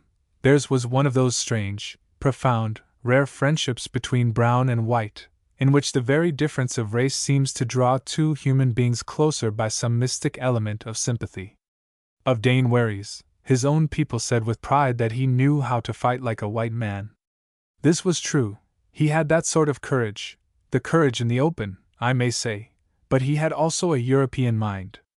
You meet them sometimes like that, and are surprised to discover unexpectedly a familiar turn of thought, an unobscured vision, a tenacity of purpose, a touch of altruism. Of small stature, but admirably well proportioned, Dane Waries had a proud carriage, a polished, easy bearing, a temperament like a clear flame. His dusky face, with big black eyes, was in action expressive, and in repose thoughtful. He was of a silent disposition, a firm glance, an ironic smile, a courteous deliberation of manner seemed to hint at great reserves of intelligence and power. Such beings open to the Western eye, so often concerned with mere surfaces, the hidden possibilities of races and lands over which hangs the mystery of unrecorded ages. He not only trusted Jim, he understood him, I firmly believe. I speak of him because he had captivated me. His, if I may say so, his caustic placidity, and, at the same time, his intelligent sympathy with Jim's aspirations, appealed to me. I seemed to behold the very origin of friendship. If Jim took the lead, the other had captivated his leader. In fact, Jim the leader was a captive in every sense. The land, the people, the friendship, the love, were like the jealous guardians of his body. Every day added a link to the fetters of that strange freedom. I felt convinced of it, as from day to day I learned more of the story. The story? Haven't I heard the story? I've heard it on the march, in camp. He made me scour the country after invisible game. I've listened to a good part of it on one of the twin summits, after climbing the last 100 feet or so on my hands and knees. Our escort, we had volunteer followers from village to village, had camped meantime on a bit of level ground halfway up the slope, and in the still breathless evening the smell of wood smoke reached our nostrils from below with the penetrating delicacy of some choice scent. Voices also ascended, wonderful in their distinct and immaterial clearness. Jim sat on the trunk of a felled tree, and pulling out his pipe began to smoke. A new growth of grass and bushes was springing up. There were traces of an earthwork under a mass of thorny twigs. It all started from here, he said, after a long and meditative silence. On the other hill, 200 yards across a somber precipice, I saw a line of high blackened stakes, showing here and there ruinously the remnants of Sharif Ali's impregnable camp. But it had been taken, though. That had been his idea. He had mounted Doorman's old ordnance on the top of that hill, 2 rusty iron 7-pounders, a lot of small brass cannon, currency cannon. But if the brass guns represent wealth, they can also, when crammed recklessly to the muzzle, send a solid shot to some little distance. The thing was to get them up there. He showed me where he had fastened the cables, explained how he had improvised a rude capstan out of a hollowed log turning upon a pointed stake, indicated with the bowl of his pipe the outline of the earthwork. The last 100 feet of the ascent had been the most difficult. He had made himself responsible for success on his own head. He had induced the war party to work hard all night. Big fires lighted at intervals blazed all down the slope. But up here, he explained, the hoisting gang had to fly around in the dark. From the top he saw men moving on the hillside like ants at work. He himself on that night had kept on rushing down and climbing up like a squirrel, directing, encouraging, watching all along the line. Old Doorman had himself carried up the hill in his armchair. They put him down on the level place upon the slope, and he sat there in the light of one of the big fires. Amazing old chap, real old chieftain, said Jim, with his little fierce eyes, a pair of immense flintlock pistols on his knees. Magnificent things, ebony, silver-mounted, with beautiful locks and a caliber like an old blunderbuss. A present from Stein, it seems, in exchange for that ring, you know. Used to belong to good old McNeil. God only knows how he came by them. There he sat, moving neither hand nor foot, a flame of dry brushwood behind him, and lots of people rushing about, shouting and pulling round him, the most solemn, imposing old chap you can imagine. He wouldn't have had much chance if Sharif Ali had let his infernal crew loose at us and stampeded my lot. Anyhow, he had come up there to die if anything went wrong. No mistake. Jove! It thrilled me to see him there, like a rock. But the Sharif must have thought us mad, and never troubled to come and see how we got on. Nobody believed it could be done. Why? I think the very chaps who pulled and shoved and sweated over it did not believe it could be done. Upon my word, I don't think they did. He stood erect, the smoldering briarwood in his clutch, with a smile on his lips and a sparkle in his boyish eyes. I sat on the stump of a tree at his feet, and below us stretched the land, the great expanse of the forests, somber under the sunshine, rolling like a sea, with glints of winding rivers, the gray spots of villages, and here and there a clearing, like an islet of light amongst the dark waves of continuous treetops. A brooding gloom lay over this vast and monotonous landscape. The light fell on it as if into an abyss. The land devoured the sunshine. Only far off, along the coast, the empty ocean, smooth and polished within the faint haze, seemed to rise up to the sky in a wall of steel. And there I was with him, high in the sunshine on the top of that historic hill of his. He dominated the forest, the secular gloom, the old mankind. He was like a figure set up on a pedestal, to represent in his persistent youth the power, and perhaps the virtues, of races that never grow old, that have emerged from the gloom. I don't know why he should always have appeared to me symbolic. Perhaps this is the real cause of my interest in his fate. I don't know whether it was exactly fair to him to remember the incident which had given a new direction to his life, but at that very moment I remembered very distinctly. It was like a shadow in the light. Chapter 27. Already the legend had gifted him with supernatural powers. Yes, it was said there had been many ropes cunningly disposed, and a strange contrivance that turned by the efforts of many men, and each gun went up tearing slowly through the bushes, like a wild pig rooting its way in the undergrowth, and the wisest shook their heads. There was something occult in all this, no doubt, for what is the strength of ropes and of men's arms? There is a rebellious soul in things which must be overcome by powerful charms and incantations. Thus old Sura, a very respectable householder of Patusan, with whom I had a quiet chat one evening. However, Sura was a professional sorcerer also, who attended all the rice sowings and reapings for miles around for the purpose of subduing the stubborn souls of things. This occupation he seemed to think a most arduous one, and perhaps the souls of things are more stubborn than the souls of men. As to the simple folk of outlying villages, they believed and said, as the most natural thing in the world, that Jim had carried the guns up the hill on his back, 2 at a time. This would make Jim stamp his foot in vexation and exclaim with an exasperated little laugh, "What can you do with such silly beggars? They will sit up half the night talking bally rot, and the greater the lie the more they seem to like it." You could trace the subtle influence of his surroundings in this irritation. It was part of his captivity. The earnestness of his denials was amusing, and at last I said, "My dear fellow, you don't suppose I believe this?" He looked at me quite startled. "Well, no, I suppose not," he said, and burst into a Homeric peal of laughter. "Well, anyhow the guns were there, and went off all together at sunrise. Jove! You should have seen the splinters fly," he cried. By his side Dane Waries, listening with a quiet smile, dropped his eyelids and shuffled his feet a little.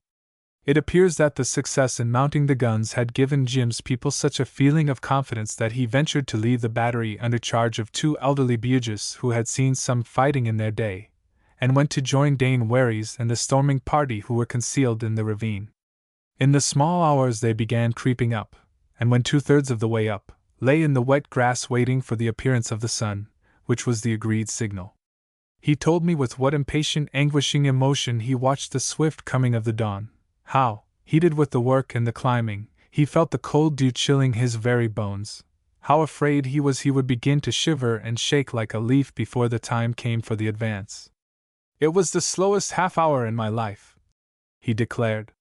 Gradually the silent stockade came out on the sky above him. Men scattered all down the slope were crouching amongst the dark stones and dripping bushes. Dane Waries was lying flattened by his side. We looked at each other, Jim said, resting a gentle hand on his friend's shoulder. He smiled at me as cheery as you please, and I dared not stir my lips for fear I would break out into a shivering fit. "'Pon my word, it's true!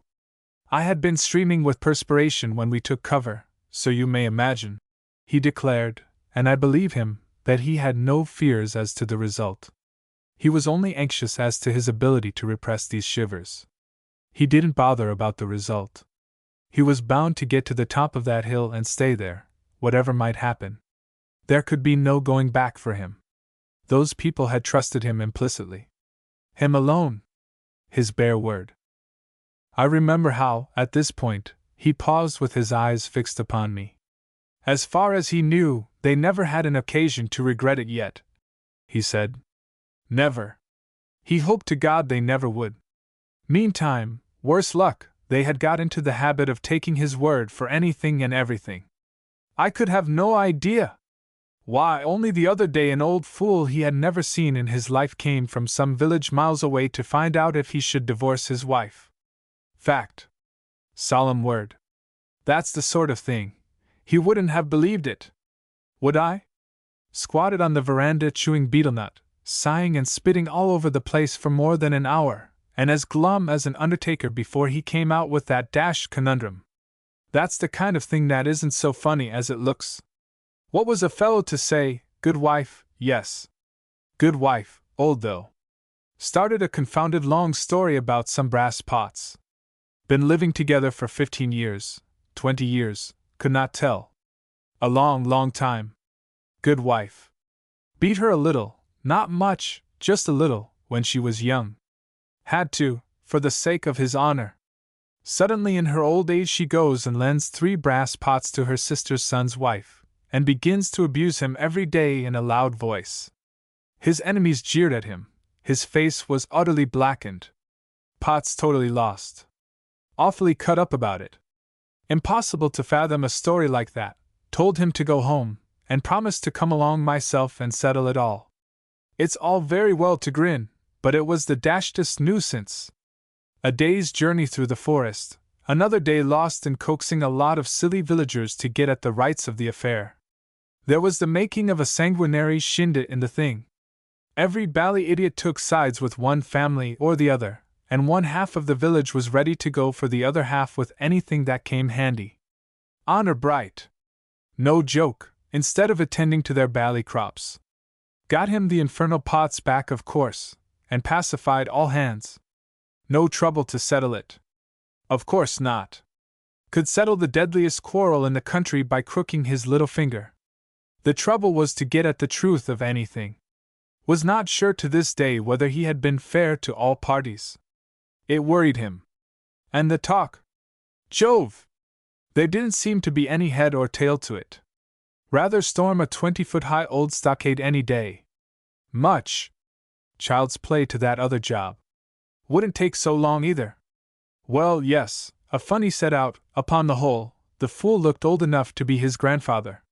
But from another point of view it was no joke.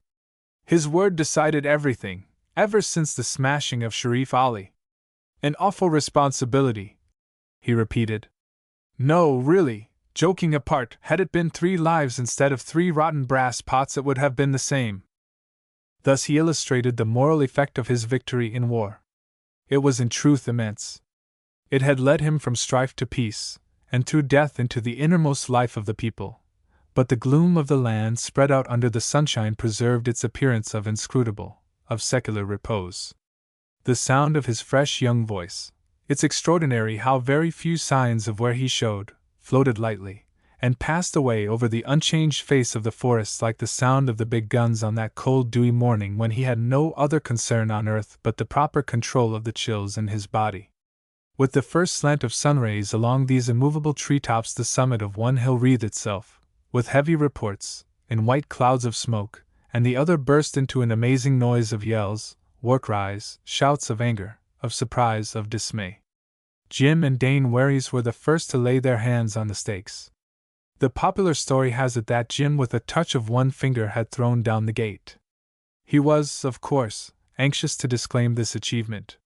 The whole stockade, he would insist on explaining to you, was a poor affair. Sharif Ali trusted mainly to the inaccessible position, and anyway, the thing had been already knocked to pieces and only hung together by a miracle. He put his shoulder to it like a little fool and went in head over heels. Jove! If it hadn't been for Dane Warys, a pockmarked tattooed vagabond would have pinned him with his spear to a balk of timber like one of Stein's beetles. The third man in, it seems, had been Tam Idem, Jim's own servant. This was a Malay from the north, a stranger who had wandered into Patusan, and had been forcibly detained by Raja Along as paddler of one of the state boats. He had made a bolt of it at the first opportunity, and finding a precarious refuge, but very little to eat, amongst the Bugis settlers, had attached himself to Jim's person. His complexion was very dark, his face flat, his eyes prominent and injected with bile.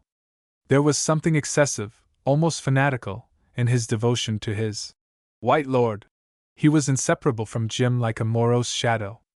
On state occasions he would tread on his master's heels, one hand on the haft of his kriss, keeping the common people at a distance by his truculent brooding glances. Jim had made him the headman of his establishment, and all Patusan respected and courted him as a person of much influence. At the taking of the stockade he had distinguished himself greatly by the methodical ferocity of his fighting.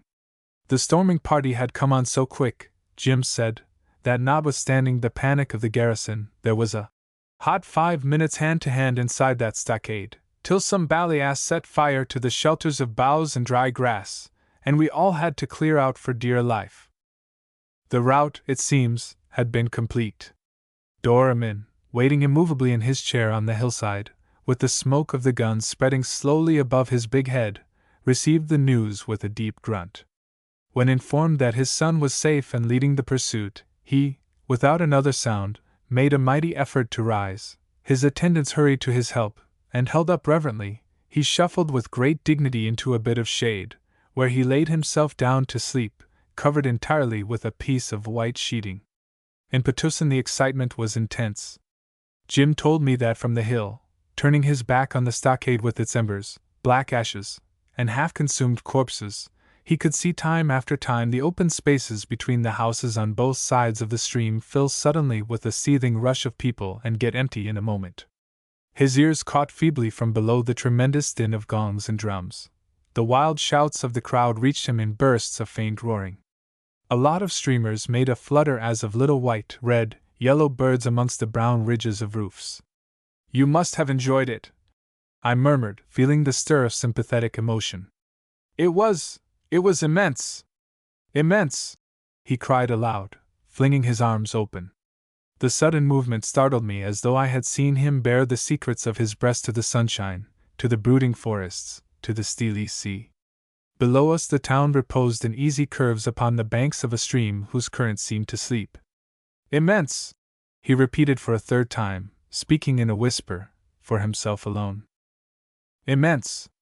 No doubt it was immense, the seal of success upon his words, the conquered ground for the soles of his feet, the blind trust of men, the belief in himself snatched from the fire, the solitude of his achievement.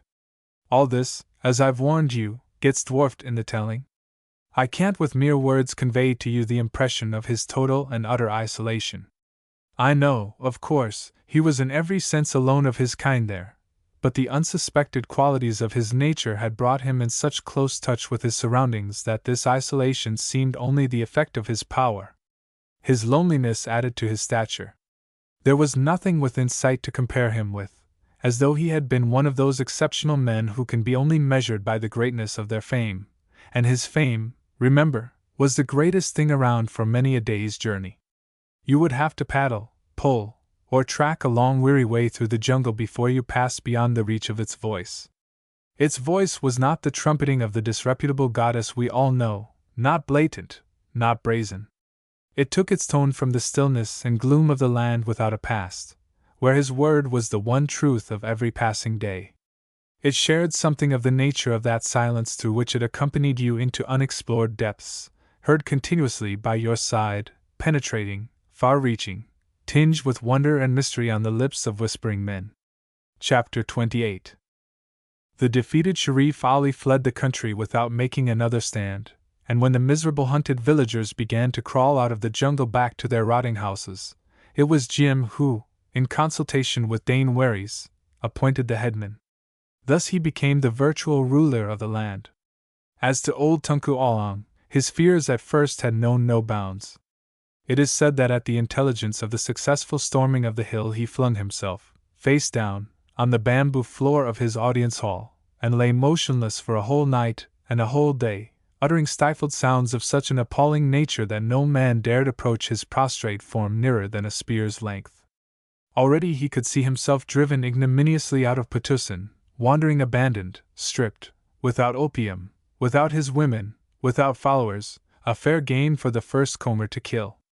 After Sharif Ali his turn would come, and who could resist an attack led by such a devil? And indeed he owed his life and such authority as he still possessed at the time of my visit to Jim's idea of what was fair alone. The Burgess had been extremely anxious to pay off old scores, and the impassive old Doramin cherished the hope of yet seeing his son ruler of Petusan. During one of our interviews he deliberately allowed me to get a glimpse of this secret ambition. Nothing could be finer in its way than the dignified wariness of his approaches.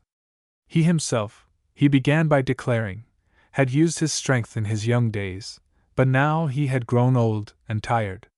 With his imposing bulk and haughty little eyes darting sagacious, inquisitive glances, he reminded one irresistibly of a cunning old elephant.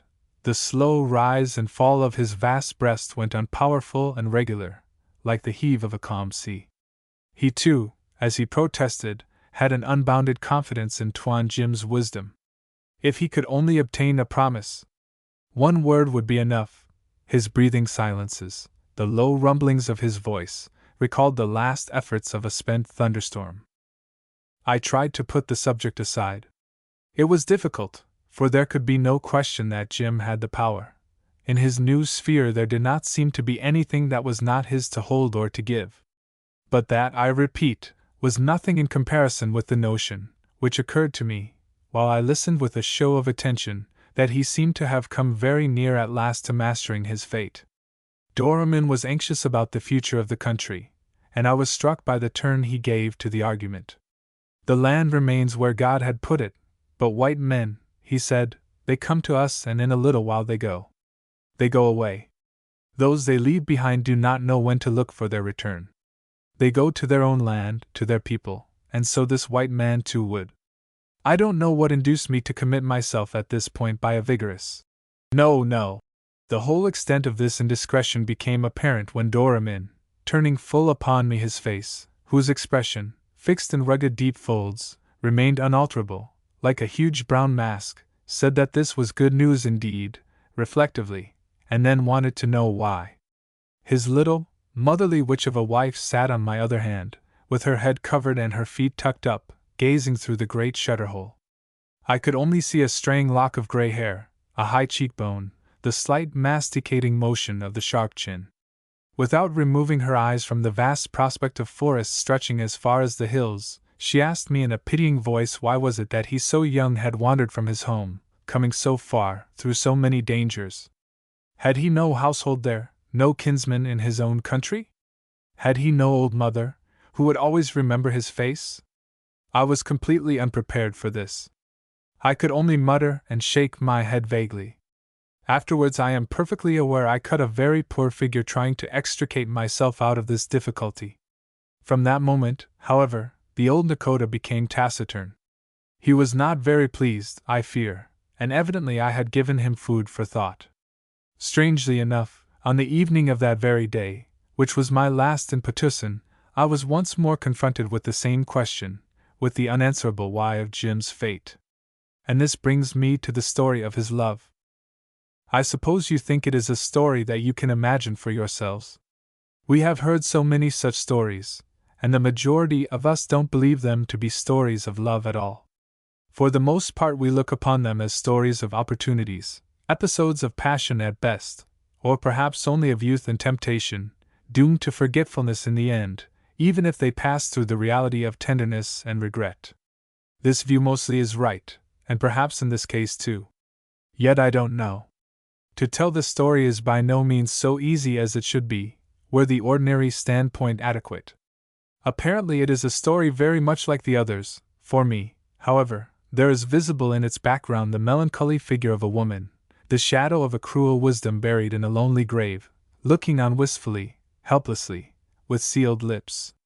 The grave itself, as I came upon it during an early morning stroll, was a rather shapeless brown mound, with an inlaid neat border of white lumps of coral at the base, and enclosed within a circular fence made of split saplings, with the bark left on.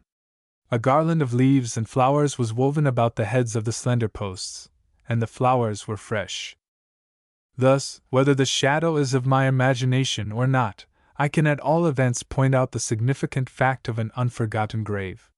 When I tell you besides that Jim with his own hands had worked at the rustic fence, you will perceive directly the difference, the individual side of the story. There is in his espousal of memory and affection belonging to another human being something characteristic of his seriousness. He had a conscience, and it was a romantic conscience.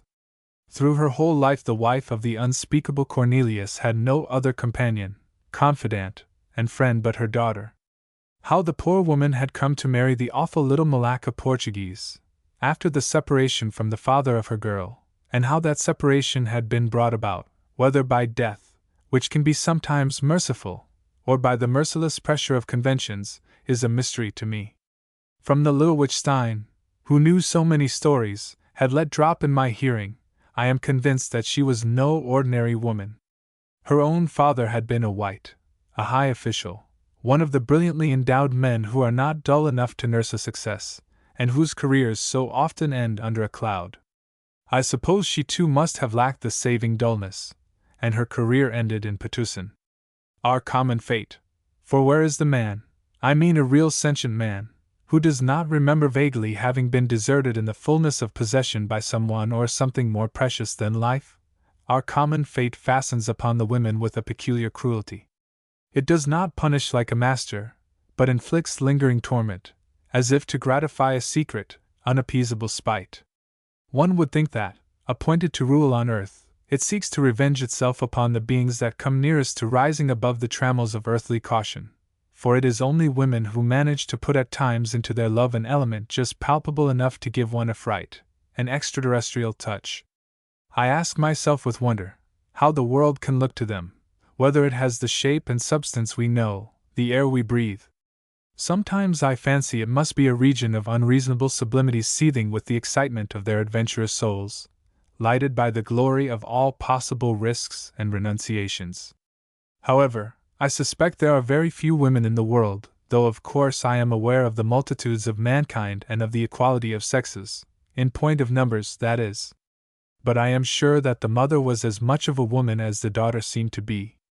I cannot help picturing to myself these two, at first the young woman and the child, then the old woman and the young girl, the awful sameness and the swift passage of time, the barrier of forest, the solitude and the turmoil round these two lonely lives, and every word spoken between them penetrated with sad meaning. There must have been confidences, not so much of fact, I suppose, as of innermost feelings, regrets, fears, warnings, no doubt, warnings that the younger did not fully understand till the elder was dead, and Jim came along. Then I am sure she understood much, not everything, the fear mostly, it seems. Jim called her by a word that means precious, in the sense of a precious gem, jewel. Pretty, isn't it? But he was capable of anything. He was equal to his fortune, as he, after all, must have been equal to his misfortune. Jewel, he called her, and he would say this as he might have said, Jane, don't you know, with a marital, homelike, peaceful effect.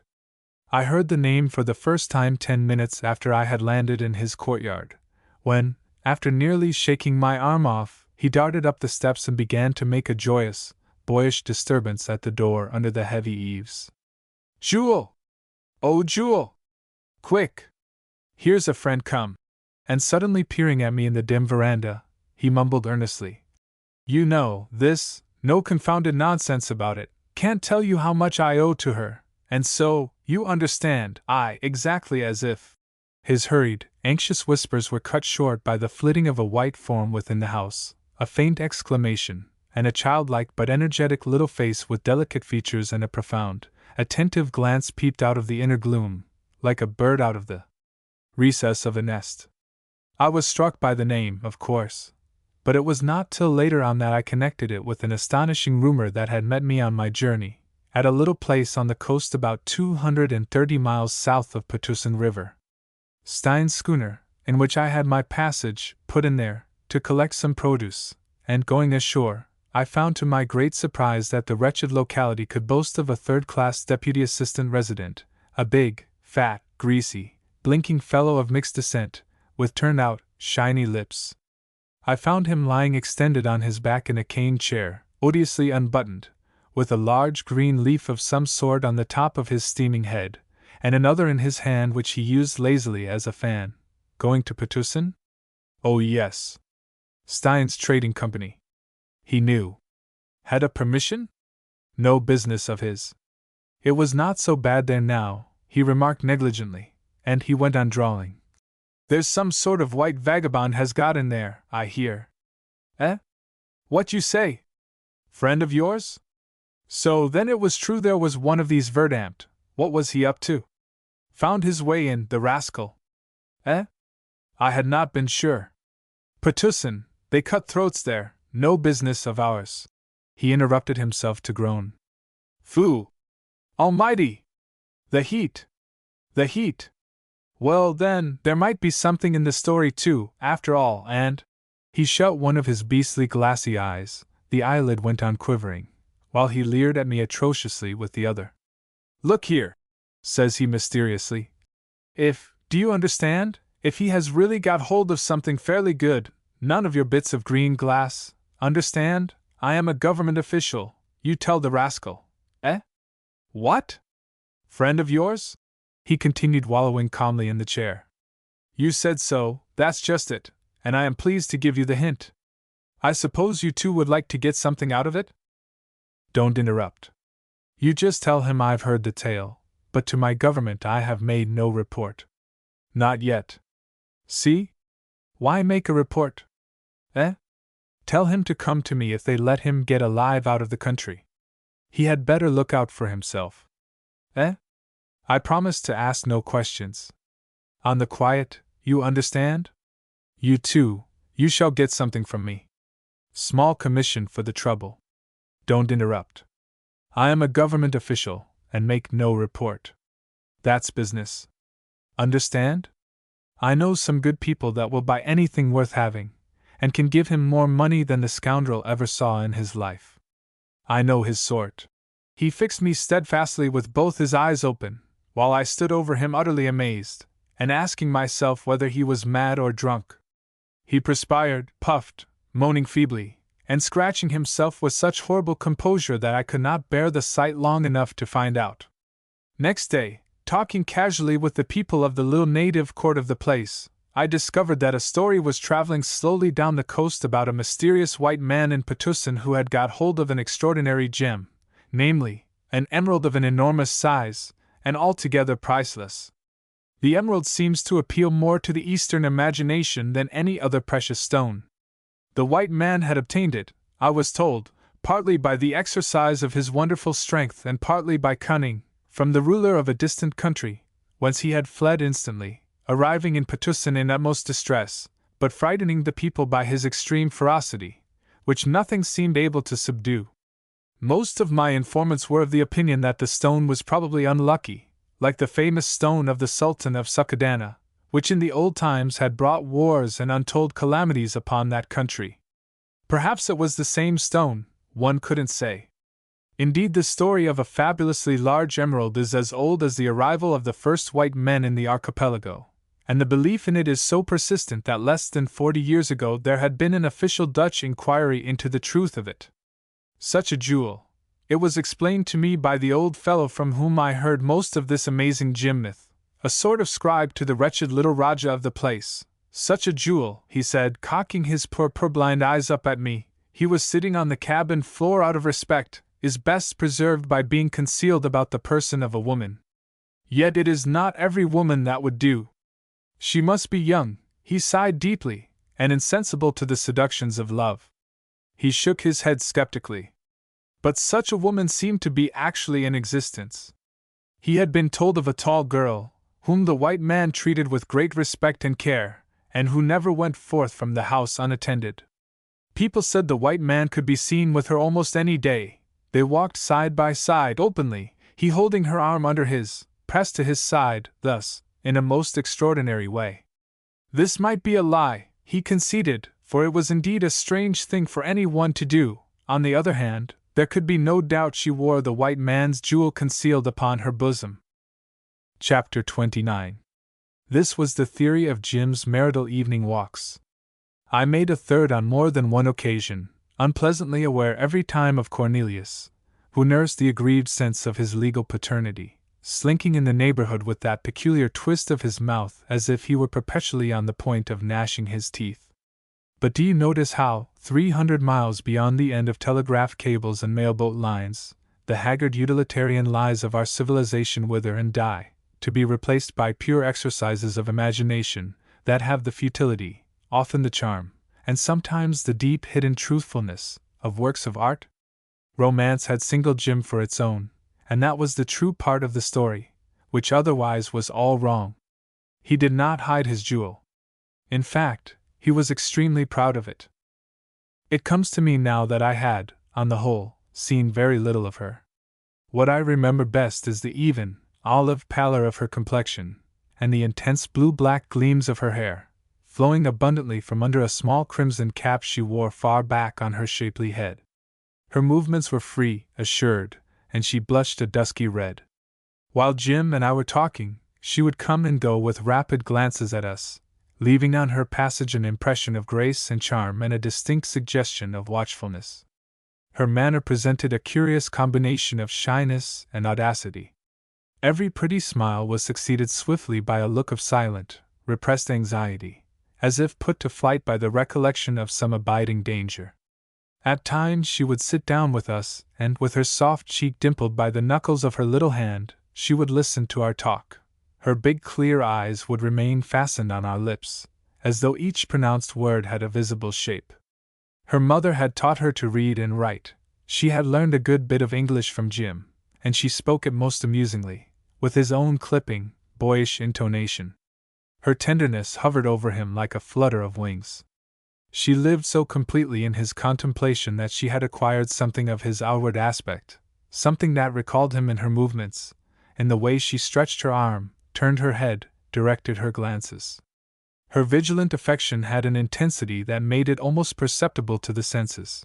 It seemed actually to exist in the ambient matter of space, to envelop him like a peculiar fragrance, to dwell in the sunshine like a tremulous, subdued, and impassioned note.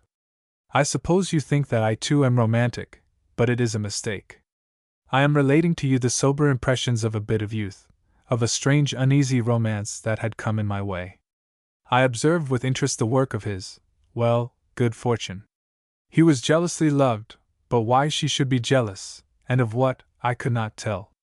The land, the people, the forests were her accomplices, guarding him with vigilant accord, with an air of seclusion, of mystery, of invincible possession. There was no appeal, as it were. He was imprisoned within the very freedom of his power, and she, though ready to make a footstool of her head for his feet, guarded her conquest inflexibly, as though he were hard to keep. The very tam item, marching on our journeys upon the heels of his white lord, with his head thrown back, truculent and beweaponed like a janissary, with kris, chopper, and lance, besides carrying Jim's gun, even tam item allowed himself to put on the airs of uncompromising guardianship, like a surly devoted jailer ready to lay down his life for his captive. On the evenings when we sat up late, his silent, indistinct form would pass and repass under the veranda, with noiseless footsteps, or lifting my head I would unexpectedly make him out standing rigidly erect in the shadow. As a general rule he would vanish after a time, without a sound, but when we rose he would spring up close to us as if from the ground, ready for any orders Jim might wish to give. The girl, too, I believe, never went to sleep till we had separated for the night. More than once I saw her and Jim through the window of my room come out together quietly and lean on the rough balustrade, two white forms very close, his arm about her waist, her head on his shoulder.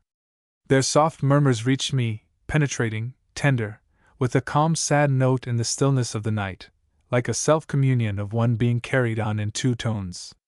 Later on, tossing on my bed under the mosquito net, I was sure to hear slight creakings, faint breathing, a throat cleared cautiously, and I would know that tam item was still on the prowl. Though he had, by the favor of the White Lord, a house in the compound, had taken wife, and had lately been blessed with a child, I believe that, during my stay at all events, he slept on the veranda every night. It was very difficult to make this faithful and grim retainer talk. Even Jim himself was answered in jerky short sentences, under protest as it were. Talking, he seemed to imply, was no business of his. The longest speech I heard him volunteer was one morning when, suddenly extending his hand towards the courtyard, he pointed at Cornelius and said, "Here comes the Nazarene." I don't think he was addressing me, though I stood at his side. His object seemed rather to awaken the indignant attention of the universe. Some muttered allusions, which followed, to dogs and the smell of roast meat, struck me as singularly felicitous. The courtyard, a large square space, was one torrid blaze of sunshine, and bathed in intense light. Cornelius was creeping across in full view with an inexpressible effect of stealthiness, of dark and secret slinking. He reminded one of everything that is unsavory. His slow, laborious walk resembled the creeping of a repulsive beetle, the legs alone moving with horrid industry while the body glided evenly. I suppose he made straight enough for the place where he wanted to get to, but his progress with one shoulder carried forward seemed oblique. He was often seen circling slowly amongst the sheds, as if following a scent, passing before the veranda with upward stealthy glances, disappearing without haste round the corner of some hut. That he seemed free of the place demonstrated Jim's absurd carelessness or else his infinite disdain, for Cornelius had played a very dubious part, to say the least of it, in a certain episode which might have ended fatally for Jim. As a matter of fact, it had redounded to his glory. But everything redounded to his glory, and it was the irony of his good fortune that he, who had been too careful of it once, seemed to bear a charmed life. You must know he had left Doorman's place very soon after his arrival, much too soon, in fact, for his safety, and of course a long time before the war. In this he was actuated by a sense of duty. He had to look after Stein's business, he said. Hadn't he? To that end, with an utter disregard of his personal safety, he crossed the river and took up his quarters with Cornelius. How the latter had managed to exist through the troubled times I can't say. As Stein's agent, after all, he must have had Doorman's protection in a measure, and in one way or another he had managed to wriggle through all the deadly complications, while I have no doubt that his conduct, whatever line he was forced to take, was marked by that abjectness which was like the stamp of the man. That was his characteristic. He was fundamentally and outwardly abject, as other men are markedly of a generous, distinguished, or venerable appearance. It was the element of his nature which permeated all his acts and passions and emotions. He raged abjectly, smiled abjectly, was abjectly sad. His civilities and his indignations were alike abject. I am sure his love would have been the most abject of sentiments. But can one imagine a loathsome insect in love? And his loathsomeness, too, was abject, so that a simply disgusting person would have appeared noble by his side. He has his place neither in the background nor in the foreground of the story. He is simply seen skulking on its outskirts, enigmatical and unclean, tainting the fragrance of its youth and of its naiveness. His position in any case could not have been other than extremely miserable, yet it may very well be that he found some advantages in it. Jim told me he had been received at first with an abject display of the most amicable sentiments. "The fellow apparently couldn't contain himself for joy," said Jim with disgust. "He flew at me every morning to shake both my hands, confound him, but I could never tell whether there would be any breakfast. If I got 3 meals in 2 days I considered myself jolly lucky, and he made me sign a chit for $10 every week. Said he was sure Mr. Stein did not mean him to keep me for nothing. Well, he kept me on nothing as near as possible. Put it down to the unsettled state of the country, and made as if to tear his hair out, begging my pardon 20 times a day, so that I had at last to entreat him not to worry. It made me sick. Half the roof of his house had fallen in, and the whole place had a mangy look, with wisps of dry grass sticking out and the corners of broken mats flapping on every wall. He did his best to make out that Mr. Stein owed him money on the last 3 years' trading, but his books were all torn, and some were missing. He tried to hint it was his late wife's fault. Disgusting scoundrel! At last I had to forbid him to mention his late wife at all. It made Jewel cry. I couldn't discover what became of all the trade goods. There was nothing in the store but rats, having a high old time amongst a litter of brown paper and old sacking. I was assured on every hand that he had a lot of money buried somewhere, but of course could get nothing out of him. It was the most miserable existence I led there in that wretched house. I tried to do my duty by Stein, but I had also other matters to think of. When I escaped to Durham and old Tunku Alon got frightened and returned all my things. It was done in a roundabout way, and with no end of mystery, through a Chinaman who keeps a small shop here. But as soon as I left the Bugis quarter and went to live with Cornelius, it began to be said openly that the Raja had made up his mind to have me killed before long. Pleasant, wasn't it? And I couldn't see what there was to prevent him if he really had made up his mind. The worst of it was, I couldn't help feeling I wasn't doing any good either for Stein or for myself. Oh, it was beastly, the whole 6 weeks of it. Chapter 30. He told me further that he didn't know what made him hang on, but of course we may guess. He sympathized deeply with the defenseless girl, at the mercy of that mean, cowardly scoundrel. It appears Cornelius led her an awful life, stopping only short of actual ill usage, for which he had not the pluck, I suppose. He insisted upon her calling him father.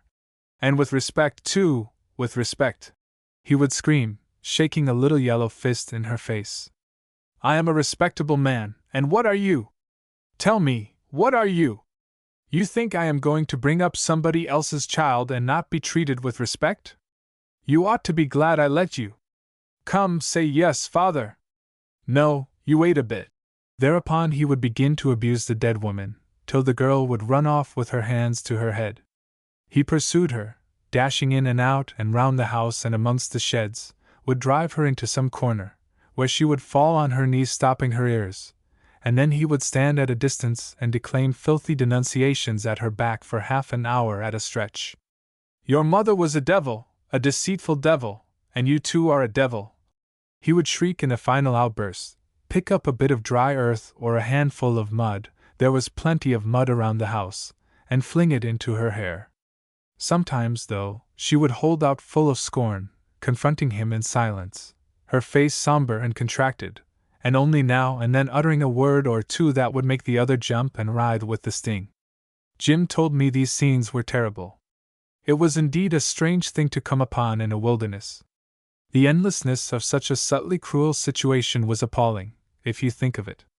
The respectable Cornelius, Inchinelius the Malays called him, with a grimace that meant many things, was a much disappointed man. I don't know what he had expected would be done for him in consideration of his marriage, but evidently the liberty to steal, and embezzle, and appropriate to himself for many years and in any way that suited him best, the goods of Stein's trading company. Stein kept the supply up unfalteringly as long as he could get his skippers to take it there. Did not seem to him a fair equivalent for the sacrifice of his honorable name. Jim would have enjoyed exceedingly thrashing Cornelius within an inch of his life. On the other hand, the scenes were of so painful a character, so abominable, that his impulse would be to get out of earshot, in order to spare the girl's feelings. They left her agitated, speechless, clutching her bosom now and then with a stony, desperate face, and then Jim would lounge up and say unhappily, Now come, really, what's the use, you must try to eat a bit. Or give some such mark of sympathy.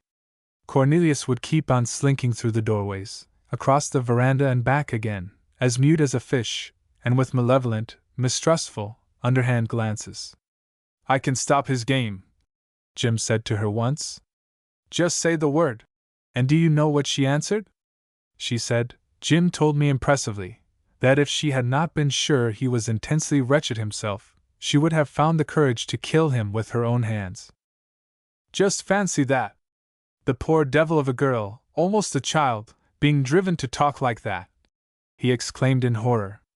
It seemed impossible to save her not only from that mean rascal but even from herself.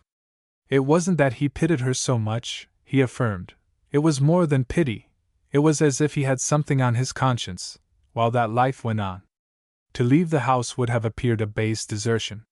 He had understood at last that there was nothing to expect from a longer stay, neither accounts nor money, nor truth of any sort, but he stayed on, exasperating Cornelius to the verge, I won't say of insanity, but almost of courage. Meantime he felt all sorts of dangers gathering obscurely about him. Doramin had sent over twice a trusty servant to tell him seriously that he could do nothing for his safety unless he would recross the river again, and live amongst the Bugis as at first. People of every condition used to call, often in the dead of night, in order to disclose to him plots for his assassination. He was to be poisoned. He was to be stabbed in the bathhouse. Arrangements were being made to have him shot from a boat on the river. Each of these informants professed himself to be his very good friend. It was enough, he told me, to spoil a fellow's rest forever. Something of the kind was extremely possible, nay, probable, but the lying warnings gave him only the sense of deadly scheming going on all around him, on all sides, in the dark. Nothing more calculated to shake the best of nerve. Finally, one night, Cornelius himself, with a great apparatus of alarm and secrecy, unfolded in solemn wheedling tones a little plan wherein for $100, or even for 80, let's say 80, he, Cornelius, would procure a trustworthy man to smuggle Jim out of the river, all safe. There was nothing else for it now, if Jim cared a pin for his life. What's $80? A trifle. An insignificant sum. While he, Cornelius, who had to remain behind, was absolutely courting death by this proof of devotion to Mr. Stein's young friend. The sight of his abject grimacing was, Jim told me, very hard to bear. He clutched at his hair, beat his breast, rocked himself to and fro with his hands pressed to his stomach, and actually pretended to shed tears. Your blood be on your own head, he squeaked at last, and rushed out. It is a curious question how far Cornelius was sincere in that performance. Jim confessed to me that he did not sleep a wink after the fellow had gone. He lay on his back on a thin mat spread over the bamboo flooring, trying idly to make out the bare rafters, and listening to the rustlings in the torn thatch. A star suddenly twinkled through a hole in the roof. His brain was in a whirl, but nevertheless it was on that very night that he matured his plan for overcoming Sharif Ali. It had been the thought of all the moments he could spare from the hopeless investigation into Stein's affairs, but the notion, he says, came to him then all at once. He could see, as it were, the guns mounted on the top of the hill. He got very hot and excited lying there. Sleep was out of the question more than ever. He jumped up, and went out barefooted on the veranda. Walking silently, he came upon the girl, motionless against the wall, as if on the watch. In his then state of mind it did not surprise him to see her up, nor yet to hear her ask in an anxious whisper where Cornelius could be. He simply said he did not know. She moaned a little, and peered into the campong. Everything was very quiet. He was possessed by his new idea, and so full of it that he could not help telling the girl all about it at once. She listened, clapped her hands lightly, whispered softly her admiration, but was evidently on the alert all the time. It seems he had been used to make a confidant of her all along, and that she on her part could and did give him a lot of useful hints as to Petussin affairs there is no doubt. He assured me more than once that he had never found himself the worse for her advice. At any rate, he was proceeding to explain his plan fully to her there and then, when she pressed his arm once, and vanished from his side. Then Cornelius appeared from somewhere, and perceiving Jim, ducked sideways, as though he had been shot at, and afterwards stood very still in the dusk. At last he came forward prudently, like a suspicious cat. There were some fishermen there, with fish, he said in a shaky voice. To sell fish, you understand. It must have been then 2 o'clock in the morning, a likely time for anybody to hawk fish about. Jim, however, let the statement pass, and did not give it a single thought. Other matters occupied his mind, and besides he had neither seen nor heard anything. He contented himself by saying, "Oh," absently, got a drink of water out of a pitcher standing there, and leaving Cornelius a prey to some inexplicable emotion, that made him embrace with both arms the worm-eaten rail of the veranda as if his legs had failed, went in again and lay down on his mat to think. By and by he heard stealthy footsteps. They stopped. A voice whispered tremulously through the wall. "Are you asleep?" "No." "What is it?" he answered briskly, and there was an abrupt movement outside, and then all was still, as if the whisperer had been startled. Extremely annoyed at this, Jim came out impetuously, and Cornelius with a faint shriek fled along the veranda as far as the steps, where he hung on to the broken banister. Very puzzled, Jim called out to him from the distance to know what the devil he meant.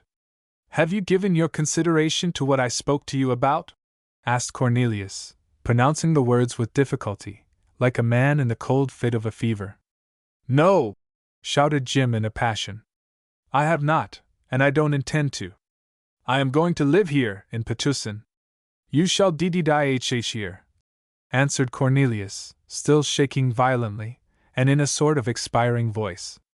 The whole performance was so absurd and provoking that Jim didn't know whether he ought to be amused or angry. Not till I have seen you tucked away, you bet, he called out, exasperated yet ready to laugh. Half seriously, being excited with his own thoughts, you know, he went on shouting. Nothing can touch me! You can do your damnedest! Somehow the shadowy Cornelius far off there seemed to be the hateful embodiment of all the annoyances and difficulties he had found in his path. He let himself go, his nerves had been overwrought for days, and called him many pretty names, swindler, liar, sorry rascal, in fact, carried on in an extraordinary way. He admits he passed all bounds, that he was quite beside himself, defied all Petusin to scare him away, declared he would make them all dance to his own tune yet, and so on, in a menacing, boasting strain. Perfectly bombastic and ridiculous, he said. His ears burned at the bare recollection. Must have been off his chump in some way. The girl, who was sitting with us, nodded her little head at me quickly, frowned faintly, and said, I heard him, with childlike solemnity. He laughed and blushed.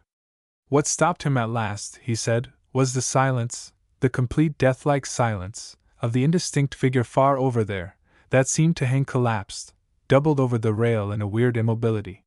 He came to his senses, and ceasing suddenly, wondered greatly at himself. He watched for a while.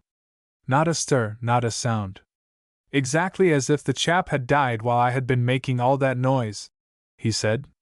He was so ashamed of himself that he went indoors in a hurry without another word, and flung himself down again. The row seemed to have done him good though, because he went to sleep for the rest of the night like a baby. Hadn't slept like that for weeks. But I didn't sleep, struck in the girl, one elbow on the table and nursing her cheek. I washed. Her big eyes flashed, rolling a little, and then she fixed them on my face intently. Chapter 31. You may imagine with what interest I listened. All these details were perceived to have some significance 24 hours later. In the morning Cornelius made no allusion to the events of the night. I suppose you will come back to my poor house, he muttered surlily, slinking up just as Jim was entering the canoe to go over to Dorman's campon. Jim only nodded, without looking at him. You find it good fun, no doubt, muttered the other in a sour tone. Jim spent the day with the old Nakota, preaching the necessity of vigorous action to the principal men of the Bugis community, who had been summoned for a big talk. He remembered with pleasure how very eloquent and persuasive he had been. I managed to put some backbone into them that time, and no mistake, he said. Sharif Ali's last raid had swept the outskirts of the settlement, and some women belonging to the town had been carried off to the stockade. Sharif Ali's emissaries had been seen in the marketplace the day before, strutting about haughtily in white cloaks, and boasting of the Rajah's friendship for their master. One of them stood forward in the shade of a tree, and, leaning on the long barrel of a rifle, exhorted the people to prayer and repentance, advising them to kill all the strangers in their midst, some of whom, he said, were infidels and others even worse, children of Satan in the guise of Moslems. It was reported that several of the Rajah's people amongst the listeners had loudly expressed their approbation. The terror amongst the common people was intense. Jim, immensely pleased with his day's work, crossed the river again before sunset. As he had got the Bugis irretrievably committed to action, and had made himself responsible for success on his own head, he was so elated that in the lightness of his heart he absolutely tried to be civil with Cornelius. But Cornelius became wildly jovial in response, and it was almost more than he could stand, he says, to hear his little squeaks of false laughter, to see him wriggle and blink, and suddenly catch hold of his chin and crouch low over the table with a distracted stare. The girl did not show herself, and Jim retired early. When he rose to say good night, Cornelius jumped up, knocking his chair over, and ducked out of sight as if to pick up something he had dropped. His good night came huskily from under the table. Jim was amazed to see him emerge with a dropping jaw, and staring, stupidly frightened eyes. He clutched the edge of the table. What's the matter? Are you unwell? Asked Jim. Yes, yes, yes. A great colic in my stomach, says the other, and it is Jim's opinion that it was perfectly true. If so, it was, in view of his contemplated action, an abject sign of a still imperfect callousness for which he must be given all due credit. Be it as it may, Jim's slumbers were disturbed by a dream of heavens like brass resounding with a great voice, which called upon him to awake. Awake! So loud that, notwithstanding his desperate determination to sleep on, he did wake up in reality. The glare of a red spluttering conflagration going on in mid-air fell on his eyes. Coils of black thick smoke curved round the head of some apparition, some unearthly being, all in white, with a severe, drawn, anxious face. After a second or so he recognized the girl. She was holding a dammer torch at arm's length aloft, and in a persistent, urgent monotone she was repeating, "Get up! Get up! Get up!" Suddenly he leaped to his feet. At once she put into his hand a revolver, his own revolver, which had been hanging on a nail, but loaded this time. He gripped it in silence, bewildered, blinking in the light. He wondered what he could do for her. She asked rapidly and very low, "Can you face 4 men with this?" He laughed while narrating this part at the recollection of his polite alacrity.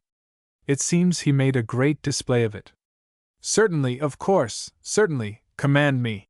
He was not properly awake, and had a notion of being very civil in these extraordinary circumstances, of showing his unquestioning, devoted readiness. She left the room, and he followed her. In the passage they disturbed an old hag who did the casual cooking of the household, though she was so decrepit as to be hardly able to understand human speech. She got up and hobbled behind them, mumbling toothlessly. On the veranda a hammock of sailcloth, belonging to Cornelius, swayed lightly to the touch of Jim's elbow. It was empty. The Petusan establishment, like all the posts of Stein's Trading Company, had originally consisted of 4 buildings. 2 of them were represented by 2 heaps of sticks, broken bamboos, rotten thatch, over which the 4 corner posts of hardwood leaned sadly at different angles. The principal storeroom, however, stood yet, facing the agent's house. It was an oblong hut, built of mud and clay. It had at one end a wide door of stout planking, which so far had not come off the hinges, and in one of the side walls there was a square aperture, a sort of window, with 3 wooden bars. Before descending the few steps the girl turned her face over her shoulder and said quickly, "You were to be set upon while you slept." Jim tells me he experienced a sense of deception. It was the old story. He was weary of these attempts upon his life. He had had his fill of these alarms. He was sick of them. He assured me he was angry with the girl for deceiving him. He had followed her under the impression that it was she who wanted his help, and now he had half a mind to turn on his heel and go back in disgust. "Do you know," he commented profoundly, "I rather think I was not quite myself for whole weeks on end about that time." "Oh, yes. You were, though," I couldn't help contradicting. But she moved on swiftly, and he followed her into the courtyard. All its fences had fallen in a long time ago. The neighbors' buffaloes would pace in the morning across the open space, snorting profoundly, without haste. The very jungle was invading it already. Jim and the girl stopped in the rank grass. The light in which they stood made a dense blackness all round, and only above their heads there was an opulent glitter of stars. He told me it was a beautiful night, quite cool, with a little stir of breeze from the river. It seems he noticed its friendly beauty. Remember, this is a love story I am telling you now. A lovely night seemed to breathe on them a soft caress. The flame of the torch streamed now and then with a fluttering noise like a flag, and for a time this was the only sound. "They are in the storeroom waiting," whispered the girl. "They are waiting for the signal." "Who's to give it?" he asked. She shook the torch, which blazed up after a shower of sparks. "Only you have been sleeping so restlessly," she continued in a murmur. "I watched your sleep, too." "You!" he exclaimed, craning his neck to look about him. "You think I watched on this night only?" she said, with a sort of despairing indignation. "He says it was as if he had received a blow on the chest." He gasped. He thought he had been an awful brute somehow, and he felt remorseful, touched, happy, elated. This, let me remind you again, is a love story. You can see it by the imbecility, not a repulsive imbecility, the exalted imbecility of these proceedings, this station in torchlight, as if they had come there on purpose to have it out for the edification of concealed murderers. If Sharif Ali's emissaries had been possessed, as Jim remarked, of a pennyworth of spunk, this was the time to make a rush. His heart was thumping, not with fear, but he seemed to hear the grass rustle, and he stepped smartly out of the light. Something dark, imperfectly seen, flitted rapidly out of sight. He called out in a strong voice, "Cornelius! Oh, Cornelius!" A profound silence succeeded. His voice did not seem to have carried 20 feet. Again the girl was by his side. "Fly," she said. The old woman was coming up. Her broken figure hovered in crippled little jumps on the edge of the light. They heard her mumbling, and a light, moaning sigh. "Fly," repeated the girl excitedly. "They are frightened now, this light, the voices. They know you are awake now, they know you are big, strong, fearless. If I am all that," he began, but she interrupted him. "Yes, tonight. But what of tomorrow night? Of the next night? Of the night after? Of all the many, many nights? Can I be always watching?" A sobbing catch of her breath affected him beyond the power of words. He told me that he had never felt so small, so powerless, and as to courage, what was the good of it? He thought. He was so helpless that even flight seemed of no use, and though she kept on whispering, "Go to Doramin, go to Doramin," with feverish insistence, he realized that for him there was no refuge from that loneliness which centupled all his dangers except in her. "I thought," he said to me, "that if I went away from her it would be the end of everything somehow." Only as they couldn't stop there forever in the middle of that courtyard, he made up his mind to go and look into the storehouse. He let her follow him without thinking of any protest, as if they had been indissolubly united. "I am fearless, am I?" he muttered through his teeth. She restrained his arm. "Wait till you hear my voice," she said, and, torch in hand, ran lightly round the corner. He remained alone in the darkness, his face to the door. Not a sound, not a breath came from the other side. The old hag let out a dreary groan somewhere behind his back. He heard a high-pitched, almost screaming call from the girl. "Now! Push!" He pushed violently. The door swung with a creak and a clatter, disclosing to his intense astonishment the low dungeon-like interior illuminated by a lurid, wavering glare. A turmoil of smoke eddied down upon an empty wooden crate in the middle of the floor. A litter of rags and straw tried to soar, but only stirred feebly in the draught. She had thrust the light through the bars of the window. He saw her bare round arm extended and rigid, holding up the torch with the steadiness of an iron bracket. A conical ragged heap of old mats cumbered a distant corner almost to the ceiling, and that was all. He explained to me that he was bitterly disappointed at this. His fortitude had been tried by so many warnings, he had been for weeks surrounded by so many hints of danger, that he wanted the relief of some reality, of something tangible that he could meet.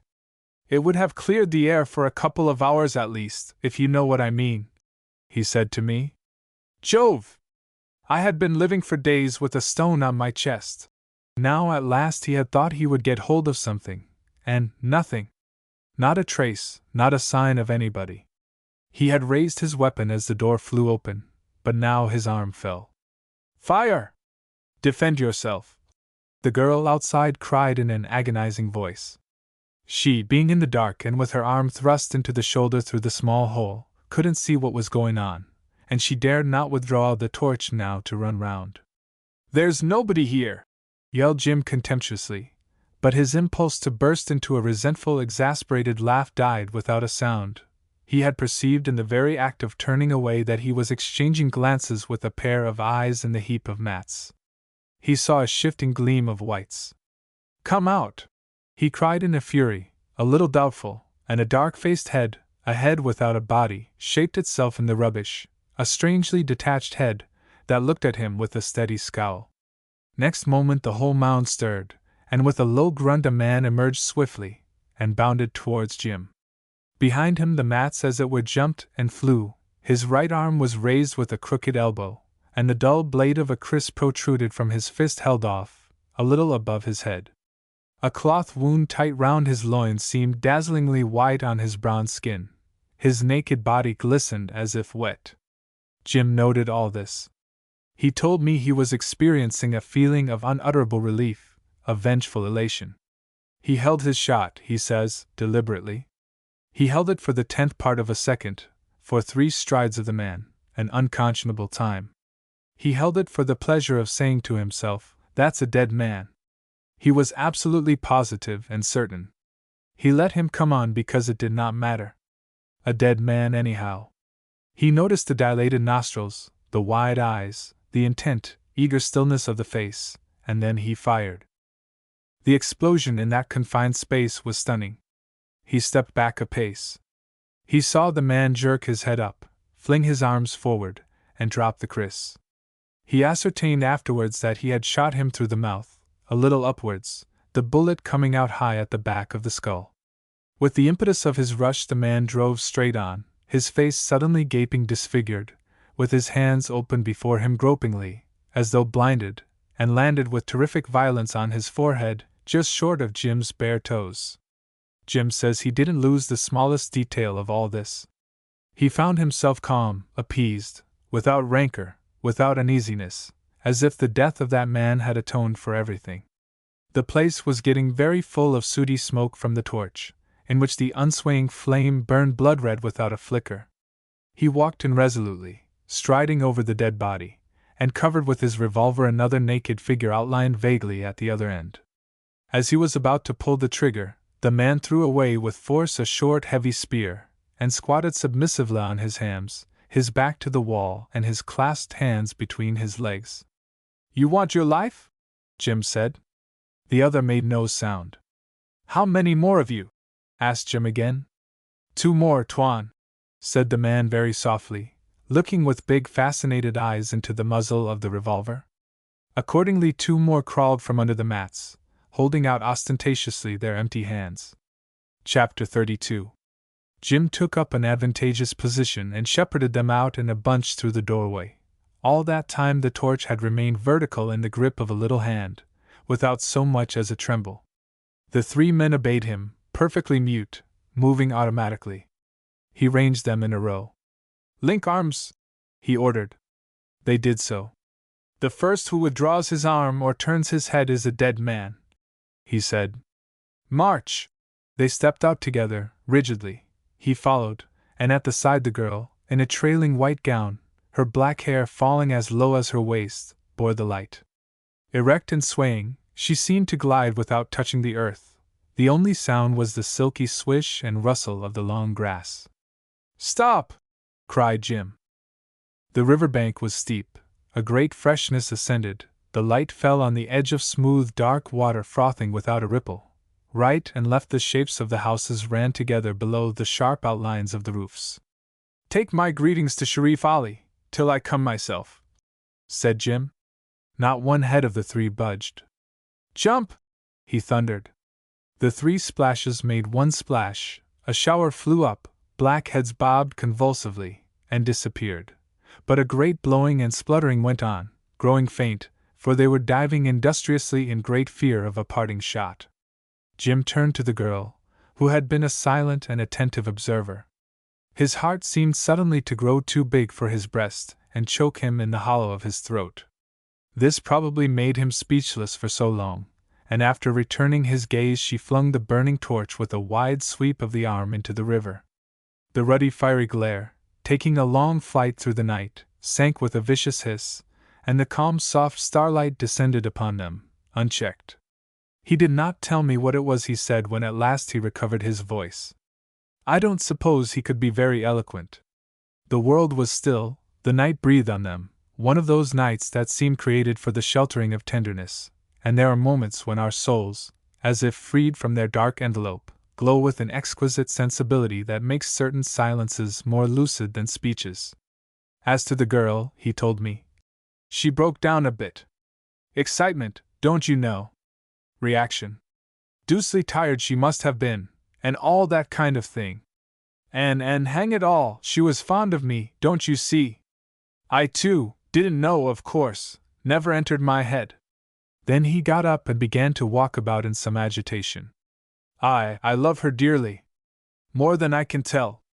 Of course, one cannot tell. You take a different view of your actions when you come to understand, when you are made to understand every day that your existence is necessary, you see, absolutely necessary, to another person.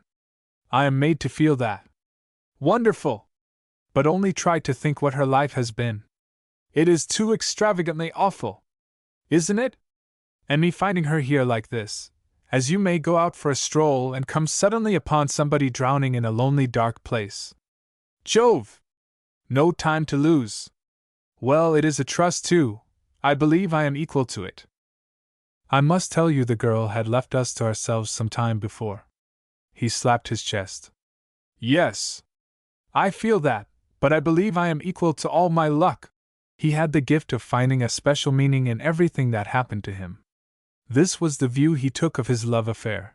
It was idyllic, a little solemn, and also true, since his belief had all the unshakable seriousness of youth. Some time after, on another occasion, he said to me, I've been only 2 years here, and now, upon my word, I can't conceive being able to live anywhere else. The very thought of the world outside is enough to give me a fright, because, don't you see, he continued, with downcast eyes watching the action of his boot busied in squashing thoroughly a tiny bit of dried mud, we were strolling on the river bank. Because I have not forgotten why I came here. Not yet! I refrained from looking at him, but I think I heard a short sigh. We took a turn or two in silence. Upon my soul and conscience, he began again. If such a thing can be forgotten, then I think I have a right to dismiss it from my mind. Ask any man here. His voice changed. Is it not strange, he went on in a gentle, almost yearning tone, that all these people who would do anything for me, can never be made to understand? Never! If you disbelieved me, I could not call them up. It seems hard, somehow. I am stupid, am I not? What more can I want? If you ask them who is brave, who is true, who is just, who is it they would trust with their lives, they would say, "Tuan Jim." And yet they can never know the real truth. That's what he said to me on my last day with him. I did not let a murmur escape me. I felt he was going to say more, and come no nearer to the root of the matter. The sun, whose concentrated glare dwarfs the earth into a restless mote of dust, had sunk behind the forest, and the diffused light from an opal sky seemed to cast upon a world without shadows and without brilliance the illusion of a calm and pensive greatness.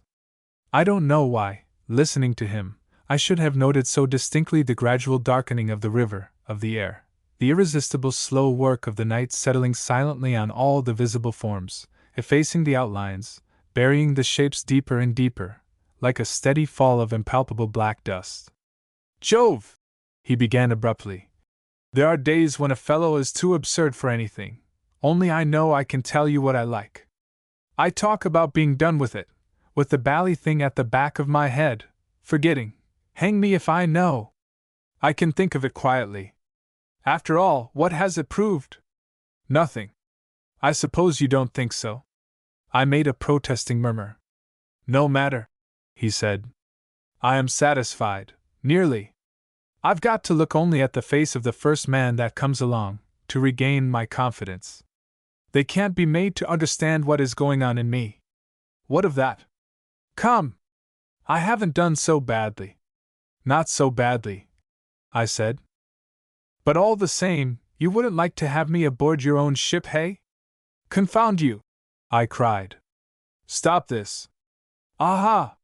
You see, he said, crowing, as it were, over me placidly. Only, he went on, you just try to tell this to any of them here. They would think you a fool, a liar, or worse. And so I can stand it. I've done a thing or two for them, but this is what they have done for me. My dear chap, I cried, you shall always remain for them an insoluble mystery. Thereupon we were silent. Mystery, he repeated before looking up. Well, then let me always remain here. After the sun had set, the darkness seemed to drive upon us, borne in every faint puff of the breeze.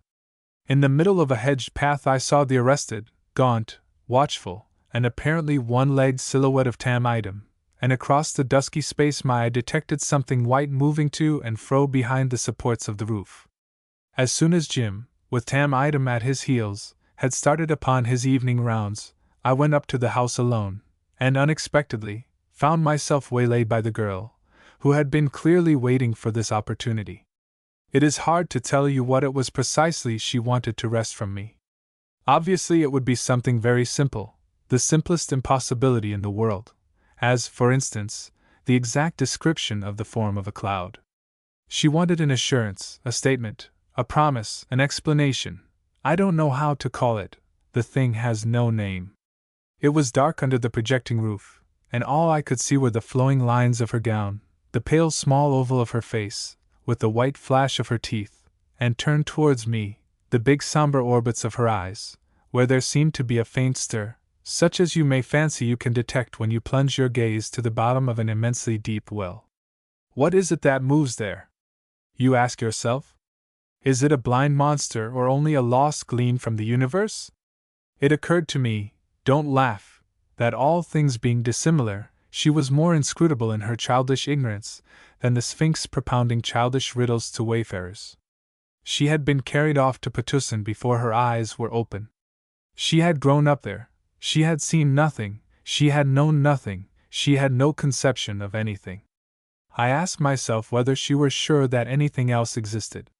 What notions she may have formed of the outside world is to me inconceivable. All that she knew of its inhabitants were a betrayed woman and a sinister pantaloon. Her lover also came to her from there, gifted with irresistible seductions. But what would become of her if he should return to these inconceivable regions that seemed always to claim back their own? Her mother had warned her of this with tears before she died. She had caught hold of my arm firmly, and as soon as I had stopped she had withdrawn her hand in haste. She was audacious and shrinking. She feared nothing, but she was checked by the profound incertitude and the extreme strangeness, a brave person groping in the dark. I belonged to this unknown that might claim Jim for its own at any moment. I was, as it were, in the secret of its nature and of its intentions, the confidant of a threatening mystery, armed with its power perhaps. I believe she supposed I could with a word whisk Jim away out of her very arms. It is my sober conviction she went through agonies of apprehension during my long talks with Jim, through a real and intolerable anguish that might have conceivably driven her into plotting my murder, had the fierceness of her soul been equal to the tremendous situation it had created. This is my impression, and it is all I can give you. The whole thing dawned gradually upon me, and as it got clearer and clearer I was overwhelmed by a slow, incredulous amazement. She made me believe her, but there is no word that on my lips could render the effect of the headlong and vehement whisper, of the soft, passionate tones, of the sudden breathless pause and the appealing movement of the white arms extended swiftly. They fell. The ghostly figure swayed like a slender tree in the wind, the pale oval of the face drooped. It was impossible to distinguish her features, the darkness of the eyes was unfathomable. Two wide sleeves uprose in the dark like unfolding wings, and she stood silent, holding her head in her hands. Chapter 33. I was immensely touched, her youth, her ignorance, her pretty beauty, which had the simple charm and the delicate vigor of a wild flower, her pathetic pleading, her helplessness, appealed to me with almost the strength of her own unreasonable and natural fear. She feared the unknown as we all do, and her ignorance made the unknown infinitely vast. I stood for it, for myself, for you fellows, for all the world that neither cared for Jim nor needed him in the least. I would have been ready enough to answer for the indifference of the teeming earth but for the reflection that he too belonged to this mysterious unknown of her fears, and that, however much I stood for, I did not stand for him. This made me hesitate. A murmur of hopeless pain unsealed my lips. I began by protesting that I at least had come with no intention to take Jim away. Why did I come, then? After a slight movement she was as still as a marble statue in the night. I tried to explain briefly, friendship, business. If I had any wish in the matter it was rather to see him stay. They always leave us, she murmured. The breath of sad wisdom from the grave which her piety wreathed with flowers seemed to pass in a faint sigh. Nothing, I said, could separate Jim from her. It is my firm conviction now. It was my conviction at the time. It was the only possible conclusion from the facts of the case. It was not made more certain by her whispering in a tone in which one speaks to oneself. He swore this to me. Did you ask him? I said. She made a step nearer. No, never! She had asked him only to go away. It was that night on the river bank, after he had killed the man, after she had flung the torch in the water because he was looking at her so. There was too much light, and the danger was over then, for a little time, for a little time. He said then he would not abandon her to Cornelius. She had insisted. She wanted him to leave her. He said that he could not, that it was impossible. He trembled while he said this. She had felt him tremble. One does not require much imagination to see the scene, almost to hear their whispers. She was afraid for him too. I believe that then she saw in him only a predestined victim of dangers which she understood better than himself. Though by nothing but his mere presence he had mastered her heart, had filled all her thoughts, and had possessed himself of all her affections, she underestimated his chances of success. It is obvious that at about that time everybody was inclined to underestimate his chances. Strictly speaking, he didn't seem to have any. I know this was Cornelius's view. He confessed that much to me in extenuation of the shady part he had played in Sharif Ali's plot to do away with the infidel. Even Sharif Ali himself, as it seems certain now, had nothing but contempt for the white man. Jim was to be murdered mainly on religious grounds, I believe. A simple act of piety, and so far infinitely meritorious, but otherwise without much importance. In the last part of this opinion Cornelius concurred. Honorable sir, he argued abjectly on the only occasion he managed to have me to himself. Honorable sir, how was I to know? Who was he? What could he do to make people believe him? What did Mr. Stein mean sending a boy like that to talk big to an old servant? I was ready to save him for $80. Only $80. Why didn't the fool go? Was I to get stabbed myself for the sake of a stranger? He grovelled in spirit before me, with his body doubled up insinuatingly, and his hands hovering about my knees, as though he were ready to embrace my legs. What's $80? An insignificant sum to give to a defenseless old man ruined for life by a deceased she-devil. Here he wept. But I anticipate. I didn't that night chance upon Cornelius till I had had it out with the girl. She was unselfish when she urged Jim to leave her, and even to leave the country. It was his danger that was foremost in her thoughts, even if she wanted to save herself too, perhaps unconsciously.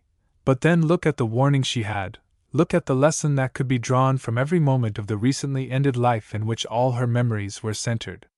She fell at his feet, she told me so, there by the river, in the discreet light of stars which showed nothing except great masses of silent shadows, indefinite open spaces, and trembling faintly upon the broad stream made it appear as wide as the sea.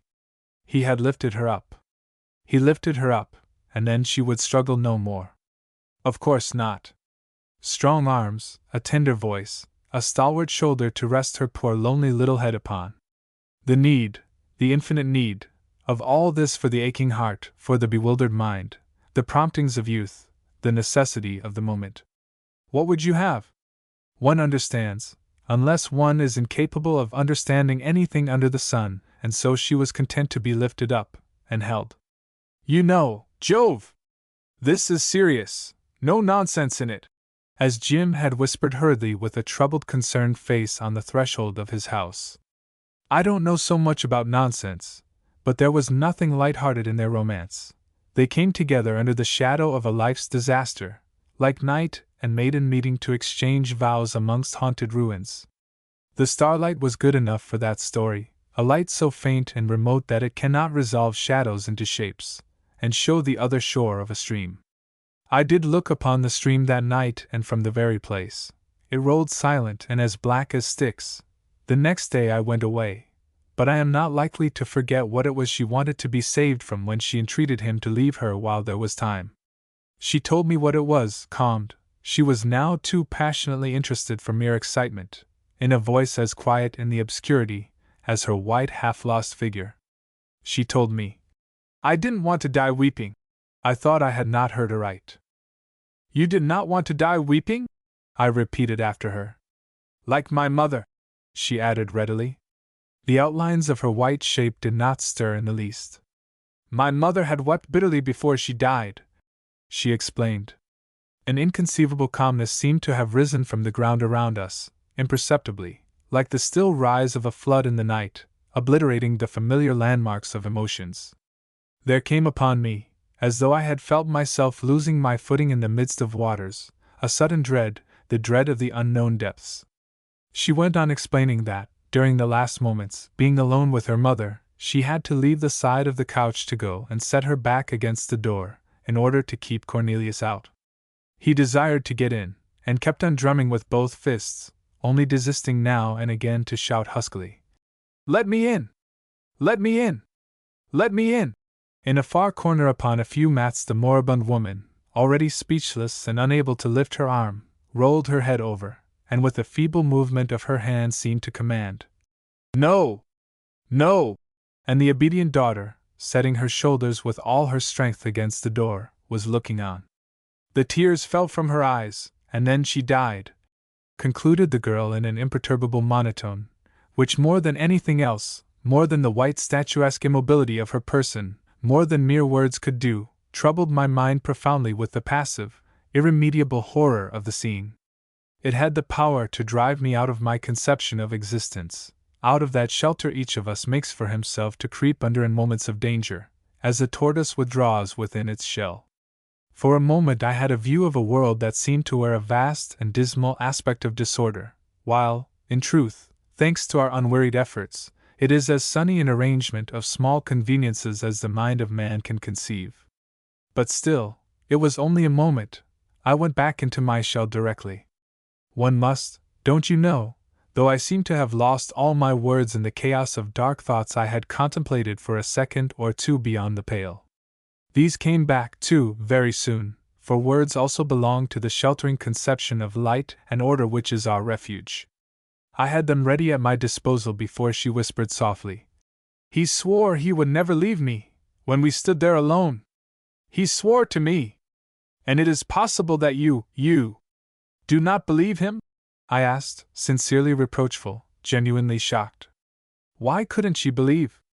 Wherefore this craving for incertitude, this clinging to fear, as if incertitude and fear had been the safeguards of her love? It was monstrous. She should have made for herself a shelter of inexpugnable peace out of that honest affection. She had not the knowledge, not the skill perhaps. The night had come on apace. It had grown pitch dark where we were, so that without stirring she had faded like the intangible form of a wistful and perverse spirit. And suddenly I heard her quiet whisper again. Other men had sworn the same thing. It was like a meditative comment on some thoughts full of sadness, of all. And she added, still lower if possible, My father did. She paused the time to draw an inaudible breath. Her father, too. These were the things she knew. At once I said, Ah. But he is not like that. This, it seemed, she did not intend to dispute, but after a time the strange still whisper wandering dreamily in the air stole into my ears. Why is he different? Is he better? Is he, upon my word of honor? I broke in. I believe he is. We subdued our tones to a mysterious pitch. Amongst the huts of Jim's workmen, they were mostly liberated slaves from the Sharif's stockade. Somebody started a shrill, drawling song. Across the river a big fire, at Doramin's, I think, made a glowing ball, completely isolated in the night. Is he more true? She murmured. Yes, I said. More true than any other man, she repeated in lingering accents. Nobody here, I said, would dream of doubting his word. Nobody would dare, except you. I think she made a movement at this. More brave, she went on in a changed tone. Fear will never drive him away from you, I said a little nervously. The song stopped short on a shrill note, and was succeeded by several voices talking in the distance. Jim's voice, too. I was struck by her silence. What has he been telling you? He has been telling you something? I asked. There was no answer. What is it he told you? I insisted. Do you think I can tell you? How am I to know? How am I to understand? She cried at last. There was a stir. I believe she was wringing her hands. There is something he can never forget. So much the better for you, I said gloomily. What is it? What is it? She put an extraordinary force of appeal into her supplicating tone. He says he had been afraid. How can I believe this? Am I a mad woman to believe this? You all remember something. You all go back to it. What is it? You tell me. What is this thing? Is it alive? Is it dead? I hate it. It is cruel. Has it got a face and a voice, this calamity? Will he see it? Will he hear it?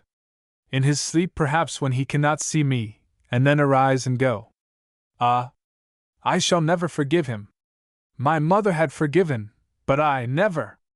Will it be a sign, a call? It was a wonderful experience. She mistrusted his very slumbers, and she seemed to think I could tell her why. Thus a poor mortal seduced by the charm of an apparition might have tried to wring from another ghost the tremendous secret of the claim the other world holds over a disembodied soul astray amongst the passions of this earth. The very ground on which I stood seemed to melt under my feet. And it was so simple too. But if the spirits evoked by our fears and our unrest have ever to vouch for each other's constancy before the forlorn magicians that we are, then I alone of us dwellers in the flesh, have shuddered in the hopeless chill of such a task. A sign, a call! How telling in its expression was her ignorance. A few words. How she came to know them, how she came to pronounce them, I can't imagine. Women find their inspiration in the stress of moments that for us are merely awful, absurd, or futile. To discover that she had a voice at all was enough to strike awe into the heart. Had a spurned stone cried out in pain, it could not have appeared a greater and more pitiful miracle. These few sounds wandering in the dark had made their two benighted lives tragic to my mind. It was impossible to make her understand. I chafed silently at my impotence. And Jim, too, poor devil! Who would need him? Who would remember him? He had what he wanted. His very existence probably had been forgotten by this time. They had mastered their fates.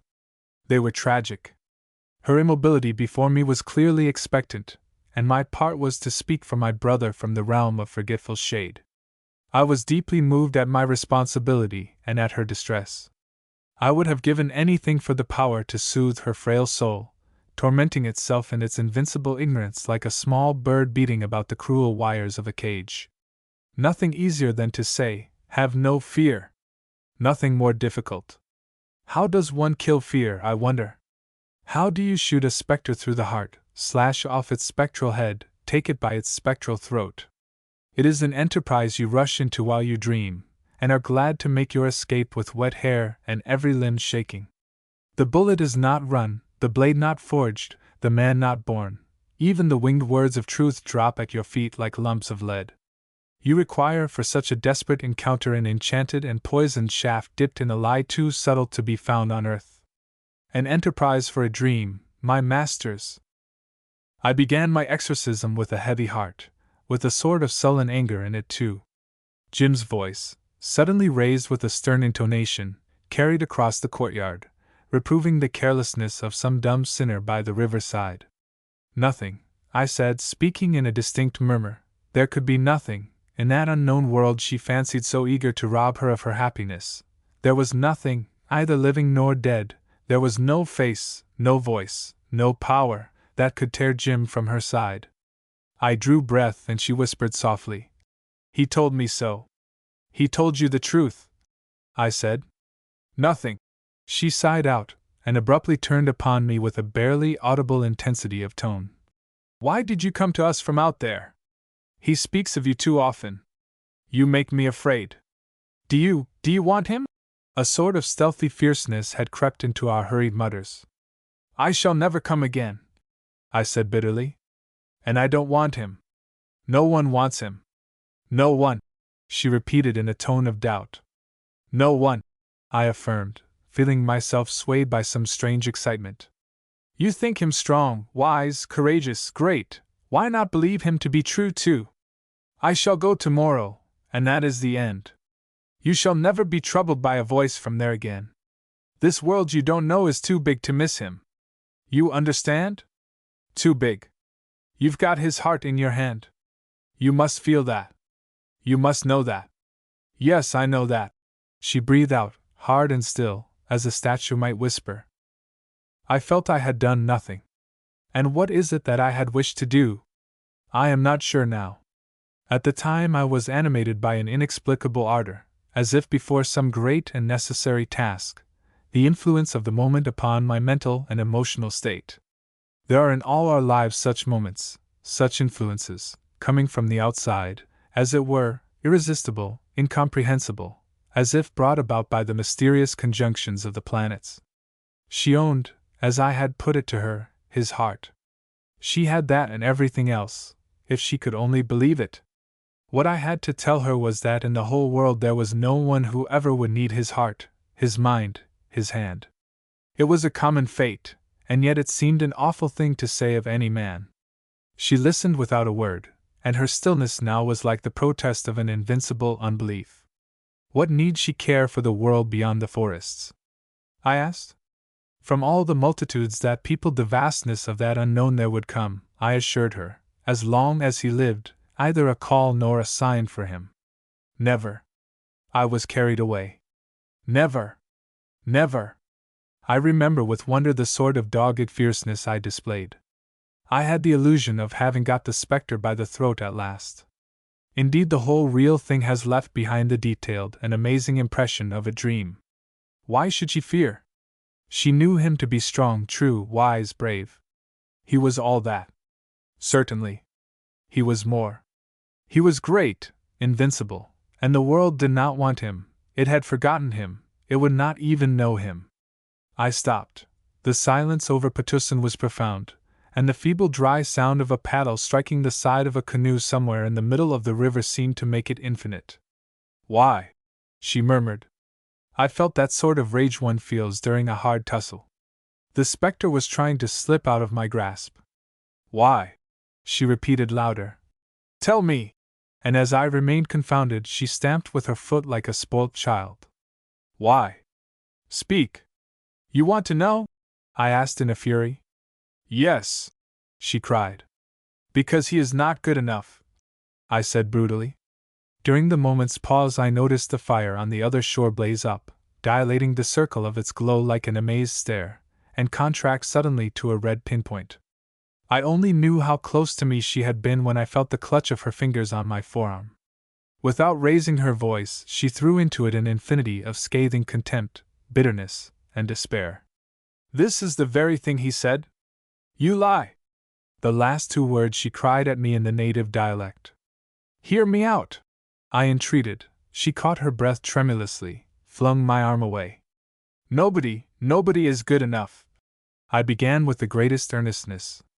I could hear the sobbing labor of her breath frightfully quickened. I hung my head. What was the use? Footsteps were approaching. I slipped away without another word. Chapter 34. Marlowe swung his legs out, got up quickly, and staggered a little, as though he had been set down after a rush through space. He leaned his back against the balustrade and faced a disordered array of long cane chairs. The bodies prone in them seemed startled out of their torpor by his movement. One or two sat up as if alarmed. Here and there a cigar glowed yet. Marlowe looked at them all with the eyes of a man returning from the excessive remoteness of a dream. A throat was cleared. A calm voice encouraged negligently, "Well." "Nothing," said Marlowe with a slight start. He had told her, that's all. She did not believe him, nothing more. As to myself, I do not know whether it be just, proper, decent for me to rejoice or to be sorry. For my part, I cannot say what I believed, indeed I don't know to this day, and never shall probably. But what did the poor devil believe himself? Truth shall prevail. Don't you know magna est veritas L? Yes, when it gets a chance. There is a law, no doubt, and likewise a law regulates your luck in the throwing of dice. It is not justice the servant of men, but accident, hazard, fortune, the ally of patient time, that holds an even and scrupulous balance. Both of us had said the very same thing. Did we both speak the truth, or one of us did, or neither? Marlowe paused, crossed his arms on his breast, and in a changed tone. She said we lied? Poor soul! Well, let's leave it to chance. Whose ally is time, that cannot be hurried, and whose enemy is death, that will not wait. I had retreated, a little cowed, I must own. I had tried a fall with fear itself and got thrown, of course. I had only succeeded in adding to her anguish the hint of some mysterious collusion, of an inexplicable and incomprehensible conspiracy to keep her forever in the dark. And it had come easily, naturally, unavoidably, by his act, by her own act. It was as though I had been shown the working of the implacable destiny of which we are the victims, and the tools. It was appalling to think of the girl whom I had left standing there motionless. Jim's footsteps had a fateful sound as he tramped by, without seeing me, in his heavy lace boots. What? No lights, he said in a loud, surprised voice. What are you doing in the dark, you two? Next moment he caught sight of her, I suppose. Hello, girl, he cried cheerily. Hello, boy, she answered at once, with amazing pluck. This was their usual greeting to each other, and the bit of swagger she would put into her rather high but sweet voice was very droll, pretty, and childlike. It delighted Jim greatly. This was the last occasion on which I heard them exchange this familiar hail, and it struck a chill into my heart. There was the high sweet voice, the pretty effort, the swagger, but it all seemed to die out prematurely, and the playful call sounded like a moan. It was too confoundedly awful. What have you done with Marlowe? Jim was asking, and then, gone down, has he? Funny I didn't meet him. You there, Marlowe? I didn't answer. I wasn't going in, not yet at any rate. I really couldn't. While he was calling me, I was engaged in making my escape through a little gate leading out upon a stretch of newly cleared ground. No, I couldn't face them yet. I walked hastily with lowered head along a trodden path. The ground rose gently, the few big trees had been felled, the undergrowth had been cut down, and the grass fired. He had a mind to try a coffee plantation there. The big hill, rearing its double summit coal-black in the clear yellow glow of the rising moon, seemed to cast its shadow upon the ground prepared for that experiment. He was going to try ever so many experiments. I had admired his energy, his enterprise, and his shrewdness. Nothing on earth seemed less real now than his plans, his energy, and his enthusiasm, and raising my eyes, I saw part of the moon glittering through the bushes at the bottom of the chasm. For a moment it looked as though the smooth disk, falling from its place in the sky upon the earth, had rolled to the bottom of that precipice. Its ascending movement was like a leisurely rebound. It disengaged itself from the tangle of twigs. The bare contorted limb of some tree, growing on the slope, made a black crack right across its face. It threw its level rays afar as if from a cavern, and in this mournful eclipse-like light the stumps of felled trees uprose very dark. The heavy shadows fell at my feet on all sides, my own moving shadow, and across my path the shadow of the solitary grave perpetually garlanded with flowers. In the darkened moonlight the interlaced blossoms took on shapes foreign to one's memory and colors indefinable to the eye, as though they had been special flowers gathered by no man, grown not in this world, and destined for the use of the dead alone. Their powerful scent hung in the warm air, making it thick and heavy like the fumes of incense. The lumps of white coral shone round the dark mound like a chaplet of bleached skulls, and everything around was so quiet that when I stood still all sound and all movement in the world seemed to come to an end. It was a great peace, as if the earth had been one grave, and for a time I stood there thinking mostly of the living who, buried in remote places out of the knowledge of mankind, still are fated to share in its tragic or grotesque miseries. In its noble struggles too, who knows? The human heart is vast enough to contain all the world. It is valiant enough to bear the burden, but where is the courage that would cast it off? I suppose I must have fallen into a sentimental mood. I only know that I stood there long enough for the sense of utter solitude to get hold of me so completely that all I had lately seen, all I had heard, and the very human speech itself, seemed to have passed away out of existence, living only for a while longer in my memory, as though I had been the last of mankind. It was a strange and melancholy illusion, evolved half-consciously like all our illusions, which I suspect only to be visions of remote unattainable truth, seen dimly. This was, indeed, one of the lost, forgotten, unknown places of the earth. I had looked under its obscure surface, and I felt that when tomorrow I had left it forever, it would slip out of existence, to live only in my memory till I myself passed into oblivion. I have that feeling about me now. Perhaps it is that feeling which has incited me to tell you the story, to try to hand over to you, as it were, its very existence, its reality, the truth disclosed in a moment of illusion. Cornelius broke upon it. He bolted out, vermin-like, from the long grass growing in a depression of the ground. I believe his house was rotting somewhere nearby, though I've never seen it, not having been far enough in that direction. He ran towards me upon the path. His feet, shod in dirty white shoes, twinkled on the dark earth. He pulled himself up, and began to whine and cringe under a tall stovepipe hat. His dried-up little carcass was swallowed up, totally lost, in a suit of black broadcloth. That was his costume for holidays and ceremonies, and it reminded me that this was the 4th Sunday I had spent in Petusin. All the time of my stay I had been vaguely aware of his desire to confide in me, if he only could get me all to himself. He hung about with an eager craving look on his sour yellow little face, but his timidity had kept him back as much as my natural reluctance to have anything to do with such an unsavory creature. He would have succeeded, nevertheless, had he not been so ready to slink off as soon as you looked at him. He would slink off before Jim's severe gaze, before my own, which I tried to make indifferent, even before Tam Item's surly, superior glance. He was perpetually slinking away. Whenever seen, he was seen moving off deviously, his face over his shoulder, with either a mistrustful snarl or a woebegone, piteous, mute aspect. But no assumed expression could conceal this innate irremediable abjectness of his nature, any more than an arrangement of clothing can conceal some monstrous deformity of the body. I don't know whether it was the demoralization of my utter defeat in my encounter with the spectre of fear less than an hour ago, but I let him capture me without even a show of resistance. I was doomed to be the recipient of confidences, and to be confronted with unanswerable questions. It was trying, but the contempt, the unreasoned contempt, the man's appearance provoked, made it easier to bear. He couldn't possibly matter. Nothing mattered, since I had made up my mind that Jim, for whom alone I cared, had at last mastered his fate. He had told me he was satisfied. Nearly. This is going further than most of us dare. I, who have the right to think myself good enough, dare not. Neither does any of you here, I suppose? Marlowe paused, as if expecting an answer. Nobody spoke. Quite right, he began again. Let no soul know, since the truth can be wrung out of us only by some cruel, little, awful catastrophe. But he is one of us, and he could say he was satisfied, nearly.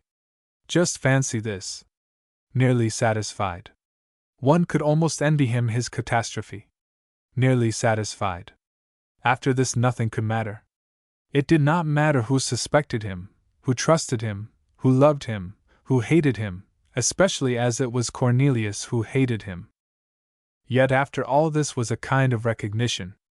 You shall judge of a man by his foes as well as by his friends, and this enemy of Jim was such as no decent man would be ashamed to own, without, however, making too much of him.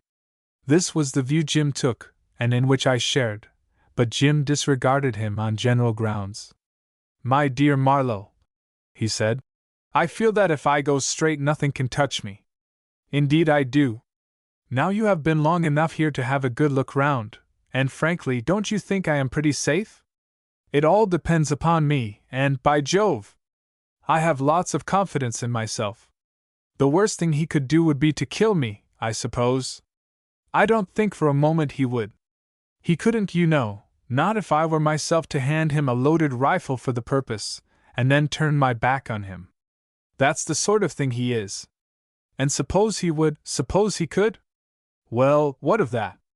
I didn't come here flying for my life, did I? I came here to set my back against the wall, and I am going to stay here. Till you are quite satisfied, I struck in. We were sitting at the time under the roof in the stern of his boat.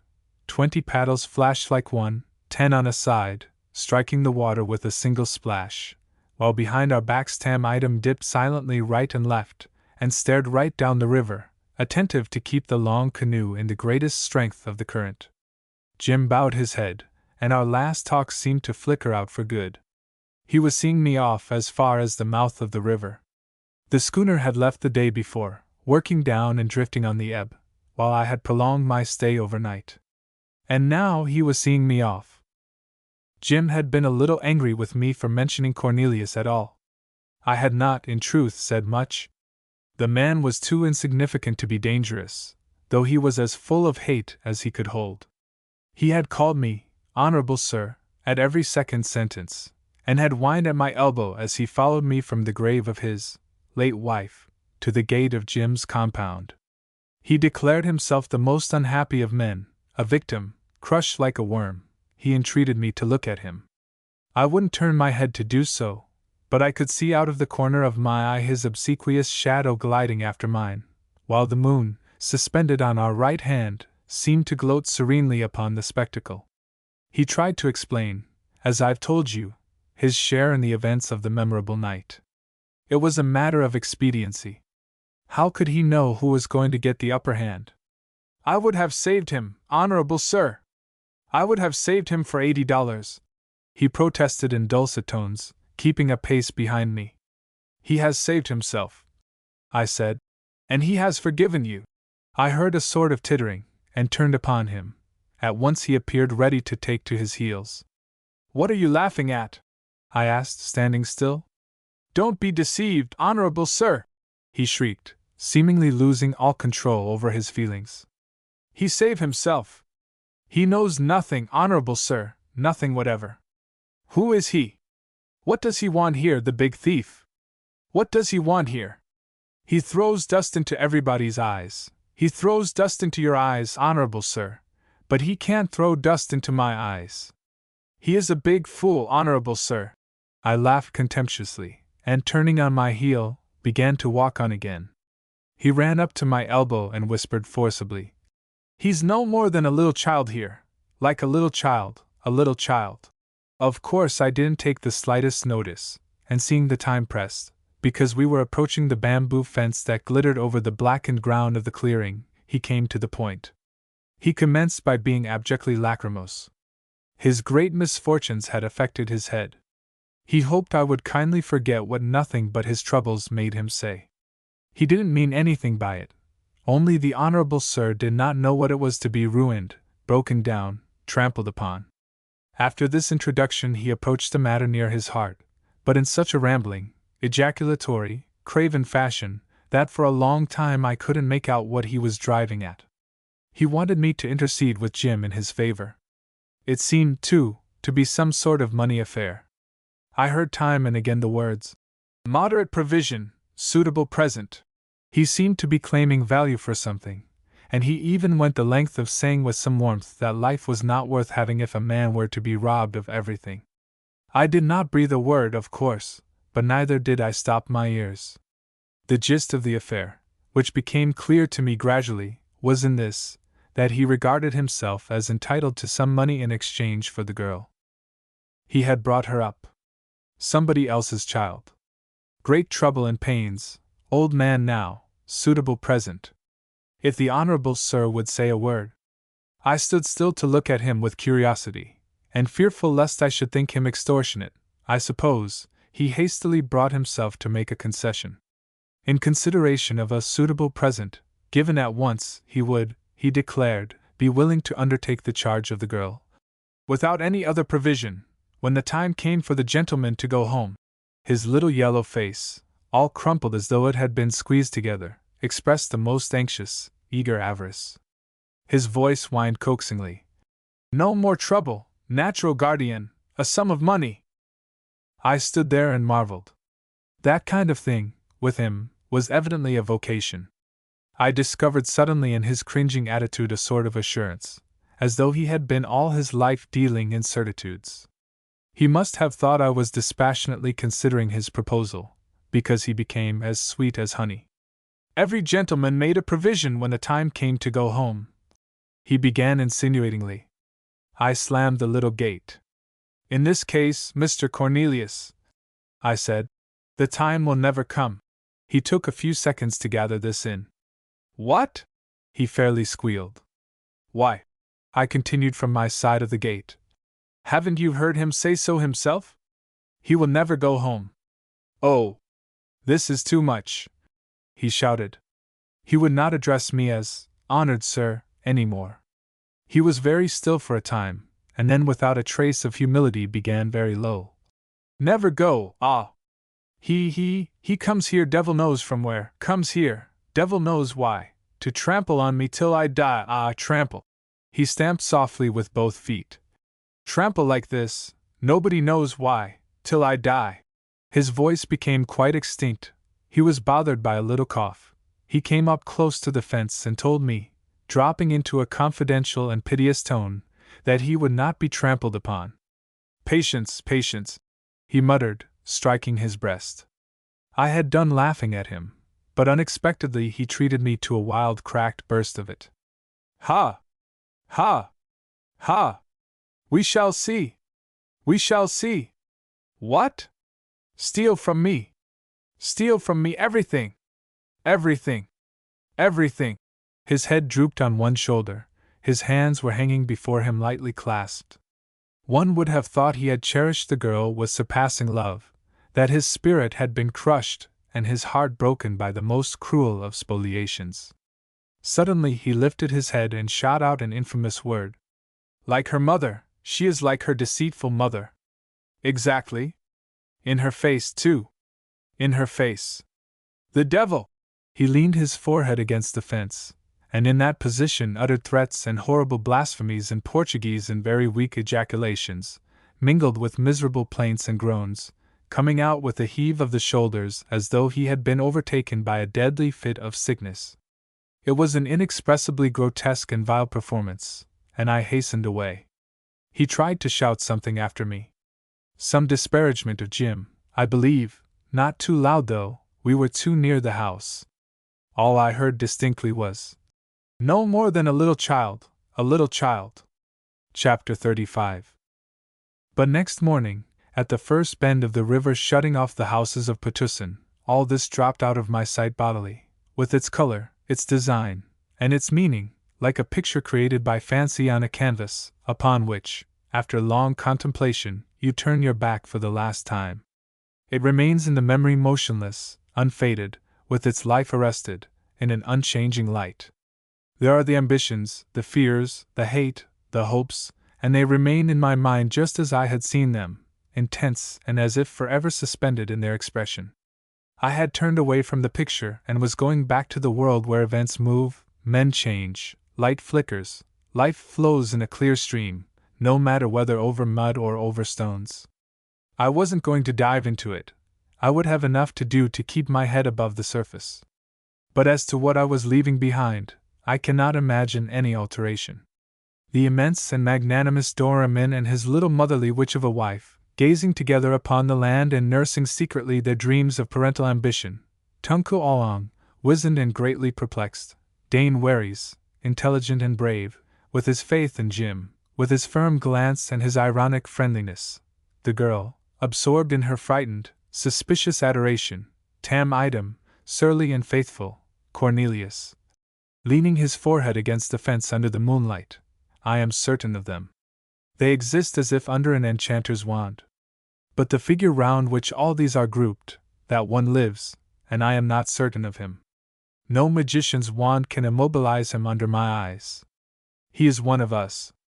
Jim, as I've told you, accompanied me on the first stage of my journey back to the world he had renounced, and the way at times seemed to lead through the very heart of untouched wilderness. The empty reaches sparkled under the high sun. Between the high walls of vegetation the heat drowsed upon the water, and the boat, impelled vigorously, cut her way through the air that seemed to have settled dense and warm under the shelter of lofty trees.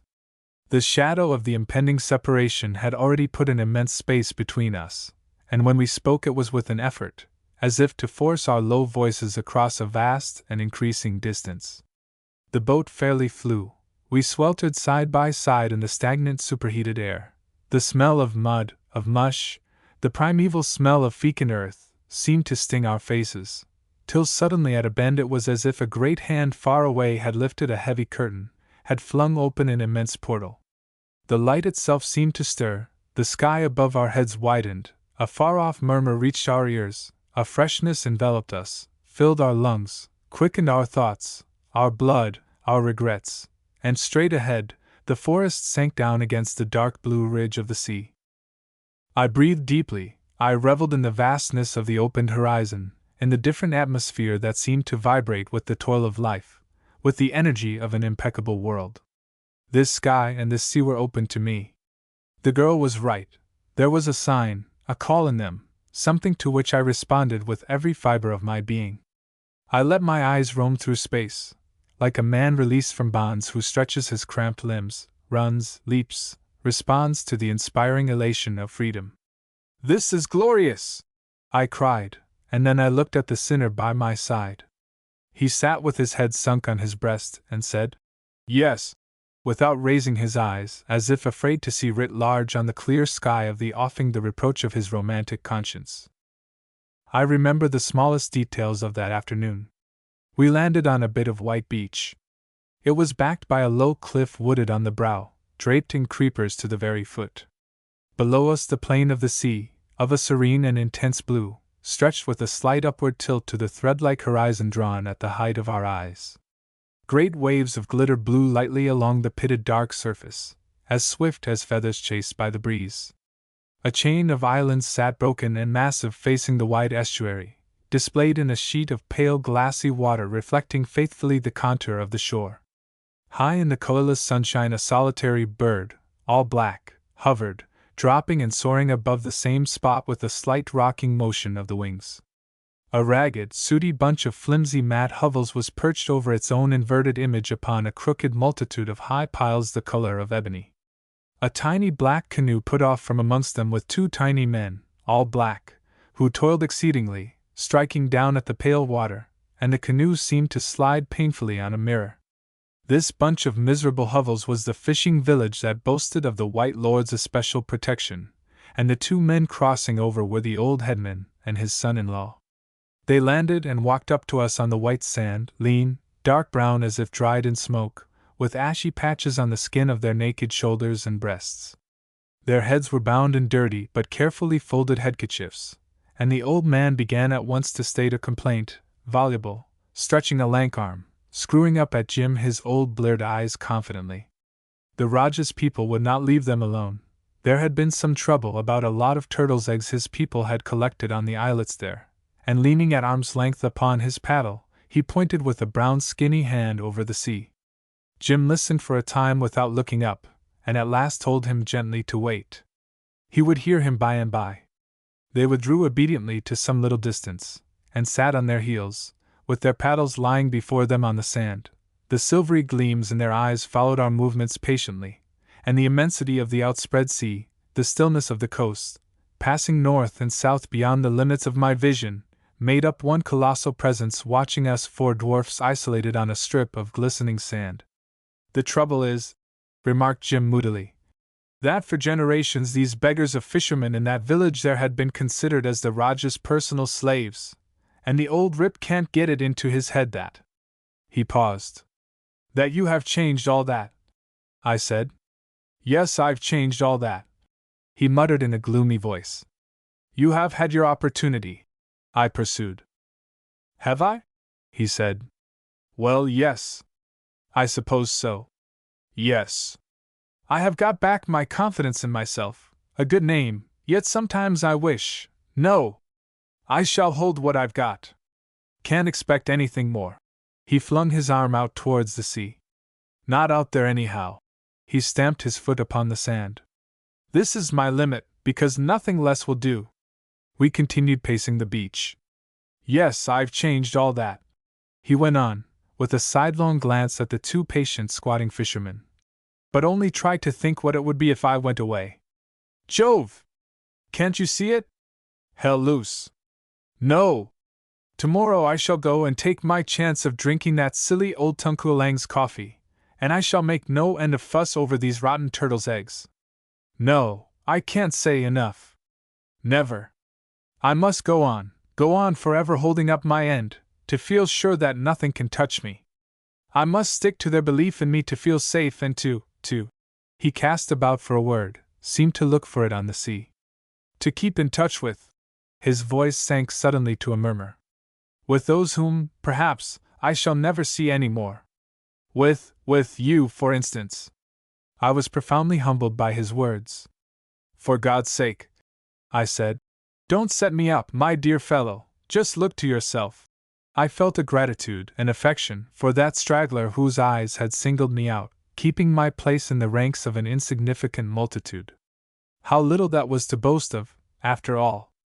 I turned my burning face away.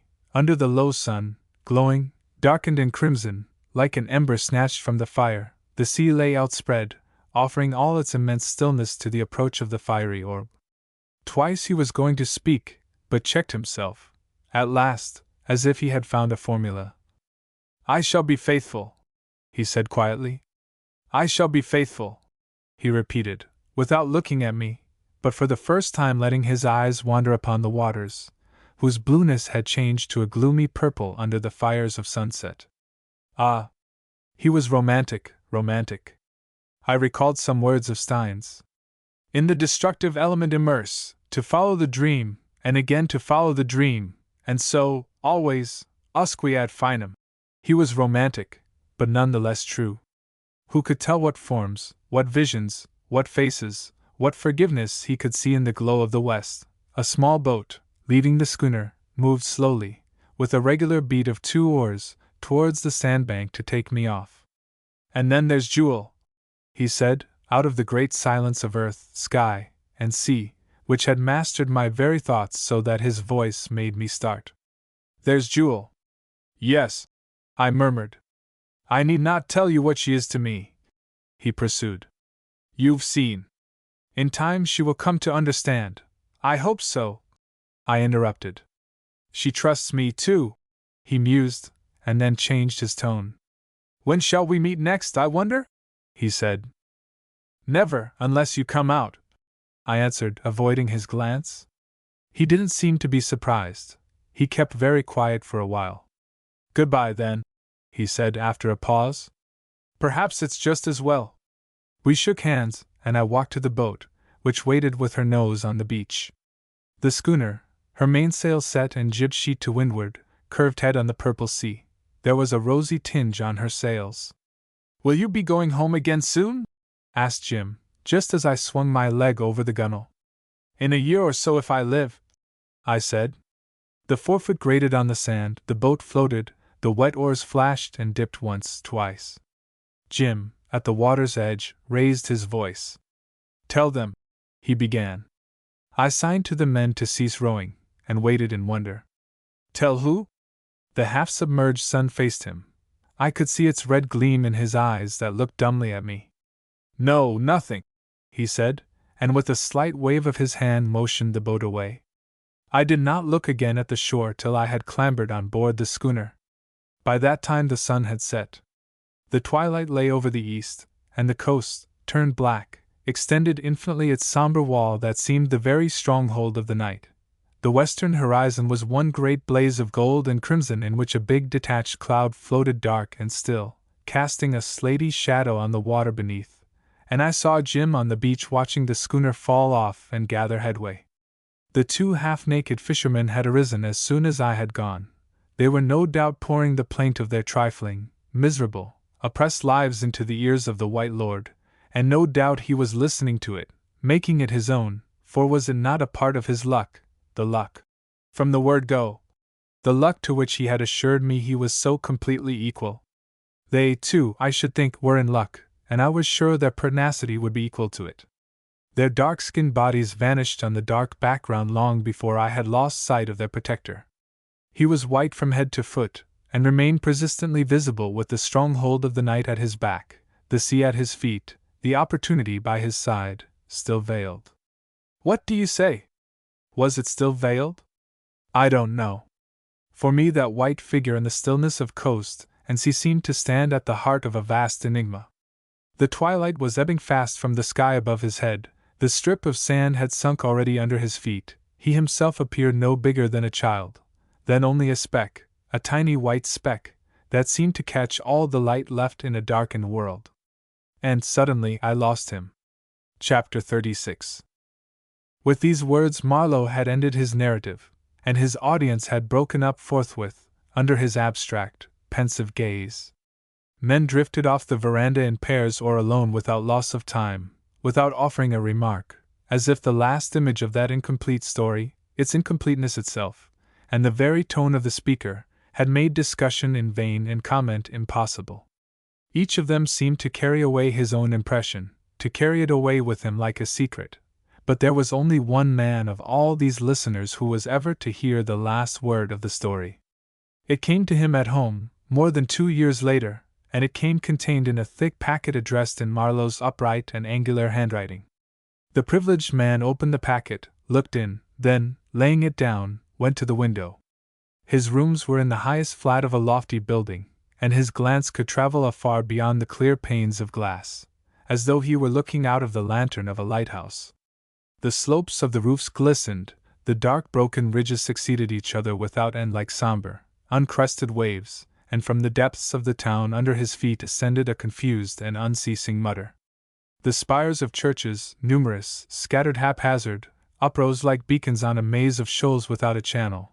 The driving rain mingled with the falling dusk of a winter's evening, and the booming of a big clock on a tower, striking the hour, rolled past in voluminous, austere bursts of sound, with a shrill vibrating cry at the core.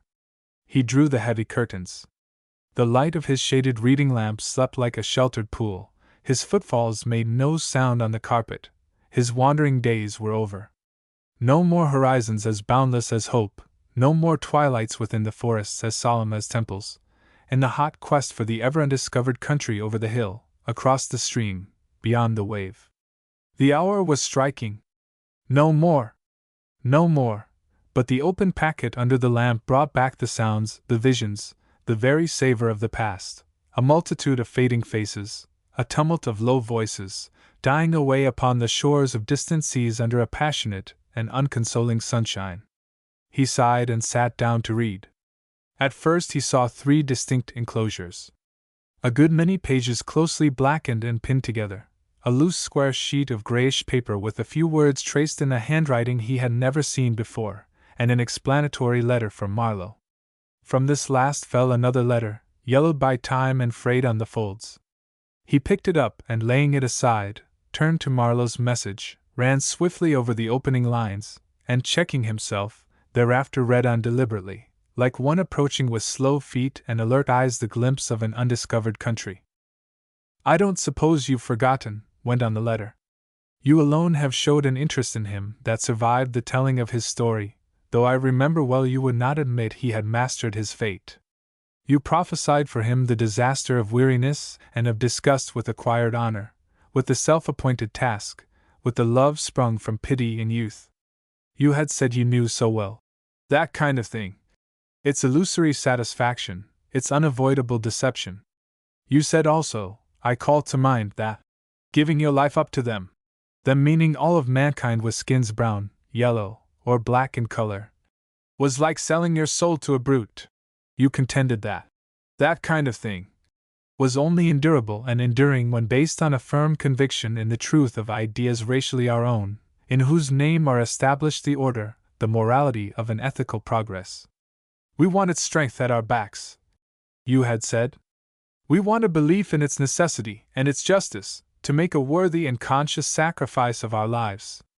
Without it the sacrifice is only forgetfulness, the way of offering is no better than the way to perdition.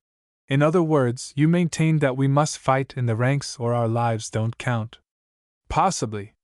You ought to know, be it said without malice, you who have rushed into 1 or 2 places single-handed and came out cleverly, without singeing your wings.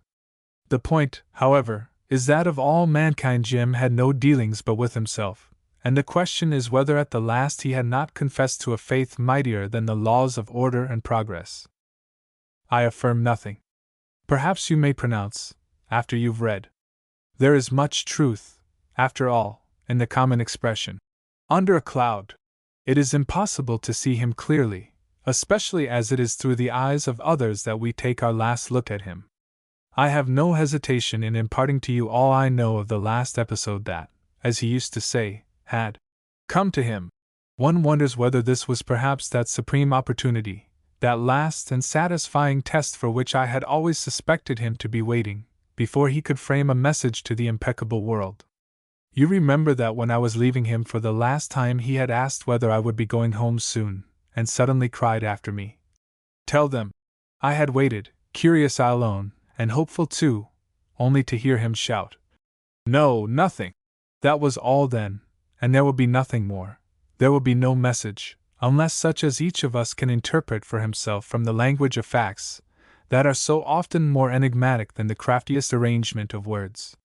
He made, it is true, one more attempt to deliver himself, but that too failed, as you may perceive if you look at the sheet of grayish foolscap enclosed here. He had tried to write. Do you notice the commonplace hand? It is headed, "The Fort Patusan." I suppose he had carried out his intention of making out of his house a place of defense. It was an excellent plan, a deep ditch, an earth wall topped by a palisade, and at the angles guns mounted on platforms to sweep each side of the square. Doramin had agreed to furnish him the guns, and so each man of his party would know there was a place of safety, upon which every faithful partisan could rally in case of some sudden danger. All this showed his judicious foresight, his faith in the future. What he called "my own people," the liberated captives of the Sharif, were to make a distinct quarter of Patusan, with their huts and little plots of ground under the walls of the stronghold. Within he would be an invincible host in himself. The Fort Patusan. No date, as you observe. What is a number and a name to a day of days? It is also impossible to say whom he had in his mind when he seized the pen, Stein, myself, the world at large, or was this only the aimless startled cry of a solitary man confronted by his fate? "An awful thing has happened," he wrote before he flung the pen down for the first time. Look at the inkblot resembling the head of an arrow under these words. After a while he had tried again, scrawling heavily, as if with a hand of lead, another line. "I must now at once." The pen had spluttered, and that time he gave it up. There's nothing more. He had seen a broad gulf that neither eye nor voice could span. I can understand this. He was overwhelmed by the inexplicable. He was overwhelmed by his own personality, the gift of that destiny which he had done his best to master. I send you also an old letter, a very old letter. It was found carefully preserved in his writing case. It is from his father, and by the date you can see he must have received it a few days before he joined the Putna. Thus it must be the last letter he ever had from home. He had treasured it all these years. The good old parson fancied his sailor son. I've looked in at a sentence here and there. There is nothing in it except just affection. He tells his dear James that the last long letter from him was very honest and entertaining. He would not have him judge men harshly or hastily. There are 4 pages of it, easy morality and family news. Tom had taken orders. Carrie's husband had money losses. The old chap goes on equably trusting Providence and the established order of the universe, but alive to its small dangers and its small mercies. One can almost see him, gray-haired and serene in the inviolable shelter of his book-lined, faded, and comfortable study, where for 40 years he had conscientiously gone over and over again the round of his little thoughts about faith and virtue, about the conduct of life and the only proper manner of dying, where he had written so many sermons, where he sits talking to his boy, over there, on the other side of the earth. But what of the distance? Virtue is one all over the world, and there is only one faith, one conceivable conduct of life, one manner of dying.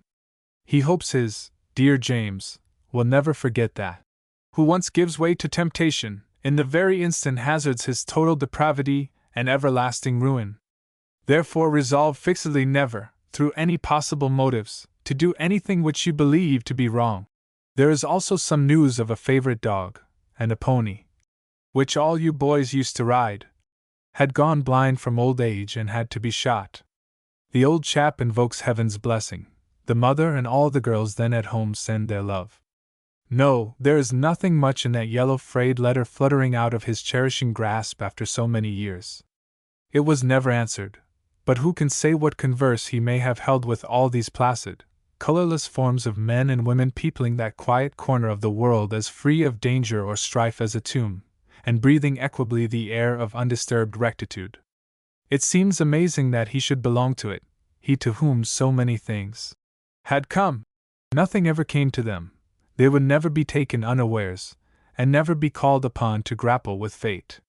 Here they all are, evoked by the mild gossip of the father, all these brothers and sisters, bone of his bone and flesh of his flesh, gazing with clear unconscious eyes, while I seem to see him, returned at last, no longer a mere white speck at the heart of an immense mystery, but of full stature, standing disregarded amongst their untroubled shapes, with a stern and romantic aspect, but always mute, dark, under a cloud. The story of the last events you will find in the few pages enclosed here. You must admit that it is romantic beyond the wildest dreams of his boyhood, and yet there is to my mind a sort of profound and terrifying logic in it, as if it were our imagination alone that could set loose upon us the might of an overwhelming destiny. The imprudence of our thoughts recoils upon our heads. Who toys with the sword shall perish by the sword. This astounding adventure, of which the most astounding part is that it is true, comes on as an unavoidable consequence. Something of the sort had to happen. You repeat this to yourself while you marvel that such a thing could happen in the year of grace before last. But it has happened, and there is no disputing its logic. I put it down here for you as though I had been an eyewitness. My information was fragmentary, but I've fitted the pieces together, and there is enough of them to make an intelligible picture. I wonder how he would have related it himself. He has confided so much in me that at times it seems as though he must come in presently and tell the story in his own words, in his careless yet feeling voice, with his offhand manner, a little puzzled, a little bothered, a little hurt, but now and then by a word or a phrase giving one of these glimpses of his very own self that were never any good for purposes of orientation. It's difficult to believe he will never come. I shall never hear his voice again, nor shall I see his smooth tan and pink face with a white line on the forehead, and the youthful eyes darkened by excitement to a profound, unfathomable blue. Chapter 37. It all begins with a remarkable exploit of a man called Brown, who stole with complete success a Spanish schooner out of a small bay near Zamboanga. Till I discovered the fellow, my information was incomplete, but most unexpectedly I did come upon him a few hours before he gave up his arrogant ghost. Fortunately, he was willing and able to talk between the choking fits of asthma, and his racked body writhed with malicious exultation at the bare thought of Jim. He exulted thus at the idea that he had paid out the stuck-up beggar after all. He gloated over his action. I had to bear the sunken glare of his fierce crow-footed eyes if I wanted to know, and so I bore it, reflecting how much certain forms of evil are akin to madness, derived from intense egoism, inflamed by resistance, tearing the soul to pieces, and giving factitious vigor to the body.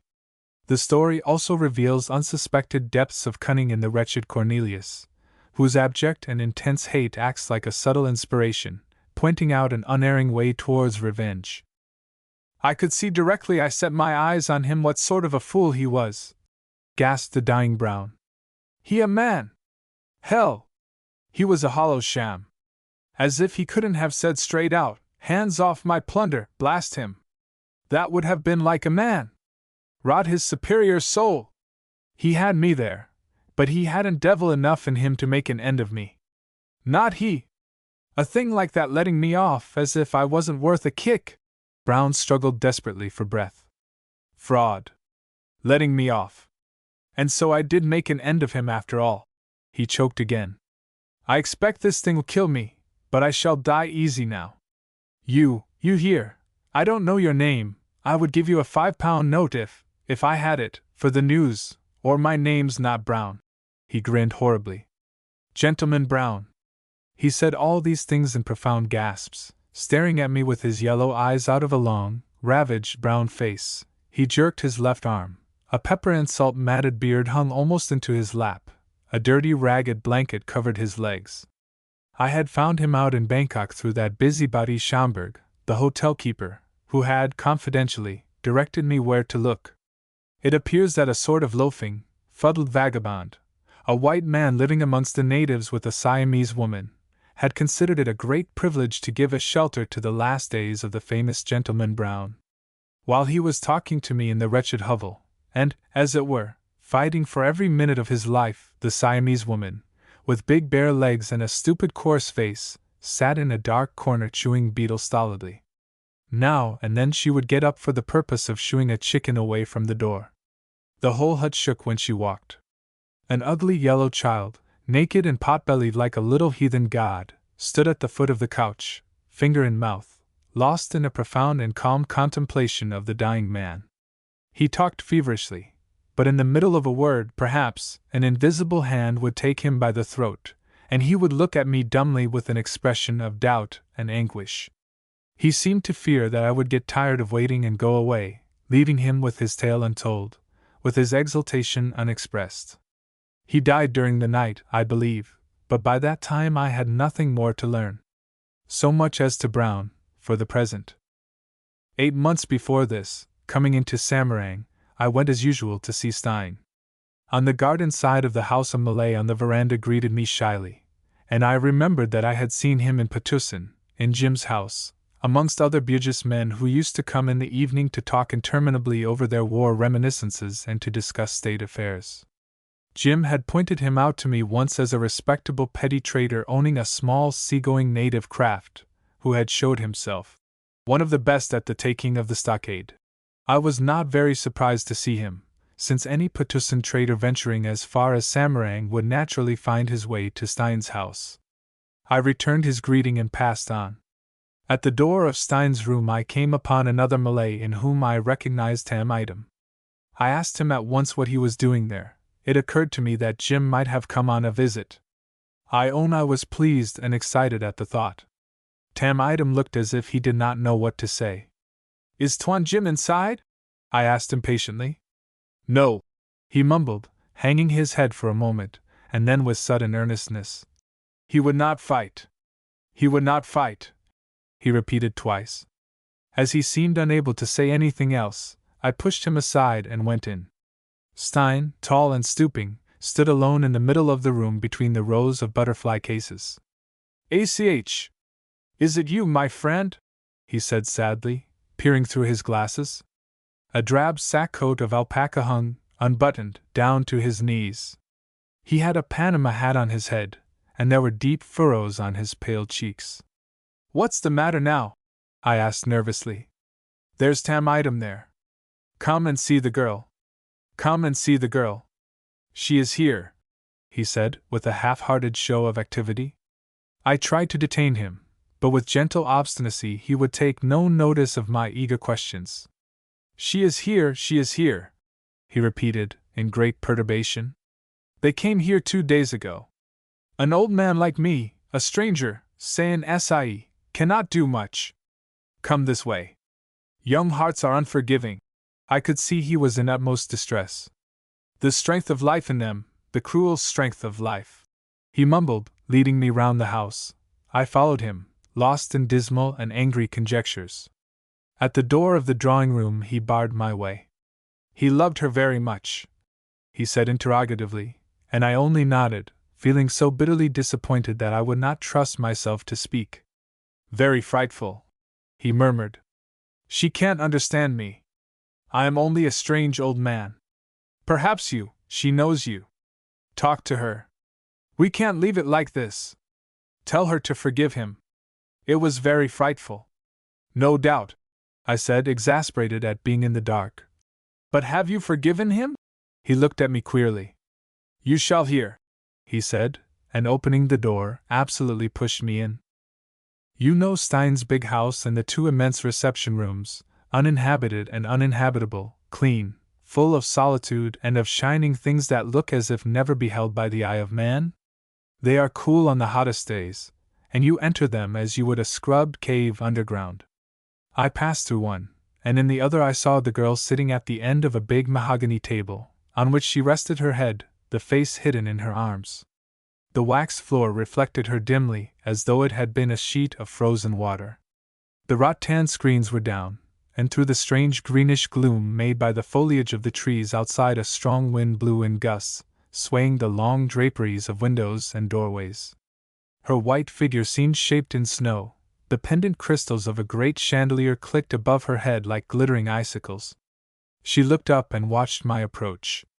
I was chilled as if these vast apartments had been the cold abode of despair. She recognized me at once, and as soon as I had stopped, looking down at her, "He has left me," she said quietly. "You always leave us, for your own ends." Her face was set. All the heat of life seemed withdrawn within some inaccessible spot in her breast. "It would have been easy to die with him," she went on, and made a slight weary gesture as if giving up the incomprehensible. "He would not. It was like a blindness, and yet it was I who was speaking to him, it was I who stood before his eyes, it was at me that he looked all the time. Ah! You are hard, treacherous, without truth, without compassion.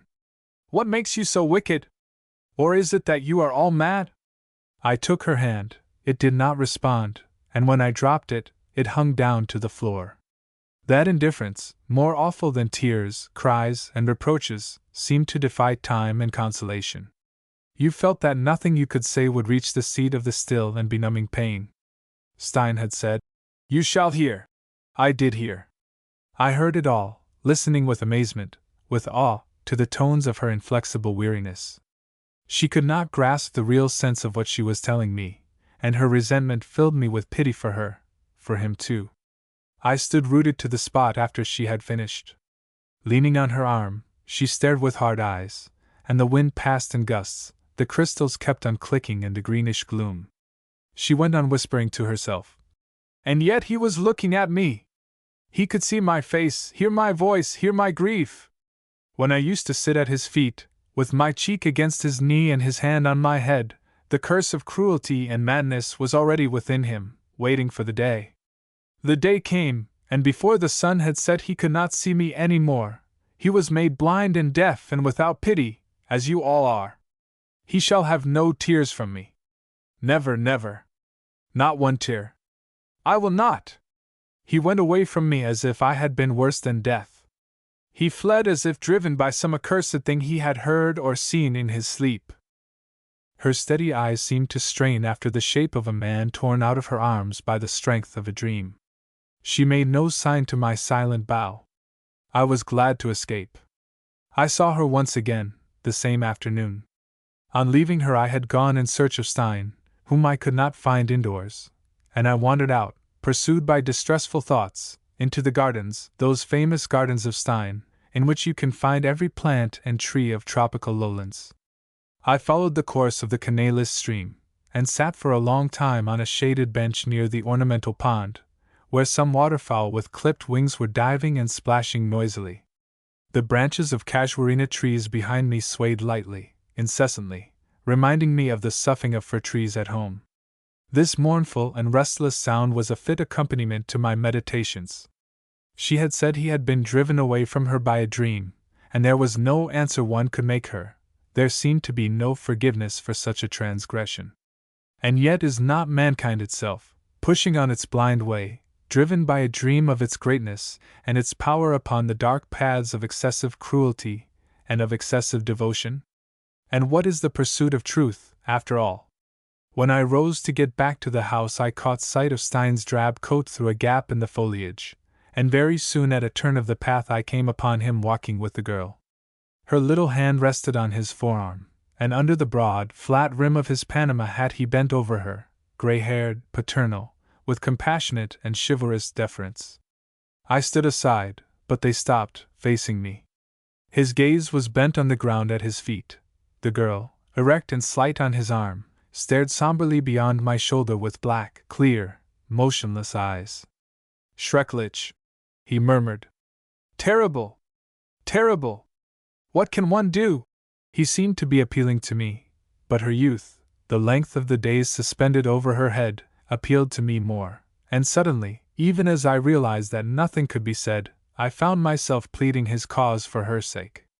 "You must forgive him," I concluded, and my own voice seemed to me muffled, lost in an irresponsive deaf immensity.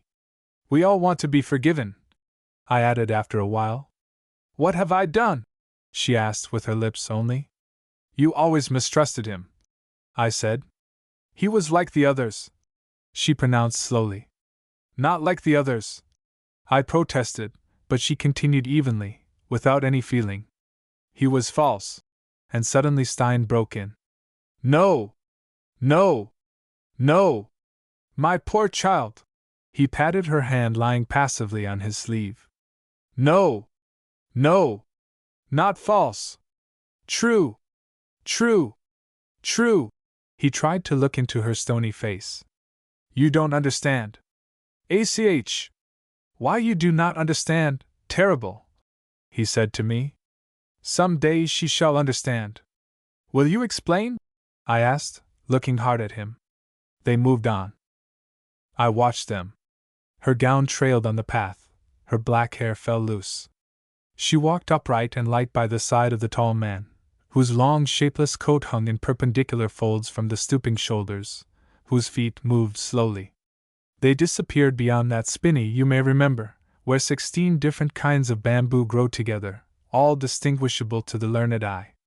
For my part, I was fascinated by the exquisite grace and beauty of that fluted grove, crowned with pointed leaves and feathery heads, the lightness, the vigor, the charm as distinct as a voice of that unperplexed luxuriating life. I remember staying to look at it for a long time, as one would linger within reach of a consoling whisper. The sky was pearly gray. It was one of those overcast days so rare in the tropics, in which memories crowd upon one, memories of other shores, of other faces. I drove back to town the same afternoon, taking with me Tam Idam and the other Malay, in whose seagoing craft they had escaped in the bewilderment, fear, and gloom of the disaster. The shock of it seemed to have changed their natures. It had turned her passion into stone, and it made the surly taciturn Tam Idam almost loquacious. His surliness, too, was subdued into puzzled humility, as though he had seen the failure of a potent charm in a supreme moment. The Bugis trader, a shy, hesitating man, was very clear in the little he had to say. Both were evidently overawed by a sense of deep, inexpressible wonder, by the touch of an inscrutable mystery. There, with Marlowe's signature, the letter proper ended.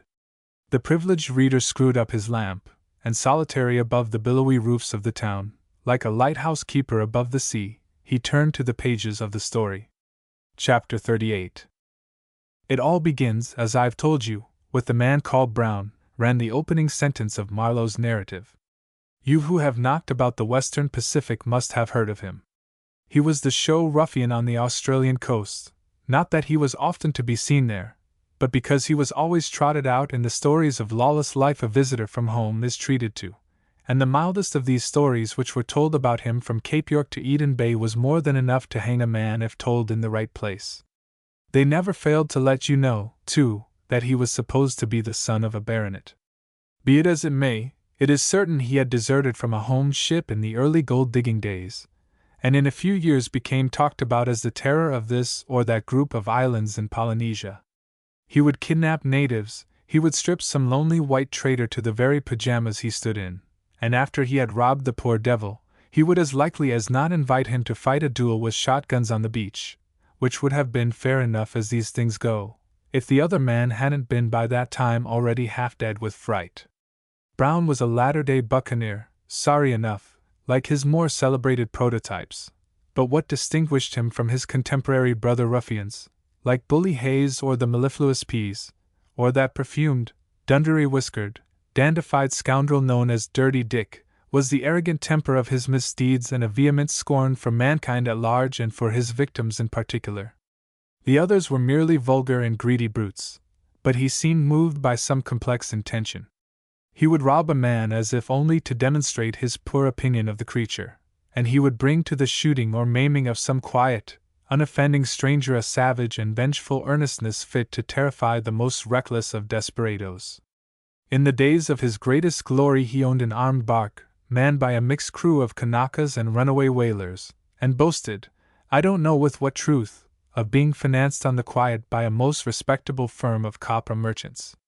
Later on he ran off, it was reported, with the wife of a missionary, a very young girl from Clapham Way, who had married the mild, flat-footed fellow in a moment of enthusiasm, and suddenly transplanted to Melanesia, lost her bearings somehow. It was a dark story. She was ill at the time he carried her off, and died on board his ship. It is said, as the most wonderful part of the tale, that over her body he gave way to an outburst of somber and violent grief. His luck left him, too, very soon after. He lost his ship on some rocks off Maleta, and disappeared for a time as though he had gone down with her. He is heard of next at Nukuhiva, where he bought an old French schooner out of government service. What creditable enterprise he might have had in view when he made that purchase I can't say, but it is evident that what with high commissioners, consuls, men of war, and international control, the South Seas were getting too hot to hold gentlemen of his kidney. Clearly he must have shifted the scene of his operations farther west, because a year later he plays an incredibly audacious, but not a very profitable part, in a serio-comic business in Manila Bay, in which a peculating governor and an absconding treasurer are the principal figures.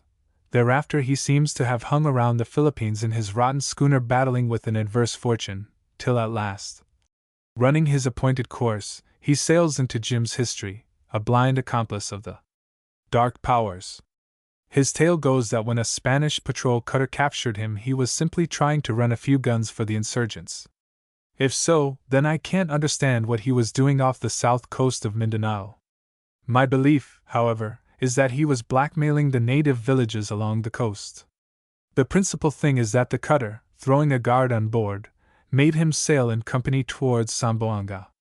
On the way, for some reason or other, both vessels had to call at one of these new Spanish settlements, which never came to anything in the end, where there was not only a civil official in charge on shore, but a good stout coasting schooner lying at anchor in the little bay, and this craft, in every way much better than his own, Brown made up his mind to steal. He was down on his luck, as he told me himself. The world he had bullied for 20 years with fierce, aggressive disdain, had yielded him nothing in the way of material advantage except a small bag of silver dollars, which was concealed in his cabin so that the devil himself couldn't smell it out. And that was all, absolutely all. He was tired of his life, and not afraid of death.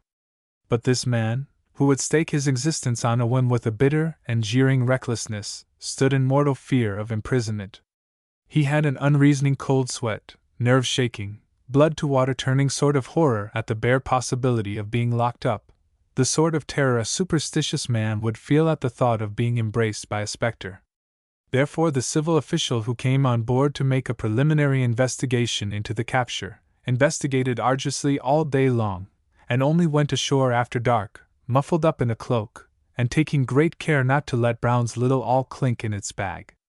Afterwards, being a man of his word, he contrived, the very next evening, I believe, to send off the government cutter on some urgent bit of special service. As her commander could not spare a prize crew, he contented himself by taking away before he left all the sails of Brown's schooner to the very last rag, and took good care to tow his 2 boats onto the beach a couple of miles off. But in Brown's crew there was a Solomon Islander, kidnapped in his youth and devoted to Brown, who was the best man of the whole gang. That fellow swam off to the coaster, 500 yards or so, with the end of a warp made up of all the running gear unrove for the purpose. The water was smooth, and the bay dark, like the inside of a cow, as Brown described it.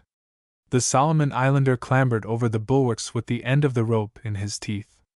The crew of the coaster, all Tagals, were ashore having a jollification in the native village. The 2 shipkeepers left on board woke up suddenly and saw the devil. It had glittering eyes and leaped quick as lightning about the deck. They fell on their knees, paralyzed with fear, crossing themselves and mumbling prayers. With a long knife he found in the caboose the Solomon Islander, without interrupting their orisons, stabbed first one then the other. With the same knife he set to sawing patiently at the core cable till suddenly it parted under the blade with a splash. Then in the silence of the bay he let out a cautious shout, and Brown's gang, who meantime had been peering and straining their hopeful ears in the darkness, began to pull gently at their end of the warp. In less than 5 minutes the two schooners came together with a slight shock and a creak of spars. Brown's crowd transferred themselves without losing an instant, taking with them their firearms and a large supply of ammunition. They were 16 in all, 2 runaway bluejackets, a lanky deserter from a Yankee man-of-war, a couple of simple, blonde Scandinavians, a mulatto of sorts, 1 bland Chinaman who cooked, and the rest of the nondescript spawn of the South Seas. None of them cared. Brown bent them to his will, and Brown, indifferent to gallows, was running away from the specter of a Spanish prison. He didn't give them the time to transship enough provisions. The weather was calm, the air was charged with dew, and when they cast off the ropes and set sail to a faint offshore draft there was no flutter in the damp canvas. Their old schooner seemed to detach itself gently from the stolen craft and slip away silently, together with the black mass of the coast, into the night.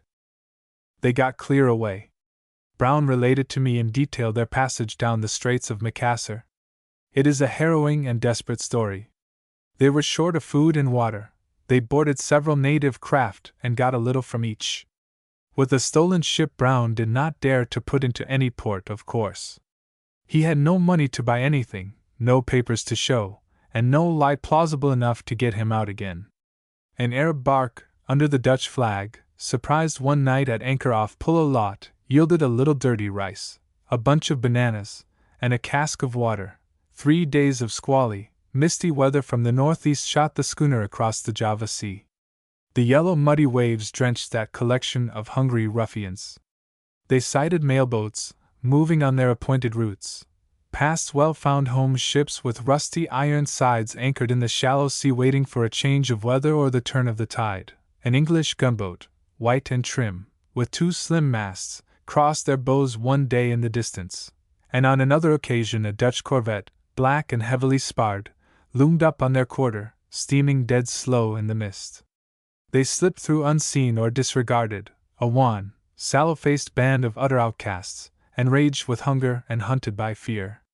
Brown's idea was to make for Madagascar, where he expected, on grounds not altogether illusory, to sell the schooner in Tamatave, and no questions asked, or perhaps obtain some more or less forged papers for her.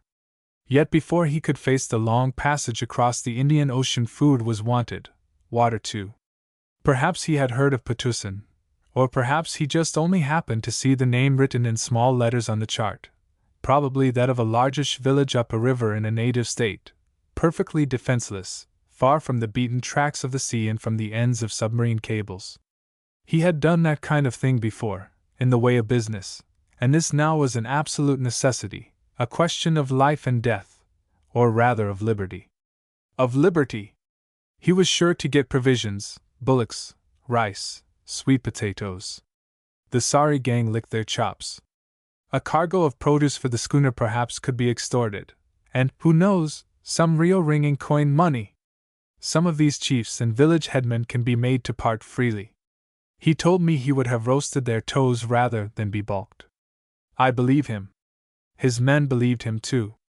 They didn't cheer aloud, being a dumb pack, but made ready wolfishly. Luck served him as to weather. A few days of calm would have brought unmentionable horrors on board that schooner, but with the help of land and sea breezes, in less than a week after clearing the Sunda Straits, he anchored off the Batacring mouth within a pistol shot of the fishing village. 14 of them packed into the schooner's longboat, which was big, having been used for cargo work, and started up the river, while 2 remained in charge of the schooner with food enough to keep starvation off for 10 days. The tide and wind helped, and early one afternoon the big white boat under a ragged sail shouldered its way before the sea breeze into Patusan Reach, manned by 14 assorted scarecrows glaring hungrily ahead, and fingering the breech blocks of cheap rifles. Brown calculated upon the terrifying surprise of his appearance. They sailed in with the last of the flood. The Rajah's stockade gave no sign.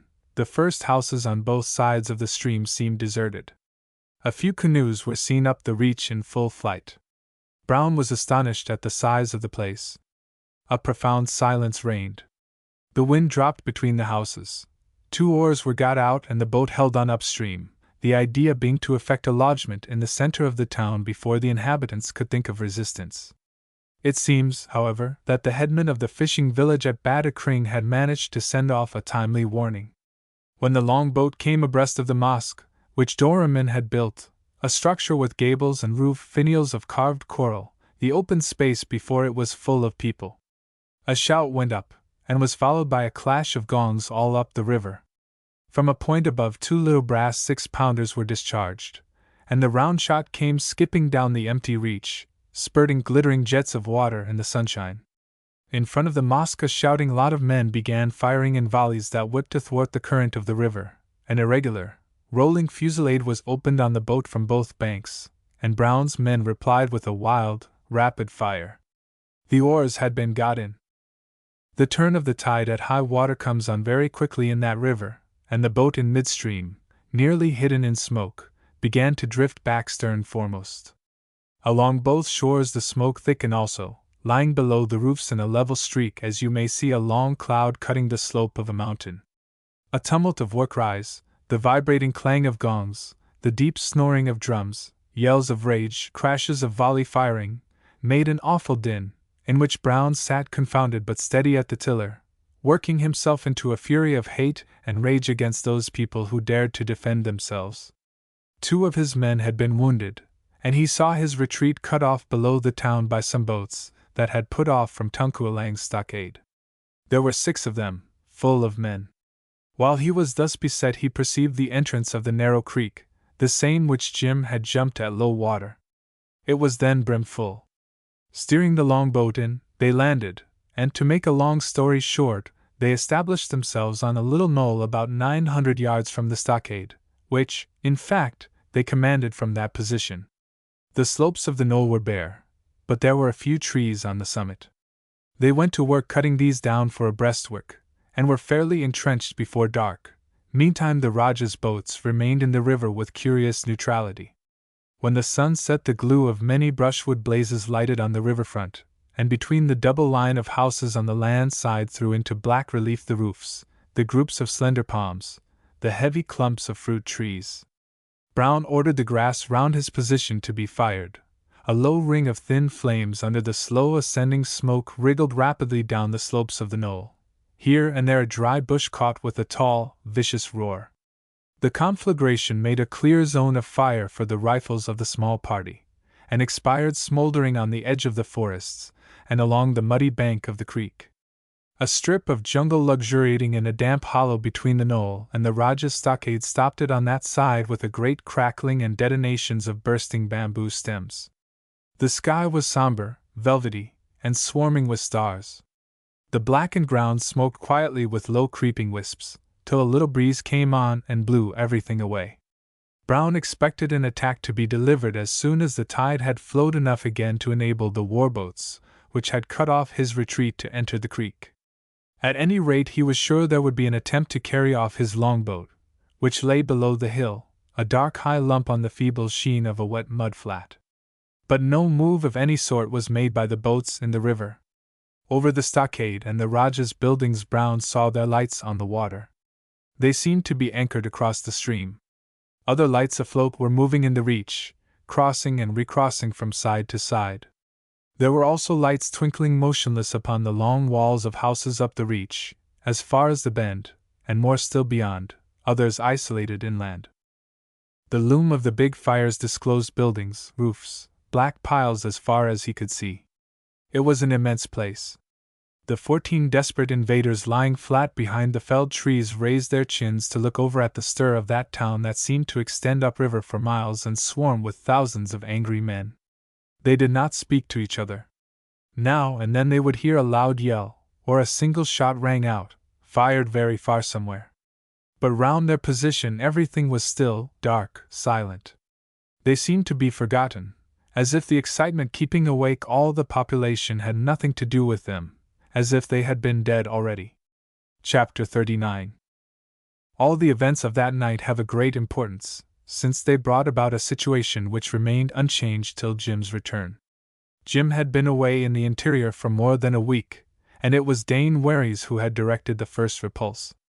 That brave and intelligent youth, who knew how to fight after the manner of white men, wished to settle the business offhand, but his people were too much for him, He had not Jim's racial prestige and the reputation of invincible, supernatural power.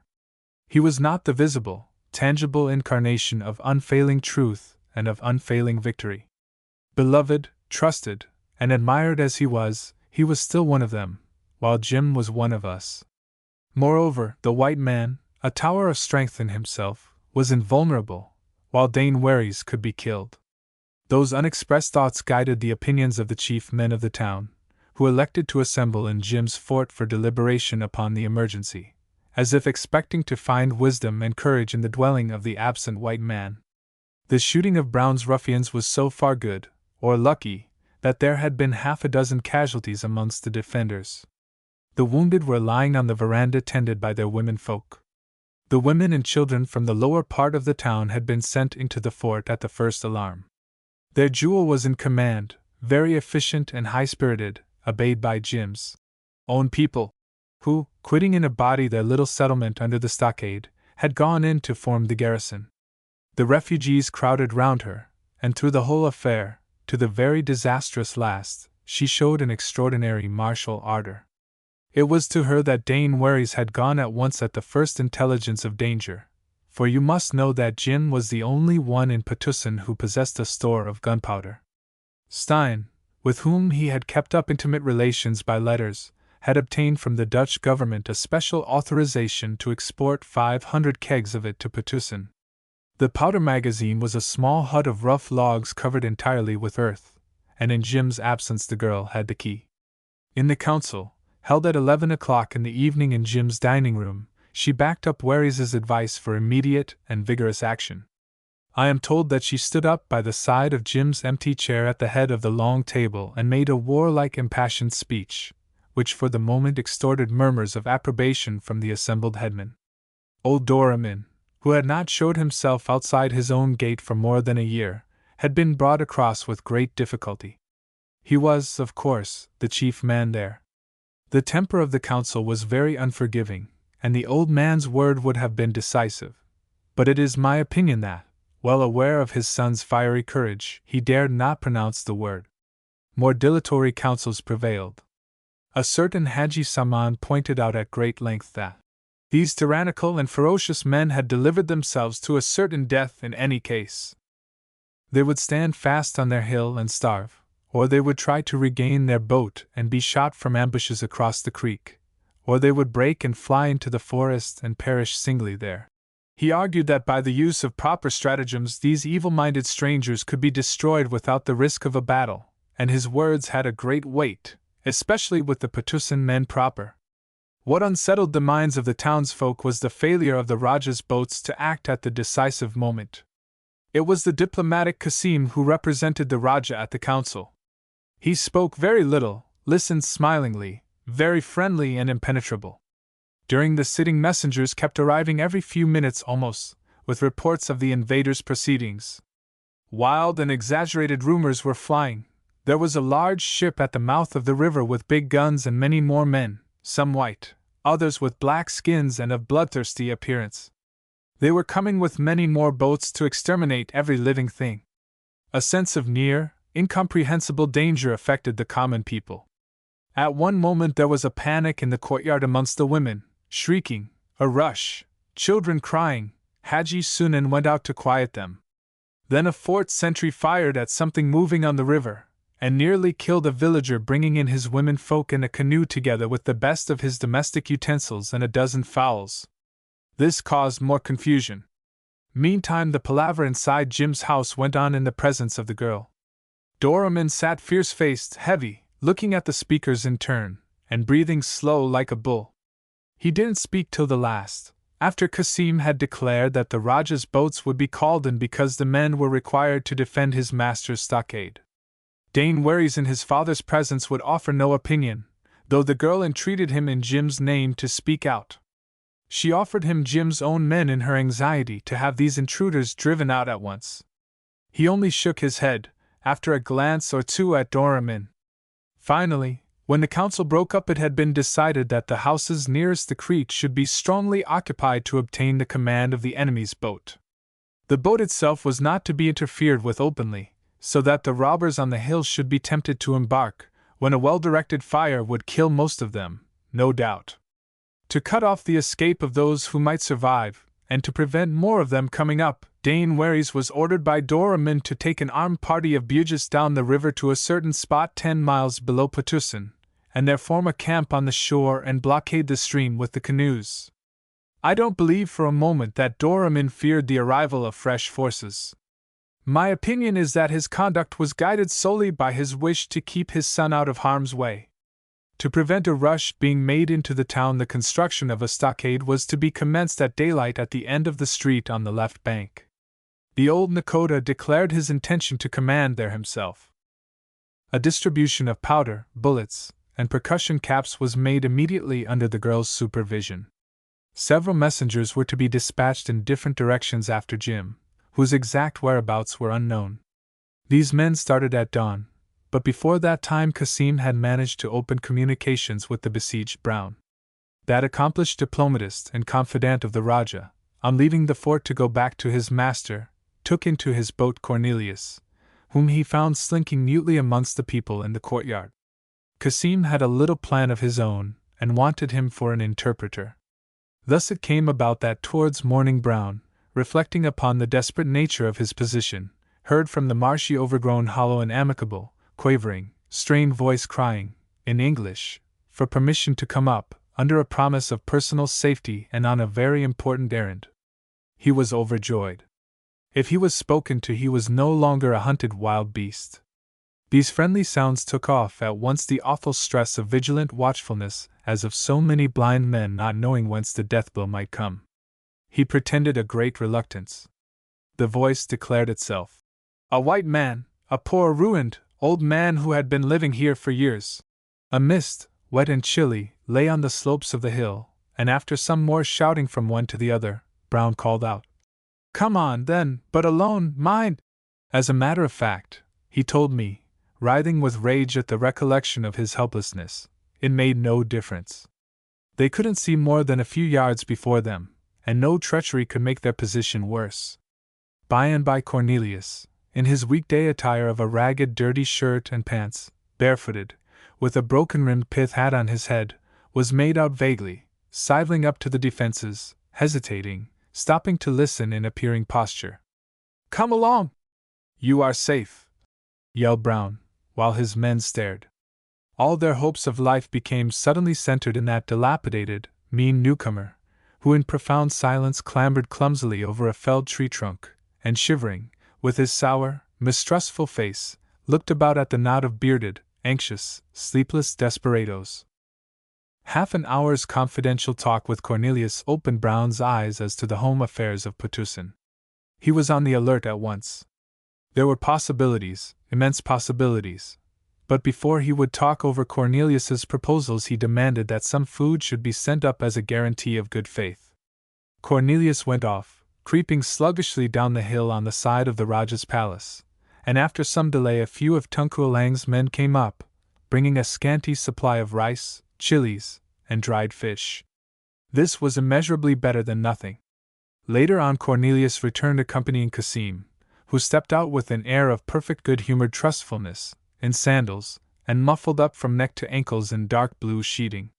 He shook hands with Brown discreetly, and the three drew aside for a conference.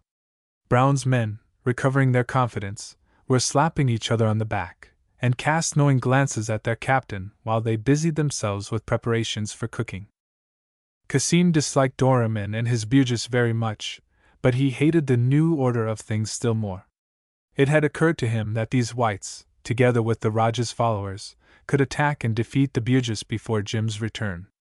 Then, he reasoned, general defection of the townsfolk was sure to follow, and the reign of the white man who protected poor people would be over. Afterwards the new allies could be dealt with. They would have no friends. The fellow was perfectly able to perceive the difference of character, and had seen enough of white men to know that these newcomers were outcasts, men without country. Brown preserved a stern and inscrutable demeanor. When he first heard Cornelius's voice demanding admittance, it brought merely the hope of a loophole for escape. In less than an hour other thoughts were seething in his head. Urged by an extreme necessity, he had come there to steal food, a few tons of rubber or gum maybe, perhaps a handful of dollars, and had found himself enmeshed by deadly dangers. Now, in consequence of these overtures from Cassim, he began to think of stealing the whole country. Some confounded fellow had apparently accomplished something of the kind, single-handed at that. Couldn't have done it very well, though. Perhaps they could work together, squeeze everything dry, and then go out quietly. In the course of his negotiations with Cassim, he became aware that he was supposed to have a big ship with plenty of men outside. Cassim begged him earnestly to have this big ship with as many guns and men brought up the river without delay for the Rajah's service. Brown professed himself willing, and on this basis the negotiation was carried on with mutual distrust. 3 times in the course of the morning the courteous and active Cassim went down to consult the Rajah and came up busily with his long stride. Brown, while bargaining, had a sort of grim enjoyment in thinking of his wretched schooner, with nothing but a heap of dirt in her hold, that stood for an armed ship, and a Chinaman and a lame ex-beachcomber of Lavuka on board, who represented all his many men. In the afternoon he obtained further doles of food, a promise of some money, and a supply of mats for his men to make shelters for themselves. They lay down and snored, protected from the burning sunshine, but Brown, sitting fully exposed on one of the felled trees, feasted his eyes upon the view of the town and the river. There was much loot there. Cornelius, who had made himself at home in the camp, talked at his elbow, pointing out the localities, imparting advice, giving his own version of Jim's character, and commenting in his own fashion upon the events of the last 3 years. Brown, who, apparently indifferent and gazing away, listened with attention to every word, could not make out clearly what sort of man this Jim could be. "What's his name?" "Jim! Jim! That's not enough for a man's name. They call him," said Cornelius scornfully, "Tuan Jim here. As you may say Lord Jim. What is he?" "Where does he come from?" inquired Brown. "What sort of man is he? Is he an Englishman?" Yes, he's an Englishman. I am an Englishman too. From Malacca. He is a fool. All you have to do is to kill him, and then you are king here. Everything belongs to him," explained Cornelius. "It strikes me he may be made to share with somebody before very long," commented Brown half aloud. No.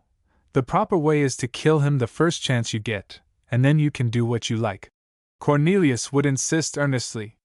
"I have lived for many years here, and I am giving you a friend's advice." In such converse and in gloating over the view of Patusan, which he had determined in his mind should become his prey, Brown whiled away most of the afternoon, his men, meantime, resting. On that day Dane Wary's fleet of canoes stole one by one under the shore farthest from the creek, and went down to close the river against his retreat. Of this Brown was not aware, and Cassim, who came up the knoll an hour before sunset, took good care not to enlighten him.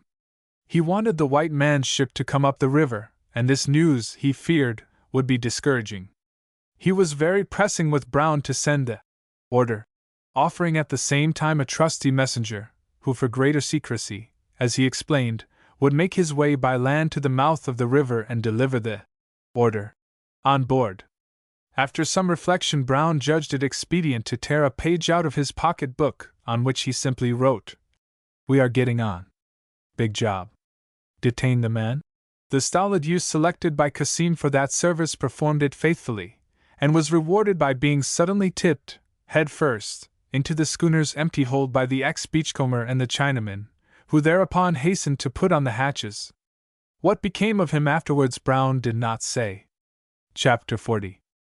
Brown's object was to gain time by fooling with Cassim's diplomacy. For doing a real stroke of business, he could not help thinking the white man was the person to work with. He could not imagine such a chap, who must be confoundedly clever after all to get hold of the natives like that, refusing a help that would do away with the necessity for slow, cautious, risky cheating, that imposed itself as the only possible line of conduct for a single-handed man. He, Brown, would offer him the power. No man could hesitate. Everything was in coming to a clear understanding. Of course they would share. The idea of there being a fort, all ready to his hand, a real fort, with artillery, he knew this from Cornelius, excited him.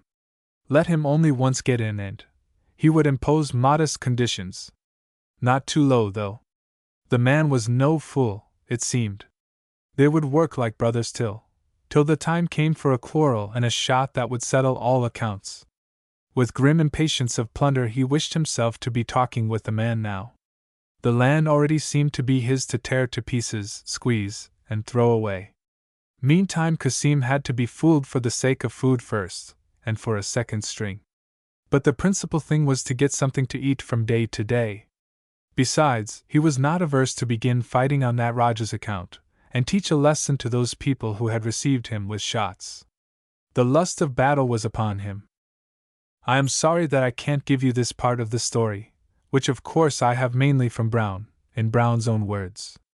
There was in the broken, violent speech of that man, unveiling before me his thoughts with the very hand of death upon his throat, an undisguised ruthlessness of purpose, a strange vengeful attitude towards his own past, and a blind belief in the righteousness of his will against all mankind, something of that feeling which could induce the leader of a horde of wandering cutthroats to call himself proudly the scourge of God.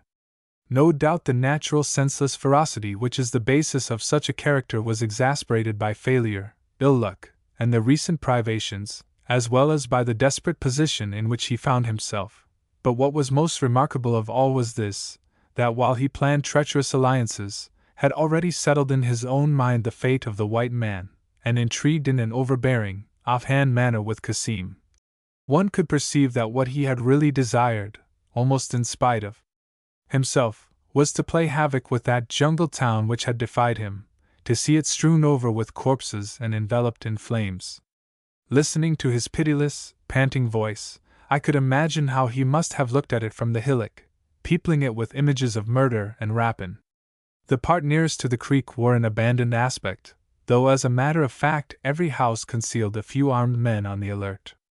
Suddenly beyond the stretch of waste ground, interspersed with small patches of low dense bush, excavations, heaps of rubbish, with trodden paths between, a man, solitary and looking very small, strolled out into the deserted opening of the street between the shut-up, dark, lifeless buildings at the end.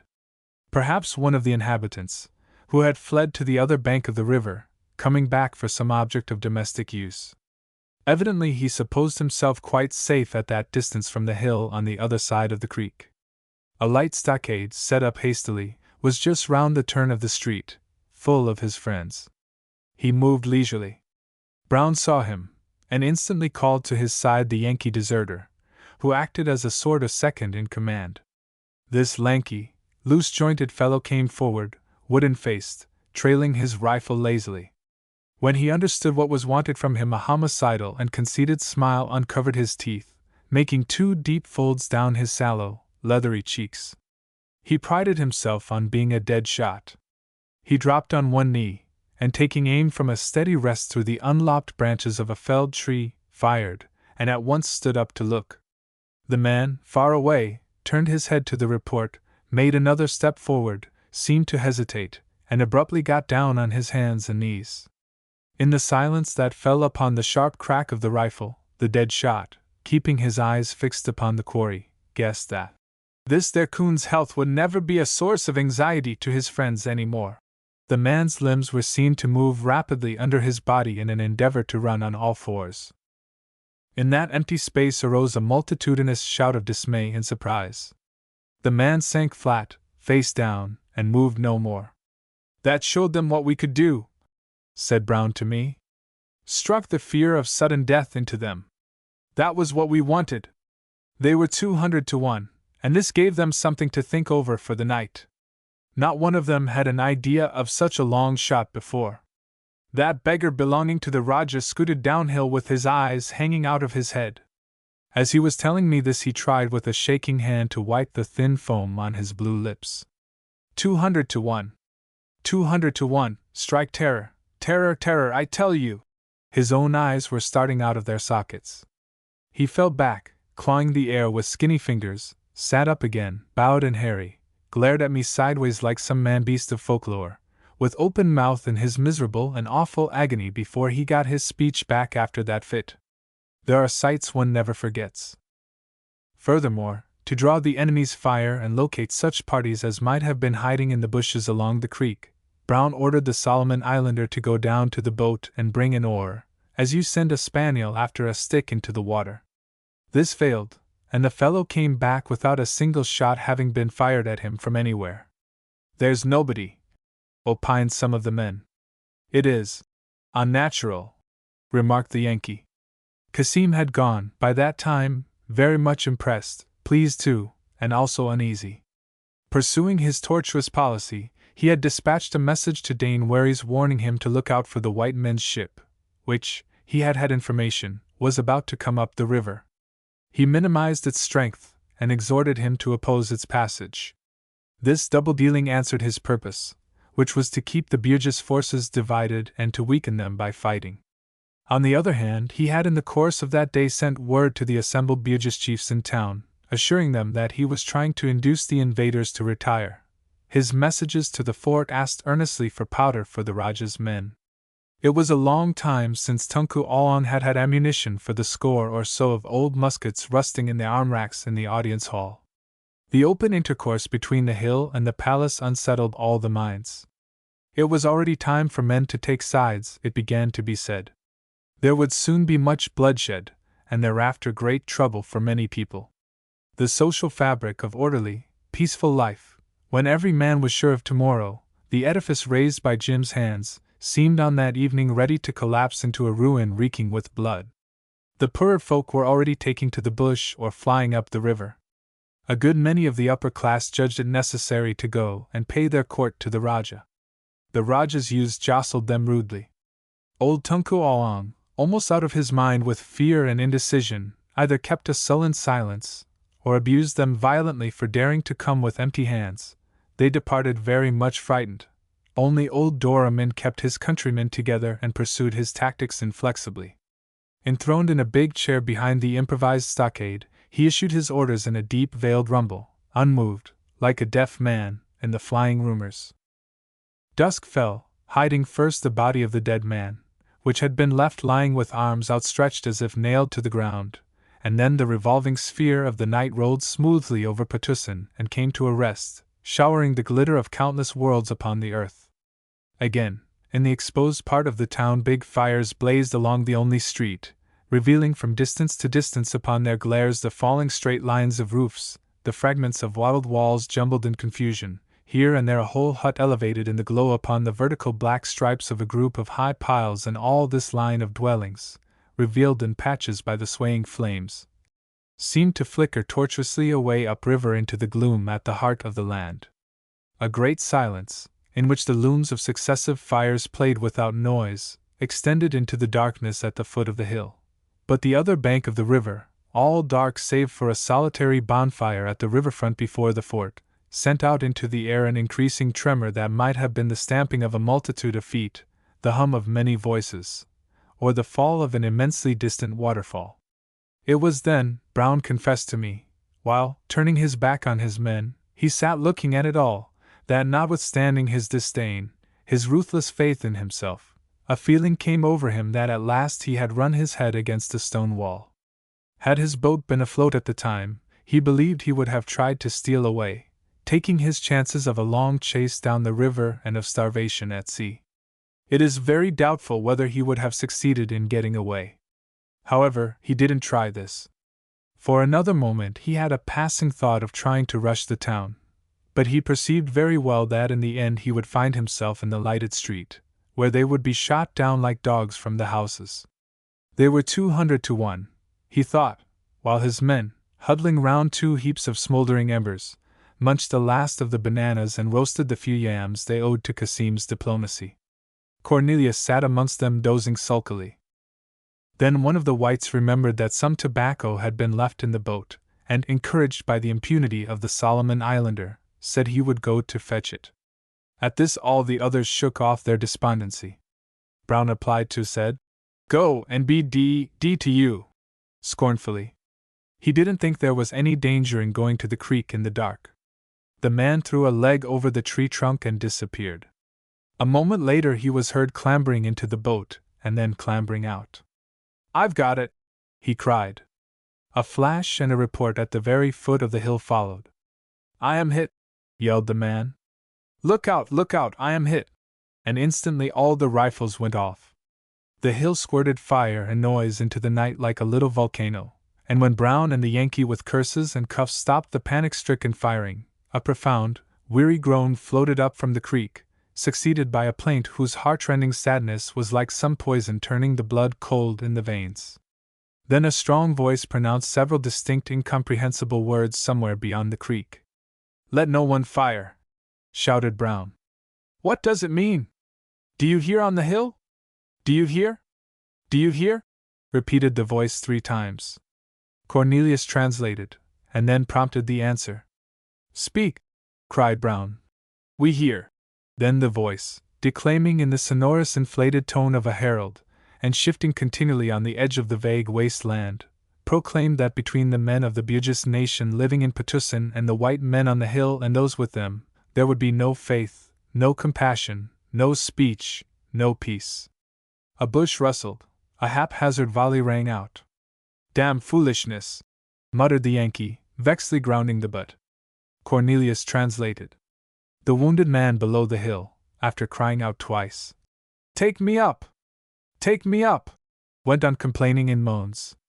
While he had kept on the blackened earth of the slope, and afterwards crouching in the boat, he had been safe enough. It seems that in his joy at finding the tobacco he forgot himself, and jumped out on her off side, as it were. The white boat, lying high and dry, showed him up. The creek was no more than 7 yards wide in that place, and there happened to be a man crouching in the bush on the other bank. He was a Bugis of Tondano only lately come to Patusan, and a relation of the man shot in the afternoon. That famous long shot had indeed appalled the beholders. The man in utter security had been struck down, in full view of his friends, dropping with a joke on his lips, and they seemed to see in the act an atrocity which had stirred a bitter rage. That relation of his, Asilapa by name, was then with Doramin in the stockade only a few feet away. You who know these chaps must admit that the fellow showed an unusual pluck by volunteering to carry the message, alone, in the dark. Creeping across the open ground, he had deviated to the left, and found himself opposite the boat. He was startled when Brown's man shouted. He came to a sitting position with his gun to his shoulder, and when the other jumped out, exposing himself, he pulled the trigger and lodged 3 jagged slugs point blank into the poor wretch's stomach. Then, lying flat on his face, he gave himself up for dead, while a thin hail of lead chopped and swished the bushes close on his right hand. Afterwards he delivered his speech shouting, bent double, dodging all the time in cover. With the last word he leaped sideways, lay close for a while, and afterwards got back to the houses unharmed, having achieved on that night such a renown as his children were not willingly allowed to die. And on the hill the forlorn band let the 2 little heaps of embers go out under their bowed heads. They sat dejected on the ground with compressed lips and downcast eyes, listening to their comrade below. He was a strong man and died hard, with moans now loud, now sinking to a strange confidential note of pain. Sometimes he shrieked, and again, after a period of silence, he could be heard muttering deliriously a long and unintelligible complaint. Never for a moment did he cease. "What's the good?" Brown had said unmoved once, seeing the Yankee, who had been swearing under his breath, prepare to go down. "That's so," assented the deserter, reluctantly desisting. "There's no encouragement for wounded men here. Only his noise is calculated to make all the others think too much of the hereafter, Captain." "Water!" cried the wounded man in an extraordinarily clear, vigorous voice, and then went off moaning feebly. "Aye, water. Water will do it," muttered the other to himself, resignedly. "Plenty by and by. The tide is flowing." At last the tide flowed, silencing the plaint and the cries of pain, and the dawn was near when Brown, sitting with his chin in the palm of his hand before Patusan, as one might stare at the unscalable side of a mountain, heard the brief ringing bark of a brass 6-pounder far away in town somewhere. "What's this?" he asked of Cornelius, who hung about him.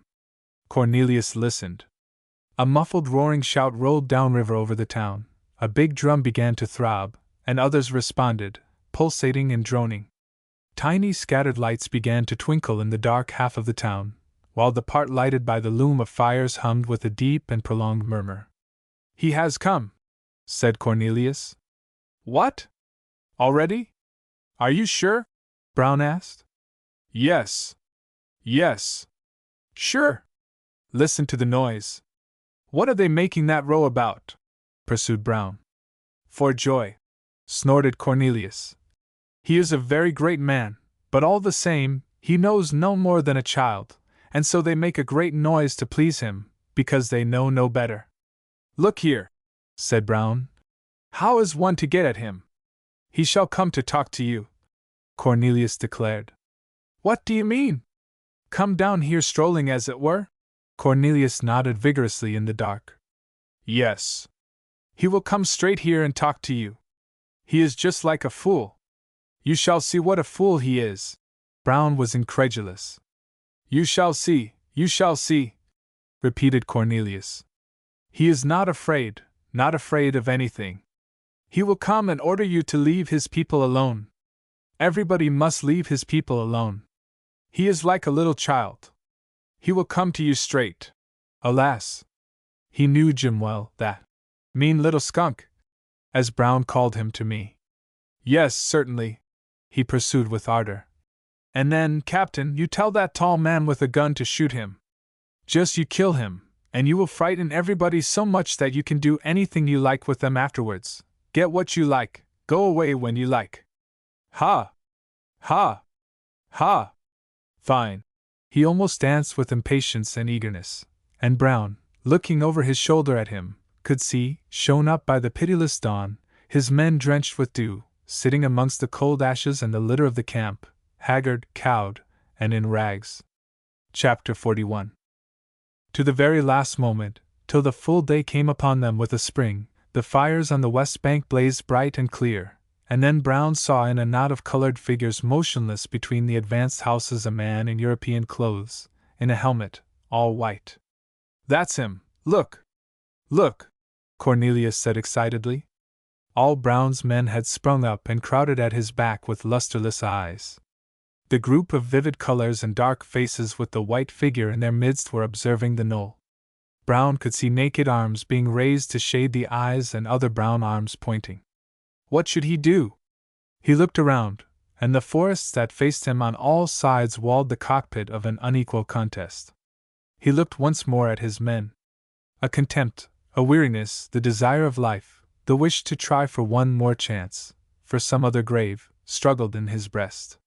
From the outline the figure presented, it seemed to him that the white man there, backed up by all the power of the land, was examining his position through binoculars. Brown jumped up on the log, throwing his arms up, the palms outwards. The colored group closed round the white man, and fell back twice before he got clear of them, walking slowly alone. Brown remained standing on the log till Jim, appearing and disappearing between the patches of thorny scrub, had nearly reached the creek. Then Brown jumped off and went down to meet him on his side. They met, I should think, not very far from the place, perhaps on the very spot, where Jim took the second desperate leap of his life, the leap that landed him into the life of Petusin, into the trust, the love, the confidence of the people. They faced each other across the creek, and with steady eyes tried to understand each other before they opened their lips. Their antagonism must have been expressed in their glances.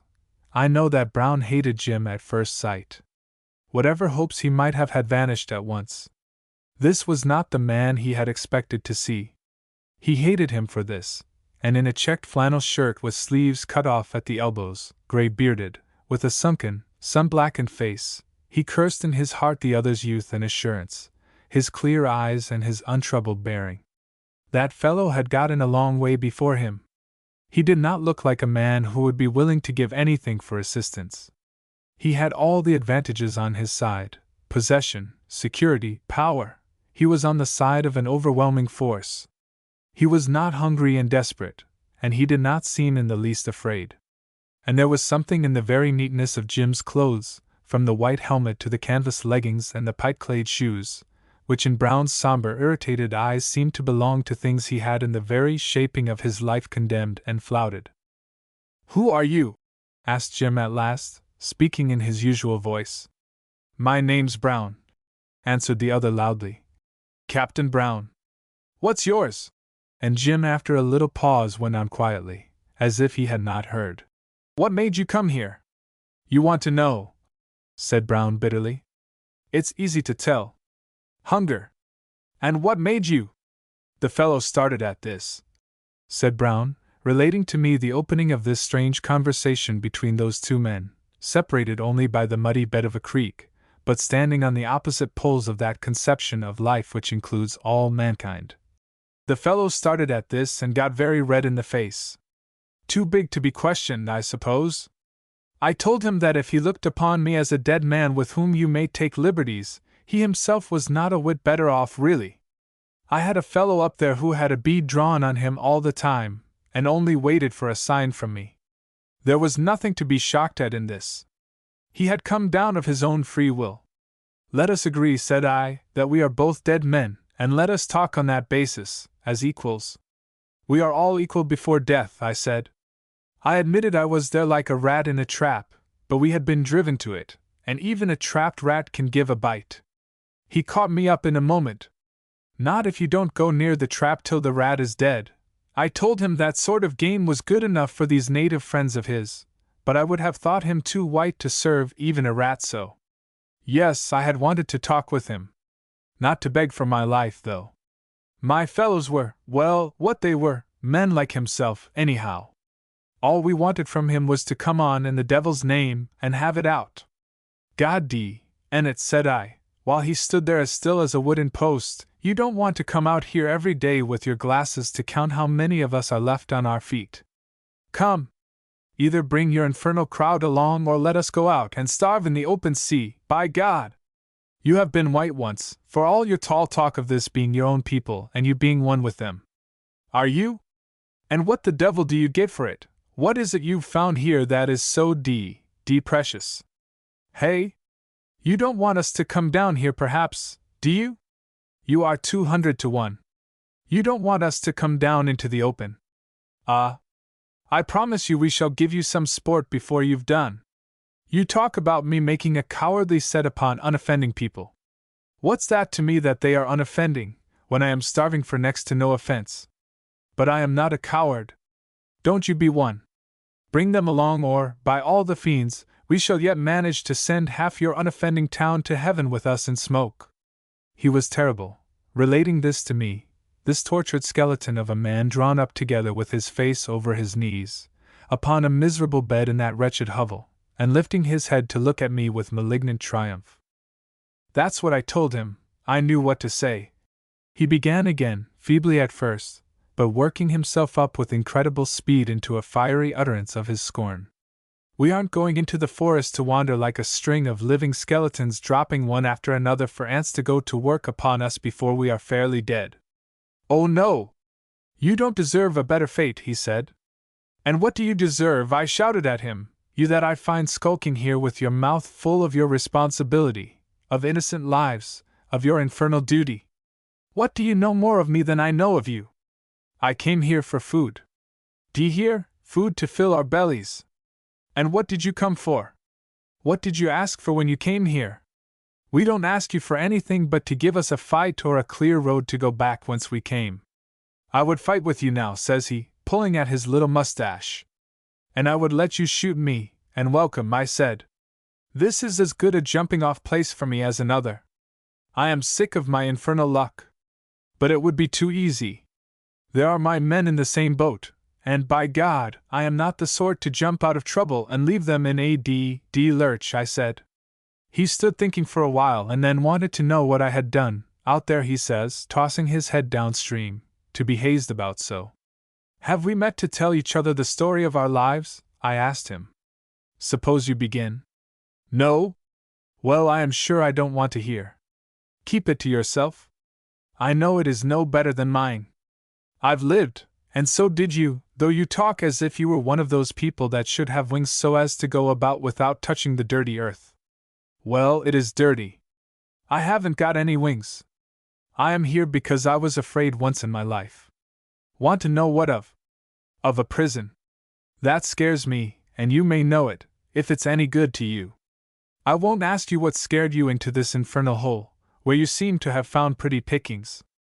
That's your luck and this is mine, the privilege to beg for the favor of being shot quickly, or else kicked out to go free and starve in my own way." His debilitated body shook with an exultation so vehement, so assured, and so malicious that it seemed to have driven off the death waiting for him in that hut. The corpse of his mad self-love uprose from rags and destitution as from the dark horrors of a tomb. It is impossible to say how much he lied to Jim then, how much he lied to me now, and to himself always. Vanity plays lurid tricks with our memory, and the truth of every passion wants some pretense to make it live. Standing at the gate of the other world in the guise of a beggar, he had slapped this world's face, he had spat on it, he had thrown upon it an immensity of scorn and revolt at the bottom of his misdeeds. He had overcome them all, men, women, savages, traitors, ruffians, missionaries, and Jim. That beefy-faced beggar. I did not begrudge him this triumph in articulo mortis, this almost posthumous illusion of having trampled all the earth under his feet. While he was boasting to me, in his sordid and repulsive agony, I couldn't help thinking of the chuckling talk relating to the time of his greatest splendor when, during a year or more, Gentleman Brown's ship was to be seen, for many days on end, hovering off an islet befringed with green upon azure, with the dark dot of the mission house on a white beach, while Gentleman Brown, ashore, was casting his spells over a romantic girl for whom Melanesia had been too much, and giving hopes of a remarkable conversion to her husband. The poor man, some time or other, had been heard to express the intention of winning Captain Brown to a better way of life. "Bag Gentleman Brown for glory," as a leery-eyed loafer expressed it once. "Just to let them see up above what a Western Pacific trading skipper looks like." And this was the man, too, who had run off with a dying woman, and had shed tears over her body. Carried on like a big baby. His then mate was never tired of telling. And where the fun came in, may I be kicked to death by diseased Kanakas if I know. Why, gents, she was too far gone when he brought her aboard to know him. She just lay there on her back in his bunk staring at the beam with awful shining eyes, and then she died. Damn bad sort of fever, I guess. I remembered all these stories while, wiping his matted lump of a beard with a livid hand, he was telling me from his noisome couch how he got round, got in, got home, on that confounded, immaculate, don't you touch me sort of fellow. He admitted that he couldn't be scared, but there was a way, as broad as a turnpike, to get in and shake his twopenny soul around and inside out and upside down, by God. Chapter 42. I don't think he could do more than perhaps look upon that straight path. He seemed to have been puzzled by what he saw, for he interrupted himself in his narrative more than once to exclaim, "He nearly slipped from me there. I could not make him out. Who was he?" And after glaring at me wildly he would go on, jubilating and sneering. To me the conversation of these two across the creek appears now as the deadliest kind of duel on which fate looked on with her cold-eyed knowledge of the end. No, he didn't turn Jim's soul inside out, but I am much mistaken if the spirits so utterly out of his reach had not been made to taste to the full the bitterness of that contest. These were the emissaries with whom the world he had renounced was pursuing him in his retreat, white men from out there, where he did not think himself good enough to live. This was all that came to him, a menace, a shock, a danger to his work. I suppose it is this sad, half resentful, half resigned feeling, piercing through the few words Jim said now and then, that puzzled Brown so much in the reading of his character. Some great men owe most of their greatness to the ability of detecting in those they destine for their tools the exact quality of strength that matters for their work, and Brown, as though he had been really great, had a satanic gift of finding out the best and the weakest spot in his victims. He admitted to me that Jim wasn't of the sort that can be got over by truckling, and accordingly he took care to show himself as a man confronting without dismay ill luck, censure, and disaster. The smuggling of a few guns was no great crime, he pointed out. As to coming to Patusan, who had the right to say he hadn't come to beg? The infernal people here let loose at him from both banks without staying to ask questions. He made the point brazenly, for, in truth, Dane Warriors' energetic action had prevented the greatest calamities, because Brown told me distinctly that, perceiving the size of the place, He had resolved instantly in his mind that as soon as he had gained a footing he would set fire right and left, and begin by shooting down everything living in sight, in order to cow and terrify the population. The disproportion of forces was so great that this was the only way giving him the slightest chance of attaining his ends, he argued in a fit of coughing. But he didn't tell Jim this. As to the hardships and starvation they had gone through, these had been very real. It was enough to look at his band. He made, at the sound of a shrill whistle, all his men appear standing in a row on the logs in full view, so that Jim could see them. For the killing of the man, it had been done, well it had, but was not this war, bloody war, in a corner? And the fellow had been killed cleanly, shot through the chest, not like that poor devil of his lying now in the creek. They had to listen to him dying for 6 hours, with his entrails torn with slugs. At any rate this was a life for a life. And all this was said with the weariness, with the recklessness of a man spurred on and on by ill luck till he cares not where he runs. When he asked Jim, with a sort of brusque despairing frankness, whether he himself, straight now, didn't understand that when it came to saving one's life in the dark, one didn't care who else went, 300 people. It was as if a demon had been whispering advice in his ear. I made him wince, boasted Brown to me. He very soon left off coming the righteous over me. He just stood there with nothing to say, and looking as black as thunder, not at me, on the ground. He asked Jim whether he had nothing fishy in his life to remember that he was so damnedly hard upon a man trying to get out of a deadly hole by the first means that came to hand, and so on, and so on. And there ran through the rough talk a vein of subtle reference to their common blood, an assumption of common experience, a sickening suggestion of common guilt, of secret knowledge that was like a bond of their minds and of their hearts. At last Brown threw himself down full length, and watched Jim out of the corners of his eyes. Jim on his side of the creek stood thinking and switching his leg. The houses in view were silent, as if a pestilence had swept them clean of every breath of life, but many invisible eyes were turned, from within, upon the 2 men with the creek between them, a stranded white boat, and the body of the 3rd man half sunk in the mud. On the river canoes were moving again, for Patusan was recovering its belief in the stability of earthly institutions since the return of the White Lord. The right bank, the platforms of the houses, the rafts moored along the shores, even the roofs of bathing huts, were covered with people that, far away out of earshot and almost out of sight, were straining their eyes towards the knoll beyond the Rajah's stockade. Within the wide irregular ring of forests, broken in 2 places by the sheen of the river, there was a silence. Will you promise to leave the coast? Jim asked. Brown lifted and let fall his hand, giving everything up as it were, accepting the inevitable. And surrender your arms? Jim went on. Brown sat up and glared across. Surrender our arms? Not till you come to take them out of our stiff hands. You think I am gone crazy with funk? Oh no! That and the rags I stand in is all I have got in the world, besides a few more breechloaders on board, and I expect to sell the lot in Madagascar, if I ever get so far, begging my way from ship to ship. Jim said nothing to this. At last, throwing away the switch he held in his hand, he said, as if speaking to himself, I don't know whether I have the power. You don't know! And you wanted me just now to give up my arms? That's good, too, cried Brown. Suppose they say one thing to you, and do the other thing to me. He calmed down markedly. I dare say you have the power, or what's the meaning of all this talk? He continued. What did you come down here for? To pass the time of day? Very well, said Jim, lifting his head suddenly after a long silence. You shall have a clear road or else a clear fight. He turned on his heel and walked away. Brown got up at once, but he did not go up the hill till he had seen Jim disappear between the first houses. He never set his eyes on him again. On his way back he met Cornelius slouching down with his head between his shoulders. He stopped before Brown. Why didn't you kill him? He demanded in a sour, discontented voice.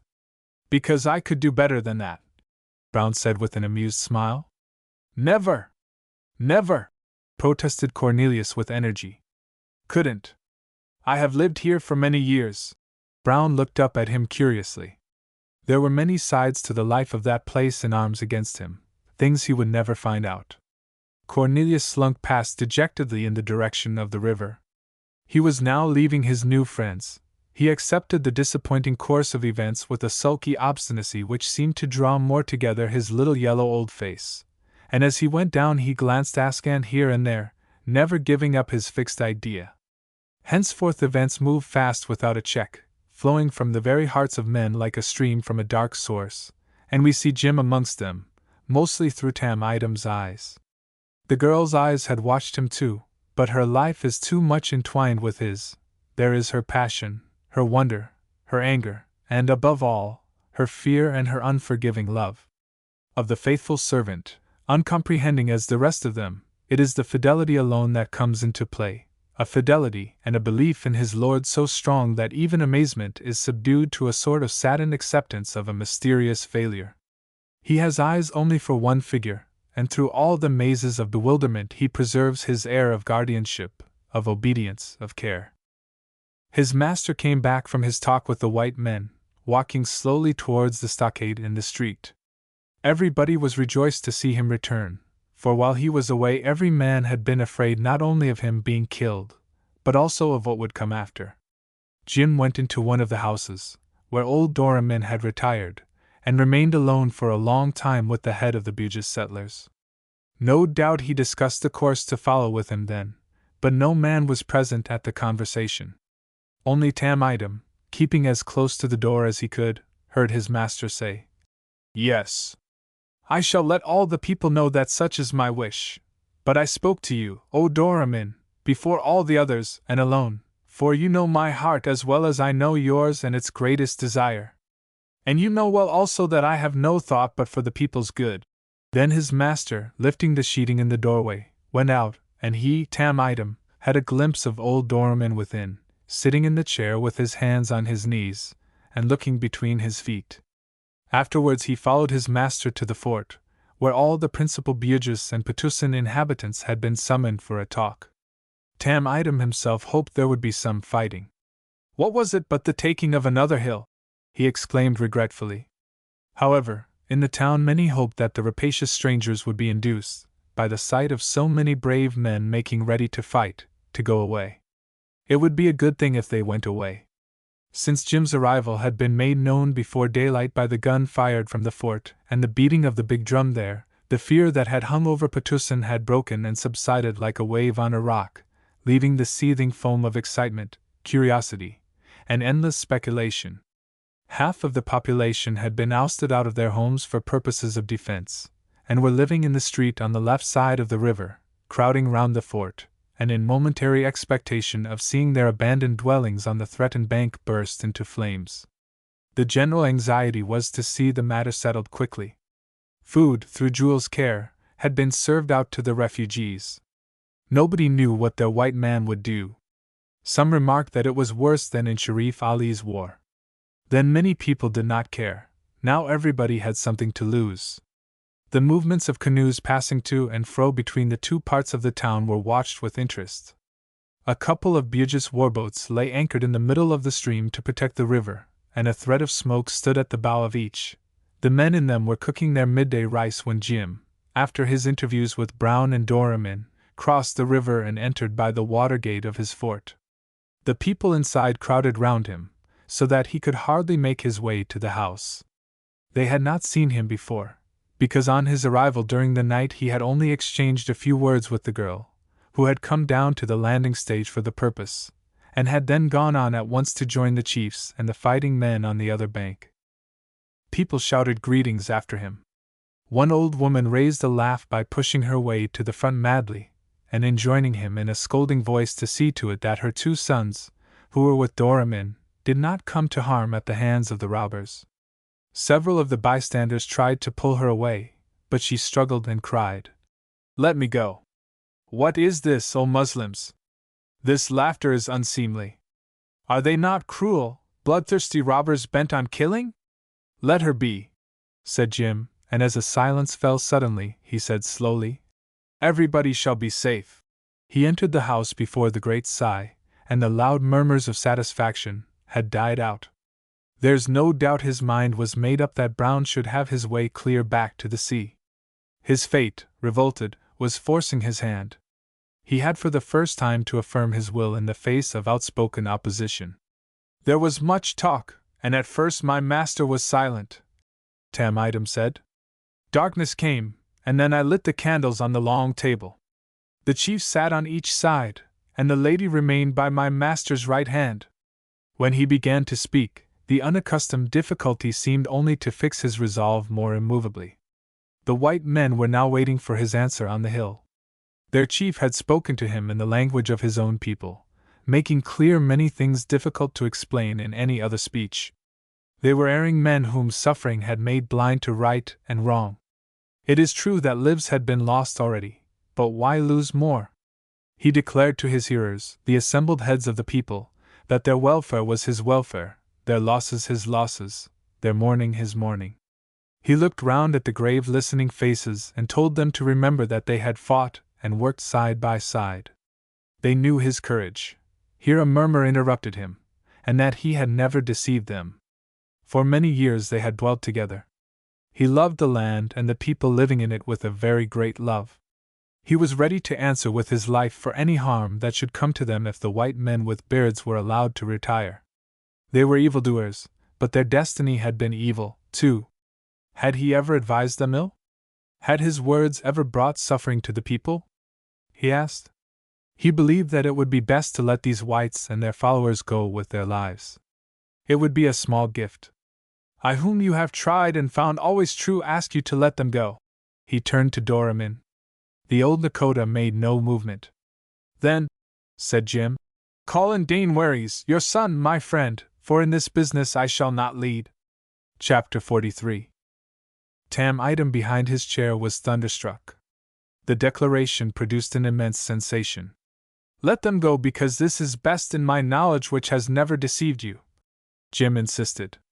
There was a silence. In the darkness of the courtyard could be heard the subdued whispering, shuffling noise of many people. Doramin raised his heavy head and said that there was no more reading of hearts than touching the sky with the hand, but he consented. The others gave their opinion in turn. It is best, let them go, and so on. But most of them simply said that they believed Tuan Jim. In this simple form of assent to his will lies the whole gist of the situation, their creed, his truth, and the testimony to that faithfulness which made him in his own eyes the equal of the impeccable men who never fall out of the ranks. Stein's words, "Romantic, romantic," seemed to ring over those distances that will never give him up now to a world indifferent to his failings and his virtues, and to that ardent and clinging affection that refuses him the dole of tears in the bewilderment of a great grief and of eternal separation. From the moment the sheer truthfulness of his last 3 years of life carries the day against the ignorance, the fear, and the anger of men, he appears no longer to me as I saw him last, a white speck catching all the dim light left upon a somber coast and the darkened sea, but greater and more pitiful in the loneliness of his soul, that remains even for her who loved him best a cruel and insoluble mystery. It is evident that he did not mistrust Brown. There was no reason to doubt the story, whose truth seemed warranted by the rough frankness, by a sort of virile sincerity in accepting the morality and the consequences of his acts. But Jim did not know the almost inconceivable egotism of the man which made him, when resisted and foiled in his will, mad with the indignant and revengeful rage of a thwarted autocrat. But if Jim did not mistrust Brown, he was evidently anxious that some misunderstanding should not occur, ending perhaps in collision and bloodshed. It was for this reason that directly the Malay chiefs had gone he asked Jewel to get him something to eat, as he was going out of the fort to take command in the town. On her remonstrating against this on the score of his fatigue, he said that something might happen for which he would never forgive himself. I am responsible for every life in the land, he said. He was moody at first. She served him with her own hands, taking the plates and dishes of the dinner service presented him by Stein, from Tam Item. He brightened up after a while, told her she would be again in command of the fort for another night. There's no sleep for us, old girl, he said, while our people are in danger. Later on he said jokingly that she was the best man of them all. If you and Dane Waries had done what you wanted, Not one of these poor devils would be alive today. Are they very bad? She asked, leaning over his chair. Men act badly sometimes without being much worse than others, he said after some hesitation. Tam Idem followed his master to the landing stage outside the fort. The night was clear but without a moon, and the middle of the river was dark, while the water under each bank reflected the light of many fires. As on a night of Ramadan, Tam Idem said. Warboats drifted silently in the dark lane or, anchored, floated motionless with a loud ripple. That night there was much paddling in a canoe and walking at his master's heels for Tam Idem. Up and down the street they tramped, where the fires were burning, inland on the outskirts of the town where small parties of men kept guard in the fields. Tuan Jim gave his orders and was obeyed. Last of all they went to the Rajah's stockade, which a detachment of Jim's people manned on that night. The old Rajah had fled early in the morning with most of his women to a small house he had near a jungle village on a tributary stream. Kasim, left behind, had attended the council with his air of diligent activity to explain away the diplomacy of the day before. He was considerably cold-shouldered, but managed to preserve his smiling, quiet alertness, and professed himself highly delighted when Jim told him sternly that he proposed to occupy the stockade on that night with his own men. After the council broke up he was heard outside accosting this and that deputing chief, and speaking in a loud, gratified tone of the Rajah's property being protected in the Rajah's absence. About 10 or so Jim's men marched in. The stockade commanded the mouth of the creek, and Jim meant to remain there till Brown had passed below. A small fire was lit on the flat, grassy point outside the wall of stakes, and Tam Idem placed a little folding stool for his master. Jim told him to try and sleep. Tam Idem got a mat and lay down a little way off, but he could not sleep, though he knew he had to go on an important journey before the night was out. His master walked to and fro before the fire with bowed head and with his hands behind his back. His face was sad. Whenever his master approached him, Tam Idem pretended to sleep, not wishing his master to know he had been watched. At last his master stood still, looking down on him as he lay, and said softly, "It is time." Tam Idem arose directly and made his preparations. His mission was to go down the river, preceding Brown's boat by an hour or more, to tell Dane Waries finally and formally that the whites were to be allowed to pass out unmolested. Jim would not trust anybody else with that service. Before starting, Tam Idem, more as a matter of form, since his position about Jim made him perfectly known, asked for a token. "Because, Tuan," he said, "the message is important, and these are thy very words I carry." His master first put his hand into one pocket, then into another, and finally took off his forefinger Stein's silver ring, which he habitually wore, and gave it to Tam Idem. When Tam Idem left on his mission, Brown's camp on the knoll was dark but for a single small glow shining through the branches of one of the trees the white men had cut down. Early in the evening Brown had received from Jim a folded piece of paper on which was written, "You get the clear road. Start as soon as your boat floats on the morning tide. Let your men be careful. The bushes on both sides of the creek and the stockade at the mouth are full of well-armed men. You would have no chance, but I don't believe you want bloodshed." Brown read it, tore the paper into small pieces, and turning to Cornelius, who had brought it, said jeeringly, "Goodbye, my excellent friend." Cornelius had been in the fort, and had been sneaking around Jim's house during the afternoon. Jim chose him to carry the note because he could speak English, was known to Brown, and was not likely to be shot by some nervous mistake of one of the men as a Malay, approaching in the dusk, perhaps might have been.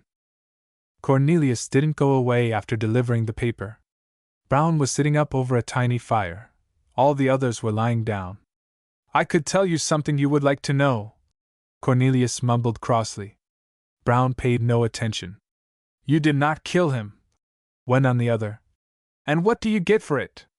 You might have had money from the Rajah, besides the loot of all the Bugis houses, and now you get nothing. You had better clear out from here," growled Brown, without even looking at him.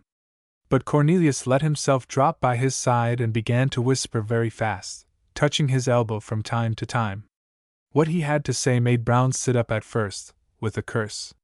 He had simply informed him of Dane Waries' armed party down the river. At first Brown saw himself completely sold and betrayed, but a moment's reflection convinced him that there could be no treachery intended. He said nothing, and after a while Cornelius remarked, in a tone of complete indifference, that there was another way out of the river which he knew very well. "A good thing to know, too," said Brown, pricking up his ears, and Cornelius began to talk of what went on in town and repeated all that had been said in council, gossiping in an even undertone at Brown's ear as you talk amongst sleeping men you do not wish to wake. "He thinks he has made me harmless, does he?" mumbled Brown very low. "Yes. He is a fool. A little child. He came here and robbed me," droned on Cornelius. "And he made all the people believe him. But if something happened that they did not believe him any more, where would he be? And the Bugestane who is waiting for you down the river there, Captain, is the very man who chased you up here when you first came." Brown observed nonchalantly that it would be just as well to avoid him, and with the same detached, musing air Cornelius declared himself acquainted with a backwater broad enough to take Brown's boat past Wary's camp. "You will have to be quiet," he said as an afterthought, "for in one place we pass close behind his camp. Very close. They are camped ashore with their boats hauled up." "Oh, we know how to be as quiet as mice, never fear," said Brown. Cornelius stipulated that in case he were to pilot Brown out, his canoe should be towed. "I'll have to get back quick," he explained. It was 2 hours before the dawn when word was passed to the stockade from outlying watchers that the white robbers were coming down to their boat. In a very short time every armed man from one end of Patusan to the other was on the alert, yet the banks of the river remained so silent that but for the fires burning with sudden blurred flares the town might have been asleep as if in peacetime. A heavy mist lay very low on the water, making a sort of elusive gray light that showed nothing. When Brown's longboat glided out of the creek into the river, Jim was standing on the low point of land before the Rajah's stockade, on the very spot where for the first time he put his foot on Patusan shore. A shadow loomed up, moving in the grayness, solitary, very bulky, and yet constantly eluding the eye. A murmur of low talking came out of it. Brown at the tiller heard Jim speak calmly. "A clear road. You had better trust to the current while the fog lasts, but this will lift presently." "Yes, presently we shall see clear," replied Brown. The 30 or 40 men standing with muskets at ready outside the stockade held their breath. The Bugis owner of the prow, whom I saw on Stein's veranda, and who was amongst them, told me that the boat, shaving the low point close, seemed for a moment to grow big and hang over it like a mountain. "If you think it worth your while to wait a day outside," called out Jim, "I'll try to send you down something, a bullock, some yams, what I can." The shadow went on moving. "Yes. Do," said a voice, blank and muffled out of the fog. Not one of the many attentive listeners understood what the words meant, and then Brown and his men in their boat floated away, fading spectrally without the slightest sound. Thus Brown, invisible in the mist, goes out of Patusan elbow to elbow with Cornelius in the stern sheets of the longboat. "Perhaps you shall get a small bullock," said Cornelius. "Oh, yes. Bullock.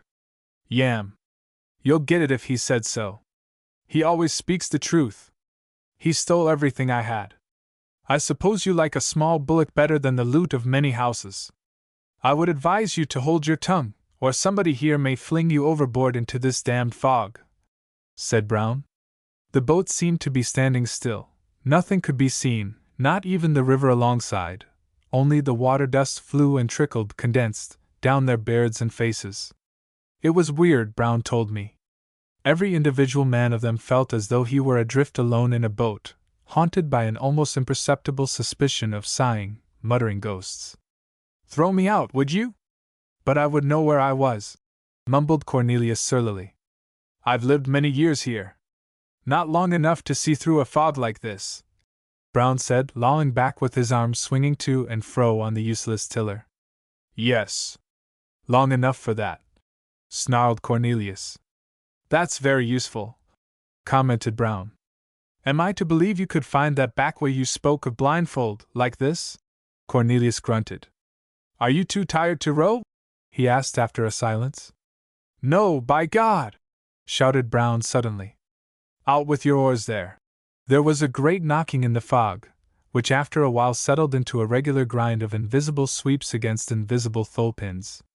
Otherwise nothing was changed, and but for the slight splash of a dipped blade it was like rowing a balloon car in a cloud, said Brown. Thereafter Cornelius did not open his lips except to ask querulously for somebody to bail out his canoe, which was towing behind the longboat. Gradually the fog whitened and became luminous ahead. To the left Brown saw a darkness, as though he had been looking at the back of the departing night. All at once a big bough covered with leaves appeared above his head, and ends of twigs, dripping and still, curved slenderly close alongside. Cornelius, without a word, took the tiller from his hand. Chapter 44. I don't think they spoke together again. The boat entered a narrow by-channel, where it was pushed by the oar-blades set into crumbling banks, and there was a gloom as if enormous black wings had been outspread above the mist that filled its depth to the summits of the trees. The branches overhead showered big drops through the gloomy fog. At a mutter from Cornelius, Brown ordered his men to load. "I'll give you a chance to get even with them before we're done, you dismal cripples, you," he said to his gang. "Mind you don't throw it away, you hounds!" Low growls answered that speech. Cornelius showed much fussy concern for the safety of his canoe. Meantime Tam Item had reached the end of his journey. The fog had delayed him a little, but he had paddled steadily, keeping in touch with the south bank. By and by daylight came like a glow in a ground-glass globe. The shores made on each side of the river a dark smudge, in which one could detect hints of columnar forms and shadows of twisted branches high up. The mist was still thick on the water, but a good watch was being kept, for as Item approached the camp the figures of two men emerged out of the white vapor, and voices spoke to him boisterously. He answered, and presently a canoe lay alongside, and he exchanged news with the paddlers. All was well. The trouble was over. Then the men in the canoe let go their grip on the side of his dugout and incontinently fell out of sight. He pursued his way till he heard voices coming to him quietly over the water, and saw, under the now lifting, swirling mist, the glow of many little fires burning on a sandy stretch, backed by lofty thin timber and bushes. There again a lookout was kept, for he was challenged. He shouted his name as the two last sweeps of his paddle ran his canoe up on the strand. It was a big camp. Men crouched in many little knots under a subdued murmur of early morning talk. Many thin threads of smoke curled slowly on the white mist. Little shelters, elevated above the ground, had been built for the chiefs. Muskets were stacked in small pyramids, and long spears were